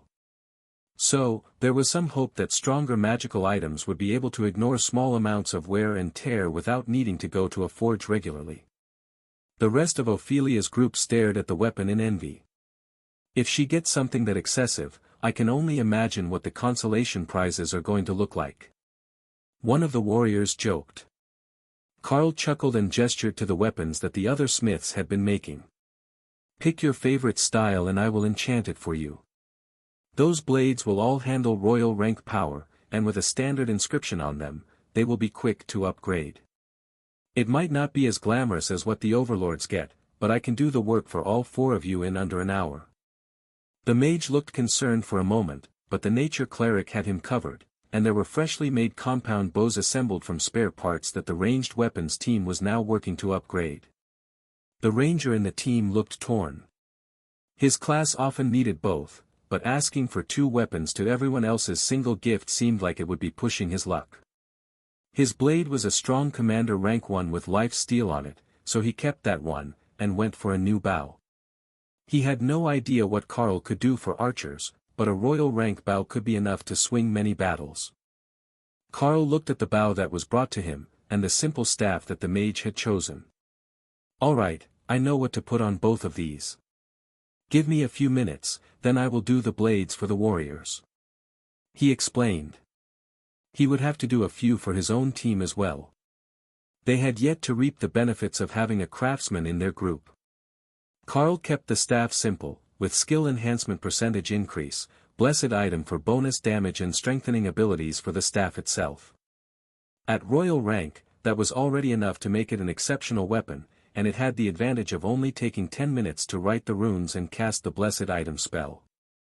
The bow got a short poem about unerring aim and swift arrows, along with a blessed item spell, but it also got a small stone inscribed with the poison arrow skill. Since Carl had gotten new spells from the clergy, he might as well use them all when he had the chance. Plus, adding poison arrow removed the need to have an arrow creating skill or carry physical arrows. That was the best part about his own bow, other than the fact that it helped target. He was tempted to do more, but if he tried to overload the less capable alloy with too many runes, it would either shatter or simply fail. They didn't have the time to be wasting weapons today, so this would have to do for the royal rank weapons. The mage smiled as he held the staff. "I must say, it's a bit odd having a holy weapon in my hands. But even more strange to think that it was made by Carl from the capital, not some bishop." Othello chuckled. That would be Carl from the lithium mines. He's still not adapted to being a capital tower's resident. Carl sat down at a surviving table in the ruined clean room and began to meditate before he worked on the next few weapons. He needed some mental clarity before working on new runes so that he didn't make any mistakes. As he focused on the flow of energy within his body and the circulation through his veins, Carl began to feel something shift within him. Requirements fulfilled. Skill unlocked, bestial form, allows the packmaster to join his beasts in frontline combat. Carl maintained his focus on the process of clearing his mind and recovering his energy, but the collective gasps of the people in the room, as well as Remy's clapping, brought him out of his meditative trance. "I unlocked a new skill. Did it do something visual?" he asked. Remy nodded happily, and one of the acolytes cast a spell that created a large mirror out of water magic. "The Dana mage is going to love you," Remy insisted as Carl stared in shock at the mirror. His body looked similar to the way that it had for the last month or so, massively muscular in a way that would make the most avid steroid enthusiast blush. But now it looked more balanced, as he was close to 220 centimeters tall, and completely covered in white fur, with black stripes. His head was a bestial muzzle, and he had fluffy ears on top. He had become a weretiger. That was the best guess that he had for what to call this beast form transformation. His hands were still functional as human hands, but he had retractable claws of black metal that leaked magic, as if always covered in disintegrate. His feet were paws, and his legs had an extra joint, the same as cat legs did.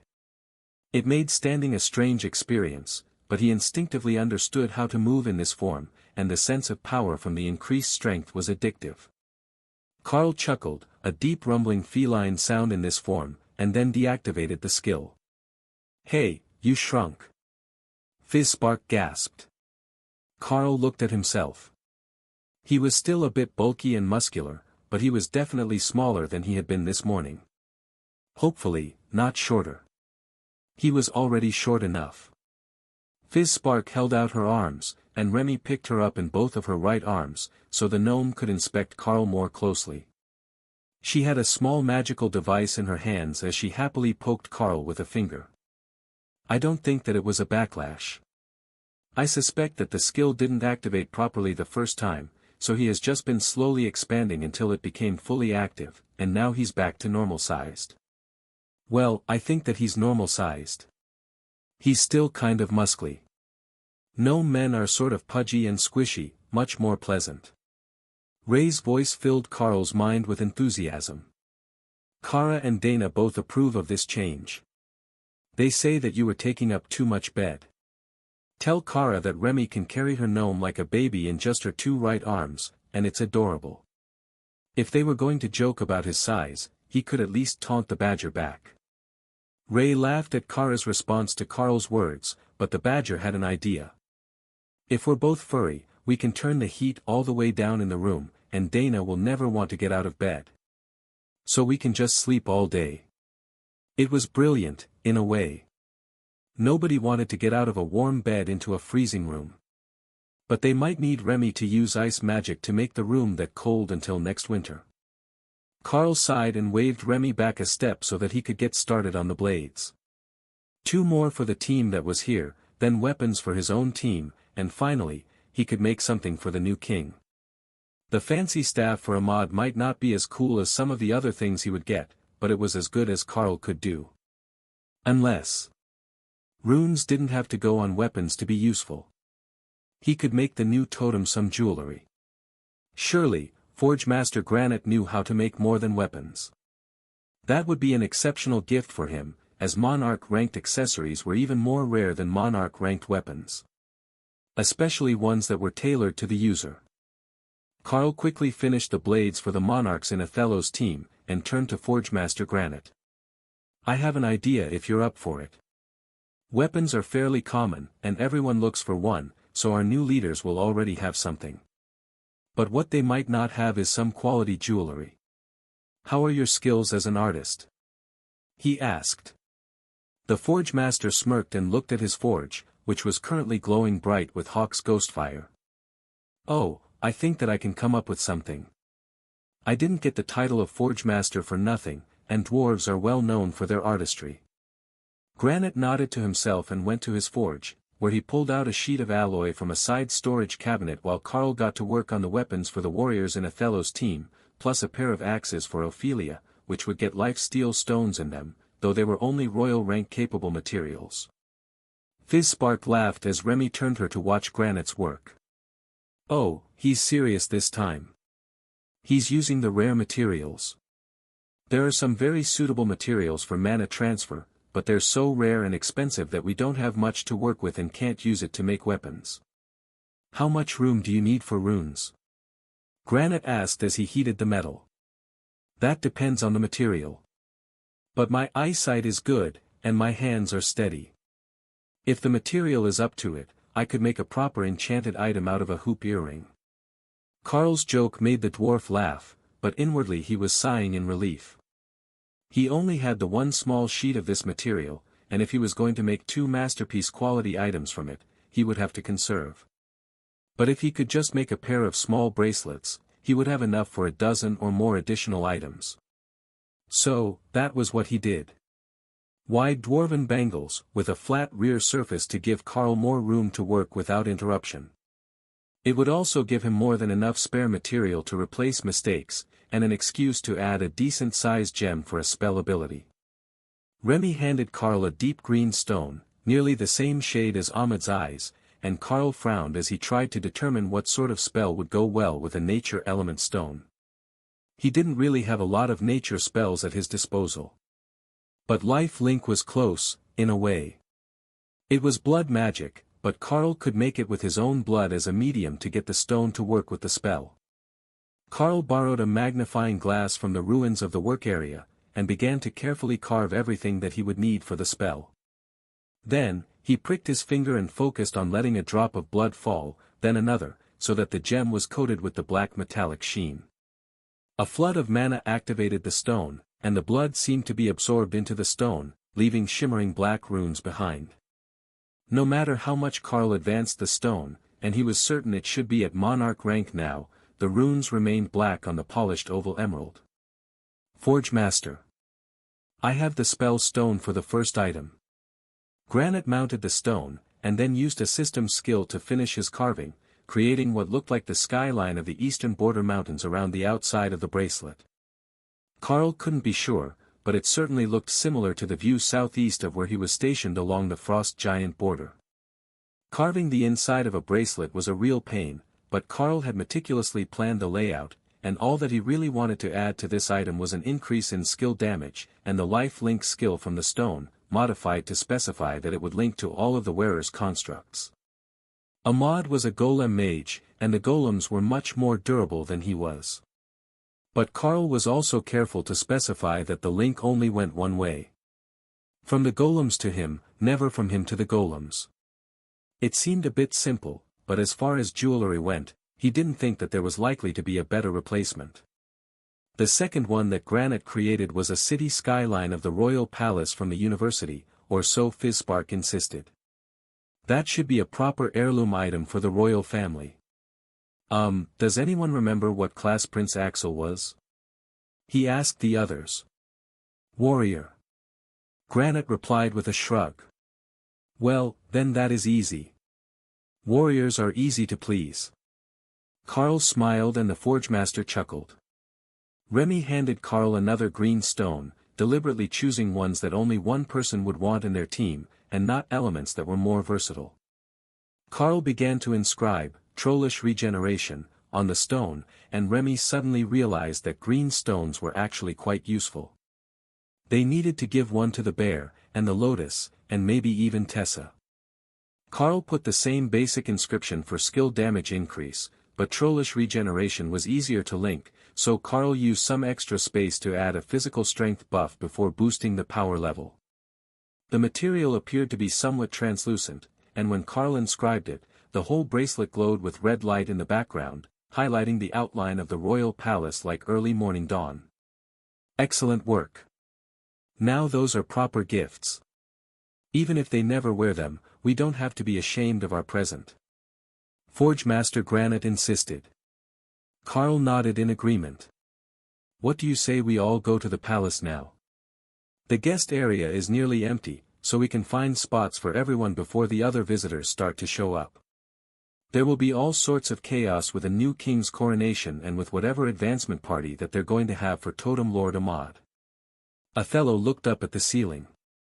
Well, it should be safe enough to go out there now. It's a shame we can't use the train, but everything collapsed, so we can't get to it, and we will have to walk across the city.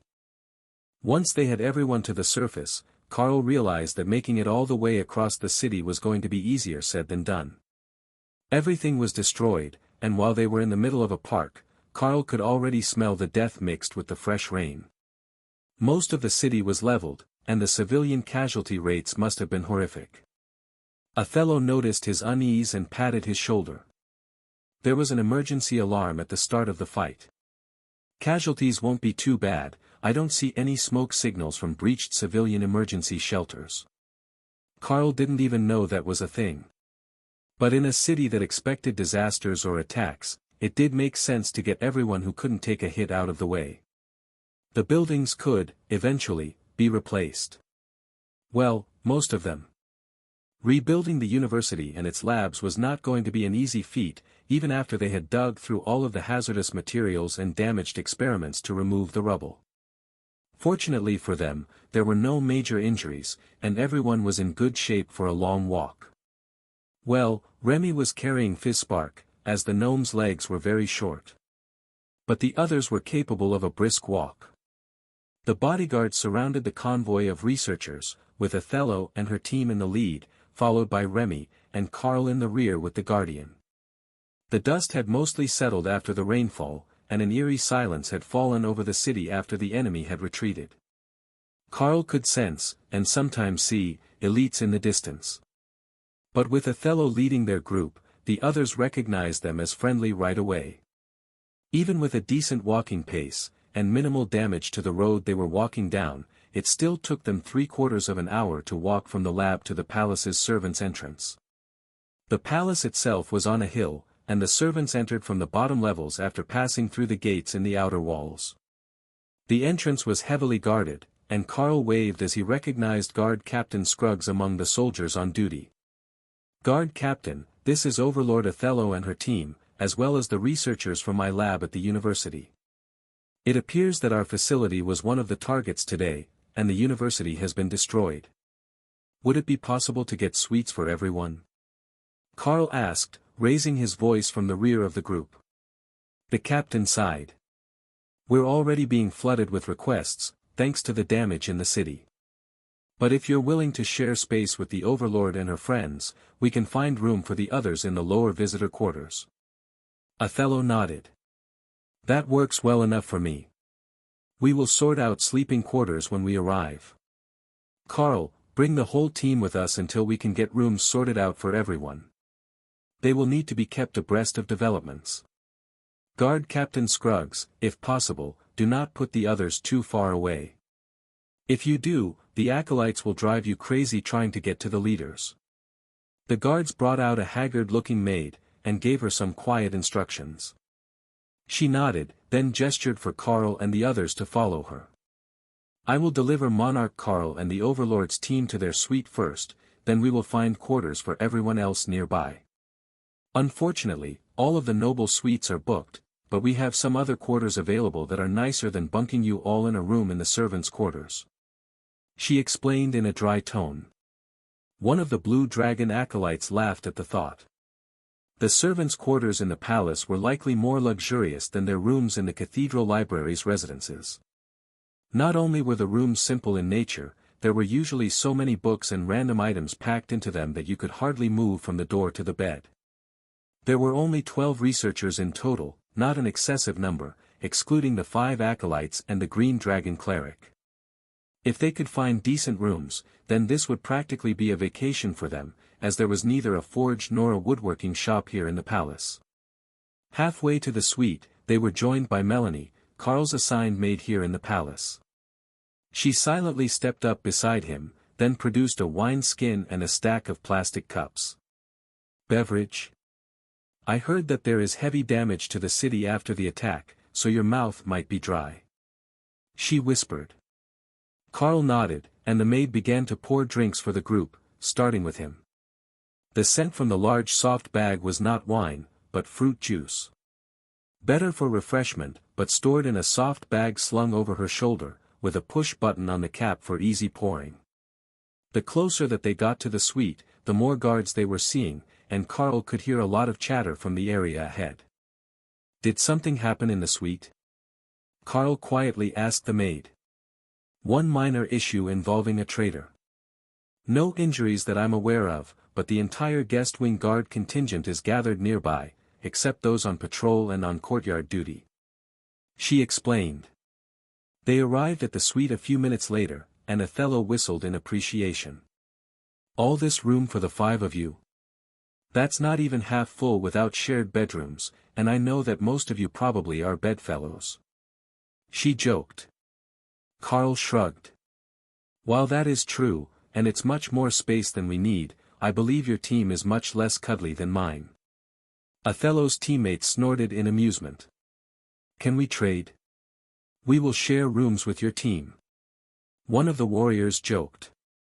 Ophelia gave him a dangerous smile. I don't think that you thought this one through. I sleep in werbear form. That left the clerics and the mage, but one of them was likely involved with Carl. Unless he was sharing his bed with the Void Badger. I think that there should be enough room for everyone here.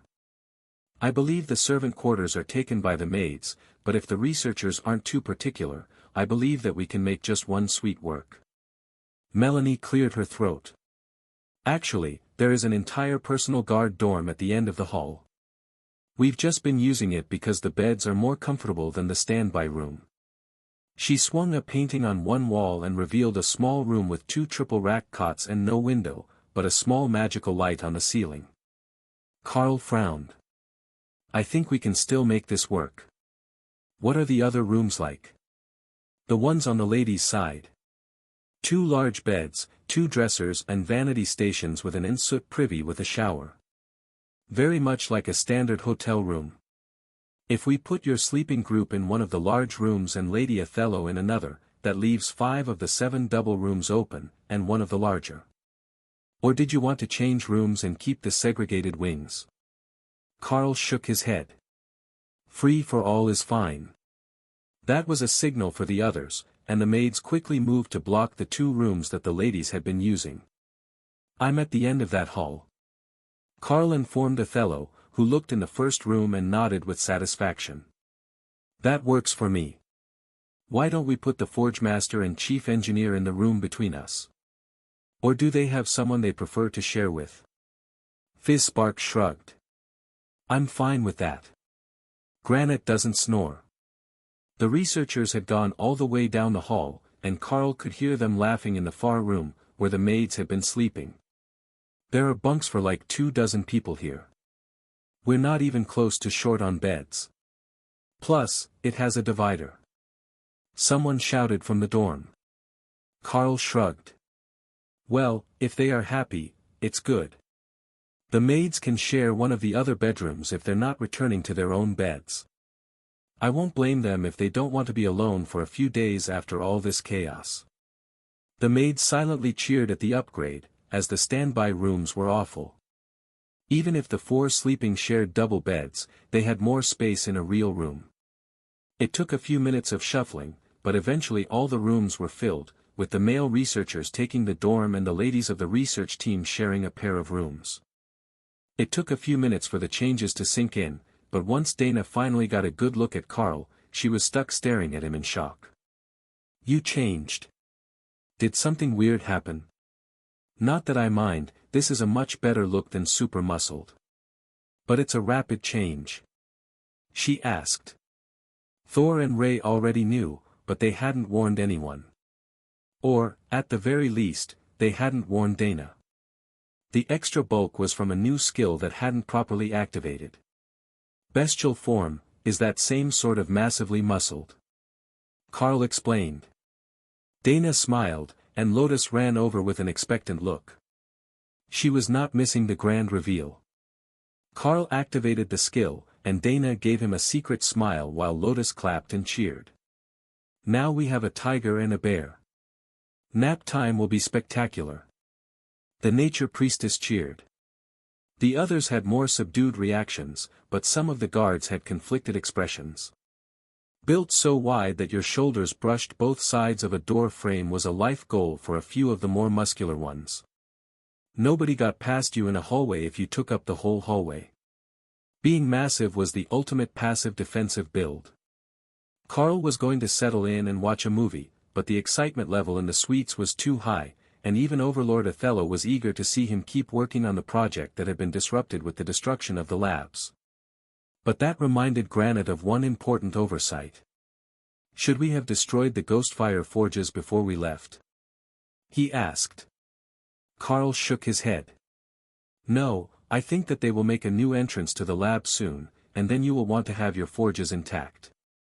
We sealed the roof with earth magic when we left, so it's not going to fill with water or anything, and most of the spells are still online. That was enough to assure the workers that they weren't permanently unemployed, and with heavy encouragement, Carl sat and brainstormed runic inscription ideas with the acolytes and the workers from the lab all through the afternoon.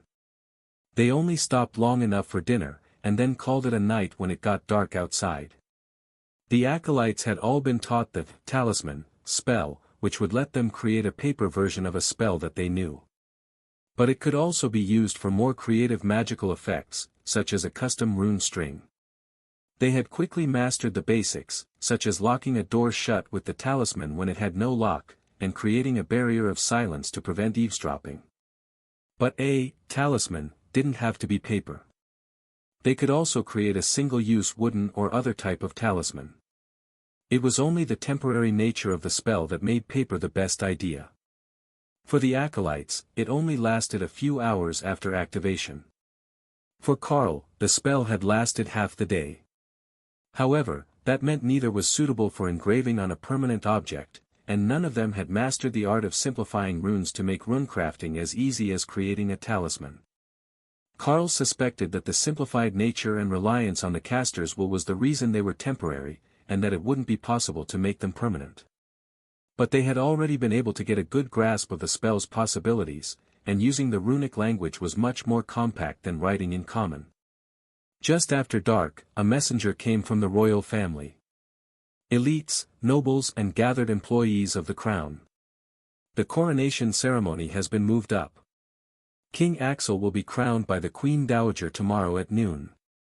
Please be in attendance. Also, attendance at breakfast has been requested for the elites. Not for the king, but for Totem Ahmad, who will be arriving in the morning. The messenger announced. Then he handed them a formal announcement card, addressed to the residents of their suite as a group. That was a change. From what Carl had heard during his brainstorming session today, the ceremony was normally exclusive to the ones closest to the king, and then there would be 7 days of public parties which he would attend, so the people could see him. Or her, if the new leader was a queen. This was incredibly quick, though. Especially with the city mostly destroyed, and heavy damage to some portions of the royal palace. But perhaps they wanted to get it out of the way so that the new king could focus on fixing things. Bright and early the next morning, Melanie tapped at the door to wake Carl up. Not that it was necessary. Lotus and the other nature cleric had been experimenting with new coffee blends since before dawn, and they had enlisted the Blue Dragon acolytes as their taste testers. Few beings could sleep through that.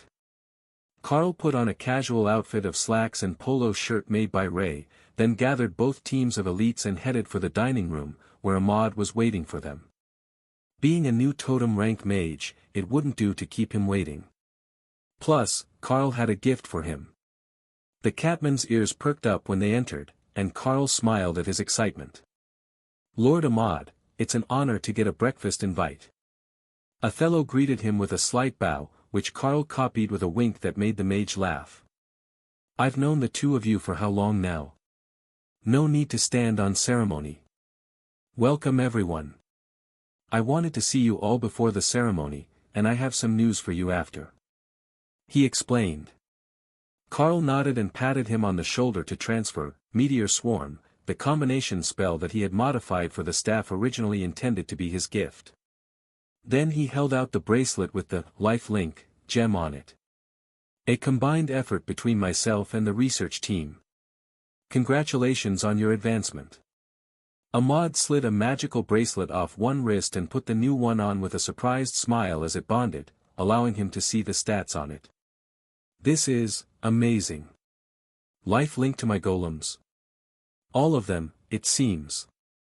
Now that's a cheat code for a mage. And the extra skill power as well. I have never seen a monarch ranked created item before, but if they're all at this level, I can understand the context behind the news I have for you much more clearly. But that's for after the ceremony. First, let's eat. Breakfast took nearly to lunch with all the interruptions and people showing up to talk to the ranking elites.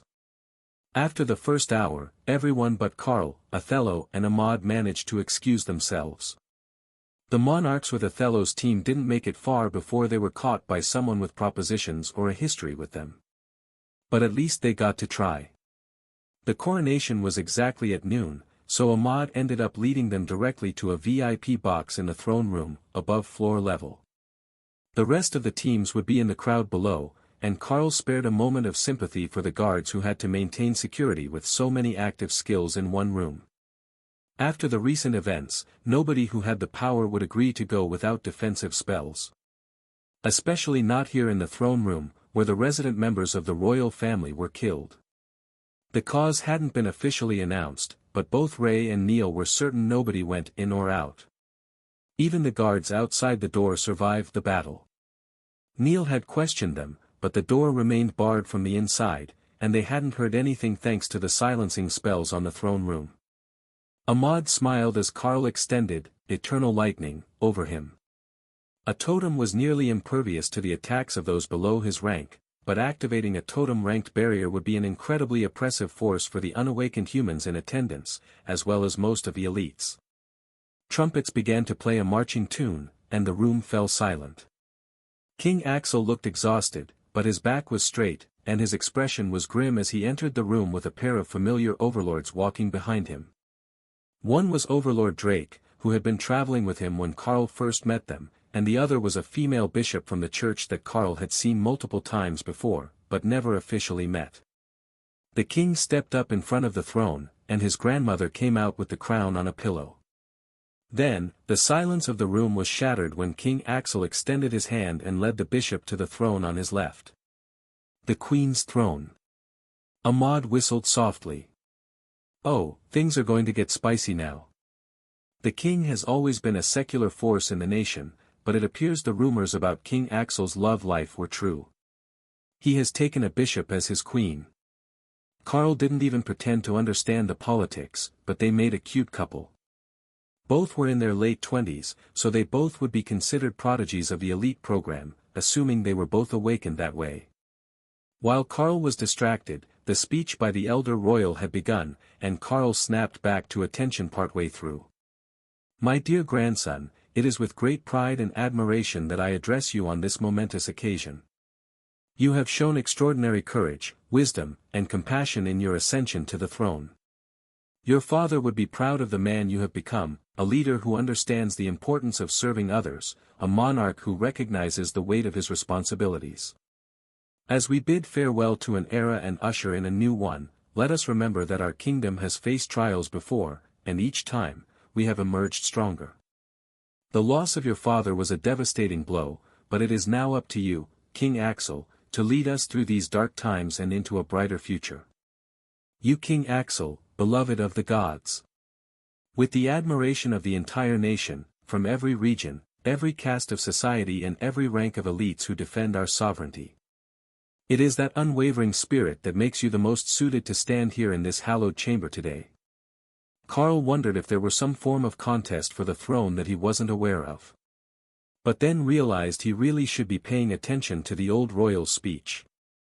As we bid farewell to an era and usher in the age of the elites, let us remember that our kingdom has faced trials and betrayals before. Each time, we have emerged victorious and stronger than ever. So shall it be again in these trying times. The loss of the king was a blow that devastated the hearts of the nation, but there is no doubt in my heart that the king will once again lead us through these dark times to a brighter future than any could have foreseen. In this time of sorrow and change, let us be reminded of the words of our ancestors. The strength of a nation lies in its unity. The power of a king is measured by his ability to serve his subjects.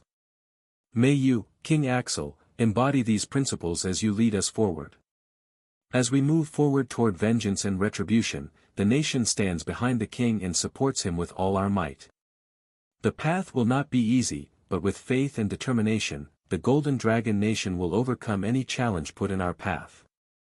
King Axel knelt and the Queen Dowager placed the crown upon his head.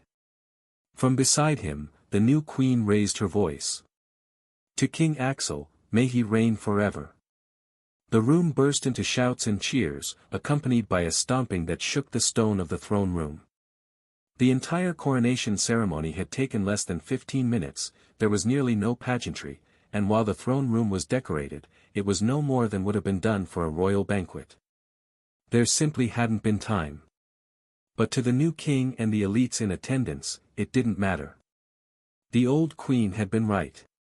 What was coming was vengeance and retribution on those who would dare to launch such an audacious attack on the nation. Karl could hear the murmurs among the elites, plans to exact revenge, sharing evidence of the specific forces that had been found dead in the capital after the battle. None would escape their wrath. Once the coronation was over, Ahmad took Karl's hand and used an air spell to deposit them both, along with overlords Othello and Neil, in front of the throne. A few other overlords were in attendance, and they were filling the path to the throne behind them, while everyone else waited for their turn. Take out your gift for the king. You did make one, right? Not just something for me? Ahmad asked with a system message. Yes, I made him a custom bracelet with trollish regeneration on it and some warrior buffs. Ahmad was the first to the throne, where he refrained from taking a knee, but bowed deeply before the king. Your Majesty, on behalf of the elites, I present Monarch Karl with a custom-crafted gift to begin your reign. Oh, that was devious.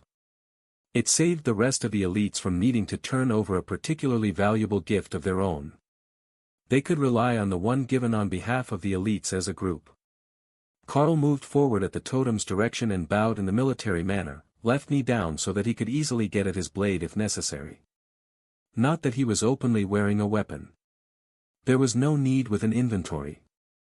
Carl held out the bracelet on a small black pillow that got nearly as much attention as the actual gift. Ray had made it of her silk, and it was a precious treasure on its own. But once he saw the bracelet on the pillow, the new king's eyes went wide, and he quickly picked it up to place it on his wrist. That wasn't protocol. He should have recognized the gift, and then had a maid place it to the side.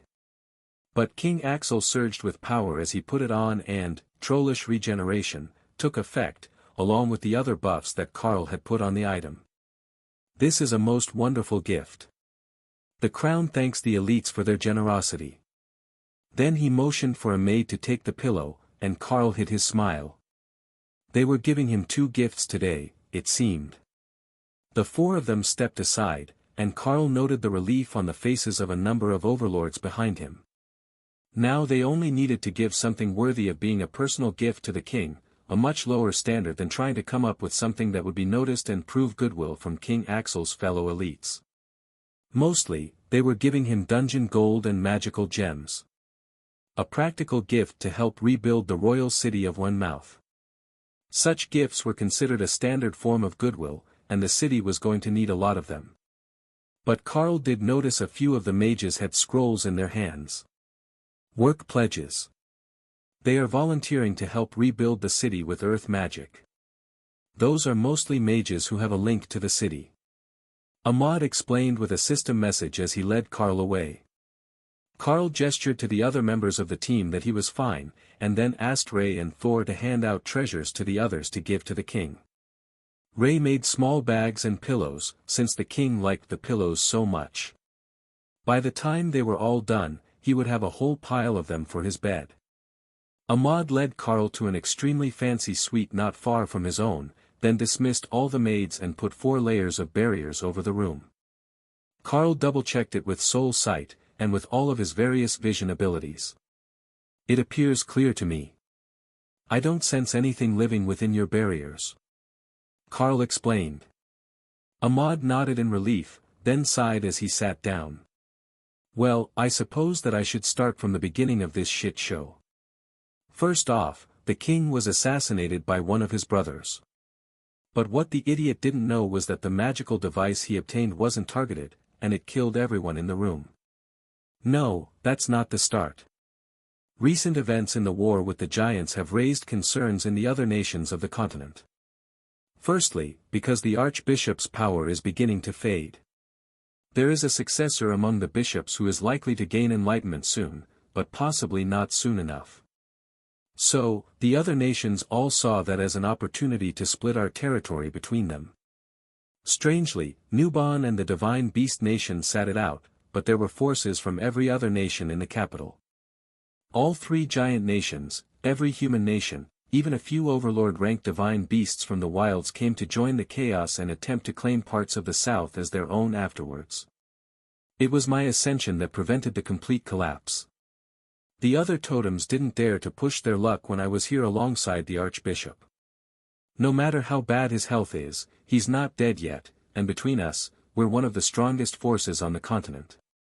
But on a more personal note, I don't think you are aware just how much danger you were in. Carl waited to see if Ahmad would continue, then explained what he knew. I was informed by Overlord Neil that there was a rather large bounty on my head. I personally dealt with a total of 4 overlords from 2 different forces who had come for me. Ahmad nodded. And that is the root of the problem. Your powers are viewed as too great of a threat to be allowed to roam free. I don't know how, but it has become common knowledge among the totems that you have the ability to elevate a skill above your rank. When you hit Overlord, that means you will have a chance to elevate a skill to the totem rank. And they are not willing to allow that to happen. If you could threaten the totems, that would be as good as a 3rd totem in the Golden Dragon Nation, and nothing short of a declaration of war in the minds of the other nations. You see, there is a reason that each nation only has a few overlords and a single totem, 2 at most. When blessed ones, the ones that can threaten the balance of power, are found on this continent, they are either killed or exiled. That is what the totems are demanding now. That you are sent off the continent, or that I turn you over to them for execution. Obviously, that second option isn't going to happen, but keeping you active on the battlefield will not be an option either. Now, I get what the Archbishop was hoping for, that you would advance quickly enough to replace him.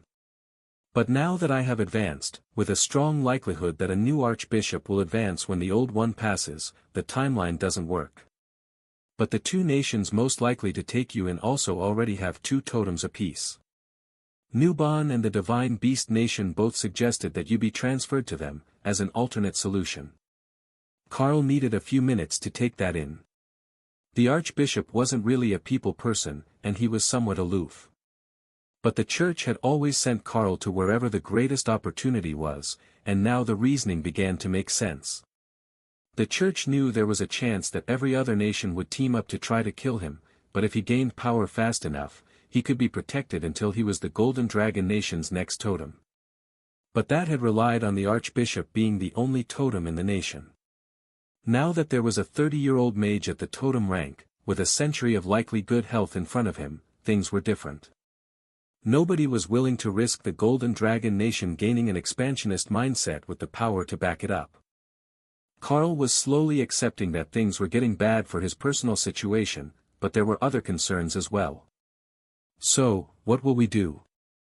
I know that you have the ability to portal, and that should be enough for our purposes. If I'm sent away somewhere like the Nia continent, what happens to the rest of my teammates? Are they going to become a target of the other nations thanks to all the damage that we did as a group? He asked. Ahmad sighed. I can't guarantee that.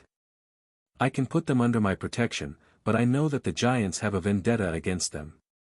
The other nations don't view them as nearly as high of a threat level as they do you, but that might only be because you're there to dim their light. If you weren't around, then Dana, and likely both the clerics, would be viewed as shocking prodigies for the speed that they are growing. But if I'm right, they probably wouldn't be growing as quickly if you weren't there, so it might be a moot point. Karl nodded. That made sense, as a lot of their combat power was the beasts, and the system seemed to reward acts of massive excess to a greater extent than the average soldiers. If I asked, and they agreed, would it be possible for us all to go into exile together? I know it would be a lot to ask of them, but we do work very well as a team. Ahmad frowned. It might be possible, but asking an entire team to give up their lives to join you in an indeterminate exile is big. It's not a year or 2. You may never be able to return, and the only likely scenario that involves you coming back is one of the nations losing their totem rank guardian, and you being the first one back with the ability to claim it. Now, those odds aren't 0, as you would have me on your side supporting you. But there are likely to be other exiled geniuses who might have reached totem rank, with the desire to return. I don't really know. There are countless details that I haven't caught up on yet since I advanced. But there is also the matter of where you will be sent. Nia is a possibility. There are more than enough overlords and totems there to not cause a major disturbance when you advance. However, there is also a push to have you sent to the Dragon Isles. It's actually 4 subcontinents grouped together, but the danger level there is immense, to put it kindly. The Dragon Isles have the highest mana concentration of anywhere on the planet, and I am not aware of any human nations at all. It's all monsters, dragons and sub-dragons. There will likely be humans, but as slaves. I don't know how your team will handle that, or if they will be in danger of slavers during their stay. In fact, we don't really know much about the Dragon Isles at all. They're not particularly welcoming to outsiders of the power level to safely travel around them. The dragon clerics might be alright, as they are slowly becoming dragonkin. But you do have 2 humans in your team. That could definitely change the plans. He wouldn't want to put them in that sort of danger, and needing to rescue the princess from slave caravans was a bit too cliché. On the other hand, Karl felt like he had always been with his group, and he was reluctant to leave them behind, even if he knew that he should, and that his selfish desire for companionship was likely to ruin everyone's life. Would you have time to explain the dangers to them for me? I have never even heard of the Dragon Isles before, and I know precisely 0 about them. If it is Nia, I do know a bit about how it was 10,000 years ago, but nothing current. Carl asked. Ahmad nodded. I don't have a problem with that. After all, you did give me that most wonderful meteor swarm skill plus the bracelet. That skill might seem like a trivial thing to you, just a modified meteor spell. But when it's used by a totem rank mage, it can wipe an entire city off the map in a matter of seconds. Something like mutually assured destruction in spell form, as I can cast it through a portal anywhere on the continent. When he planned to use it that way, the meteor swarm spell was absolutely terrifying. Threaten Ahmad, and he could just take 3 seconds to wipe your capital off the map out of annoyance. That should keep anyone from seriously challenging his leadership of the Golden Dragon Nation. But that sort of thinking was probably a large part of the reason that Carl was being exiled in the first place. There was a disturbance in the energy of the area, and Carl preventatively prepared, nullify, while Ahmad frowned at the attempt to intrude through his barriers. It seems that the other leaders are impatient. I will call your teammates to us, and you can decide as a group. But you might have to do it quickly if we're going to avoid a fight. Carl nodded. Let them in. Unless they're willing to go all out in an enclosed space, I'm not particularly concerned about a few eavesdroppers. In his mind, Kara laughed. Between the two of them, they could just spam, nullify, while the golem cat slapped the intruders around like disobedient children. The thought made Remy laugh, but Thor agreed with Ahmad. They enjoyed causing trouble far too much. Letting them be humbled a bit might be good for his sisters. Ahmad let down his barriers, and a group of 6 spellblades in different colored robes, plus the general from Newbon appeared through a portal. Carl waved to the one totem that he knew, and the Naga general smiled back before shaking Ahmad's hand. Totem Lord Ahmad, have you made your nation's prodigy aware of the situation? One of the spellblades asked. Indeed I have. We are just waiting for a few others to arrive. They may wish to enter exile together. The foreign mage gave a vicious chuckle. Oh, I don't think that they will be so enthusiastic when they hear the verdict. Ahmad nodded at Carl. That was what he had expected. It would have been better if there was time for them to discuss in more detail, but the others appeared impatient to send the young prodigy away. The rest of Carl's team entered, then stopped at the door when they felt the power of the gathered visitors. One of the mages turned to them, and his evil smirk turned to an honest smile. Well, this is unexpected. Yes, this works very well. I approve of sending them all together. He announced. Dana turned to Carl, who motioned for them to move to a side room. I will keep it short because they're getting impatient. I am being exiled as a threat to the power balance. They haven't said where to yet, but it's unlikely to be somewhere nice, and the danger level will be high enough that if I do reach totem rank, it won't even make a ripple in their local power balance. The problem is that it's almost certainly not going to be somewhere human-friendly. You all have the choice if you want to go with me, and possibly never come back, or remain here under the protection of Totem Lord Ahmad. Carl couldn't remember if that part had been explicitly stated, but he was certain that the mage could be counted on for at least that much. Dana understood right away what the danger was, and Ophelia wasn't far behind her. Both looked vaguely horrified, but Tessa had a placid look, as if she had made peace with her decision, whatever it was. In contrast, Lotus looked outraged. You're not taking all the beasts and leaving. Nope, no way. If you go, I go. Yeah, that was about what he should have expected. Ophelia sighed. You know it's impossible for me to say no now. If you had left without saying anything, I would have made peace with your choice. But given the option, I can't just abandon my friends. Carl patted her on the shoulder. I know, and I apologize for putting this sort of pressure on you all. I also understand if you all want to wait here for me to return one day. It's not like I will be alone, and Lotus will still have a cuddle bear even if you all stay here. Lotus calmed down a bit when she realized that. One cuddle bear wasn't a total loss. Plus, Ophelia was probably the most risk-averse one in the group when she wasn't raging. Not that it was a high standard. Dana straightened a bit and nodded to herself. If it's not human-friendly, we can use disguise spells. I'm coming with you. Tessa nodded, as did Ophelia, which left Lotus to shrug. I guess we're going on an adventure, then. The nature priestess agreed. They walked back into the main room with grim looks, and the totem-rank Naga general of Newbon nodded happily. The eldest of the Spellblades nodded politely to the group before he began to speak. Prodigy Carl and friends. We have decided on the location of your exile. We have signed a magical contract not to interfere with your lives after you arrive, and to keep your location secret from anyone not involved in this negotiation. You will be sent to the kingdom of Drod in the Dragon Isles. It is a primarily demon-inhabited nation, with a much higher population density than anywhere on this continent. As per the general's insistence, you will be deposited on the outskirts of a city to give you a chance to understand the local culture before looking for a more permanent home. In order to make the story of your disappearance more compelling, we will not allow you time to gather any personal items, and you will be leaving right now. The Spellblades worked together, and quickly opened a portal that showed some sort of altar on the other side, then motioned for Carl to enter. It is considered rude to hold the portal more than 30 seconds at a public station. Now, go. He complained.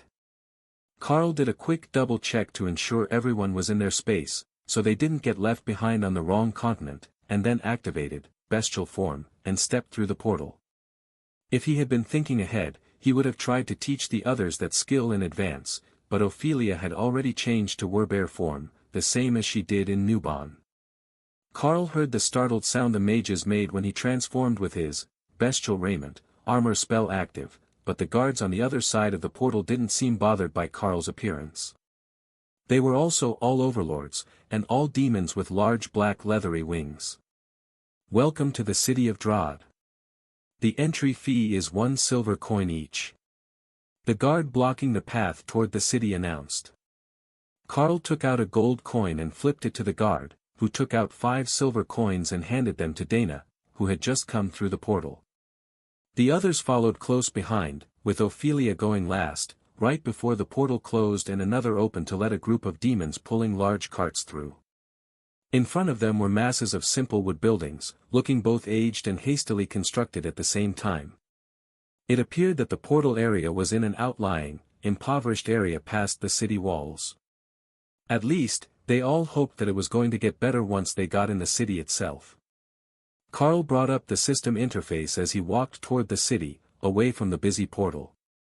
Nearly everyone here had a name visible above their head, showing that they had a class from the system. Warriors made up 9 out of 10, but there were rogues, mages and a few shamans visible as well. Clerics were rare, and Carl hadn't seen any yet, but there were a few other colors that he didn't immediately recognize. There didn't seem to be any restriction on skill use in the city, other than damaging spells, and most residents had some sort of defensive magic active. So, Carl brought out the Guardian to spread, Void Body, to the whole group, along with the Eternal Lightning barrier. That should be safe enough for now. Everyone was giving them a wide berth, despite the busy street. That seemed a bit odd, as there was no shortage of overlord-rank demons and monsters in the crowd. It wasn't as if he were an overwhelming force here, and even the weaker adult residents were mostly commanders. Then Carl realized what the issue was. Everyone had a system active, and when a stranger in a black and white tabard bowed to him as they passed, it reminded Carl to see what was visible from his own status. Monarch Carl, in the deep red color with black trim distinctive to the Packmaster. Grand War Champion of the Darklight Host. He was wearing a Guild War Champion tabard openly in the city. When they turned down a narrow alley, Carl refreshed his armor, and sighed in relief when the tabard vanished, replaced with simple black dragon scale and metal plate armor. That also deactivated the guild tag on his name, but when they came out the other side of the alley, they were still getting a clear zone around them. Lotus pointed down the street. Oh, an inn. Should we get a room and see what we can learn at the tavern on the main floor? If nothing else, we can try the local food. Strangely, For all the power of the residents, and the artistry of the stone construction of the majority of the buildings inside the city walls, the city of Drod appeared to be on a nearly primitive level. There were beast-drawn wagons in the streets, no sign of technology, and the interior of the inn, visible through the open doors, used magical lamps, and smelled of wood smoke. It wasn't strong, and a few seconds later, Carl located the source. There was a magic-powered smoker outside the inn, which must be burning wood for the authentic smoked flavor. So, perhaps the city wasn't as primitive as it looked, even if most of the buildings were simple wood and plaster or stone block constructs with slate tile or thatch roofs.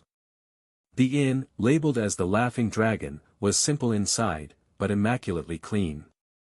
Carl led them to the counter, and the innkeeper bowed politely. "Lord Rakshasa, how may I be of service today?" As Carl recalled, that was a type of tiger demon. That must be what people here thought he was in this form. A room, or rooms for 5. Then dinner and drinks for the evening. Carl replied, hoping that whatever the system translated his voice to sound like in the demon's language wasn't too strange. "Of course.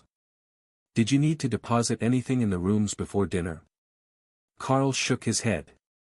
"No, but we will check them first, if you don't mind."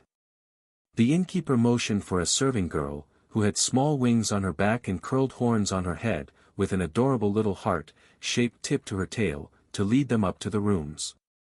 "So, what brought you to the Laughing Dragon? I know we're a bit off the beaten path, but I am certain you will enjoy your stay," the barmaid asked. Carl chuckled. "Well, we took a shortcut to get out of traffic for a moment, and then our nature priestess saw your sign. What could be a better omen than a happy dragon?" The demoness shook her head in dismay. There were many reasons that a dragon might laugh, and the answer was rarely happiness. In her experience, dragons tended to be cruel and egotistical creatures. But there were 2 dragon clerics in the guests group, and those sorts of dragonkin tended to have something of a hero worship complex for the full-blooded dragons, and an even more severe one for the dragon gods. The room was simple with bunk beds for 6 people, all oversized for demons, who were often over 2 meters tall. "That will be perfect, thank you," Carl announced once he had searched the room's corners and windows with a quick visual scan. "Was there something particular you were looking for?" the barmaid asked. "Rodent signs. I can see their footprints, filthy little creatures," Carl explained. The demoness did a double take, then nodded in understanding. If you could see that there had previously been rats running across the floor, it must be incredibly hard to find a good hotel. But here in Drod there were enough demons with the ability to create repulsion charms that rodent infestations were only for the lowest of the low-class establishments. Carl took out a notepad from his inventory and scrawled a few runes on it. If he did it right, that should be the simplest of security talismans. It would inform him of the basic description of anyone who entered the room, then fall inactive. Just enough to know if the room was not secure while they were away. "What sort of charm is that?" the demoness asked as Carl finished, her tail instinctively reaching toward the paper. "Well, I had considered some fun protective charms for the room. You know, divine lightning, or uncontrollable orgasms. But I went for a simple intruder detection charm," Carl joked. The demon froze, her eyes going huge as she stared at Carl. "Don't joke. Can you really do that?" she gasped. "Create a protection charm? It's right there." She shook her head. "No, uncontrollable orgasms. I would pay very well if you could make one of those for me to donate to a friend." Lotus burst into a giggling fit. "Can you imagine the aftermath? Wait, it's not a male friend, is it? Because you. So messy." Dana sighed and bonked the cleric on the head. "We're getting sidetracked. But yes, he probably can. I don't think that we should be making a reputation for pranks and troublemaking on our first day in the city." The demoness stared at her, confused. "Oh, I guess I didn't explain clearly. My friend is also a succubus, and her husband is a little, not talented." Now Carl was the one confused. Was this some sort of medical treatment she was asking for? Fine, he would make it, and then if there were problems, he would deny everything. Carl wrote the talisman, and heard a faint laughing voice in the back of his mind, not from one of his beasts. He pointedly ignored the divine sign that he was about to do something dumb, and handed over the talisman. It's single use, but it should last a few hours. Remember to focus on the target when you use it. Or when your friend uses it. The barmaid tucked it in her inventory and gave him a happy thumbs up. Let's head back down to the tavern. I will cover your first round of drinks. Now they were making progress. And new friends, Carl discovered once the other demons in the tavern saw that the server was bringing them free drinks. Making friends with the staff tended to make you friends with the regulars as well, and Carl's group was odd enough to get a lot of interest from the early afternoon crowd. So, Carl, was it? What brings you to Drod? If you're transiting between ships, I am looking for a few more hands. Nobody minds an extra cleric or two on board, and it looks like your group can take care of themselves. One of the men, an aging demon with one missing eye that still radiated curse damage, asked. Nah, we were thinking of going inland and finding somewhere comfortable to relax for a season. Carl replied with a shrug. Not comfortable in the city? Can't say that I blame you. But I always end up here for the dungeon between voyages. You've got a good group for it with a mage and a berserker plus 2 healers. It might be a bit dull, but it's a decent living if you sell off the excess loot. A couple of extra gold coins for the month never goes wrong. The man beside him, a lithe violet-skinned demon with 4 arms, chuckled and tilted his chin to the kitchen. Never goes wrong, indeed. It goes here instead. Old Jared takes 1 run a month from here to the city of Lard, and when he's back at the end of the week, he goes to the dungeon and then drinks away his pay, hoping that Beth will give him a bit of attention.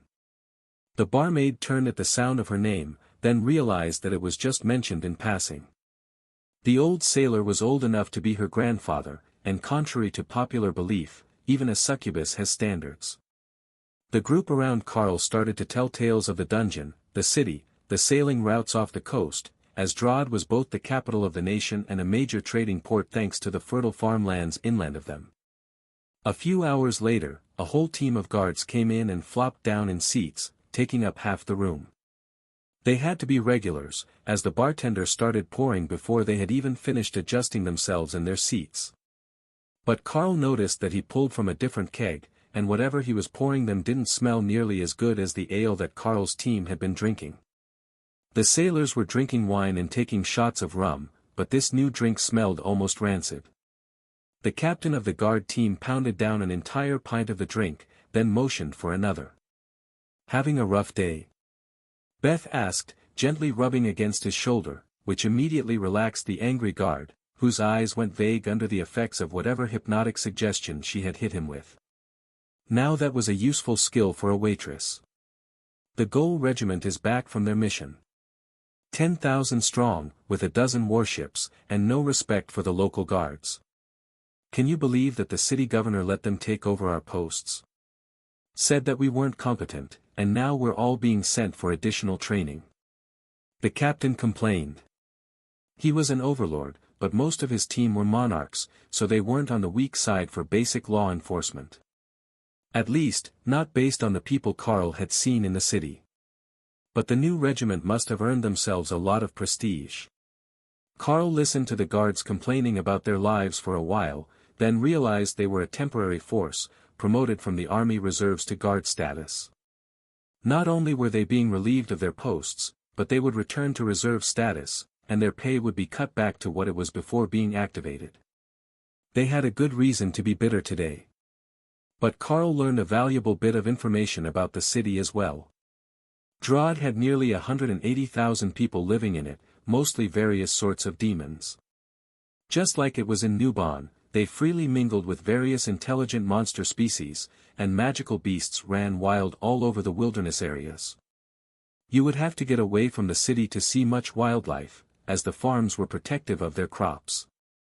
However, it sounded like there were some incredibly dangerous beasts once you got too far from the major cities. Kara was excited to meet them. They also learned another fascinating fact. Drod, both the city and the nation, was the original Orcish name for the region, though it had been centuries since the coastal regions were under Orcish control. There were still large Orc tribes inland, and majority Orcish cities, but while Drod still held to a lot of Hold traditions, it was definitely a demonic city these days.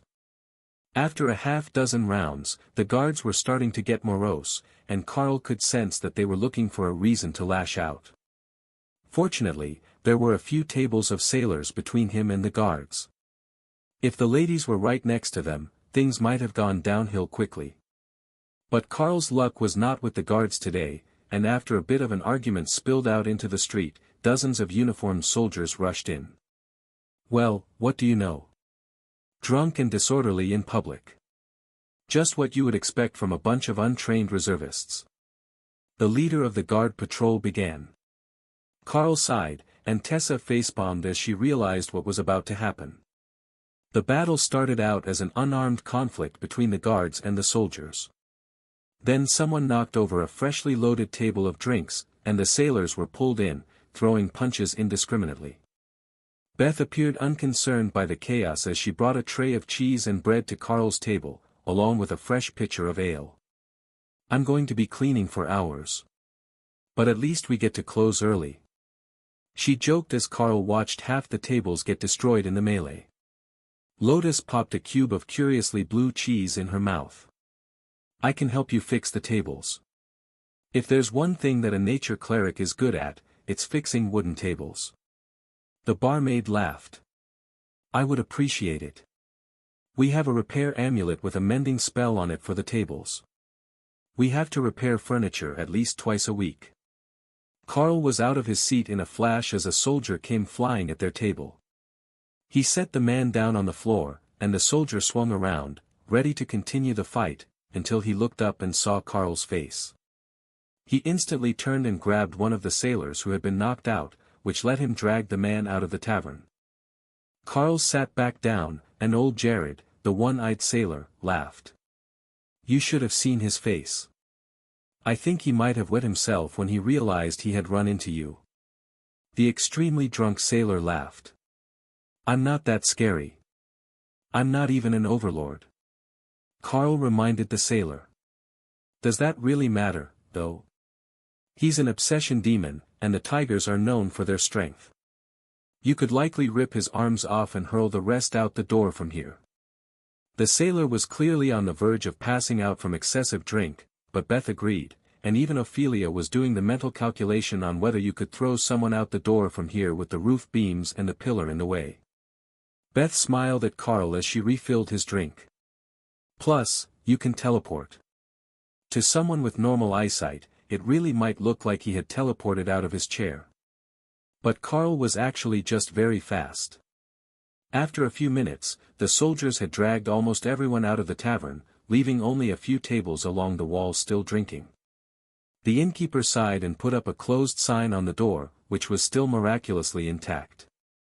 Then he brought out a pair of brooms, and got to work cleaning up the mess with Beth starting at the other side, so the rubble could be swept out the door in the middle. Lotus got up, a bit drunk, but fairly stable on her feet, and began fixing the legs back to the tables. She wasn't trying too hard to match them to the right table, and if she got the wrong one, she would just regrow the leg until the table was steady. It was actually quite efficient, and she had the tables all back upright before the mess was even swept up off the floor. Then she started on the stools, fixing them as she did a very bohemian dance around the room, waving her hands like she was dancing to a song only she could hear. The bartender picked up one of the chairs and shook it, then nodded in satisfaction. If they're not up to standard, you can just fix them the normal way. Carl called from across the room. I'm more worried that she might have made them too durable. The chairs are supposed to break instead of the skull that they're smashed over. The innkeeper explained. Ophelia winked at Carl. You know, this place isn't half bad. I'm regretting this choice less by the minute. Of course, the berserker would approve of that plan. The only reason she didn't get involved was because she didn't know what it would take to get her back out of the brig, or county jail. Wherever it was that they took drunks after a fight in this city. Once the bar was cleaned, and the rubble swept out the door, the innkeeper changed the sign back to open. It's still early, might as well give them a few hours. Sorry, Beth. No going home early tonight. A few minutes after they reopened, a ridiculously buxom woman with long pointy ears and a tail just like Beth's with the same heart-shaped tip came running in, excited about something. She grabbed the smaller woman and shook her while smiling. Is it true? You are the one who found a talisman for Ramona? I can hear her from my room. They didn't even close the windows, and it's totally working. Beth gently freed herself from her excited friend's grasp. Yes, I found the spell, but it's a single use, not a long-term solution.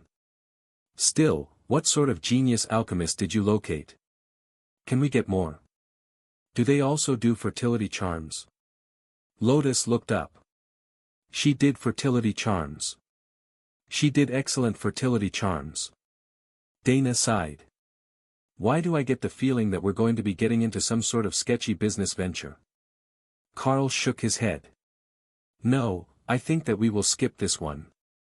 At most, maybe we will let Lotus do a few fertility charms. The two demons came over, and Beth introduced her friend to them. Sir Carl, this is midwife Musa. She runs a clinic in the palace for demons of the royal clans who have issues with fertility. The older succubus made a hurt look.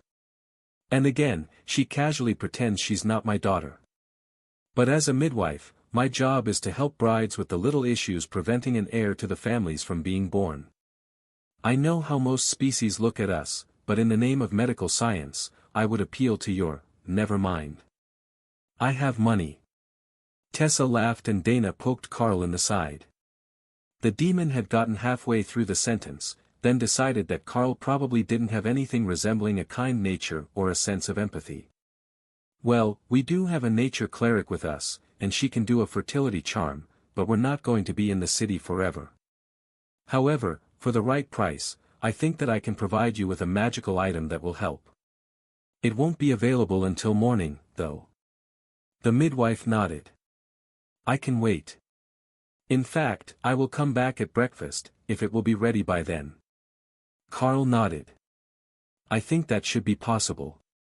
Really, all he had to do was to carve a stone with the effect he wanted, then have Lotus cast, blessed item, and her fertility charm on it to give it the nature god's blessing. But for safety, he would make sure that you could only use the item on yourself. The potential for misuse was simply too high otherwise. Just then, Carl sensed that someone had attempted to enter their room. The spell warned him that someone was attempting to force the door, as it just gave him a hint of their presence. One moment, someone is attempting to force their way into my room. I should go deal with that before we do anything else. Carl ran up the stairs with the innkeeper right behind him. Getting caught breaking into a traveling demon's hotel room was the sort of thing that got you disappeared, and there was a chance that this was one of his patrons.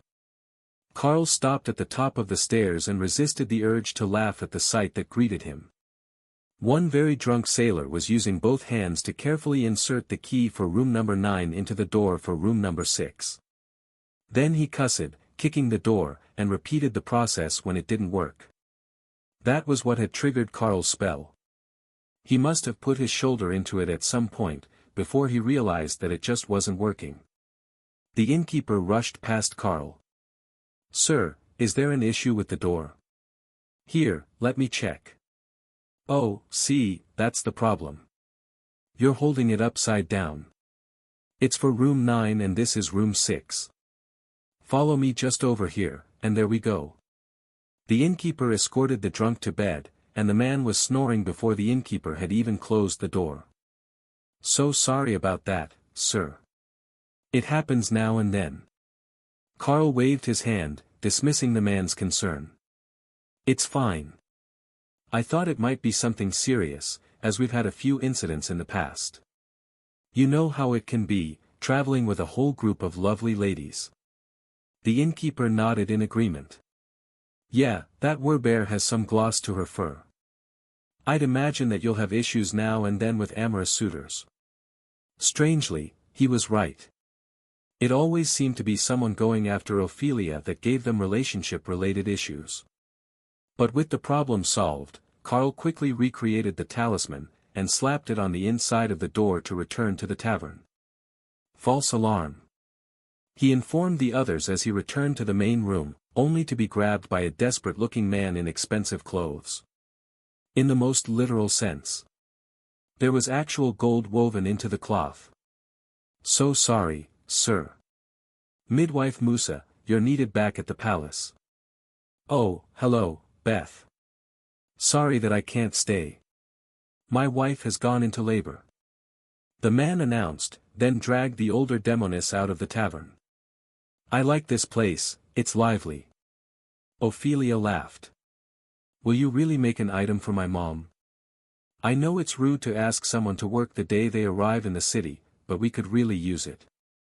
The king just had triplet sons, and every single clan chief, demon noble and monster lord is trying to create an eligible bride for them. It's tradition that the prince will pick a bride not more than 2 years younger than himself on his 14th birthday, and they will be married when she reaches 18. So, we currently have pandemonium in the maternity ward," Beth explained. Lotus raised her glass in a cheer for the demoness. "Fluffy baby demons." The rather drunk nature cleric toasted, accompanied by old Jared at the table beside them. Carl sighed and relented. "I will make your mother an item to help with her work. It will be ready in the morning, and I will explain how to use it." The innkeeper rolled his eyes as the barmaid did a little happy dance. Fortunately, Carl's team and one drunk sailor were the only ones in the tavern. It was starting to get dark, and the night crowd would be there soon to start drinking. But Carl had no intentions of still being downstairs when that happened. It didn't take much to get the half-drunk group up to the room, where the talisman informed him that he was the first to enter the room. Ray was awake now, and planning to keep vigil from within her space unless something interesting happened to be nearby. There were powerful things in this city, and she didn't want to steal their food before she knew what they liked best. It was common sense for a bloodbath spider to let the strongest take the things they wanted first. Unlike Carl, who could vaguely sense the power of the residents, she could clearly tell that there was at least one something stronger than a totem in this city. There were totems as well, and those were dangerous, but whatever that last thing was, it was bad news. She suspected that it was a demon, but her genetic memory didn't have a lot of information about them, and it didn't feel like any of the others they had met today.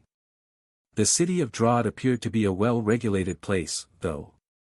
Once the sun went down, and the last of the drinking crowds went home around midnight, the city streets were silent, with magical lamps on each corner, giving pedestrians a sense of safety.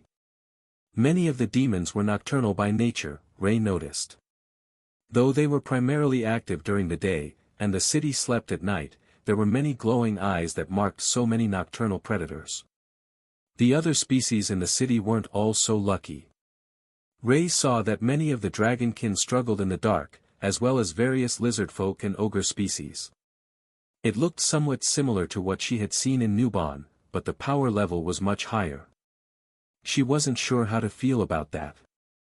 She had just been getting comfortable in the Golden Dragon Nation, and now she was somewhere that the prey would be able to fight back again, and they even had dozens or hundreds of overlords just wandering around a city with boring jobs. On one hand, there were so many flavors of overlord blood. On the other, she liked stabbing prey, not being stabbed by prey. She had even seen one who was carrying a stack of flyers for his carriage-making business. What sort of overlord sold primitive wagons? By morning, she understood. There was no fuel here, they didn't make it. So, there were no buses or cars. Because there were no buses, they had to use carriages and wagons for everything. But the majority of demons had functional wings, and there was nearly as much air traffic as ground traffic. That meant you had to watch for someone about to land on your head, but mostly, people would land in the road with the wagons and then step to the sidewalk. She should get Carl to find a flying spell for her. It looked fun. Morning light woke the group, and Ray updated Carl on the state of the city, as well as the fact that there were royal and monarch-ranked people dressed like laborers going to jobs before dawn. If they were expecting special treatment for their power level here, they were going to be greatly disappointed. Making gifts for the important people might be their best option. In her estimation, if they started to develop a reputation for being valuable craftsmen and healers, they would have a level of worth to society and wouldn't be seen as deadbeats or freeloaders. But she had seen people in armor headed for a temple building not long ago when she was observing from the roof of the inn. That should be the dungeon that they were told about. It was mostly royal and monarch-ranked fighters going in, so they could make a living just off the dungeon. Everyone headed down to breakfast, which was a thick stew served with fresh bread and fried eggs. It was pretty good, even Lotus had to admit. Not fancy fare, but definitely worth adding to their menu. Beth wasn't on duty for the morning, and there was a large Orcish woman working the front desk. But she seemed to know who Carl and the others were, so the innkeeper was organized enough to at least brief morning shift on their guests. After eating, they returned to the room to plan their day, and to make the item that Beth's mother, the midwife, had requested. "All right, I am going to inscribe this with runes for virility, fertility, and pleasure. You add a holy item blessing as I enchant the runes, and we should have a nature dragon enchanted fertility treatment," Carl suggested to Lotus. The little priestess gave him an enthusiastic thumbs up as Carl began to carve the egg-sized green stone. The process went much more smoothly than Carl had expected, as if the stone was willingly accepting the power, instead of passively having the power forced on it. The finished product had violet glowing runes, and the entire stone shimmered with the green of nature magic. Lotus examined the stone. "It looks good. I think we need to give it away to test it, though. Testing it ourselves would be unwise." That was an eloquent way of putting it. So, Carl went down to the front counter to get directions. "Miss, I am looking for Miss Beth, or her mother, Musa. They had requested an item to help with midwife Musa's work last evening, and I have it completed," Carl explained. The Orcish woman gave him a huge smile, and Carl realized that the system had translated to Orcish for her.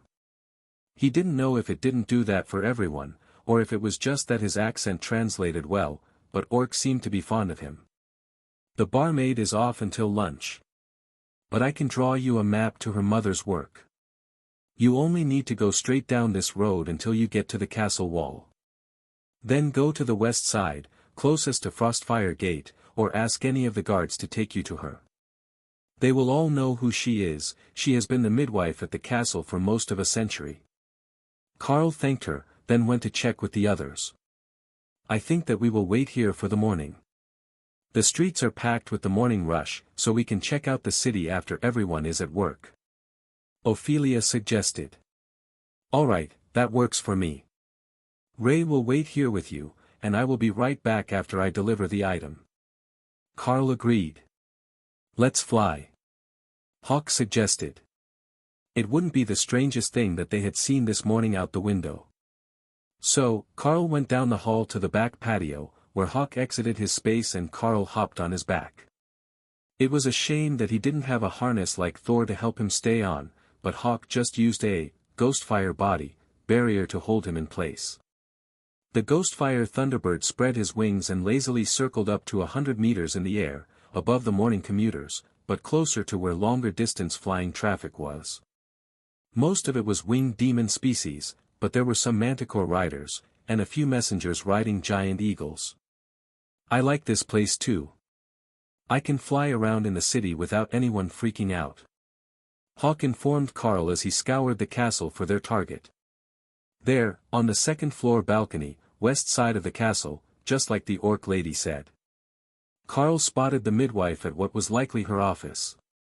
Hawk circled and swooped down outside the castle gates, a mere dozen meters from their target. He vanished into his space just before he reached the ground, letting Carl make a dramatic entrance in front of the guards. The man was suitably impressed. Of course, he thought that Hawk was a transport skill, but an epic grade and monarch rank 1. "Captain, I have a delivery for midwife Musa. It's urgent for her work," Carl informed the guard, after noting that there was a lineup of workers waiting to get into the castle. The guard nodded, then motioned for someone to escort Carl. When they got to the balcony of the inner building where she worked, Carl gestured up. "Would it be too rude to just jump up?" he asked. "It's your head." The guard shrugged. "In that case, let's go knock on the door." The young soldier chuckled and led them down a corridor, then up a flight of steps to a door marked with the sign of a healer and a bassinet. He knocked politely, and an exhausted young woman opened the door. "This had better be important, we've been assisting labor for the last 14 hours. She shouted at the guard, who flinched away from her wrath. "Maybe I should have jumped up and faced them alone," Carl whispered, to which the guard smiled softly. "Midwife, I have a courier with an urgent delivery for your mistress," he explained. "Then send him in and piss off. What are you still standing here for?" The guard did just that, and Carl stepped inside, closing the door behind him. There was an old saying in the Golden Dragon Nation. Discretion is the better part of valor. Nowhere was that quite as clearly exemplified as the moment that the guard turned and ran from a woman a third his size and half his rank. Truly, he was a man of great wisdom. Musa was resting on a rocking chair, but her eyes lit up with bright pink light when she saw Carl. "Did you have the thing my daughter mentioned? What do I owe you?" Carl took out the stone. "First, you should test it to make sure it works. I haven't actually made one like this before. But once you have verified it, we can negotiate." It was only after he finished talking that he realized everyone in the room was staring at the glowing green egg. "What is that?" Musa asked. "A fertility stone. Put some mana in it and have the recipients use it on themselves. If it works properly, conception chances should be greatly increased." Musa looked confused. "Why would we rely on them using it? I could just activate the stone, and they would never know it existed." Carl shook his head. "Safety measure, so it's not used for nefarious purposes. You have to willingly use it on yourself." The assistant midwife smiled, and Musa gave him a motherly pat on the shoulder. "You know, you're all right, for a cat." "All right, there are nobles waiting in the other room. Do we need both of them?" she asked. "And a private room. I forgot to put a timer on the effect." Carl agreed. That made Musa laugh out loud, waking the new mother in the main room. "Sorry about the lack of space, we've only got one delivery room, we usually go to the mother. But we had 2 emergencies last night which came to us," she explained. Carl shrugged. "Don't worry about me. I'm not the exhausted one on a folding cot." Musa led him to another room, where a dozen overdressed people were waiting for her attention. Carl realized that this was all the rooms there were, and that might cause issues if the effect was too strong. "There are private rooms right beside us," she whispered, then turned a professional smile on the crowd. "Now, I have obtained a rare royal rank fertility charm at great cost. Usage is limited, and both partners need to willingly use it on themselves. Who would like to try? The fee will be added to your tabs." Musa asked. As one, everyone surged from their seats, and they hadn't even seen the stone yet. They truly were desperate to get access to such powerful fertility magic, which was uncommon among the demon clans. After a few seconds, they adjusted their positions by some internal ranking, and Musa took out the stone. "Both partners, please use the stone one after another, then go to a sitting room down the hall while it takes effect. I have been informed that it might have variable activation times," Musa explained. A few of the gathered demons and monsters flushed in embarrassment, but that was why they were here. The first pair, both 2-meter-tall coal-black demons with golden tattoos all over the visible parts of their bodies, activated the stone. The woman's eyes flashed bright green, and she physically dragged the man out of the room. His feet weren't even on the floor. "Well, I think that is a success. Next." Musa cheered. One after another, the pairs used the stone. The effect was the same every time. Their eyes glowed bright green with the nature magic, and they hurried out of the room. Well, except one pair, who seemed intent to get started before they were even out of the room. Once they were chased out of the midwife's office, Musa smiled at the stone, then looked down the hallway in shock. "No way. It's that effective?" she asked. "What do you sense that I don't?" Carl asked. "Pregnancy. I have motherhood-specific foresight. I can sense the instant that someone gets pregnant within my range. I use it to prepare for customers in the castle. We're up to 3 couples already, but they are not ready to celebrate yet. That part is just my succubus senses, not a spell," she explained. The assistant giggled. "I don't think you needed to tell him that. Half the doors aren't even closed to activate the soundproofing spells. That stone is far too effective." Carl shrugged. "You wanted a stone to help with fertility, and that is what I made, with the help of a royal rank high priestess of the Green Dragon." The midwife nodded happily, then handed a note to her assistant, who ran off somewhere in the castle. "She will come back with the payment. This is worth more than I have on hand, and I will give you a bonus for the Duchess, who has been trying for a long time for her heir." "The first couple?" Carl asked. The midwife nodded, and Carl sent a short prayer to the gods for the safety of her partner. "How long does this last, anyhow?" Musa asked. "It's a spell effect, so either about 4 hours or until they choose to deactivate it." Carl replied with a shrug. The halls were quiet now, someone had closed the doors. But the assistant was flushed and sweating with exertion when she returned, followed by 2 guards and a man in a crown and a deep purple cloak. Musa dropped to her knees and bowed as the totem released his aura a little, letting Carl know who he was. Carl dipped to one knee and put his fist over his heart, the traditional salute to the king of the Golden Dragon Nation. The demon gave him a curious look, but didn't say anything about the difference as he motioned for them to rise. "I am told that you have obtained a fertility item." He spoke directly to Musa, skipping any sort of preamble. "Yes, Lord Governor. It is royal rank, and has already proven repeatedly effective." The pale demon sighed. "The king is going to hate us for this. He's already annoyed at the uproar over the princes, and now half of his advisors will be either pregnant or new parents for the next 2 years." Musa smiled at him. "But on the other hand, you won't have the cranky and stressed nobles who are struggling to conceive for the next few months." The city governor of Drod sighed. "That is fair. And neither is why I actually came here. Under no circumstances, not bribery, coercion or extortion, should you allow my daughter access to that charm." Carl did his best not to laugh at the man's concern. But the totem rank demon was deadly serious about that fact. The governor grumbled as he realized he was being secretly laughed at. "She's only been married 3 months.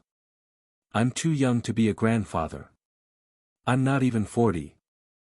The guards that had accompanied the assistant and the governor set a large chest down on the ground, and Musa gestured to it. "I believe that should be sufficient payment for your work, Lord Runemaster," the midwife explained. The guard opened the lid, showing that it was mostly full of silver and copper coins, but a scattering of rough magical gems and other items. "If my suspicions are right, this is your entire life savings," Carl replied. The governor laughed at the look on his face and patted him on the shoulder. "On the contrary. It's yesterday's gate collections. The midwife is an employee of the city government, so her expenses are covered by the city." Carl smiled. "Well, that does make me feel better about it. All right, I agree with the price. Thank you for your patronage, and you are welcome to look for me in the future if you need my expertise again." The midwife nodded happily as Carl moved the chest to his inventory, but the look on the governor's face said that he planned to do no such thing. Surely, he didn't think that Carl could only make fertility charms. Remy spoke up as Carl bowed and turned to leave. "No, I have been researching since people started treating you strangely. Cat demons, which look a lot like you do now, have a reputation for making deals too good to refuse. Deals that put you permanently in their debt, or that take something much more valuable than you thought you agreed to. For example, it wouldn't be uncommon for a Rakshasa to have written the purchase agreement in a way that all the children born of the fertility stone belonged to them. She even brought up the pages in the Compendium of Demons, tome that she had acquired somewhere. You know, you can acquire more than priestesses from the library. Remy reminded Carl. But priestesses come preloaded with knowledge. Hawk noted. They smell better than books, too. Thor agreed. Kara nodded in agreement. They even tasted better. Books weren't even worth licking. Ray agreed with her sister. Humans definitely tasted better than books. Remy sighed in exasperation as her siblings failed to understand the basic appeal of gaining knowledge from books. But they had her, and with her guidance, their Carl could guide them all to new skills. Carl made his way out of the building towards the gate, where the guards were doing their very best not to laugh. "Sir, might I ask what exactly you delivered to the midwife?" The guard captain asked quietly as Carl reached the exit. "A royal rank fertility charm blessed by the green dragon god." Carl replied happily. "Ah, I had hoped that it was finally the delivery of growth potions for premature children. They've been on backorder for ages." Carl shook his head. "Sorry. But I can inquire if you're desperate. However, premature children normally catch up to their peers once they're school-aged. They just need to endure until then." The guard nodded. "Please do. You're at the Laughing Dragon, right? I remember that the guard said something about a werbear and a cat demon hanging out with a bunch of priestesses." "Yeah, that was most likely us. I didn't know that we were so memorable." Carl replied. "No offense, but with so many soldiers just returned to town, I think they've made a note of every potentially single woman of marriageable age." Carl frowned.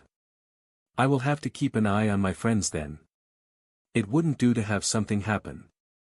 But tell me, as I'm new to the city, how likely is it that someone might try to push their weight around?" The guard shook his head.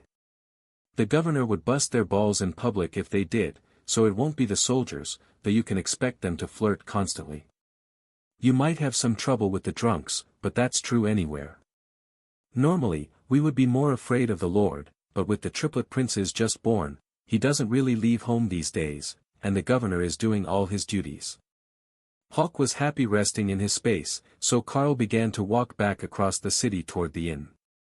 There were shops all along the main street that led to the Laughing Dragon, so Carl stopped and grabbed some snacks to taste test, and then a jeweler operating a small street stall caught his attention. "What is that ore?" Carl asked as he examined the oddly colored items. "It's mana jade, all of these pieces are carved from a single slice of stone." The shopkeeper explained proudly. It was beautiful, but not magical. However, Carl suspected that it could be. If his goal was to reach totem rank as quickly as possible, it would take money and effort. The dungeon in the city should help on the effort side of things, but making runic jewelry and items should make up the necessary funds to get the rest of what he needed. "How much do you want for the 4 bracelets?" Carl asked.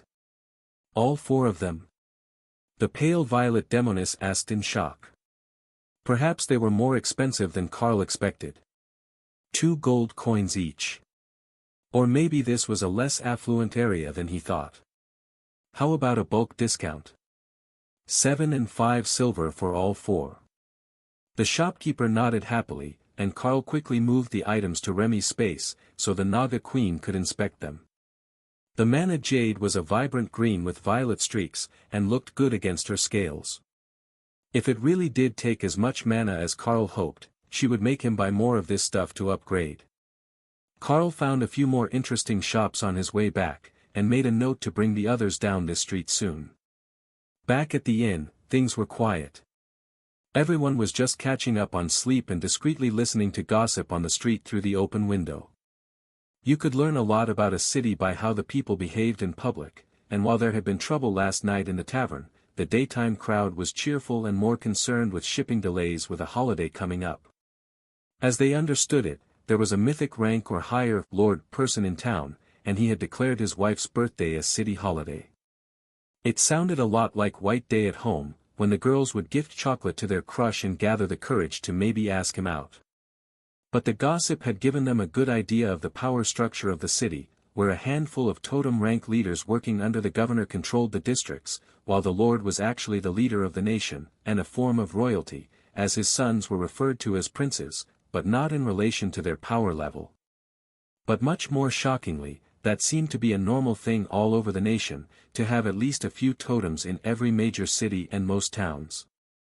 That final bottleneck was where most people here were getting stuck, and while there were many overlords, there were relatively few totems. Unfortunately, all the talk was about the upcoming matriarch's day parties, and nobody mentioned anything about events outside the city, except that some of the deliveries were late. Once he was finally back in his room, Carl sat down at the small table and took out the 4 bracelets he had purchased from the market. "Oh, did you get us all gifts?" Dana asked. Carl smiled.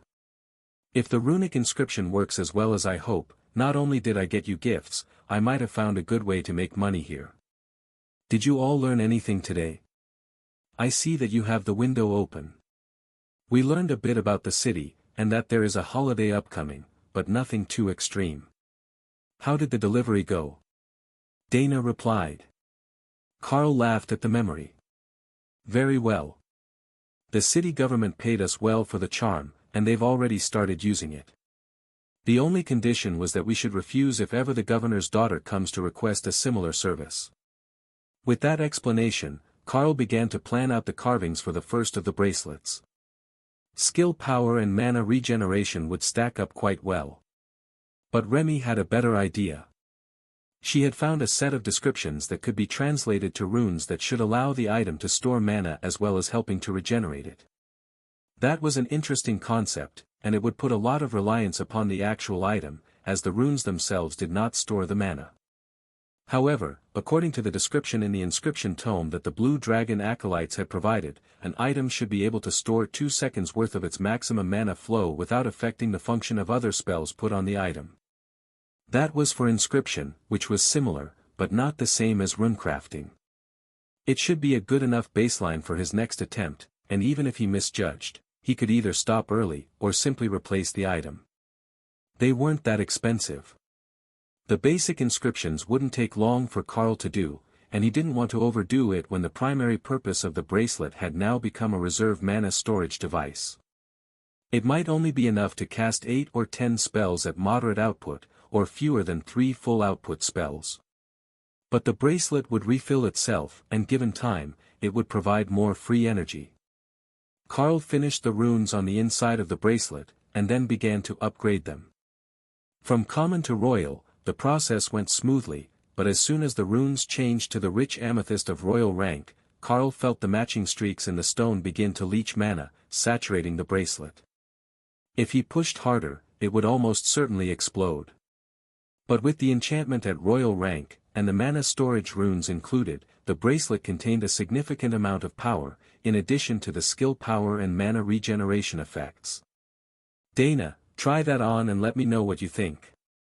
Carl handed the bracelet over, confident in its worthiness, then began to make another one. The final 3 bracelets were finished in a matter of minutes, all at royal rank, and the ladies now all had matching accessories. Lotus was smiling like she had just won the lottery. "This is enough stored mana to cast a resurrection spell. If I keep this in reserve for the worst-case scenario, I will always have enough mana available to bring a fallen comrade back," she explained. Tessa nodded in agreement. This would be enough mana to put up holy weapon and holy armor spells on an entire 500-soldier regiment. Truly fantastic. Dana nodded in agreement with the assessment of the power, but she had another idea. "We should get more of these. Or possibly rings made of the same material.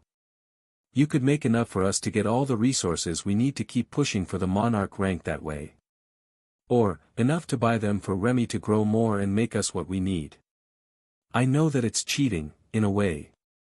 But if we can combine strengthening potions and some trips to the dungeon, we might be able to reach this place's power standard. She explained. Carl nodded. First, we will need to see what magical items are going for here. The jewelry itself was cheap, so I don't know what the upgraded ones will go for. After all, there is a royal rank dungeon here in town, so there should be a steady supply of royal rank items available for sale. Not long after, they went down for lunch, intending to check out the shops down the main street that Carl had noticed. But first, Carl needed to get some information. Innkeeper, do you know where we might find some royal rank accessories? He asked. The innkeeper frowned. Good luck with that. There are a few shops near the dungeon that resell them, but most of the ones that come out of the dungeon get sold to exporters. They ship them all over the country, and south to Lard. Besides, the dungeon has only been open a year, and accessories are a 1 in 1,000 drop. Hardly 1 in 5 gets a weapon, but armor pieces and potions are fairly easy to come by in the shopping district. Carl nodded. Thanks. That changes our shopping plans for certain. But we're going for lunch, is there anywhere you recommend? Perhaps somewhere with cake. If you go east to the river, down through the Fool's Walk district, there are all sorts of fancy cafes and shops. The boardwalk runs most of the way to the wall from the port. It's impossible to not find somewhere with good food. Not that your food is bad. Carl added, making the innkeeper laugh. No offense taken. My food has always been more popular with guards and sailors than young ladies with a sweet tooth. It was only a few minutes' walk from the hotel to the river, and Carl easily led the group to the boardwalk. There, the crowds of the city began to thin, replaced with couples casually walking, and joggers exercising on the open wooden walkway. Now, where do we start looking for lunch? There were stalls with sweets and street foods every few meters down the boardwalk, restaurants and cafes in behind them, and a number of more specialized shops spread among them. Lotus quickly pointed to a spot further up the walk, where Carl could see the picture of a twin-tailed Nicomedia on the sign, next to a slice of cake on a tray. Did we just find a cat cafe on another continent? Dana asked as they followed the nature priestess to the shop. Possibly. Tessa agreed. But the shop was not what they expected at all. It was the Nicomedia bakery, but there were no cats roaming the dining room. Instead, it was a maid cafe stocked with catgirl employees. Bonus.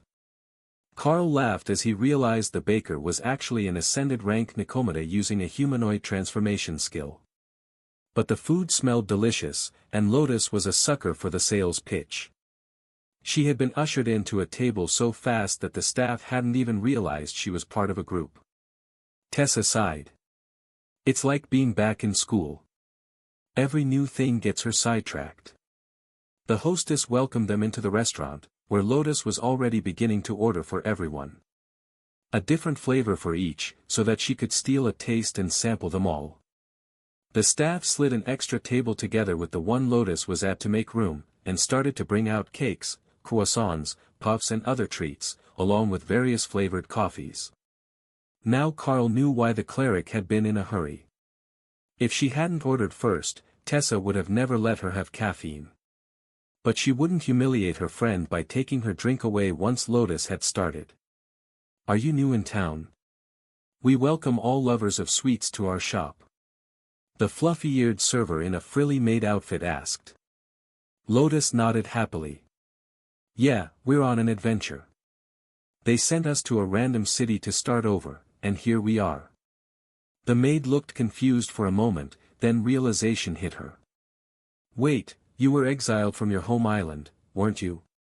That's wild. You're so cute, who would have thought that you were that sort of badass? Lotus smiled at the compliment, not realizing that the woman thought they were criminals from another one of the Dragon Isles. Technically, Carl was exiled, and we all chose to go with him on an adventure. But they said we can come back when he reaches totem rank, so it's not like it's permanent. Lotus happily explained, then winced as Tessa thumped her on the head. The short one misunderstood your words, I think.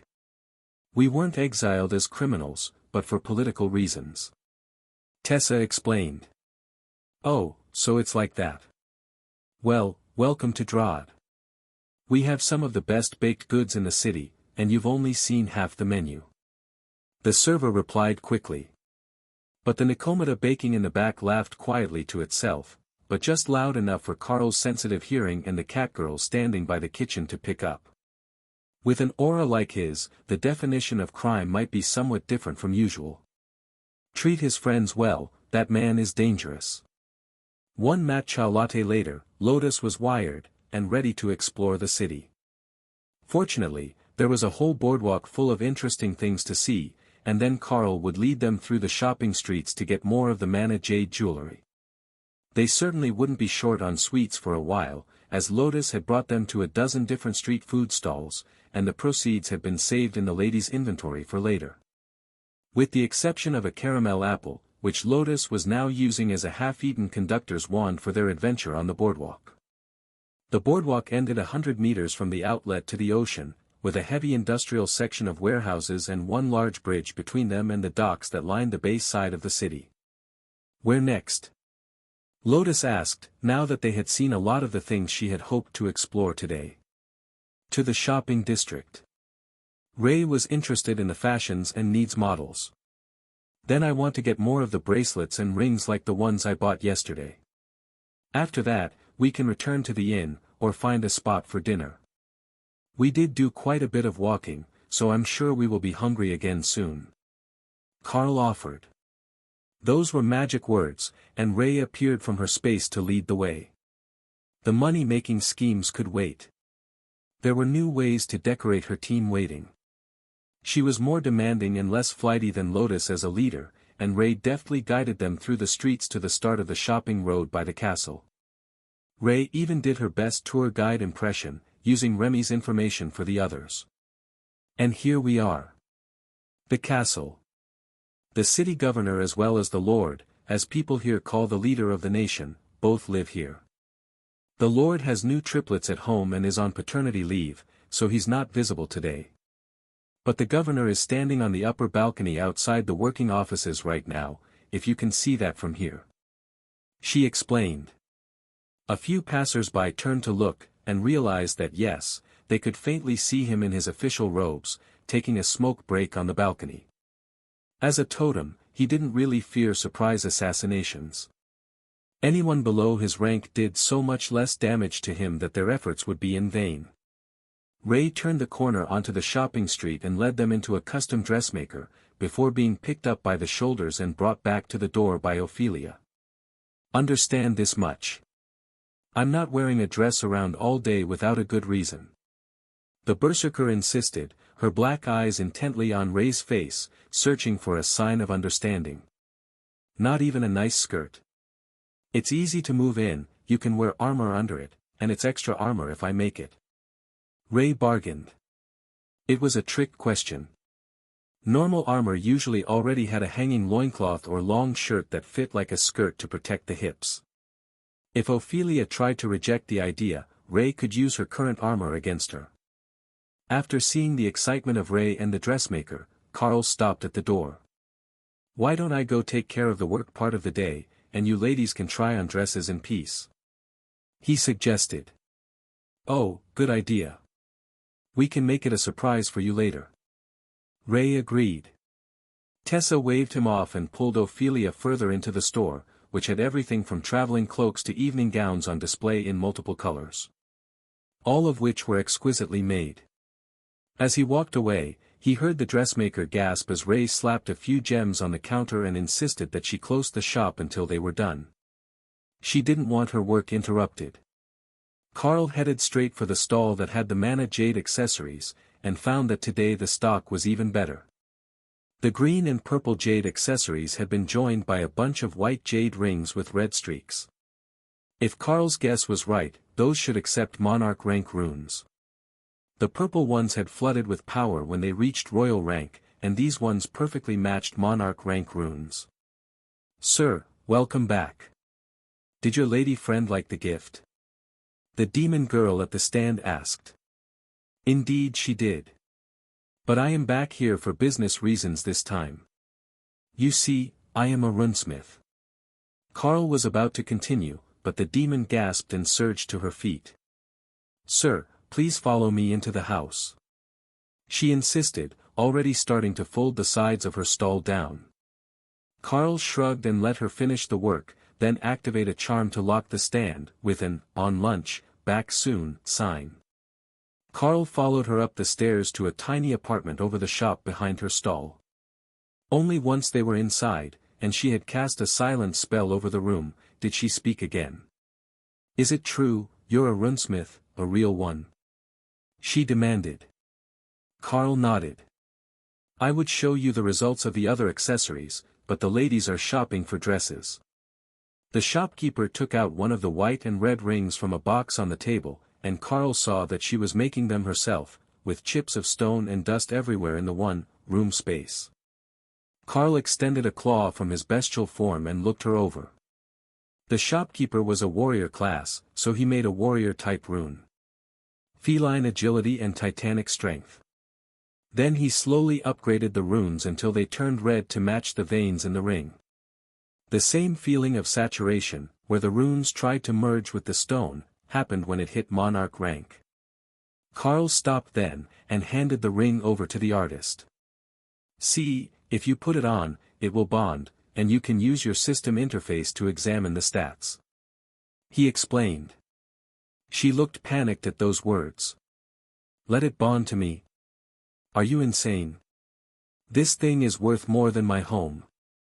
Carl was about to point out that her home was likely the spare bedroom of the other unit on this floor at one point before it was given a stairwell to the balcony. Instead, she cast a spell on the ring, and information appeared over it in Carl's system interface. Nimble ring of titanic strength, monarch rank. Increases strength by 43% of base, increases agility by 14% of base. See, fancy. But not too fancy, as it's a ring. I would like to purchase most of your stock, the parts that are made of both of the white and the green mana jade varieties. Carl reminded her. The jeweler was silent, crying happy tears as she stared at the ring. "You really can do it. I will sell you my whole stock. But I want another 2. No, another 3 of these items made for me to sell," she insisted. It was literally only 4 linked characters to do the upgrade, under a minute of work for each ring. "You have a deal. Pick the items, and the enchantments. I will make you what I can." She quickly picked up 3 more rings, then put one down and took out a green and violet bracelet. "Please make these 2 rings identical to the first one, then for the bracelet, can you do more? It's bigger, so there is more room," she suggested. Carl looked at her nameplate with the system. Name, Loros. Obsession, sculpting. Class, warrior. That was new. He had never seen a line for obsessions or personality traits appear before. Perhaps it was a demon thing. Or maybe she was really obsessed with sculpting jewelry. "Is the bracelet for you?" he asked, and her ivory white skin flushed a little, not just on her face, but her whole upper body. Loros nodded happily. "Yes. With the ring and bracelet together, I will be able to get respect from the customers. You see, looking poor makes your work look poor. But with this, I can not only sell a lot of my carvings, but I can refer them to you for the extra work." Carl smiled. "I don't know how long I will be in town. But perhaps we can work out a deal. Being a shopkeeper isn't in my nature, but if you can refer me to a shop that will sell them on consignment or buy them for resale, I will give you a cut of each sale." Her eyes flashed bright red, and she nodded rapidly. "I know just the spot. The Lord's wife owns a jewelry shop, backed by his money. If you sell to them, nobody will question the authenticity.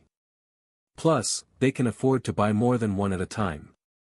Carl quickly inscribed the runes on the other 2 rings for Loros, and then smiled as he realized that he could have a little fun with the bracelet, which was designed to have room for a custom name on the outside. For the young lady Loros/Happy Birthday, Carl wrote on the outside, then added the runes for increased skill power and sharpness to the inside. That would make it effortless for her to carve even the most difficult of materials, increasing her work speed, and thereby her profits in the future.